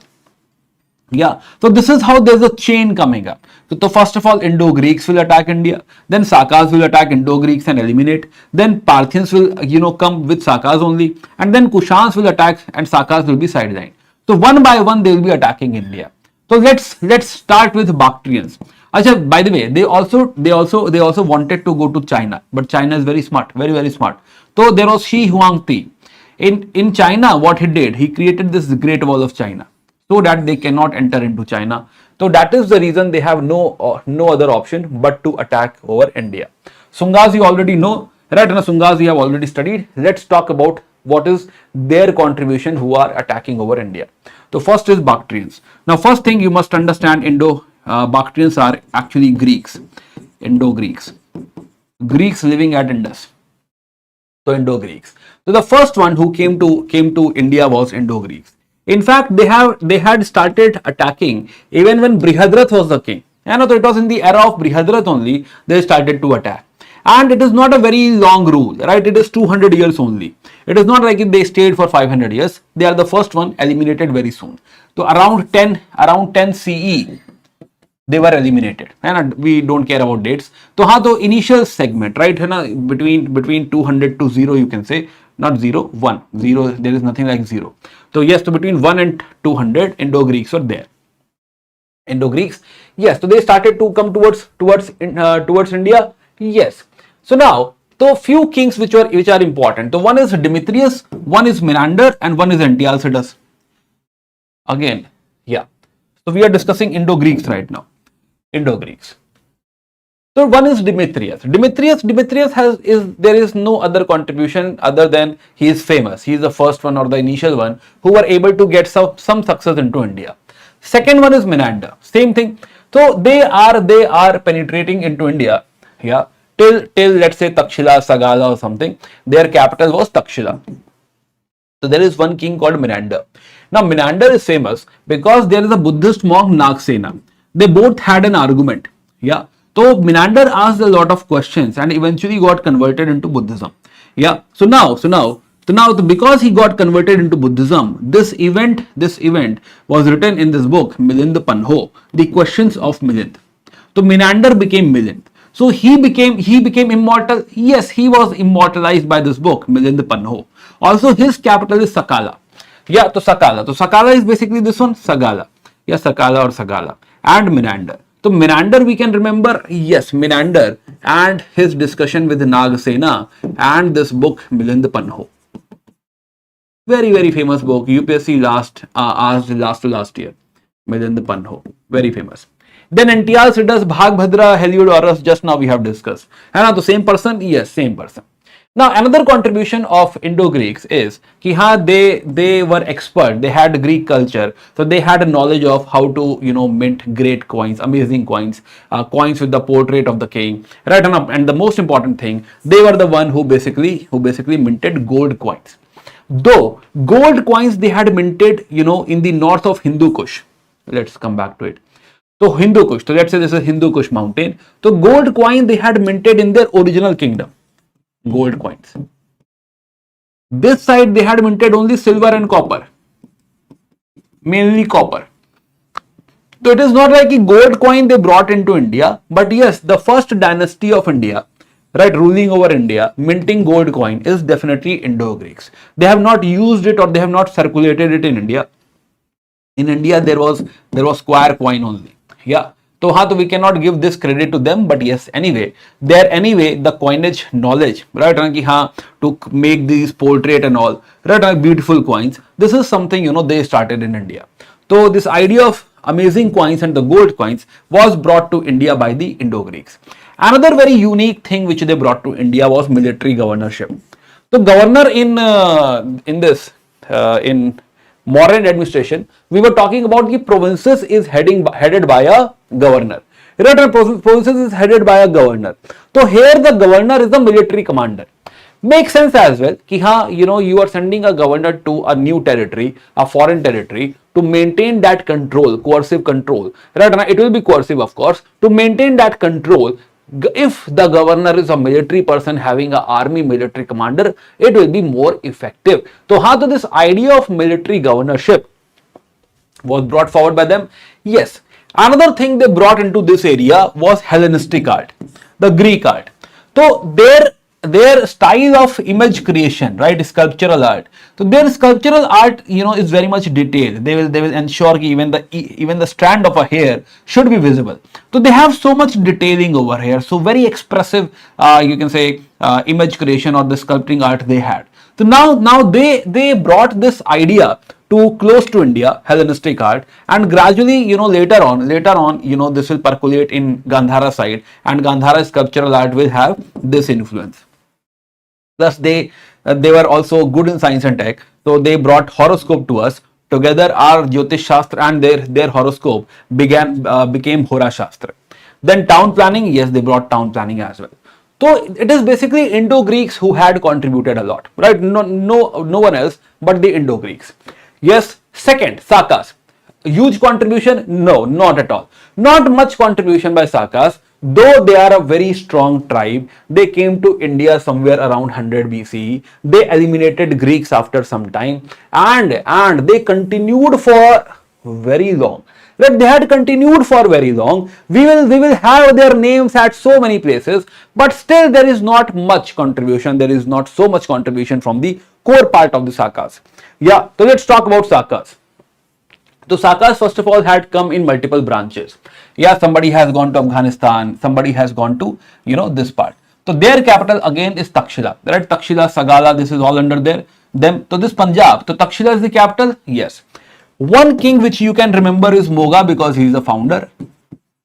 Another one is Aziz, very strong king, and Aziz targeted Ujjain. But at this point of time, Ujjain was ruled by a king called Vikramaditya. And Vikramaditya defeated Aziz. This was huge setback for Aziz. And from here, he was defeated in 58 or 57 BCE. And this is called as Vikram Samvat. This is basically considered as a starting point for a calendar, Vikram Samvat. There are Vikram Samvat calendars in India, which starts from 58 BCE because it was a huge event. Aziz and some foreigner, Saka foreigner, and a huge brand got defeated. So Aziz is popular. Yes, Aziz is popular. 57 BCE or 58 BCE is considered as Vikram Samvat. Now, why 57 or 58? Because it is not like from 1st January it is started. It is somewhere in between. So it will always cover 2 years. So 57, 58 both are fine. Yeah. So now, so Aziz is there. Another thing which Aziz contributed, that military governors called as Chhatraps. So they will also continue like Indo-Greeks. So more or less they will copy Indo-Greeks. Yeah. So this Chhatrap idea is the Moise and Aziz we are discussing. So this Chhatrap idea is basically copied, and these are the military governors posted in India. Third thing, very unique thing we observe, here we see conjoint rules. Aziz is being ruled, or Aziz is ruling along with Azalisis. He is like akele dar lagta hai. Let's have Azalisis with us. And alone he is not feeling safe. So maybe again he is having Azalisis. So this idea of conjoint rule we'll see from here. Also there is one Chhatrap Rajuvula. So this Chhatrap Rajuvula was sent to rule at Mathura, and gradually he became independent. So this became another branch, right? And a Mathura branch. So Rajuvula was the governor sent to Mathura. Anyway, so yes, so conjoint rule. So conjoint rule is there, yes. Then trade routes, because this is the era of economy, so they had supported trade routes. They had supported trade over Uttar Path and Dakshina Path. Plus, they had provided patronage to all the religions. They are the you can say foreigners. They came to India and they want access to the society. They will get access to the society if they support all the religion, Buddhism, Jainism, Brahmanism, everything. So they supported everyone. So there is no unique discussion like that. Now, one of the branches is Western Kshatraps.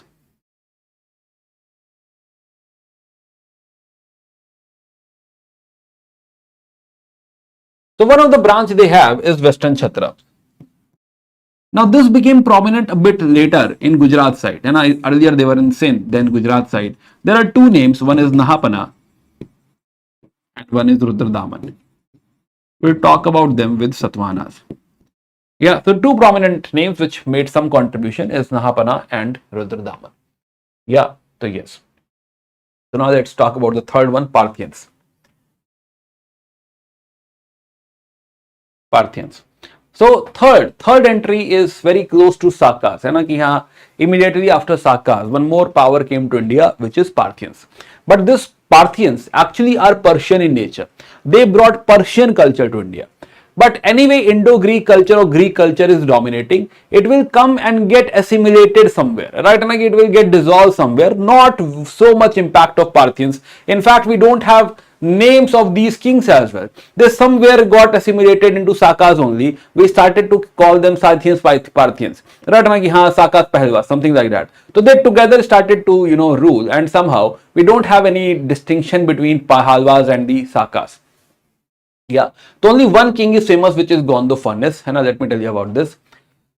So first of all, everybody will support every religion. So they had supported Buddhism. So there is a Buddhist monastery at Takhte Bahi. So this is UNESCO World Heritage Site again. Plus because they are Persian, Zoroastrian, so they also believe in fire. They worshipped fire. So at Takshila they have made one temple, Jandial, Zoroastrian fire temple. In fact, this is the first architectural temple in India. So the very first temple in India, right, earliest temple in India was made by especially Hindu deities, right, Brahmanical deities. Buddhist temples, you can say ki, there were earlier also at one Bharat temple is there. But the Hindu temple, first Hindu temple or the Hindu deity temple, technically this is also not Brahmanical. This is Zoroastrian, Iranian. So this is in Jandial, Takshila, can be asked. One more thing which can be asked about this temple, you study this in temple architecture. This temple is based upon Greek architecture. Yeah, Greek architecture. So Gondophanes. So Gondophanes, we get to know about him from the Takhte Bahi inscription. Another thing about him is this is the point where St. Thomas came to India and he was killed at Mailapur, Chennai. Yeah, so later on St. Thom church was built in his memory. So this is Parthians, 57 BC Vikram Samvat, right? So this is, we can remember. Now the third is Kushanas. Now Kushanas came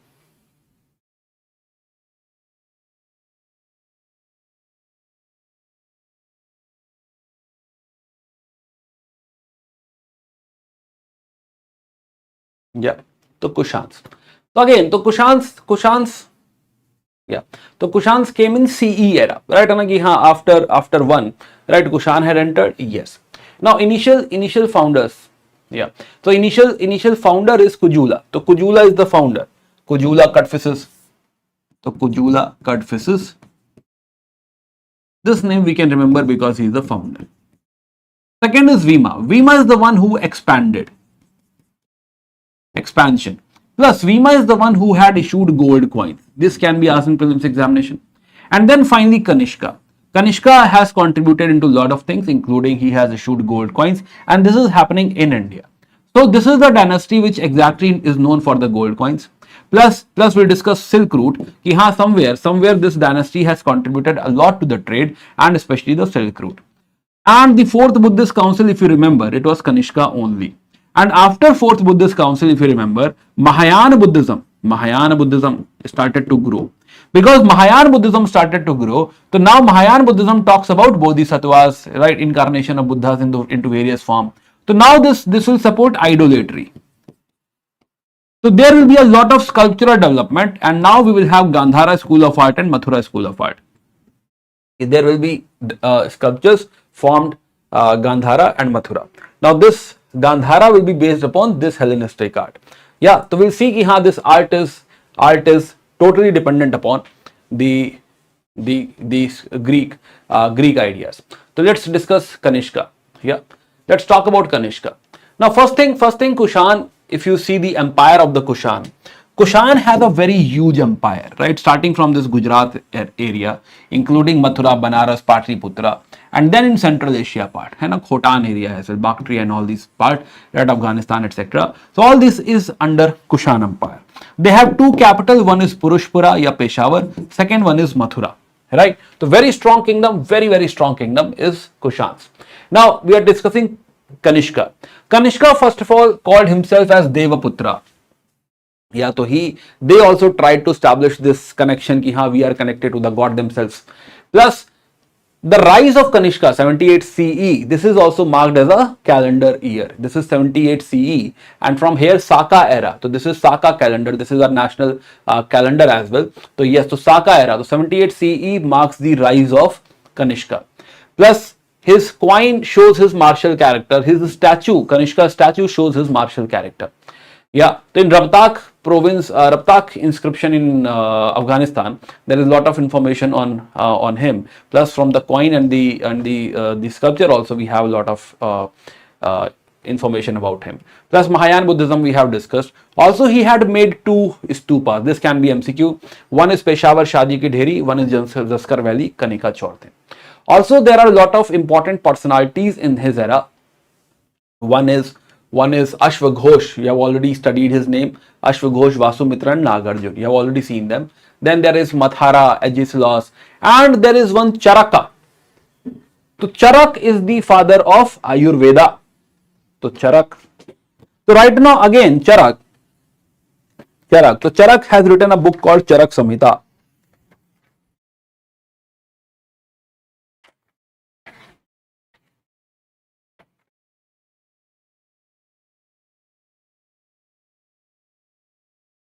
Yeah, Charak.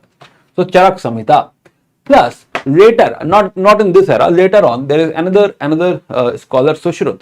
Sushrut has written a book on Sushrut Samhita. Book called Sushrut Samhita. Sushrut is known as father of surgery in India. He is a surgeon. As for Sushrut, as for surgeon. Similarly, Charak is more like Churan, right? And he has some medicine. So Charak is father of Ayurveda. So Charak Samhita. There is third person called Vagbhat. And he wrote a book called Ashtang Hriday. Not in this era, of course. And together, these three forms Brihatrai. Right? These are like three important books on medicine. Right? Very important related to medicine and you can say biology. Right? So yes. So Charak, Sushrut and Vagbhatta. Vagbhat can be asked in prelims examination. Yes. So currently Charak and Sushrut are in current affair. Reason in Goa Raj Bhavan, governor of Goa is installing their statue in Goa Raj Bhavan. Yeah, so Charak and Sushrut. Thus, Gandhara school of sculpture. So Gandhara school of sculpture, you see now Greek influence, that detailing. Like Greek sculptures, same sculpture. So now Buddha will look like a Greek god. Yeah. Unique thing is कि now Buddha looks like some, कि he is in either spiritual state or he is sad. Yeah, that type of Buddha. Plus detailing is there and a very fine detailing is there. Heads, the hair stands and all are very much visible. Plus you find कि he is more like a bodybuilder. And he looks like a warrior or a Greek god Apollo. Greek god. So, and again you see this sad face. And again, mostly you find King Gandhara sculpture, detailing is there, everything is fine. Right now, but it's a very sad face. On the other hand, other school got developed at Mathura. Mathura, you see, he's smiling. Right now, he's a delighted Buddha. Plus, this sandstone is red sandstone or white spotted red sandstone. That one is grey sandstone. So there are a lot of, you can say, fine differences between both these sculptures. Right now, this is entirely different school of art. This is called as Gandhara school of sculpture, and this one is Mathura school of sculpture. Very much decorated, very much delighted. Here you see, there is Sangati. So this cloth over him is called as Sangati. I guess anyway, you'll be studying more about this in the art and culture classes. Yeah, so Gandhara, Mathura. Third was in Amravati, which is under Satavahanas. So now, let's talk about trade of this era. So trade. So as I already told you, in this era, economy is very important. So what is happening? कि China is producing amazing silk textile. And also there is a buyer, which is Roman Empire. So this is the era of Roman Empire. Yeah, era of Roman Empire. So China is sending or trading this silk with Roman Empire. And via Central Asia, it is coming to Roman Empire. China is getting a lot of profit out of it, of course. Now, what is happening? Ki since India also has empire like Kushan Empire. Kushan Empire covers this area, right? This whole part is Kushan Empire. So what Kushan Empire has done? Kushan Empire has diverted this to India. And there is a point called Barbaricon. Barbaricon. From there, this is a port. From here, via sea route, it will go to Roman Empire. Right, sea route, then land route. Also, this silk now will come to India as well. Right, it will go to Bengal region and all. Yeah, right, Patna and all.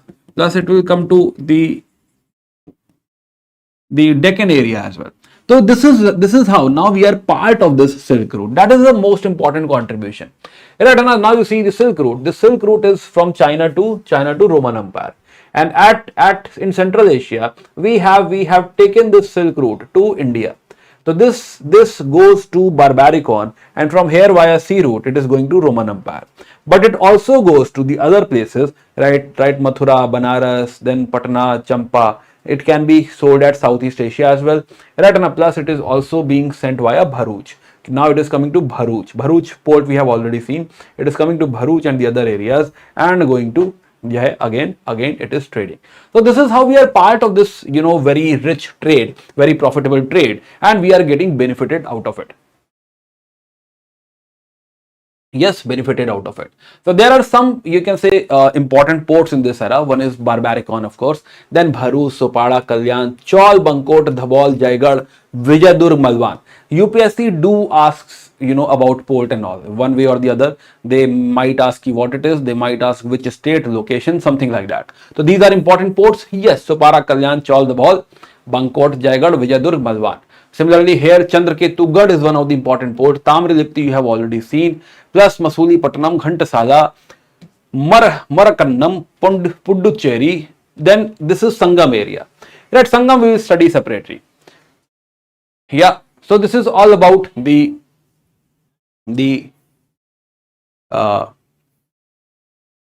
foreign invasions, Bactrians, Sakas, Parthians and Kushans. Now let's talk about Satavahanas. Are we all aligned till this part, everyone?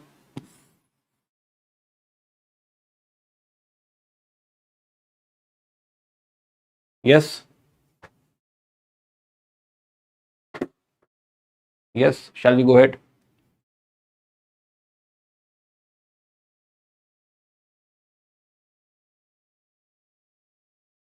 Yeah.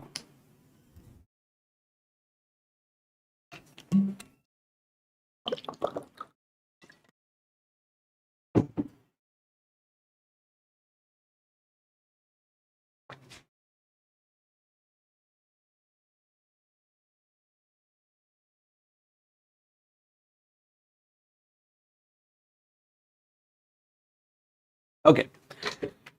So Satavahana. So first of all, starting point of Satavahanas, origin of the Satavahanas, we don't have much idea. Right, and so we have idea that roughly from 50 BCE, something got started. They were there earlier as well, most probably yes, right? And but how exactly we don't know. But they ruled for almost from here if you see, like 250 years something. They continued till 225. They must have existed before because as per R. Sharma, they had ruled for some 460 years. So they must have existed before. A lot of historians believe that they were there immediately after Ashoka or immediately after the Mauryan Empire. So there is a possibility, yes, if you start from here as well, it is fine. But again, this much is not important for us. What do we know about them? So we know, first of all, in Puranas, they are also called as Andhras. That is one thing. Another thing is, they started their rule somewhere, from here in Telangana region. They started from a place called Koti Langla.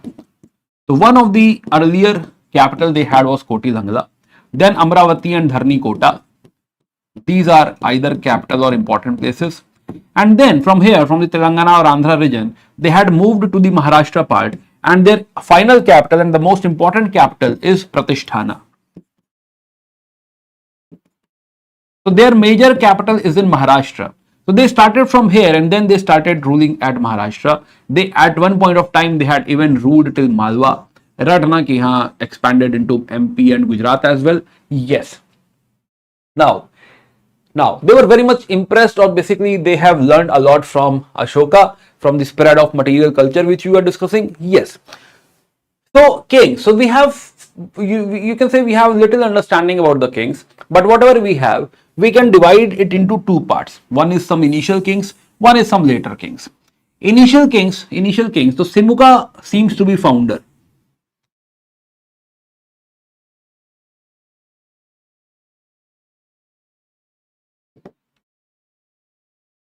Yeah. So Simuka seems to be founder of the dynasty. Founder. Kanha is the one who is brother of Simuka and is known for expansion. Sri Satkarani is the one again who has expanded and had died.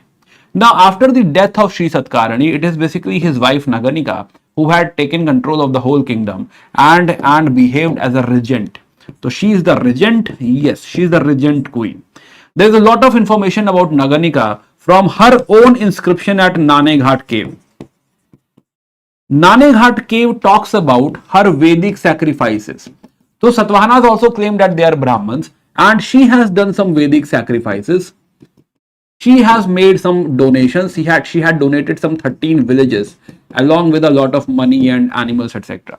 So Naganika also is the daughter of some very strong family, daughter of a Maharathi. She comes from a royal family, Maharathi. Yeah, to Naganika. So she is famous. So Sri Satkarani and Naganika from Nanaghat cave inscription, they basically are famous. Next after Sri Satkarani, there is again one Satkarani, right? Satkarani 2. So this Satkarani 2, again this is 1, not 0. Yes. Now Satkarni 2 is known for Sanchi Stupa. At Sanchi Stupa, at one of the gate, there is an inscription which talks about Anand the architect. No surname, Anand the architect. Anand the architect means a lot of decoration in Sanchi Stupa was done by Satkarni 2. So it is his contribution. Yes. Dakshin Pathpati, yes. So she called her husband as Dakshin Pathpati, correct. Sanchi Stupa. Now, one king in between, Hala, he is the one who basically wrote a book called Gatha Saptati. Gatha Saptashati. Gatha Saptashati. Yes. Now let's come to the later rulers.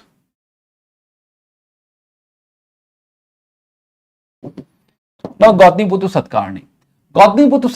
He is the Gautamiputra Satkarani. His full name is Gautamiputra Satkarani. So let's talk about Gautamiputra. So by the way, Gautamiputra Satkarani is like hero of the whole Satavahana story. One of the most important person, right? Should be asked? Yes. He has a lot of, you can say, his epithets. Yes. So we get to know about him from Nasik cave. So in Nasik cave, there is an inscription written by his own mother, Gautami. So he is Gautami Putra. So that is the name of his mother. So Gautami Balashri is his mother, and she has written that my son is amazing. He is very beautiful. Lal hai mera. So now you realize that she has written that my son is so brave. He has destroyed Sakas, Pahalwas, etc. He is Ek Bamhana. There is no other Brahman like him. He is Khatiya Dapman Mada. He is the destroyer of the Kshatriya. He is Ti Samudra Toya Pita Vahana. That means he drank water from the 3 seas. And all these epithets are given to Gautami Putra. This can be prelims question. Ki haan, Gautami Putra Satkarani. Ki haan, do you know all this about him? Second, he basically took the lands from Usha Datta, son-in-law of Nahapana, and donated it to Buddhist monks. Okay, we'll talk about this, what it is exactly. So what has happened? Ki in the era of Gautamiputra Satkarani, Gujarat region was ruled by Western Kshatriyas, and here the king was Nahapana. Nahapana. Now Nahapana, what he did, he basically diverted the ships from Kalyan. Instead of, ships are going to Kalyan. So instead of Kalyan, he basically diverted it to his own port, that is Bharuch.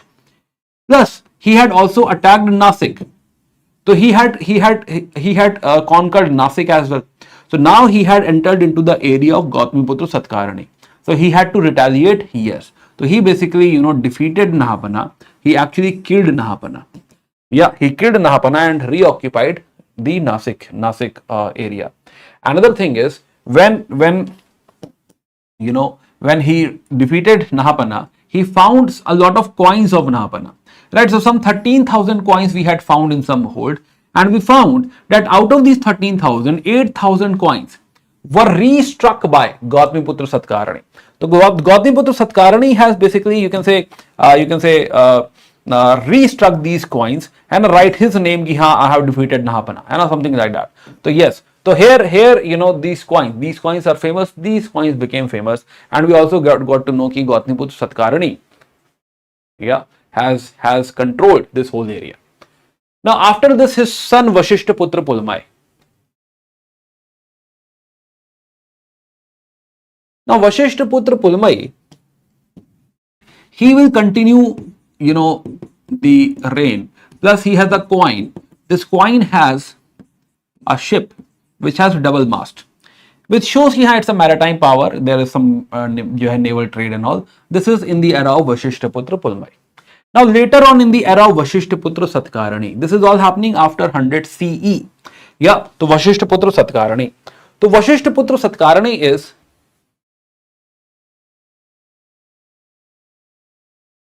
Vashishtaputra Satkarni. So Vashishtaputra Satkarni faced another Western Kshatriya ruler who is Rudradaman.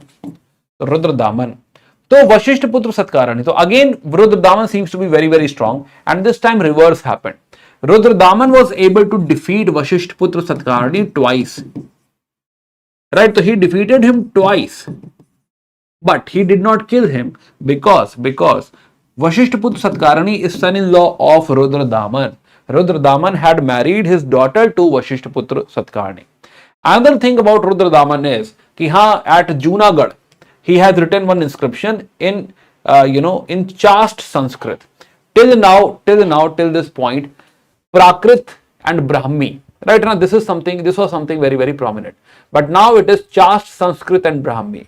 So now Prakrit is being replaced by Sanskrit. Reason Mahayana Buddhism is flourishing. Mahayana Buddhism is is a sect which believes in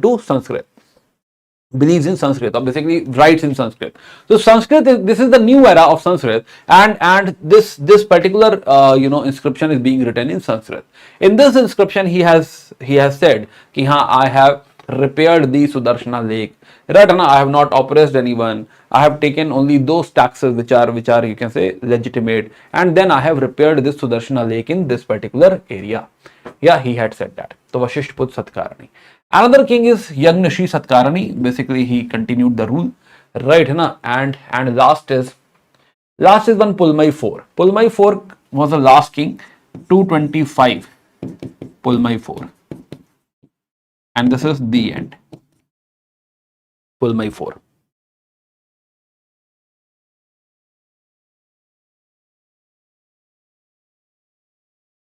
Yes. Now, few things about their administration and all, or which you should know.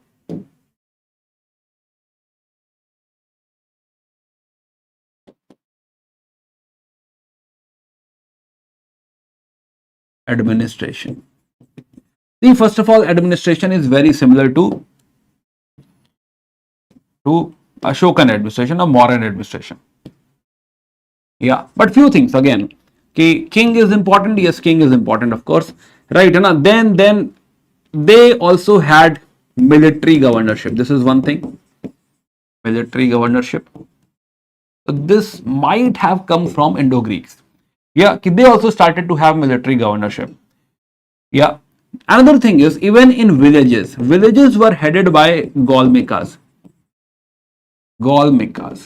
Now Now these Golmikas are also having one army with them, very, very small army. That means even in a village, there is a person, there is a small military commander who has an army. Seems like, and a reeks of, you can say, very coercive rule, right? Maybe very coercive rule. Why you need an army at a village, right? There is a whole army position in the village. There are some nine elephants, some horses, etc., etc. So Golmikas. This is unique thing, yes. Another thing is, there is one person called Uparakshita. There is one officer, Uparakshita, whose whole job is to create caves. And we find in this era a lot of rock cut caves. Lot of rock cut caves were created. Rock cut. Like Ajanta, Bhaja, Karle, Kanheri, Pital Khora, etc., etc. Nasik cave, Nasik, Naneghat, and we have written their name earlier. Caves. Yeah. Another unique feature of their rule is land grant. So land grant, this idea of land grant or the practice of land grant was started by them. Ashoka had also given some land grant, but it was more like charity, right? It was not scaled. But here this becomes a proper feature. So land grant. So land grant was given to Brahmins, Buddhist monks. Reason was that first of all, Brahmins and Buddhist monks will praise the Raja, praise the king. So it will help the legitimacy of the king. Second, it will help into agricultural expansion. If there is some forested area over here, they will expand, they will basically clear those forests and there will be agricultural expansion. Another feature is tribal assimilation. If there are tribals living in that area, they will be assimilated into mainstream. So tribal assimilation. This all will be responsibility of Brahmins or Buddhist monks. Tribal assimilation. Yeah. Plus, most importantly, these lands were tax free. You don't have to pay taxes on this. These lands had administrative immunity. Yeah. So this is another unique feature of Satavahanas. Yes.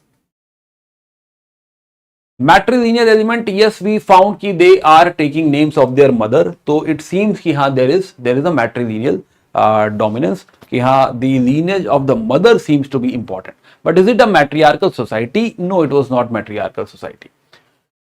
Religion, all three religions are being supported. It is not like only one religion is being supported, all three. Then they have contributed to caves, etc. Yes, we have already written. Prakrit literature is important. Yes. Okay. Now, again, in this era, not only Satavahanas, in this era, there are a lot of urban centers.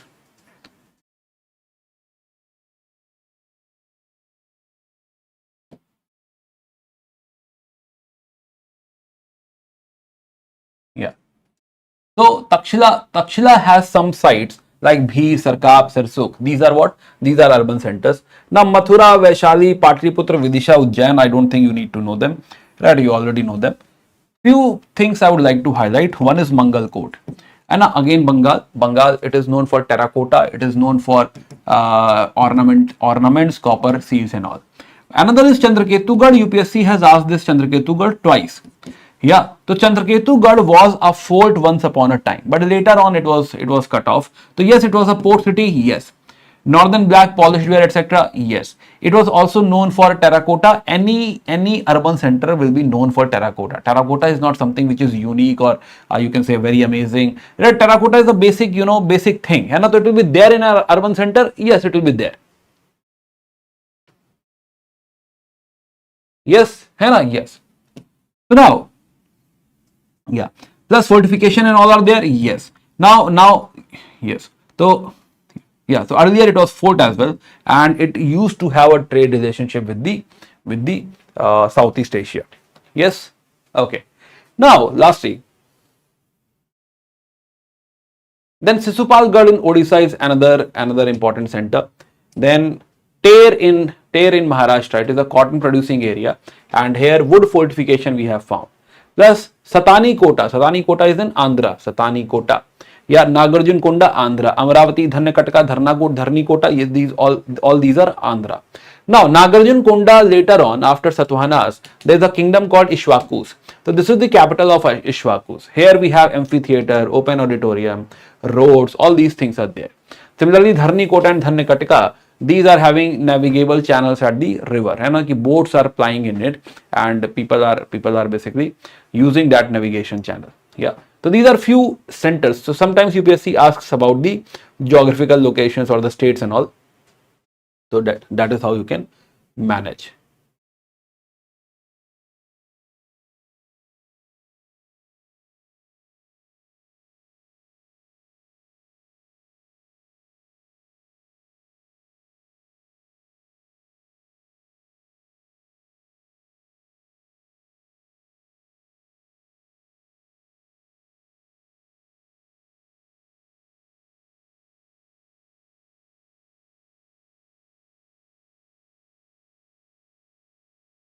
You have to revise it later on, no? So let me fix this.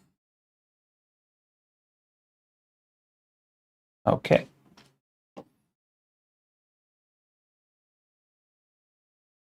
Okay.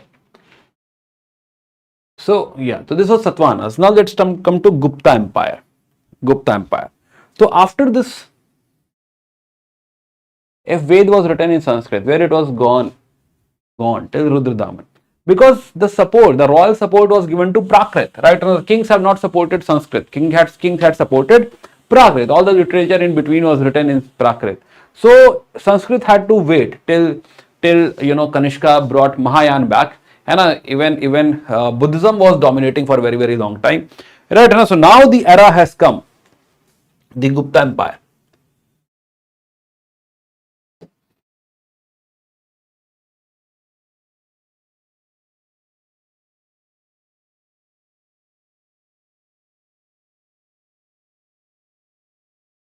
So this is from 200 BCE to 300 CE. For 500 years, we had seen mercantile. Right, we saw mercantile era. Tile era. Here we have seen Mauryan Empire. Mauryan Empire starting from 300 BCE. Yeah, so USP of Mauryan Empire was first of all administration, and then spread of material culture. Correct, the spread of material culture. Yeah. Now in mercantile era, I told you in mercantile era the economy was rising. Right? Urbanization, trade, all these things are rising. Now we know why. But in Gupta era, what is happening? Gupta era. The Gupta era will continue till 550, but era you can say till 600. Yeah, empire will continue only till 550. So for our convenience, we will take 600. Yeah, so 600, let's assume that this era is till 600. So now in this era, this economy which was growing will become stagnant and will eventually start to decline. So Gupta era is such which has seen the peak of the economy, right? Or you can say which has seen a lot of money. Second Gupta era is such that it witnesses again reappearance of Brahmanism. Brahmanism is back. Yeah, Brahmanism for very, very long time had taken a back seat. Why? Because Buddhism was dominating. Buddhism got support, a very good support in Mauryan Empire. Buddhism got a very good support in the. It does not mean decline. I just want to show peak. Right? It also got very good support in the Kanishka era. Right? It was going good. Right? And it will become. It is not like it will grow, but it will not decline as well. It will continue for very, very long time, and later on it will decline. So Buddhism is still there. It's not like it's missing. It's just that now the royal patronage or so much patronage which was given to Buddhism till now, that is something which is missing. And now you see rise of Brahmanism from here. So economy, first of all, money is the money, peak of the money or the peak of the economy. Gupta era is the one which witnesses, but also the decline of the economy is something Gupta era will witness. And another thing is Brahmanism is back. Yeah. How many topics are left? One Gupta and one, this Sangam. Right, and one Sangam more we'll study. So these two are left. So Gupta we have already started. Then we'll talk about Sangam.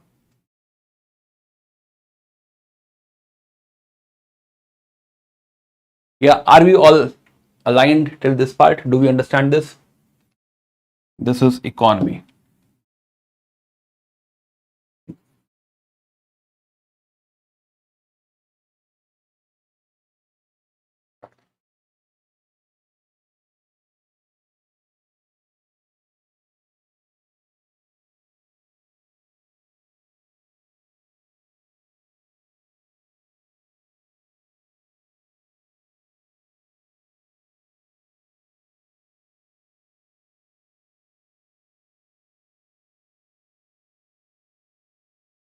Yes, yes. Okay. So now we are into Gupta era. Yeah, 300. So what happened? Ki Gupta era, because it has witnessed the peak of the economy, so it is also considered as the golden age. There is lot of cultural development in this era. Right, a lot of new things we'll see into this particular era. Yeah, especially literary development. So first of all, let's talk about the dynasty of the Gupta Empire. So now the Guptas. So the founder is somewhere around 280 or 250. We have a founder called Shri Gupta. Yeah, Shri Gupta. So Shri Gupta is the founder. Yes. Followed by his son Ghatotkacha Gupta. So these are some initial names we have. And actual rule or the real founder you can say is Chandra Gupta. Chandra. So from 319 it is termed as Gupta era.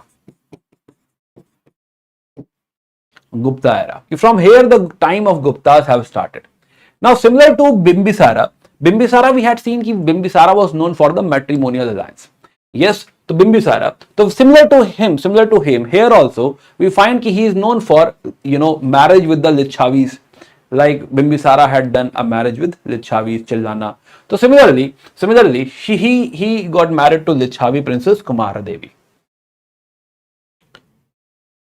So Chandra plus Kumara Devi. This is how he brought, you can say, legitimacy to the kingdom. Legitimacy. Yeah, not legitimacy, Kumara Devi. So to commemorate this event, he has married into, by the way, Guptas are Vaishya, right? They are not Kshatriya, but the Chavis were Kshatriya. So he wanted to flaunt this, ki now I got married with Kumara Devi, she's a Kshatriya. So there is also a Kumara Devi type coin, and a Chandragupta and Kumara Devi type coin. Also their son is Samudragupta, and Samudragupta was given this title of Licchavi Dohitra. So even the son was called ki this is the son of the daughter of Licchavis, and something like that. So he is the one who basically gave this initial establishment to the Gupta Empire. But the real push came from the Samudragupta. So Samudragupta is the one who is called as the Napoleon of India. He is known for his expansions. Yes. So now to Samudragupta, so we get to know about Samudragupta from Prayag, Prashasti, Harisena. Remember Allahabad Pillar of Ashoka. So at the Allahabad Pillar of Ashoka, the court poet of Samudragupta, Harisena, had written a Prashasti, right? He has praised his master. So yes, to Prayag Prashasti. So in this Prayag Prashasti, he has told us that my master is such a hero that he had totally acquired this core area. This core area is completely under my master. There is no king in between. Similarly, in the you can say forested areas, the central forested areas, the Atavi Rajas, right? Atavika Rajas or Atavi Rajas, he had basically subjugated them. They are still there, but they will have to rule as per the command of Samudragupta. So here he has followed a different policy. Yes. Then he had gone southward He had defeated Pallavas, he had gone till Kanchi and then come back. So he has defeated Pallavas and or basically all the kings in south, and then he had reinstated them so that they will pay tribute to him. So they are supposed to pay tribute. They will not rule as per the command of Samudragupta, because from here he cannot manage it. They will rule as per their will, but still they will send money to Samudragupta. Yes. Another thing he said, in this side there are a lot of Sakas and other players, yeah, frontier kingdoms and all. So they automatically came to Samudragupta, right, and I said, ki, sir, we are also under your command only. You tell us what tribute and all you want to have, we will pay you tribute. So this is how he was able to create huge empire. So after almost 500 years, we have, again a strong dynasty coming up who has created such a huge kingdom. Yes, it is written in Prayag Prashasti by Harisena. Another thing about him, again, Meghvarman, there is Sri Lankan king. He has also requested, sir, I want to have a Buddhist temple at Gaya. He said, okay, sir, yes, you can have. Another thing is he is also called as father of Gupta monetary system. He has created a lot of coins. He basically, one coin is about Ashwamedha, so he performed Ashwamedha Yagya. Plus, he was a good guitar player, not guitar, Veena. So Veena player. So this coin is also, there, ki haan, he is playing Veena. So a lot of, such coins, were minted by Samudragupta. Yes. Plus, he has also given patronage to Vasubandhu Buddhism. So it is not like Buddhism is not getting patronage, right? But it is not getting such support which earlier they used to get. You realize that he himself is doing Ashwamedha Yagya. So his inclination is also towards what? His inclination is towards Brahmanism.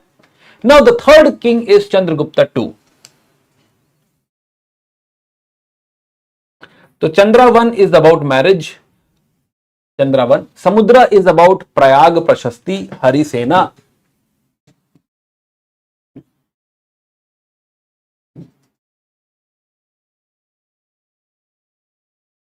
Yeah. So Samudra is about Prayag Prashasti by Harisena. Plus expansion we have seen, plus coinage we have seen.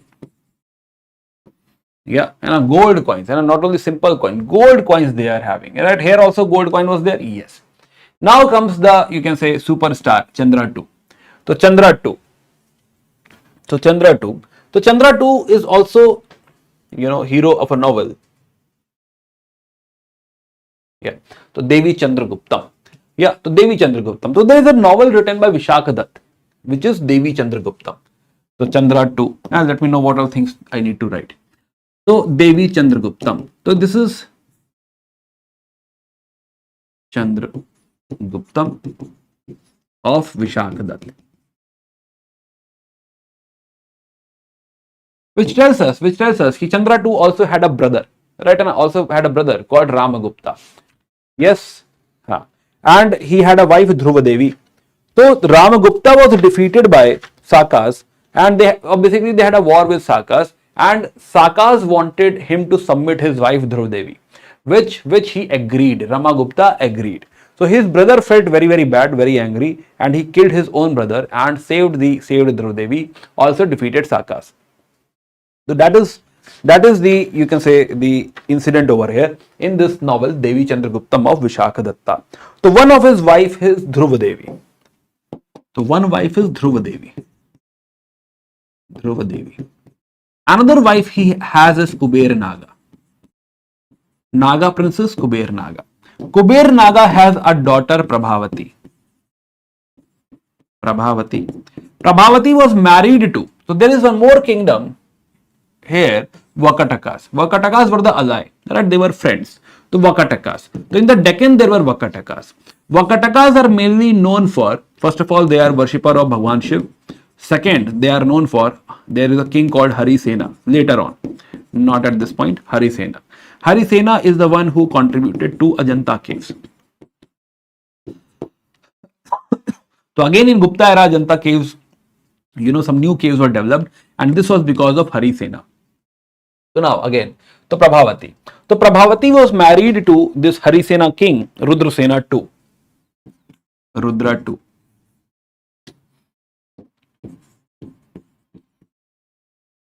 Rudrasena II, it's a Vakataka.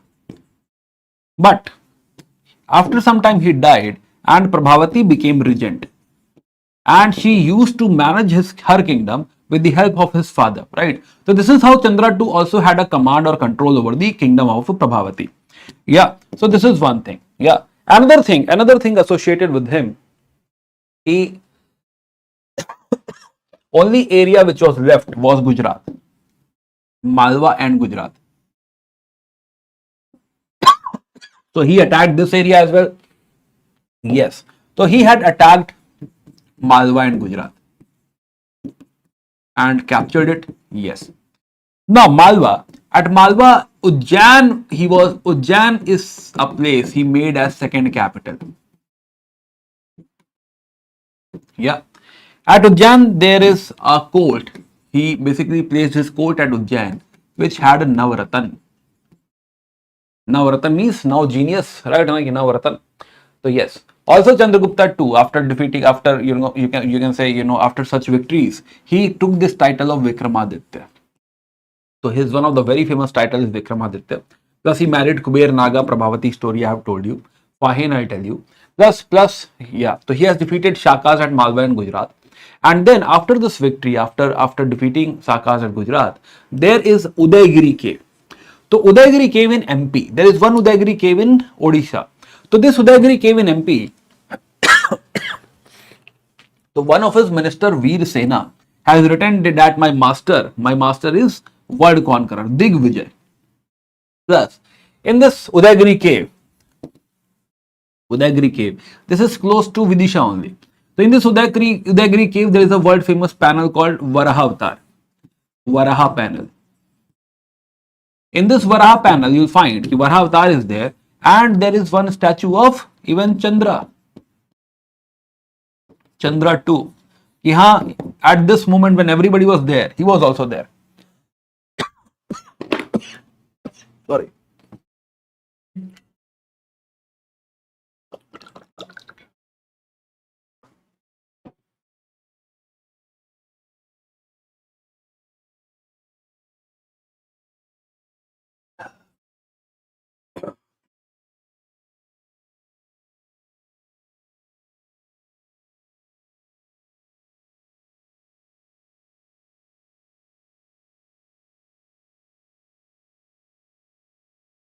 Yeah. After this victory over Gujarat, he also issued some silver coins. It was called as Rupaikas. That can be asked, he issued silver coin. What was it called? That Ujjain is the second capital now. And here we had Navratan. Yes, here we had Kalidasa, Varahamihir, Amarsimha, Dhanvantari. Amarsimha is related to Sanskrit. He was a Sanskrit lexicographer and he wrote a book called Amar Kosha. Similarly, Varahamihir is an astronomer. He has written a famous book called Panch Siddhantika, which talks about five principles of astronomy. Dhanvantari is about Ayurveda. He is a physician. Kahapanka is astrologer. Sanku is architecture. Vararuchi again expert in grammar and Sanskrit. He wrote a book called Prakrit Prakasha.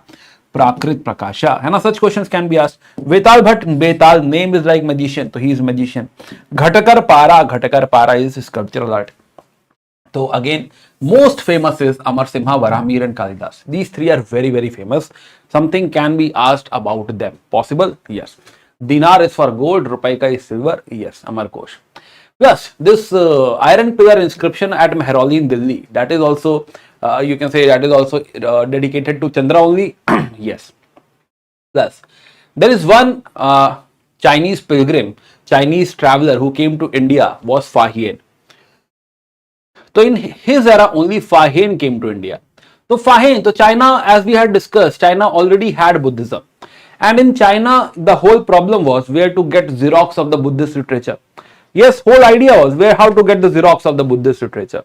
So Buddhist literature, how to get that. So for that purpose, to get that Xerox, original copy, translation, real copy, real knowledge, a lot of Chinese travelers used to come to India. Not everybody became famous. And one of them is famous, which is Fa Hien. So Fa Hien came to India. right na, visited Peshawar, Takshila, whatever stories he had heard of, right na, ki haan, you know, Peshawar, Takshila, Kanishka has done something, Mathura, Sankisa, Sarnath, Bodhgaya, Rajgir, right, Patliputra, Vaishali, Shravasti, Kapilvastu, whatever he had heard of about Buddha, right na, he had visited all the places, collected original manuscript, got Xerox and everything. Then via Tamrilipti, Bengal, he had gone back. Right now, he had gone to Sri Lanka as well, because one of the important centers is Sri Lanka. Right now, to he visited Sri Lanka, then Indonesia, and then he had gone back. So he is one, you can say, famous scholar who came to India. No, he visited a lot of places. He said that Mathura is very happy, Patliputra is very prosperous, Peshawar, Mathura and all he has visited. Yes. So something from Fahian can be asked. Yes. Now, after Chandra, so these three are like super important.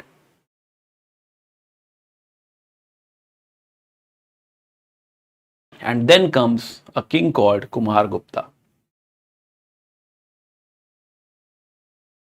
Kumar Gupta. So now by the time of Kumar Gupta, you see, all the happening things are over. Right now, hardly anything is left now. What he will do? He will do nothing. Right now, he will have 5-star and will do nothing. So this is the era of peace and relative inactivity.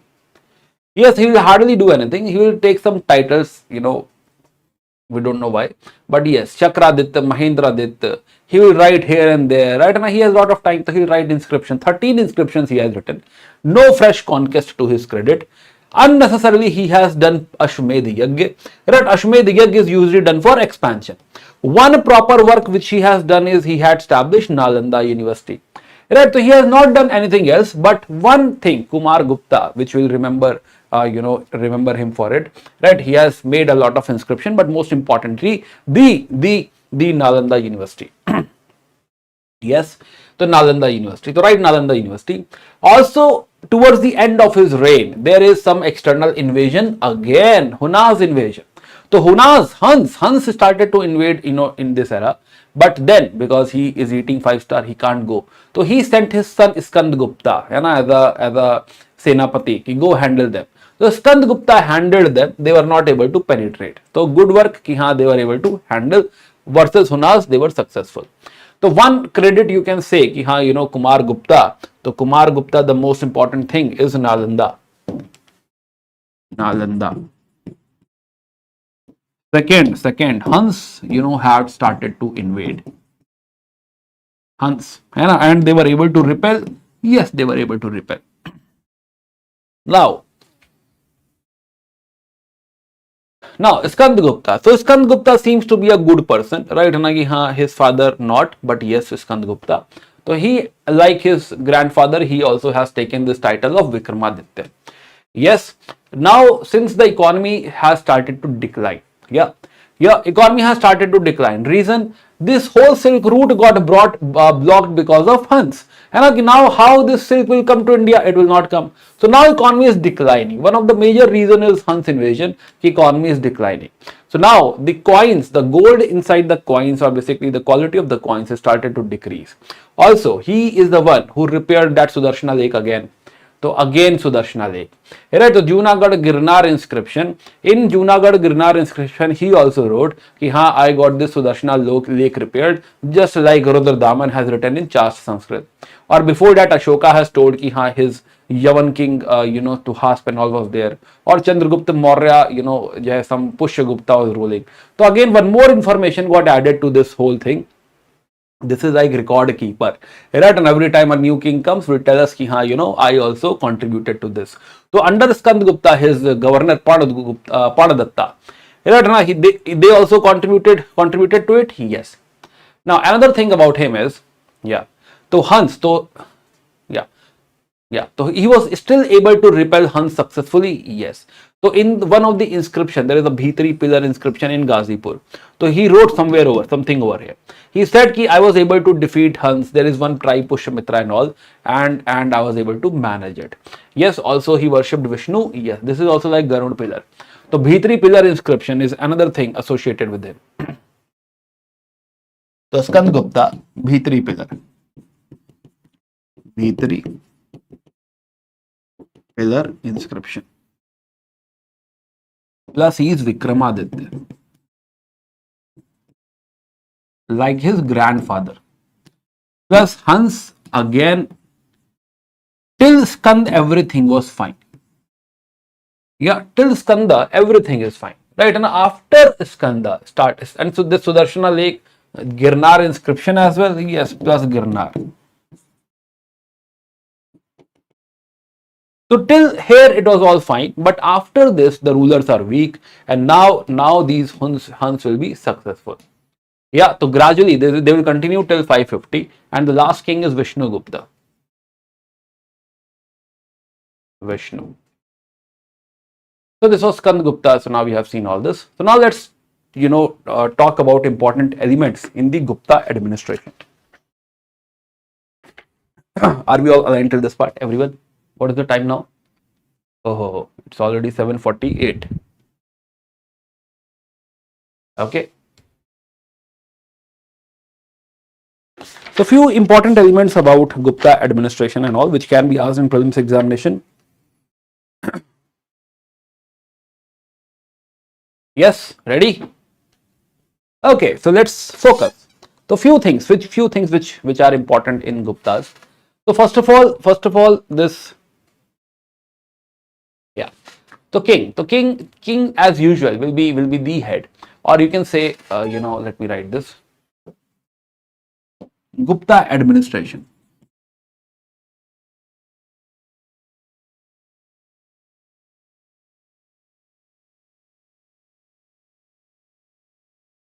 The feudal elements, starts to become important from here. Right, Rangi, or you can say, let's not say feudal elements, let's say decentralization. Yeah, they are somewhere losing power. We saw ki core part was still under them, but other part, there are other kings who are ruling. So they are ruling the core part only. Right, rest of the kingdom is ruled by the other governors. So decentralization is there. Second, the idea of primogeniture is missing. The elder son will become the king. No, a lot of time we saw fight. For example, Ramagupta was killed by the Chandra III. So decentralization. Yeah. Another thing about Gupta administration, it is believed that this is the era of Kali Yuga, because Varna system is not being properly followed. How to solve it? What is the solution? The solution to Kali Yuga is bring Brahmins. Right, so a lot of land grant was given to Brahmins. The thing which was started by Satavahanas is now scaled now. Right, now a lot of land grant is given to Brahmins. A lot of privileges will be given to Brahmins. So Brahmins will appear as new landlord, Swami. And this will change the whole equation. Yes, this will entirely change the whole equation. Another thing is, the officers over here, yeah, in the administration, again, it will have a very lighter bureaucracy. It will not have very, very heavy bureaucracy. That is not going to happen. Another thing is, same officer will have multiple posts, right? Which is not a good thing. Suppose if you are, let's say, DM of one district, it is fine. But if you are DM of one district, also you are the IPS officer of that district, also you are the revenue officer of that district, does not make sense. Right? So combined offices. So because they must be not having a lot of money or something, whatever the reason, they started to have combined offices. They started to have hereditary offices. You are DM, after you, your son will become DM. Such things started to happen. This is detrimental for the whole administration. So combined offices plus hereditary offices. This is something, started to happen. So now administration is getting weaker and weaker, and it is problematic. It is very, very problematic. Yeah. So land grant. Such land grant given to Brahman. This is called as Agrahara. If it is given to group of Brahmans, it is called as Brahmadeya.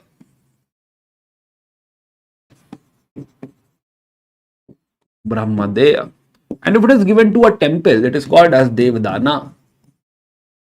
So just for the sake of understanding, we have written this name, but Agrahara will be the most important thing. Yes, Brahmins are getting this land, right? Agrahara.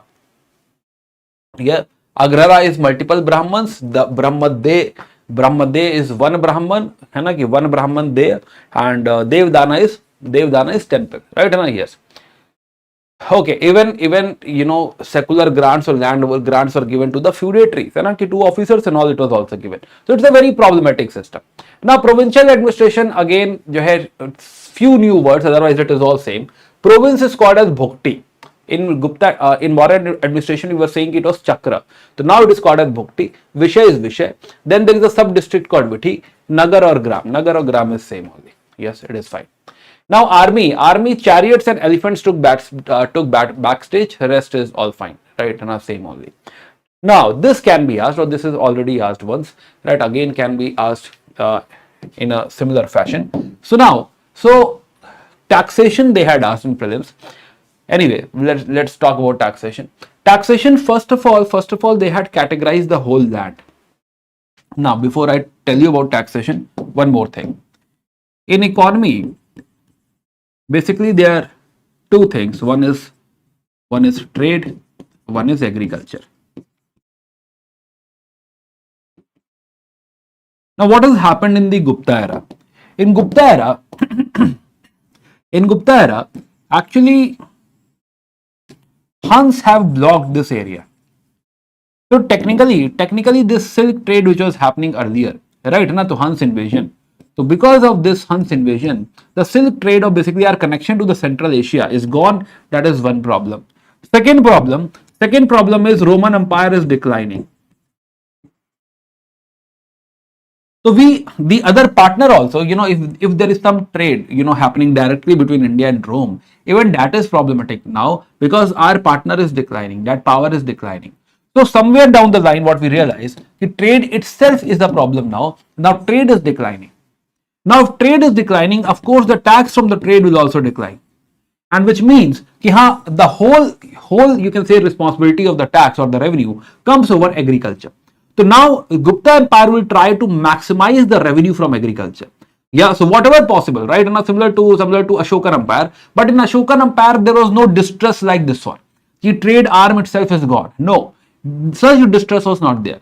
And you know, they had tried a lot, you know, they had tried very hard, they had participated into economy, but here the whole responsibility is on the agriculture only, it is on the peasants only. They will try to extract as much tax as possible, yes, and this is the reason this taxation is increased. And a lot of historians question whether this era should be called as golden era or not. Anyway, so let's come back. So they have classified the whole land into Kshetra, Khila, Aparhata, Vasti, Gapata, Saraha. This can be your prelims question. And UPSC has not asked this one. So Kshetra means cultivable land. UPSC will not say this. UPSC will say ki Khila, Aparhata, Vasti, Gapata, Saraha. What does this indicate? This indicates multiple types of land, right? And wasteland, jungle land, habitable land. So this is categorization of the land. Then measurement of the land. So land is measured. So there are some units defined in the Gupta period. Is Ad Vyapa, Kul Vyapa, Drona Vyapa. So Vyapa is the keyword. This was the question asked in prelims examination. What is this Kul Vyapa, Drona Vyapa? So if you can recognize Vyapa, you could have, you know, marked it. Then Amar Kosha also tells us how many types of soil are there. So this is very deep categorization. One is general categorization, then there is proper measurement unit, and then there is a categorization based on the types of soil. Plus bhag, bhog, so many such, you can say, taxes are being discussed. Let's have a look at it. So we find there are so many taxes. Bhag is normal tax, 1/6 of the produce, 1/4 to 1/6. But then there is bhog. Bhog is periodic supply of fruits. King is saying he sent some fruits as well, right? Fruits, firewoods, flowers. Right? Kar is periodic tax levied on the villages, which is not the part of the normal tax. Right? Then Bali. So Bali initially was like if you can give something extra to the king, but then it became oppressive. Like you have to definitely contribute something extra. Udiyanga is extra tax. Like police tax and all. Upari kara, upar se all tax, another extra tax. So we find unlimited extra taxes, right? These are not at all required, but somewhere the economy is in stress, the revenue is in stress, so they are trying to maximize it. Hiran, as we have already studied, it's about cash. Right? So tax payable in the gold coin or in cash. Then Vat Bhuta, again very interesting. Vat Bhuta is Bhoot, Vat, तो हाँ, तो some wind tax or bhoot tax कि we will do some puja part so that there is no spirit or there is no negative energy and all, and you all are safe. So for that also, you know, state is collecting tax. This is ridiculous. Right? कि हाँ, vaat bhoot tax also they are collecting कि we will basically destroy all the bhutas and all and pay taxes for it. Man, what else you want? Halvikara is on law. Shulk is basically toll and all. Right? Crypta and Upakrypta is sales tax over that. So there are so many taxes in this particular era. Right now, it is very, very surprising. Yeah, कि whatever is possible, whatever tax, you know, they could have created, they had created. कि हाँ, even Vata Bhoot is like, you know, they crossed the limit when they had this Vata Bhuta tax. So this era is known for so many taxes. Yeah, even Vishti, forced labor, कि हाँ, when they cannot frame any, you know, other tax, they will say कि हाँ, work for us for free. Right? The forced labor, Vishti, Irana Vishti, all these things are also there. Yes. So they tried everything under the sun. What is this? Yeah. Okay. Again, this is the era where a lot of Dharma Shastras, Dharma Sutras are written. So a very defined, demarcated law, you know, law is the characteristic of this particular era. Yes. So we find, you know, ki in courts like Ahar Masan, Karana, there are different courts, you know, existing over here, and very well demarcated ki what is criminal law, what is civil law, etc. Very well demarcated system, judicial system is there in this particular era. Economy we have already discussed, so this is done. Society wise, few things I want to tell you. Society, more or less we have discussed, but still. So one thing about Varna system. So we have already discussed that privileges of Brahmins are increased, right now, because of the land grant and everything. Another thing is, you know, same Kshatriya, nothing to discuss. Kshatriya, Vaishya, and Shudras.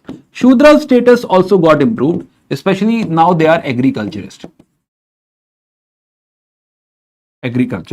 and they were allowed to study epics, Puranas. And now they can study Mahabharata and Ramayana, they can study Puranas, they can even worship Bhagwan Krishna. Yes, the Shudras. The status of Shudras increased.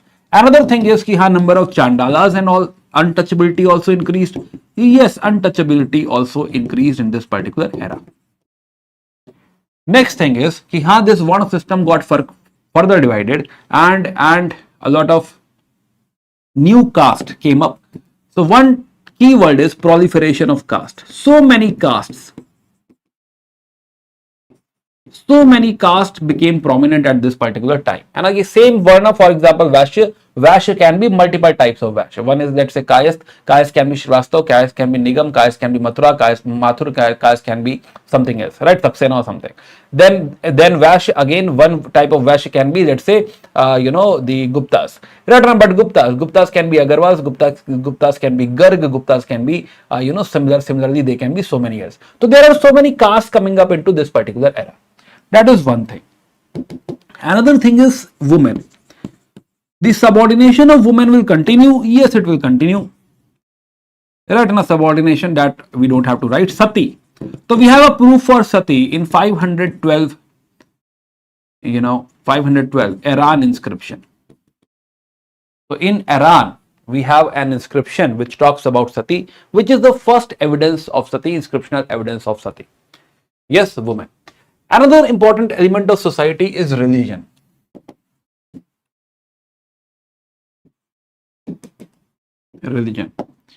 So as we have already discussed, ki Brahmanism will get back, will rise, and it means Sanskrit. Sanskrit is back, which was already back because of Mahayana Buddhism. Right? Then Purana, Mahabharata, Ramayana were completed into this era. We discussed this in Vedic thing. Right? Then we also find that as per Puranas, Bhagwan Vishnu has 10 incarnations. One of the incarnation is Bhagwan Buddha, which means that Buddhism is actually, you know, sub part of Hinduism only. Yeah, the Purana.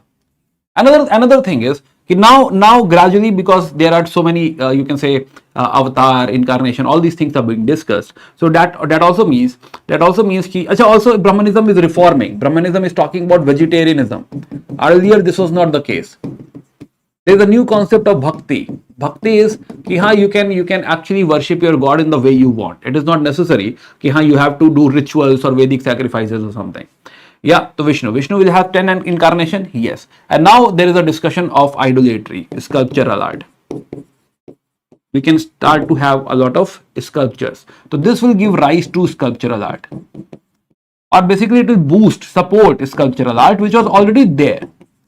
But most importantly, with these sculptures, another thing got accelerated was temples. For the very, very first time, we will have temples, not increased, but innovated or initiated. So for the very, very first time, we will have temples.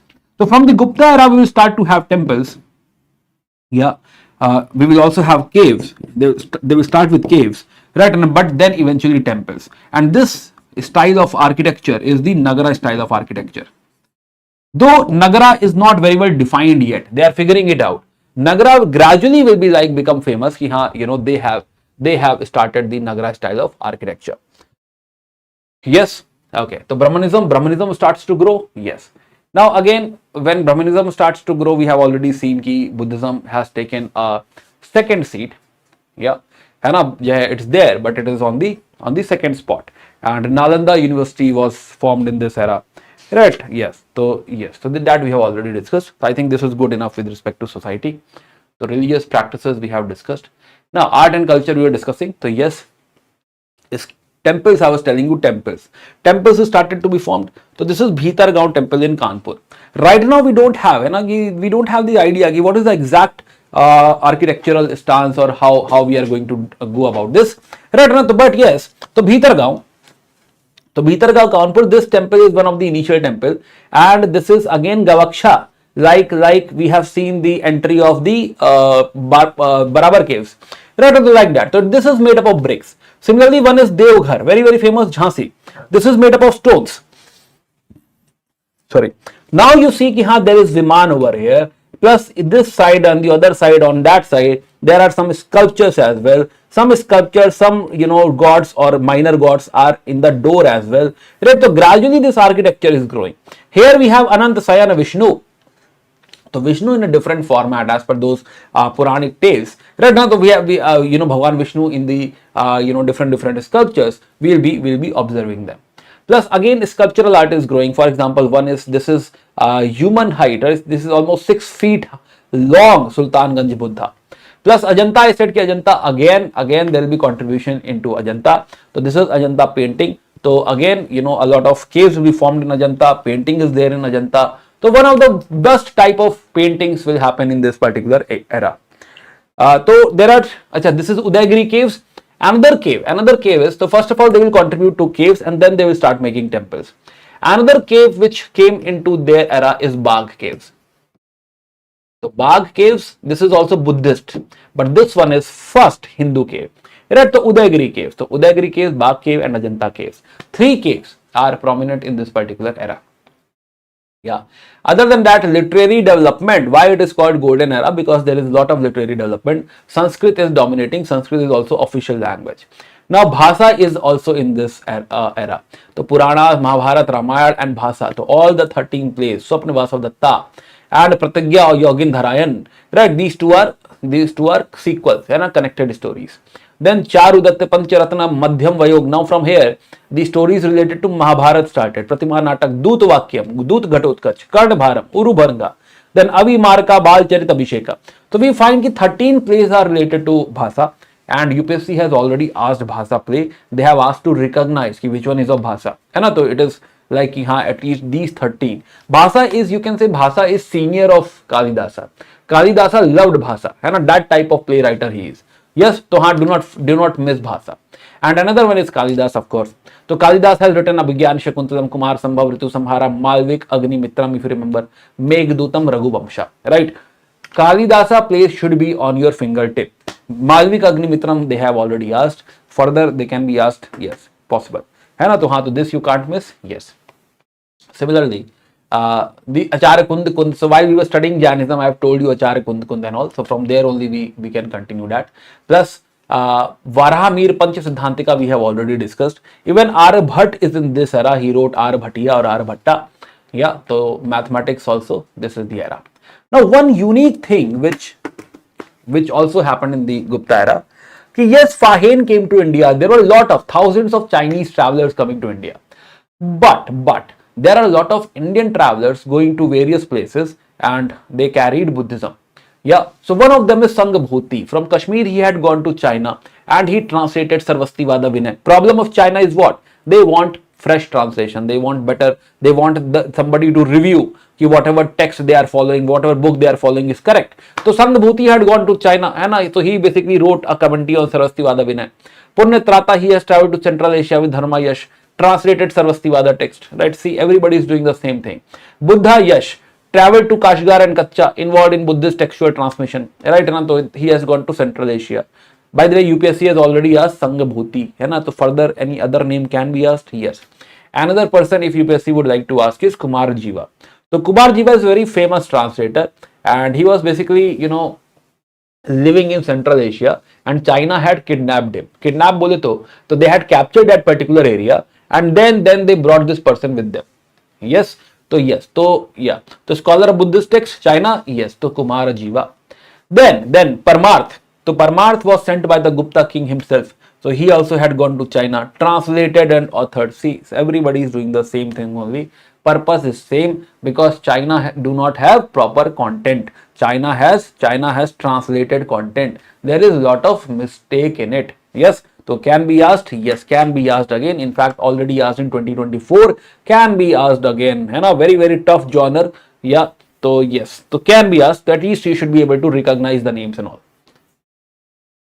Yes. Acha, Hans had invaded. Hans only has two names. One is Toramna. Toramna had this Iran inscription, where it tells us, Iran, there is a huge boar, plus there is a Vishnu statue over here, plus Garud pillar is there. So this tells us what is the extent of their control.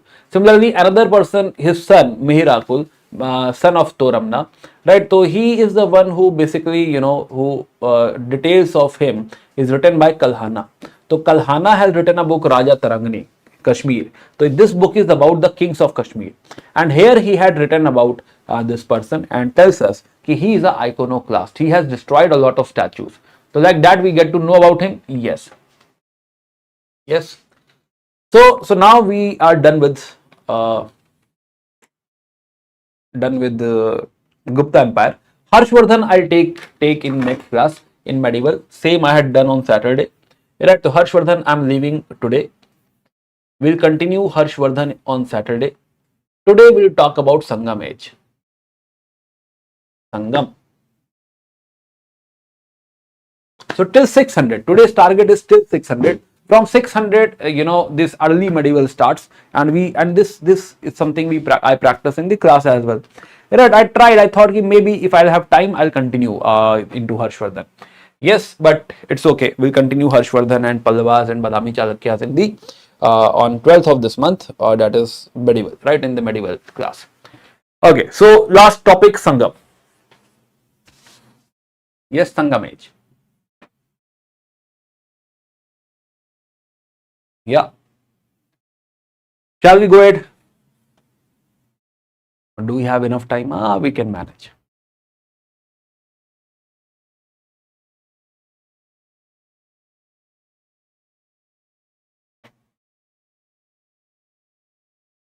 Shall we go ahead? Last topic, Sangam Age. So Sangam Age, again, we are going back to mercantile era. Yeah, but let's understand how. Yes, so now we are discussing the southern part, right? Extreme south. Yeah, extreme south. So let me remind you that if you remember,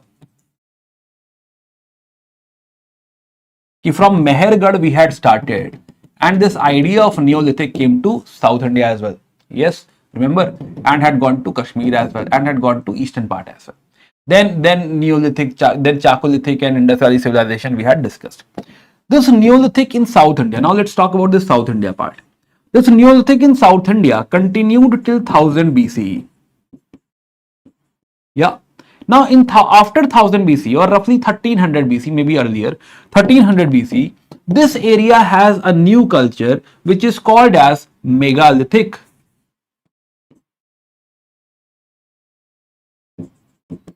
Megalithic culture. Now, what is megalithic culture? Megalithic culture is basically it is about burial. Suppose, let's say there is a burial, dead body is buried. To mark this burial, there is huge stone to mark it. Megalithic, and a huge stone, megalithic. Yeah. So this is something which marks this burial, which shows I really love this person. More the love, the bigger the rocks. Maybe we don't know. Why nobody has written anything? I know that we don't know exactly why, but yes. Now, so this is basically happening in the uplands in Karnataka region, Tamil Nadu, Andhra, right? So yes. So this is something which is not unique in India. Even in Europe, there are like 35,000, you can say, such menhirs and megalithics we have found. Right? It is not necessary that 3 rocks are required. Sometimes even 1 rock is there. Right? Even this is a megalithic. Below there is a grave, and you mark it using 1 rock. And possible? Yes. Now, what is exciting in this? Exciting is yes, first of all, we found pottery. Which pottery? Black and red.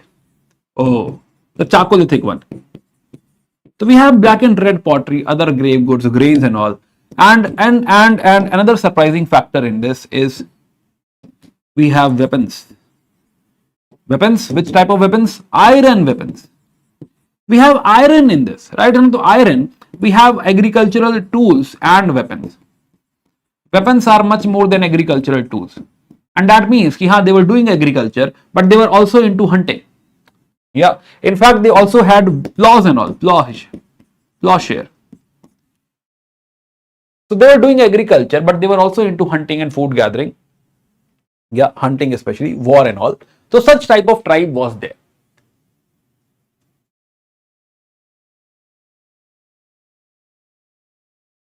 Yeah, okay. So such type of tribes are there. Yes. So this has continued till 300 CE. Yeah. So till 300 CE, almost you can say 700 years, or let's say 1000 years, starting from 1300. Right? This has continued. Yes. So megalithic. So such structures continued. Now UPSC last year asked about Mangadu. This was in current affair at that point of time, and UPSC asked, where is Mangadu? Is it a megalithic site? That was the question. Yeah. Then Adi Chalnor, again in news right now. Reason Tamil Nadu government has said that we should have no sand mining near Adi Chalnor because it will disturb such an old site. Adi Chalnor. Payyamapalli, Tamil Nadu, earlier it was Neolithic, now converted to a megalithic. Yes. Brahmagiri Maski, earlier it was Neolithic, now converted to megalithic. Yes. In fact, Junapani and Jorwe, earlier it was Chakolithic, now converted to megalithic. So the Junapani, Jorwe, even here we find some megalithic. Now again in recently one more megalithic we have found is Mudumal. This is in Telangana, Puddupet district. Yeah. So possibility, yes, there is a possibility it can be asked again. So megalithic builders. So let us have few more names. So along with Mangadu, there were some other sites like Valiyapadam, Poredam, Arippa, Karimpallur, Thazuthalla, है ना. So these sites we should be able to tell. These are all Kollam district, Kerala and all. So these are all Kerala, and this one is Telangana, Mudumal. Right? Can be asked? Yes. Rest most of the sites you already know. Adi Chalnor can be asked? Yes.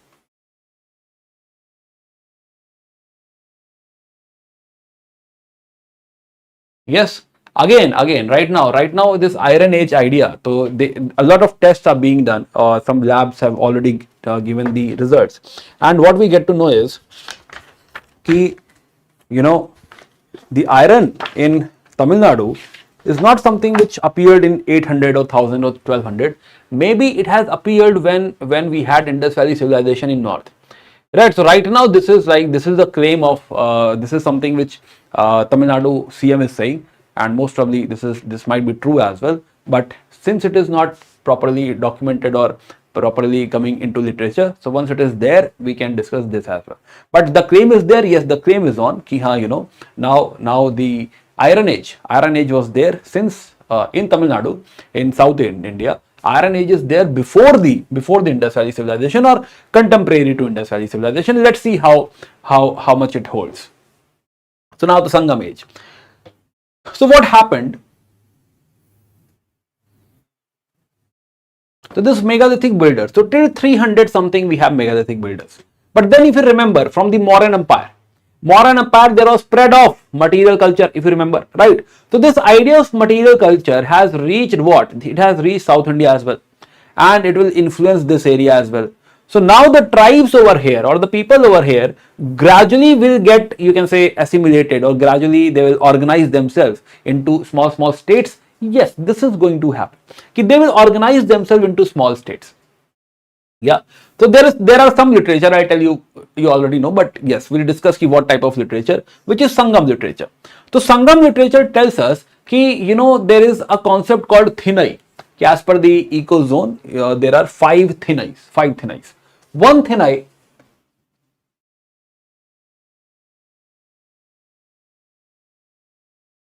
yeah. So now the one thinai is Palai. Palai is basically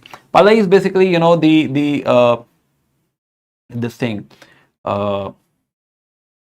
arid area. This is basically other side of the hill where the rainfall is very less. So it is arid area, and here people are generally Maravar, warriors, because there is no other occupation possible. So basically they are either warriors, you can say, or the robbers, you can say. They will rob away the cattle of the other people.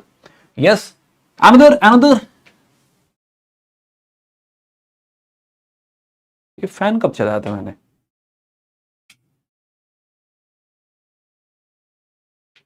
Yeah. Okay. Another area, the hilly area, is called Kurinji, and people over here were into hunting and gathering, called Kuruvar.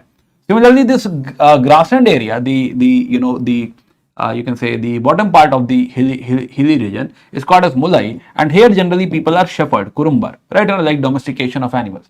Similarly, the plain area is called Marudam, and the people over here are called Ulavar, the plowman. And finally, the coastal area is called as Nedal. Generally, people are here are fishermen or Paradavar. Yes. So every thinai will have their own, you can say, culture, own songs, own gods, everything. Yes, everything.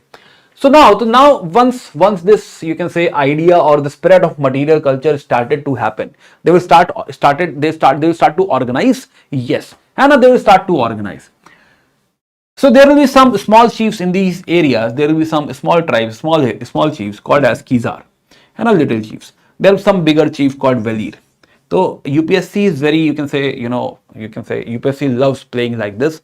They will give you some Tamil word, and then they will say what does it mean. Anybody can play like this. If there's a language which I do not know, so definitely I will not be able to answer. Yes. So yes, this they have played multiple times. Anyway, so Kizar, Veli, these are small chiefs, small kings. Bigger than that is Vendar. So Vendar is crowned kings, and bigger than that is Movendars. So there are only three Movendars. So one is Cholas, one is Pandyas, and one is Cheras. So Cholas, Pandyas, and Cheras. Other than that, there must be some small Velir, Kazir here and there. Yes, they'll be there. But the you can say the most prominent one are Cholas, Pandyas, Cheras. Now again, think about this. In Tamil Nadu itself, right? Tamil Nadu is a state today. In Tamil Nadu, there are two kingdoms, and in Kerala there is one kingdom which is not covering entire Kerala. So we can understand these are very small kingdom. Right? Even they are not covering entire area. So these are like very small kingdoms. These are like starting of the state system in this region, Tamil Nadu and Kerala. Yeah. So this has just started. So these three, if you see, Cholas, Pandyas. So let's say few kings. Again, for prelims point of view. So let me show you. Let's quickly brush through important facts.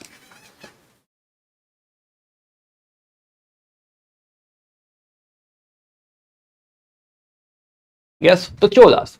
So Cholas. So this area is called as Chola Mandalam, ki Mandal of Cholas, province of Cholas. This is between Pennar and Vellar river. They also have navy, by the way. Their capital is Urayur. So this is Urayur. This is famous for textile. If you have to buy clothes, go to Urayur.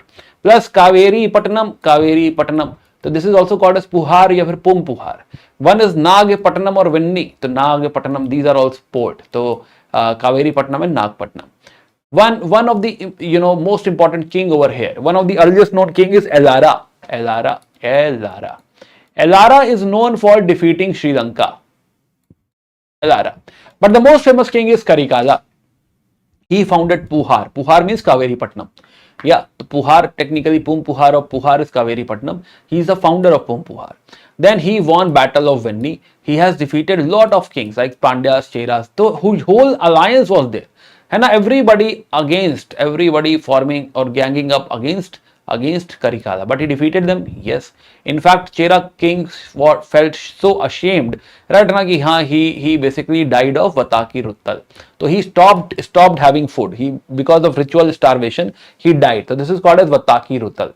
This is PYQ. UPSC has asked in 2021 or 2022. Yes, Vataki Ruttal. The important point, yes, this is how UPSC will frame questions. They will pick some words like this and they'll frame question. Again, one more battle is at Vahira Pandalai, which he won. Right, then there is one called there is a book called Patina Pallai, which basically he had patronized. He had basically asked the writer to write about me. So this tells us that there is 160-kilometer embankment of Kaveri. So he had defeated Sri Lanka, brought 12,000 slaves and used them for the embankment of Kaveri. Yeah. Then he had supported irrigation and the Vedic sacrifices. That means, again, spirit of material culture. That means Brahmins have reached this area. Yes, Brahmins are there. Okay, another kingdom is Pandyas. Pandyas is somebody who was mentioned by Megasthenes. They are famous for pearls. There is a center called Korkai. Korkai is known for chunk diving, shank diving, or basically pearls. So people used to get, pearls. They collected pearls over here. Yes. The river is Tamiraparani. So this is on Tamiraparani river, Korkai. Yeah, important, very, very important. Similarly, their capital is Madurai. So this is Madurai on Vagai river. So on Vagai river, there is Madurai. So Madurai, right? These two places are important. Yes. Ashoka also spoke about them. Ashoka spoke about Cholas, about Kerala Putras, about Pandyas in his rock edicts 2 and 13. Yeah. Even Hathi Gufa inscription Kharveda spoke about them. He said he has defeated them. He have defeated Tamir Desh Sangatha. Yes. Plus there are multiple Madurai. So one is old Madurai, which was washed away, and then there is this Madurai. Another kingdom and another capital at some point of time was Kapatapuram. Korkoi, I already told you. There is one port, Nelsinda, in Kottayam district, which was under control of Pandyas. Another important thing is Roman Empire. So we know Roman Empire had good trade relation with China. Then there was some trade happening with the Satavahanas. We have seen that. But better than Satavahanas, they were trading with this area. They were trading with Cheras. They were trading with Pandyas. So Pandyas have pearls. So pearls, they used to send pearls to the Roman Empire. Yes, so they were having very good relationship with Roman Empire. They were having some ambassador exchange with the Roman kings like Augustus and Trajan. Yeah, again Vedic sacrifices. That means Brahmins have reached this area as well. Yeah, again kings. Let's talk about some kings. One of the king is Mundukudmi Palashai. Palashai itself means he has a big hall, and this big hall he is conducting Vedic sacrifices. Yagya he is doing. Nedunjalian 1 is somebody who fought Kannagi, or basically who argued with Kannagi or killed Kovalan.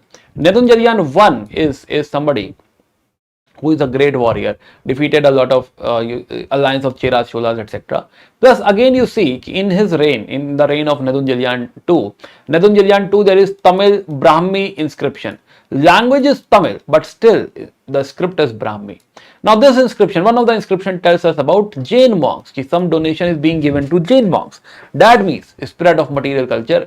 Jains have also reached into this area. Yes, so this is Pandyas, and then Cheras. Cheras you see. So one of the important center is Muziris. Right, very, very important port. Yes, very important port is Muziris.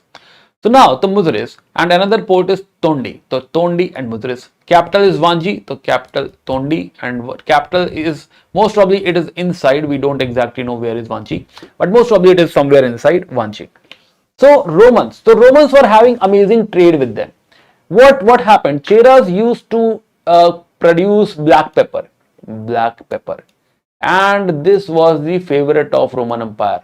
So they were sending black pepper to the Roman Empire. Yes, yes. So flourishing trade with the Roman, yes. So that is the reason because in return a lot of gold was coming to this area. The Roman had also sent their army. So two regiments were established at Muziris and Muchiri because so much gold transaction was happening. In fact, this army had created their own temple of Augustus. Yes, they also have their coin, lead and copper. Yes, others are also having their coin. Tamil Brahmi legends here as well. They were copying Roman coins because they were getting Roman coins. Yeah, used to make some jewels as well. Yes. Now here one king which is important is Sengutwan. Sengutwan is somebody who started Patani cult, right? And worship of Kannagi, right? That is called as Patani cult. We'll talk about it in some time. So Sengutwan, yes. Otherwise, he is also protecting Muziris, the port, from piracy, and he had also sent a diplomatic mission to China from Kerala. So this Sengutwan is also called as Red Chera. Red Chera means good Chera, very good person, very good king, very very famous. So these are Cheras, yes. So yeah, so now you know Kaveri Pattanam, Nagpattanam, Urayur, Madurai, Korkoi, Muziris, Vanchi, Tondi. Yeah. Okay, let's go ahead. So Sangam polity, if you see, again, since these are very, very small kingdoms, so we are not very much interested into polity. I already told you that these are very small kingdom. These are like unorganized political structure. Right now, if you see, these are more or less. Yeah. So these are more or less unorganized political structures, or you can say pre-state chieftains, or you can say limited or popular monarchy.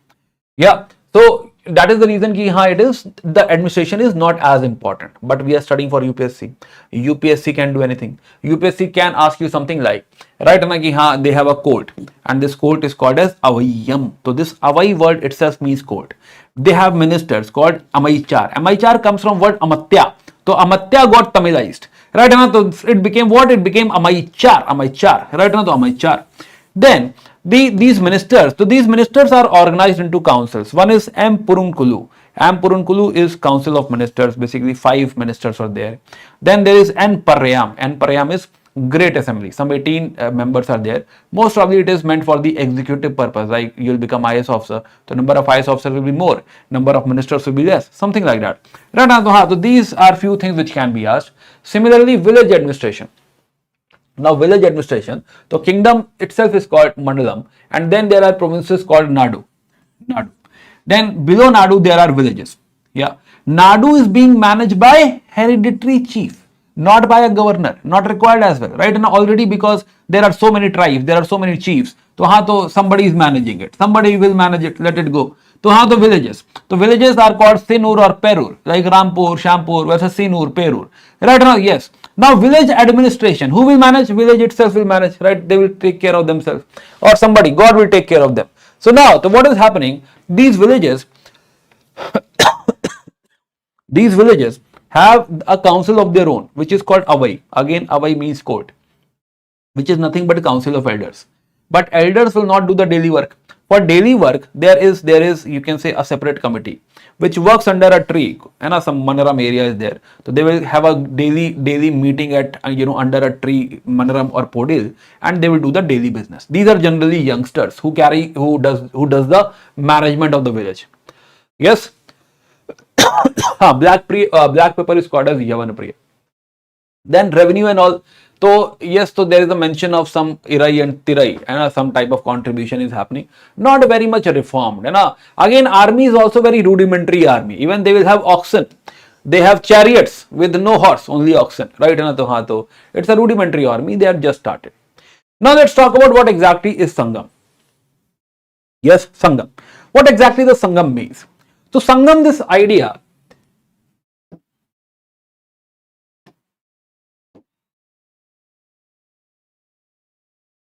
So Madurai at Vagai river. Madurai. So there was one sage, Agast. So Rishi Agast came to Madurai, Agastya. He had a meeting with the king and he suggested that we should have Sangam.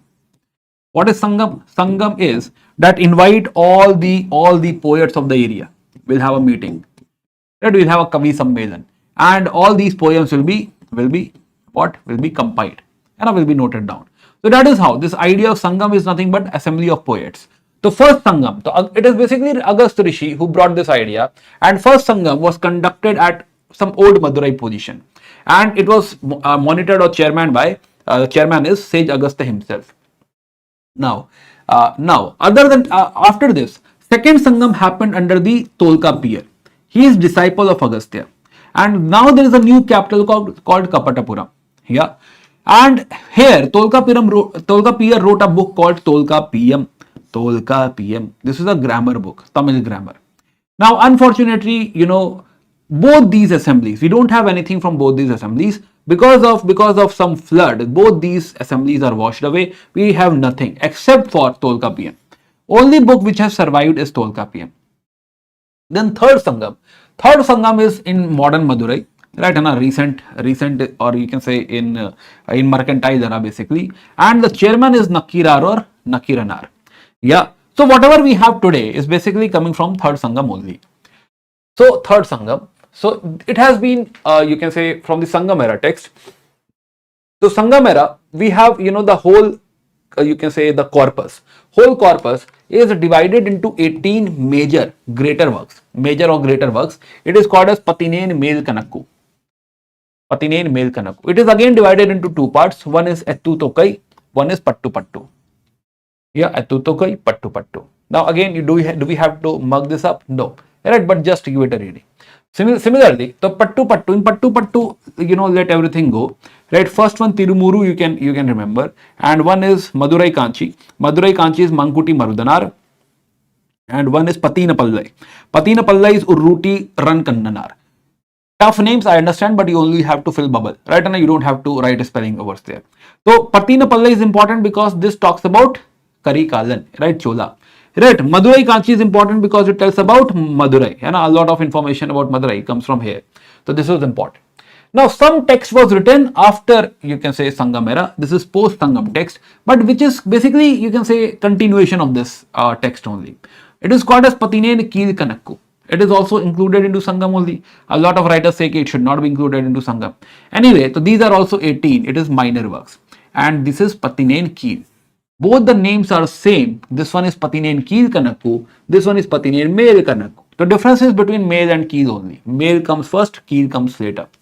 And these books are mostly connected to ethical work, etc. Famous one is Nalatiyar and another one is Thirukural. So at least these two names you should keep in mind. There are multiple authors related to it. Yes.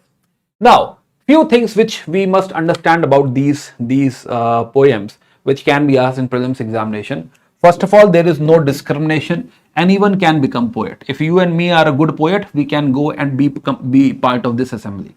Right, Panar are basically even wandering bards, right, in a Banjare. Pulawar is professional poets. 30 out of 450 were women. So 150 poems basically come from women.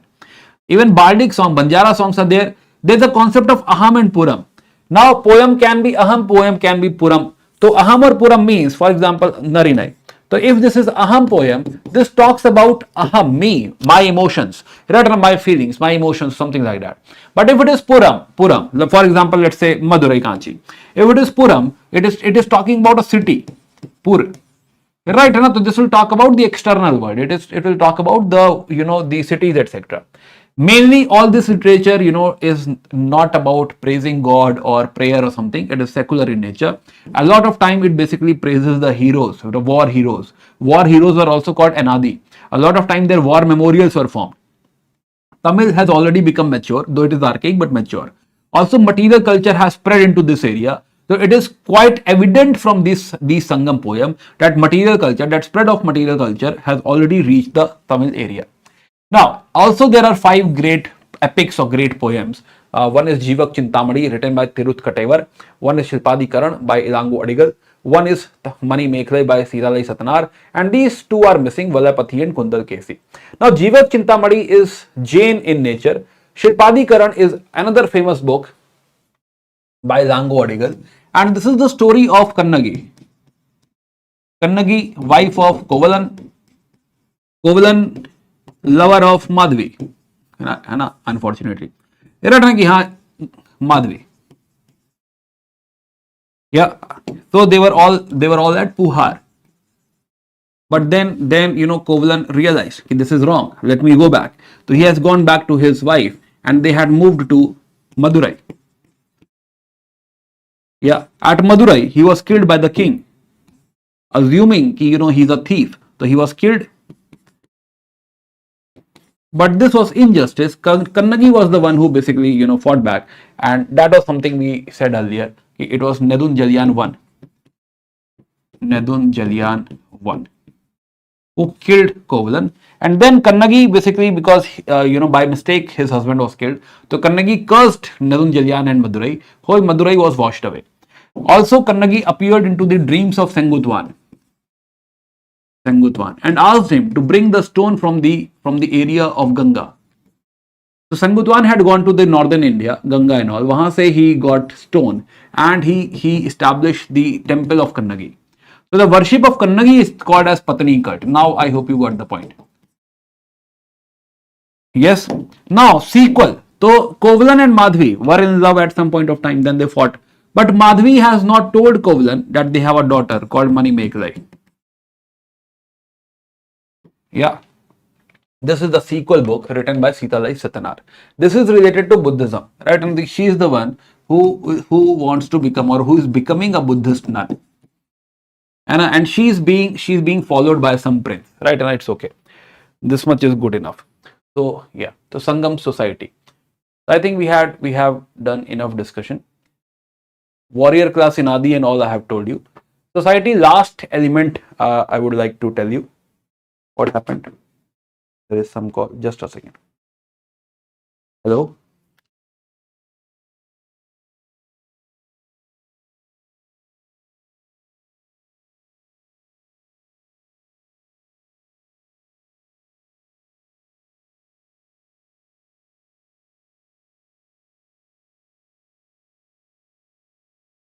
Okay, so this was a reminder call कि sir ये जो है and होने वाला है session.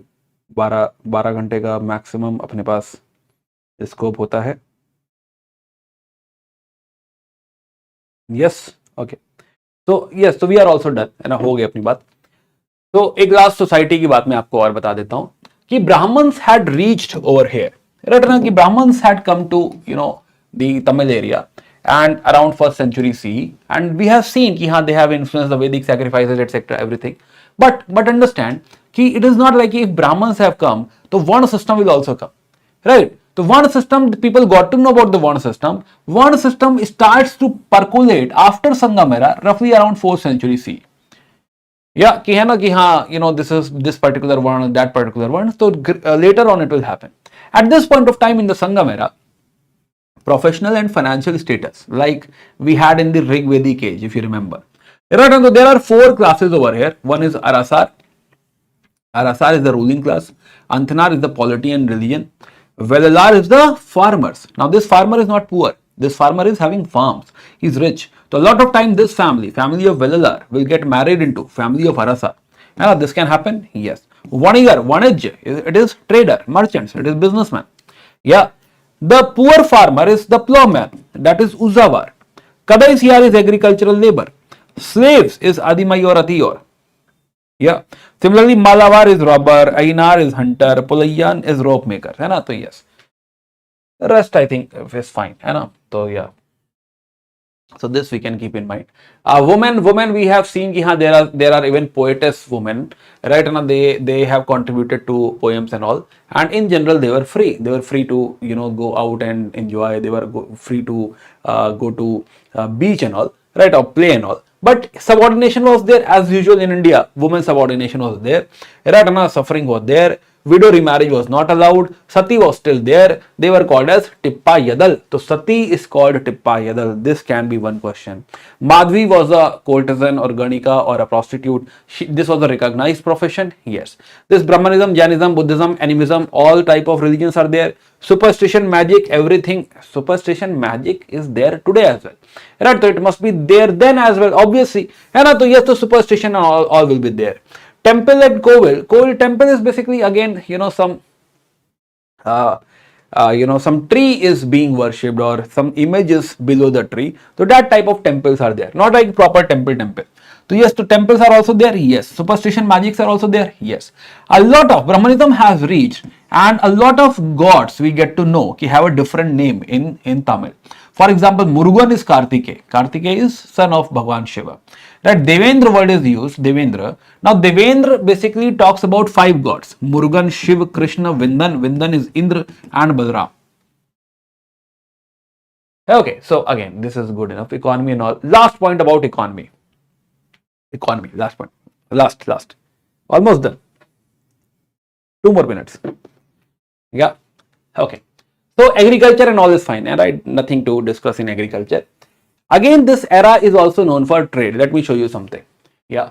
So there is a book called Periplus of the Erythraean Sea, which tells us that this trade was diverted from here, sent to Barbaricon, and a lot of trade was happening from the Bariga, Bharuch and all, and then it is going to Roman Empire. Also, one you can say trade is coming from the Sangam age. Yeah, so these two are the major wings. This is by the Periplus of the Erythraean Sea. So Roman Empire was the major partner. Yes. So you see, we used to export a lot of things. For example, spices, and especially Sangam side, and especially Cheras. They were sending spices. Pepper was called Yavan Priya. Yeah, textile we were sending, pearls, jewels, ivory, perfume, etc. Then ornaments and all, indigo, sandalwood, a lot of things. We were sending it to them. We were sending it to Roman Empire. Yes. Few things we were importing as well. First of all, we were getting gold and silver in return. So this is how we were paid. So large number of Roman coins are found here. Yes, because we were paid in gold and silver. Second thing, out of luxury we were asking for. You are going there to bring some coral, wine glasses, lead tins, slave girls, lamps. Roman lamps were very famous at this point of time. So such flourishing trade we had with the Roman Empire. Then some trade we are having in Southeast Asia like Tamlipti, Arika Medu, Bharukuch and all. Right, Ananta? Yes. So again, this Roman trade is the USP of this particular era. Yes. Yes. Now, other than that, okay. Other than that, again, current affair.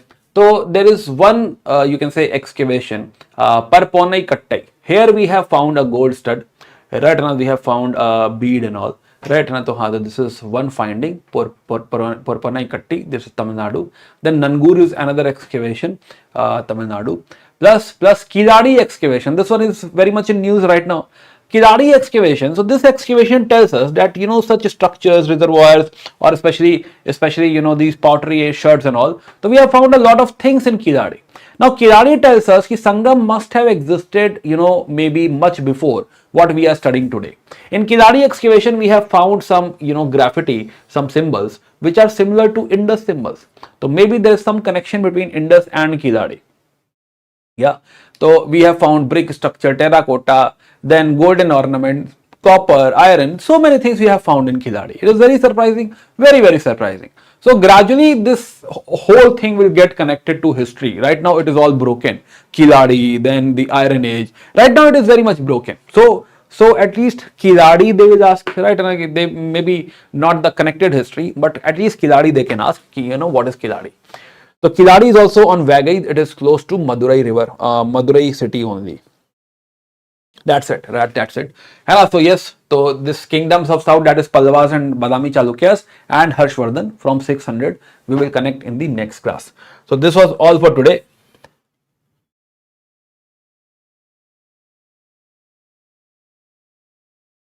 Yeah, so those who are not part of this Telegram channel can join, and yeah.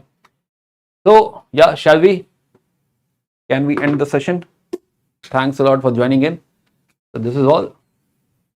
So finally 43 bache. Okay. Okay, guys. So we'll meet again on 12th. 12th. Yeah. Yeah. Thank you, Simran. Thank you, everyone. Okay. Yeah, Simran. So we'll meet again on 12th. And yeah, so we'll continue into medieval era. Yes. Yeah. Okay. Ishika, Yuvraj. Okay. Thank you, everyone. And please do study, do revise, and give test. This PDF will be available on the app. You can download it from there. I'll share it with the team. Most probably today or tomorrow it will be available. And if not, then I'll upload it on this Telegram channel as well. But please download it. I don't think immediately I'll be able to upload it. So yes, so please download it from the app, from the course page. Yes.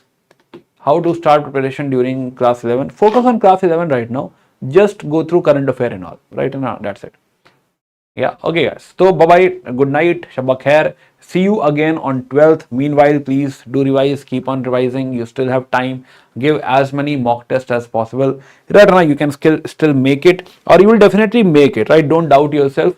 And there will be a lot of time where when you start to doubt yourself whether you'll be really selected or not. Right now, so don't doubt yourself. You will be right. Just keep on working very very hard.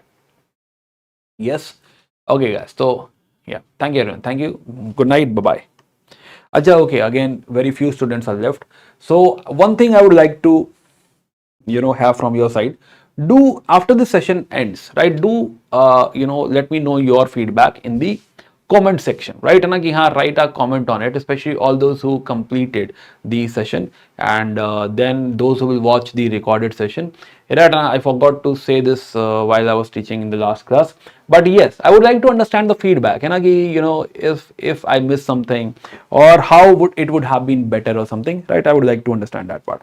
So see you again, and bye bye, good night, and best of luck. Best of luck for prelims examination. See you again on 12th in medieval session. Bye bye.